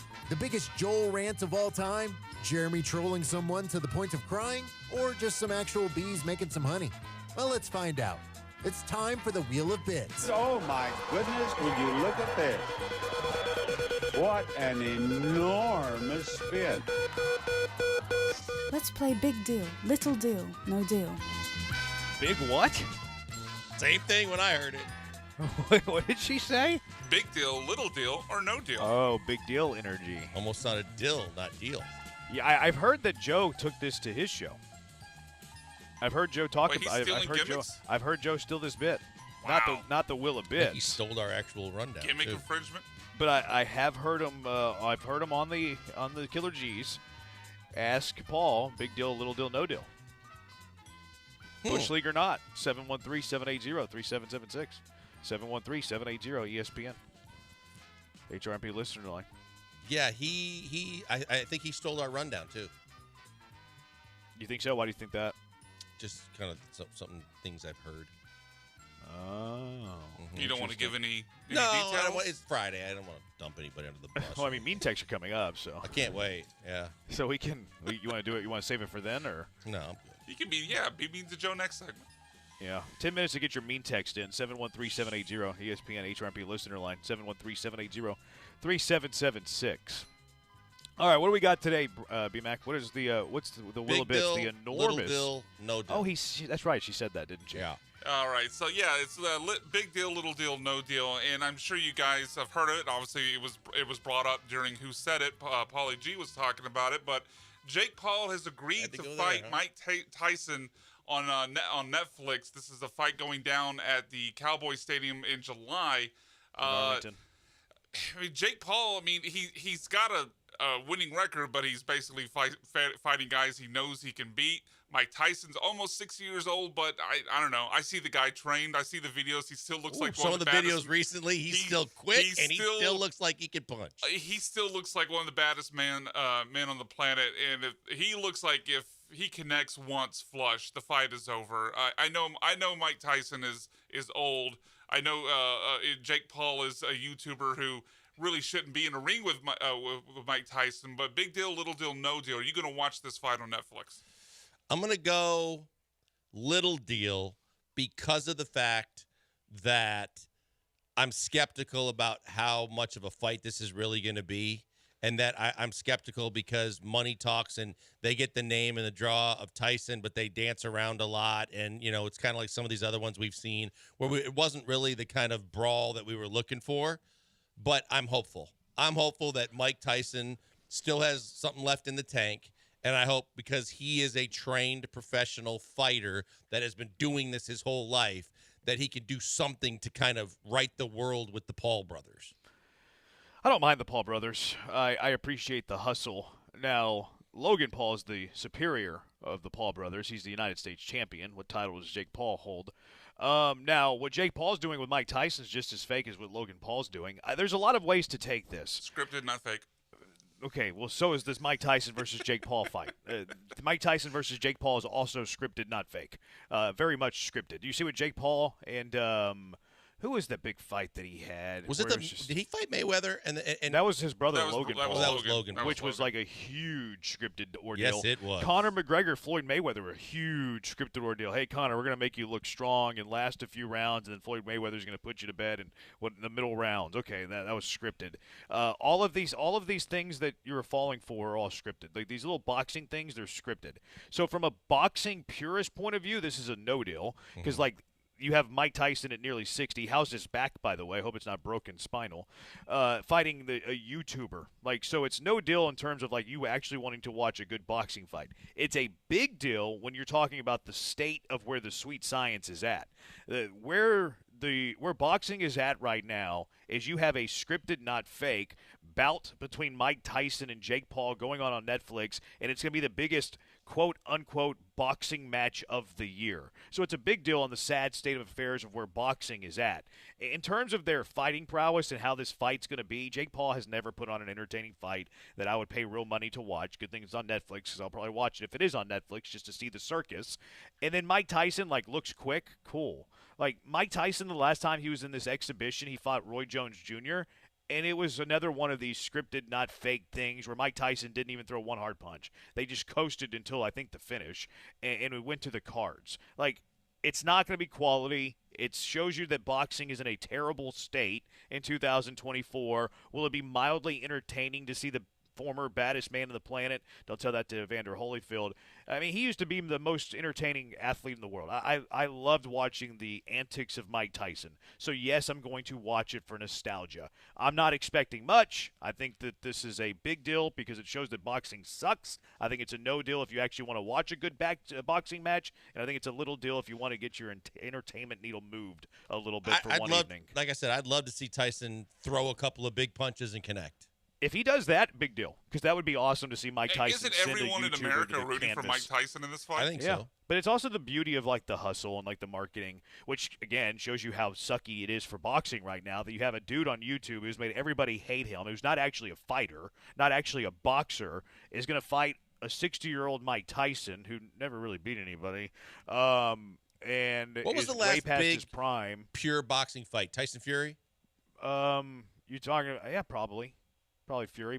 Brian judges boxing matches. I don't know if he still does, but I know he used to. I haven't done it in a few years. That's probably the biggest boxing match in a while, right? Fury. Yeah, it's up there. And Anthony Joshua fights coming up here pretty soon. But yeah, like Ngannou's doing that thing soon, isn't he? With who's he fighting? He's fighting Joshua. Yeah, Anthony Joshua. Yeah, exactly. So it's coming up next week?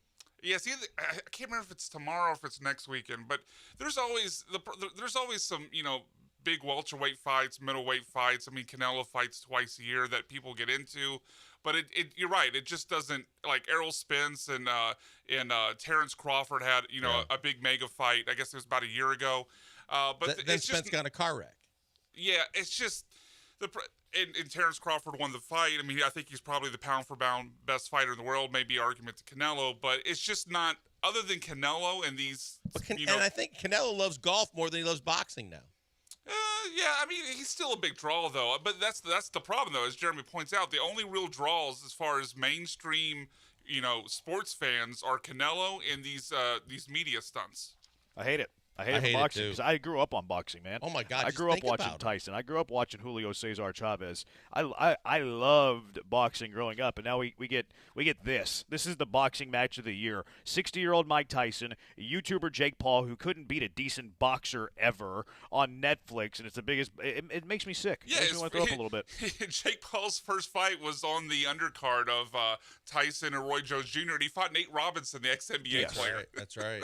That's what he's doing. God, the days of growing up and watching like Tyson, every fight was must-see TV, and and whether it was 30 seconds or however long it took, you had to see every punch. And boxing, all the way back to like Leonard and Hearns and Duran, and then when you got Floyd Mayweather Jr. and even though the fight came too late with Manny Pacquiao, like there's just so many. There was just so many must-see boxing matches, and now it's not even close. Yeah, it's really post Floyd and Manny, because I mean, even though boxing probably took in most fans' eyes a downturn during their heydays, you would still have 4 fights a year where Mayweather and Pacquiao are fighting, and everyone was wanting to watch it. But since those guys have hung it up, this really, I mean. Terrence Crawford, Errol Spence is a great fight for the diehards, but I don't think the mainstream fans are getting into it. No, and the brothers from here too were the Charlo brothers. Yeah. They were a great story and they were fun to watch, but it's not the same kind of draw either. The pomp and the circumstances and everything that went with it, and the whole marketing, like Jeremy was talking about, it was about actual boxers, like really, really good boxers. Canelo's the real draw. Like there was a fight, I guess it was 2018, where Canelo fought at Minute Maid Park against James Kirkland. And they put 30,000 in there. But outside of Canelo and outside of these stunts, it'll be interesting to see how many they put in the Cowboys Stadium. There really isn't that mainstream draw right now. Yeah, it's sad. Makes me very sad. 333A, didn't Joe make these bits in the first place? No, of course not. Joe does what he's told. 713-780-ESPN. Yeah. Well, the bits wasn't his Triple idea. G a thing for a while? Yeah, but he was never. But he was like third tier, maybe, right? I wouldn't say he's third tier. He got a draw against Canelo. He was an elite fighter. He was my personal favorite I mean, in terms fighter. of marketing. Marketing. Yeah, marketing. You're right. Like I don't. He was a huge deal for boxing diehards, but mainstream, I think they'd heard of the guy, but he wasn't a star like Canelo. Yeah, sad stuff. All right, time for our car wreck of the day. Every Friday, our car wreck of the day, the mean things that you've said to us throughout the week. 713-780-ESPN if you want to pour salt in the wounds before we say goodbye before the weekend. 713-780-3776. Killer Bees, ESPN 97.5, ESPN 92.5.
He's Blank.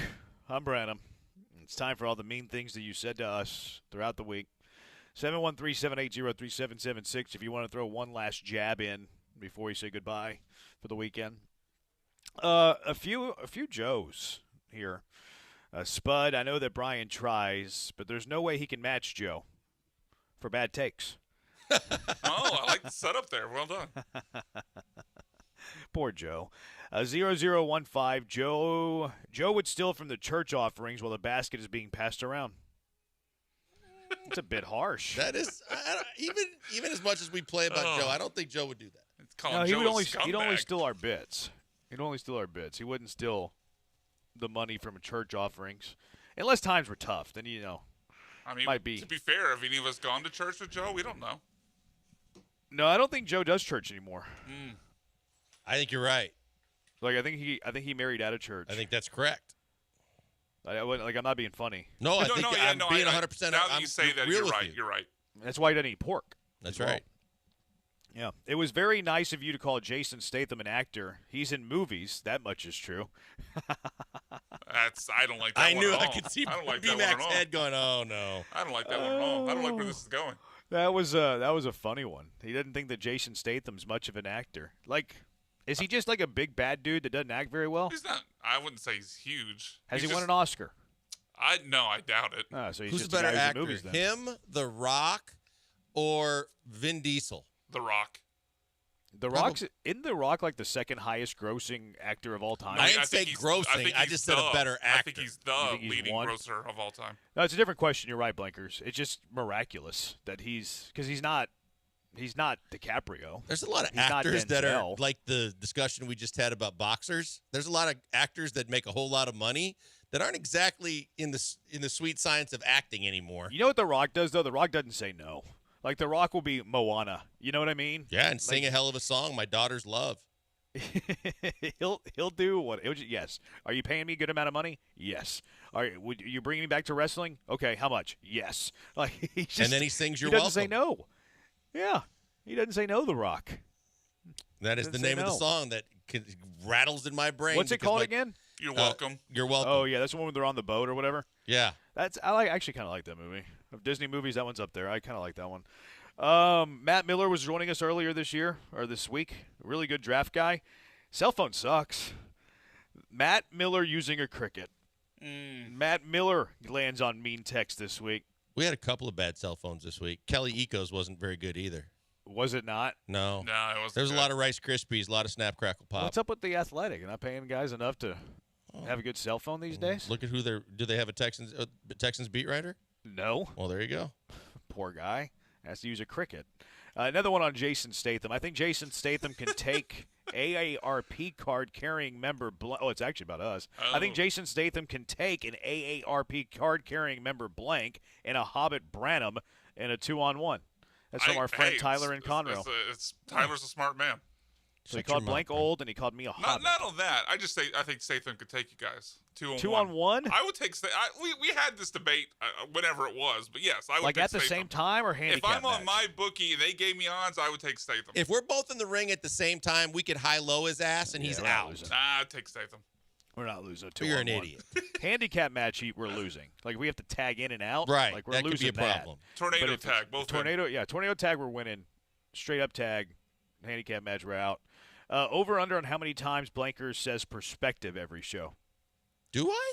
I don't. I haven't noticed it. You we might, all- but I haven't noticed it. We all have our tendencies. We do. We all have things that we say a lot. I haven't noticed perspective with you. No, I that one's new to me. Yeah, I haven't heard perspective. Maybe you're just on a perspective that day. I don't know. It's possible. I mean, I appreciate the outside perspective telling me what I need to work on. That was some of your better work. Jason does not have to worry about you two because you'll be arguing amongst yourselves. Okay, fair. That's fair. I think once in the heat of competition, I think we would. Oh, it's kind of like who said it. We can turn dial it on. in. Yeah, we'll dial it in. This guy says Steven Seagal's the greatest actor of all time. Please. He had a man bun, right? This guy says, "Wow, you read 2 of my texts on Joe and Jason." Well, stop being so mean. 5605. I'm just kidding. You're contributing great stuff to the Killer Bees. Statham could take all 3 of y'all. No disagreement. And then he says, "I could take Blank and Branham." Okay. Okay. 3-3. Yeah, right. Yeah, we'll have to see on that. Yeah, we'll see about that. Yeah, 3-3. let us be the judge of that one. Joe George is a word Paul says. Oh, wow. Wow, that is mean. Ouch. That really is mean. Man. Oh, that's that would messed go up. back to the I would not say that about Joe. The old I wouldn't show either. title I wouldn't say that. Careful. Acronym that they used to use for Yes. Quali's first Careful. go-round. Yeah. Yeah. I'll A leave synonym. it there. A I got synonym. close enough. It'd be a synonym for that, yes. Yes. Synonym for that. Is who said what on? Mute. He didn't really like the who said it We have segment. a few that don't. Double Rods doesn't like who said it. King of Twitch before the show today. Be right back. Going to stick a pencil in my ears for BMAC prep. Oh, wow. Wait, my prep? King of Twitch is king of jerks, is who he is. I didn't know he was watching my prep work. You see, king of pays bets. He doesn't pay bets. He's lost 2 bets to me. You know how many times he's paid me? Zilch. He didn't pay me at all. Holy cow, Willie's calling from the 1950s. That's a little grainy. Even Willie's catching them this week. Willie. Oh, man. Hey, Willie got some great. You kill me. Willie calling from the 1950s. A little grainy. You guys got plans this weekend? Anything fun? Oh, big-time softball tournament. What'd you say, softball tournament? Where at? Do you have to go far? Not very far. Richmond.